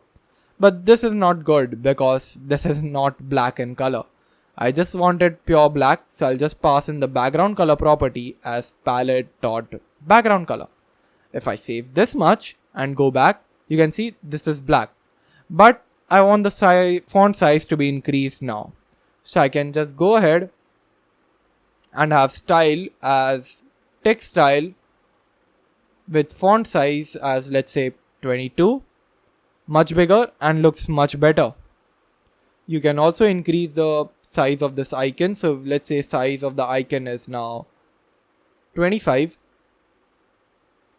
This looks good, but maybe 30 might look better. And yep, it does. Now you can copy these list styles 2 more times. Another one is for Twitter Blue. And for Twitter Blue, the icon is going to be payment because, well, you're going to take money from them. Twitter Blue. And if you don't want this to happen, what you can do is just use svg picture.asset, and then you can use the Twitter Blue verified icon that I've added in the SVGs. But since I just want to troll, I'm just going to use the payment one. And the last one is the logout option. So you can just scroll down and have logout over here. And this is going to be icons.logout. Save it, and here we have it. Now I just want to leave some space from the top, so I can just have, let's say, a constant sized box of height 50. If I do this much and come, this looks better. Alright, now the next thing is whenever I click over here, I want to navigate to my profile page. So to do that, what I'm going to do is navigator.push and I want to go to the profile page, so I'll just say user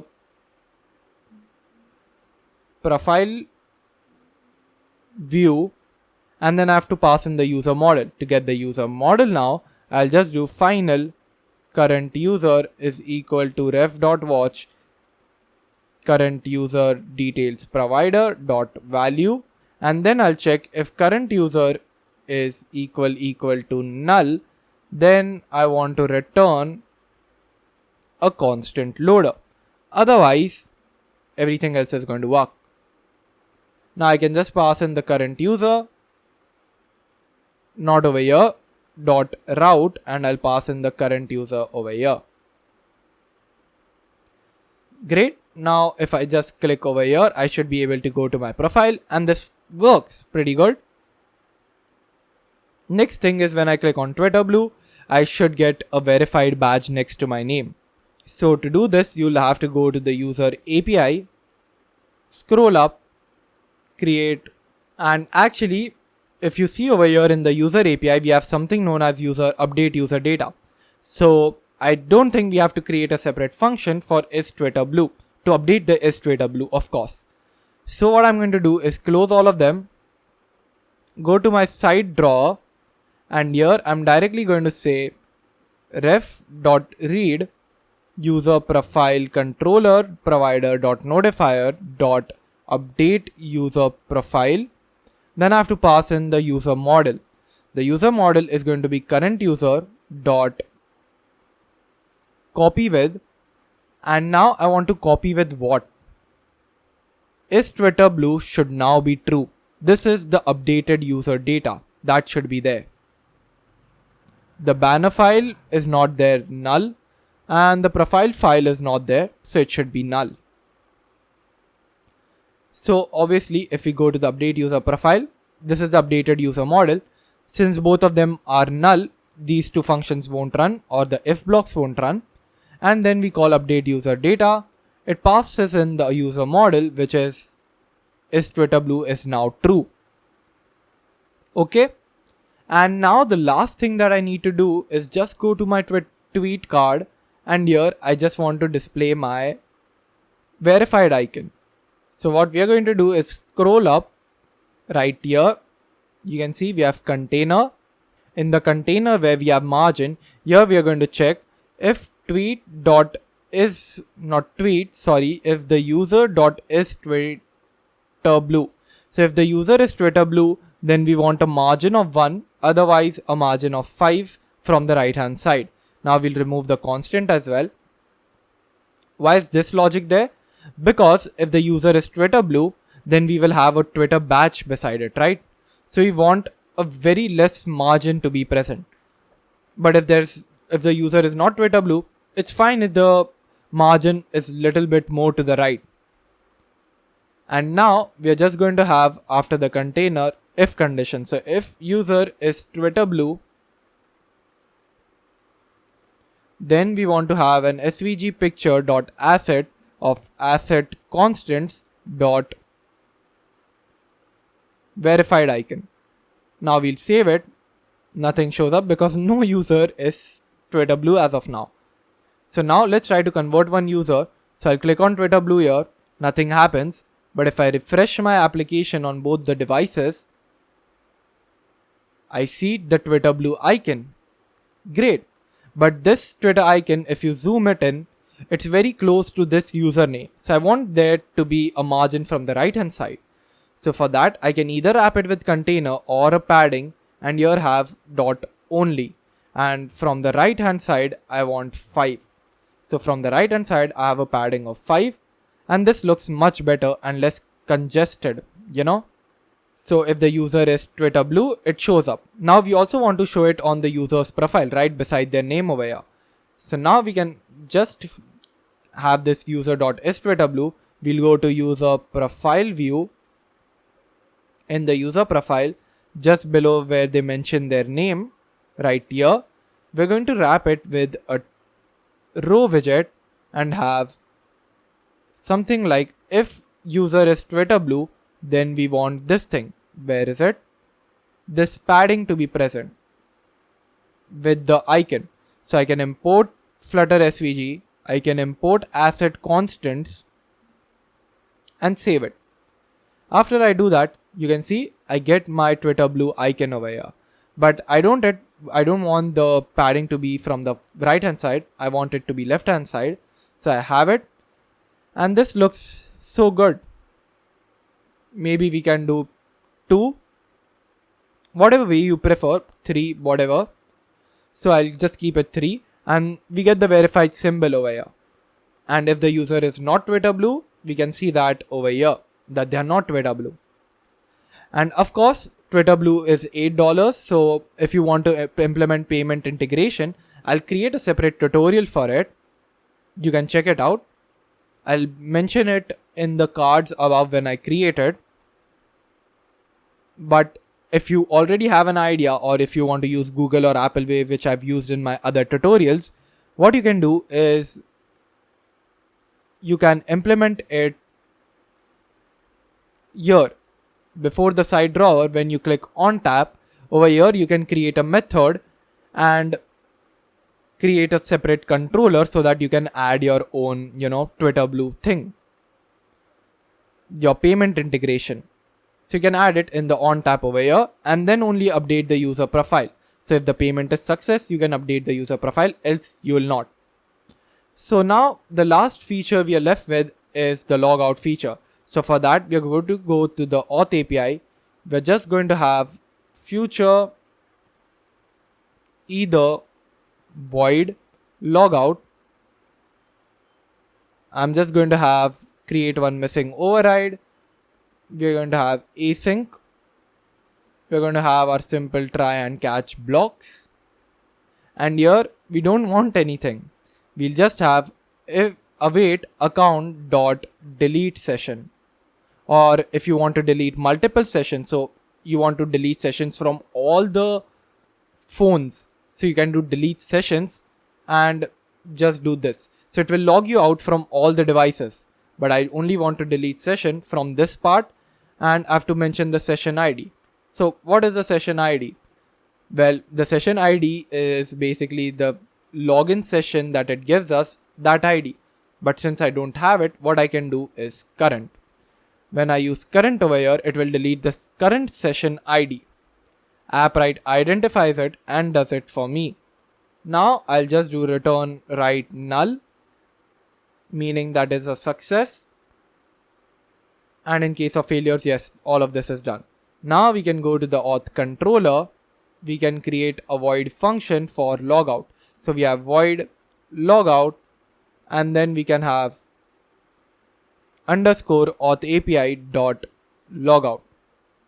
Log out. And we can await this. Final result is equal to this. Also async. Now result.fold, if you want to handle it some way, you can do it. But in my case, if it's a success, what I want to do is just do navigator.push and remove until, then pass in the build context. The new route will be the sign up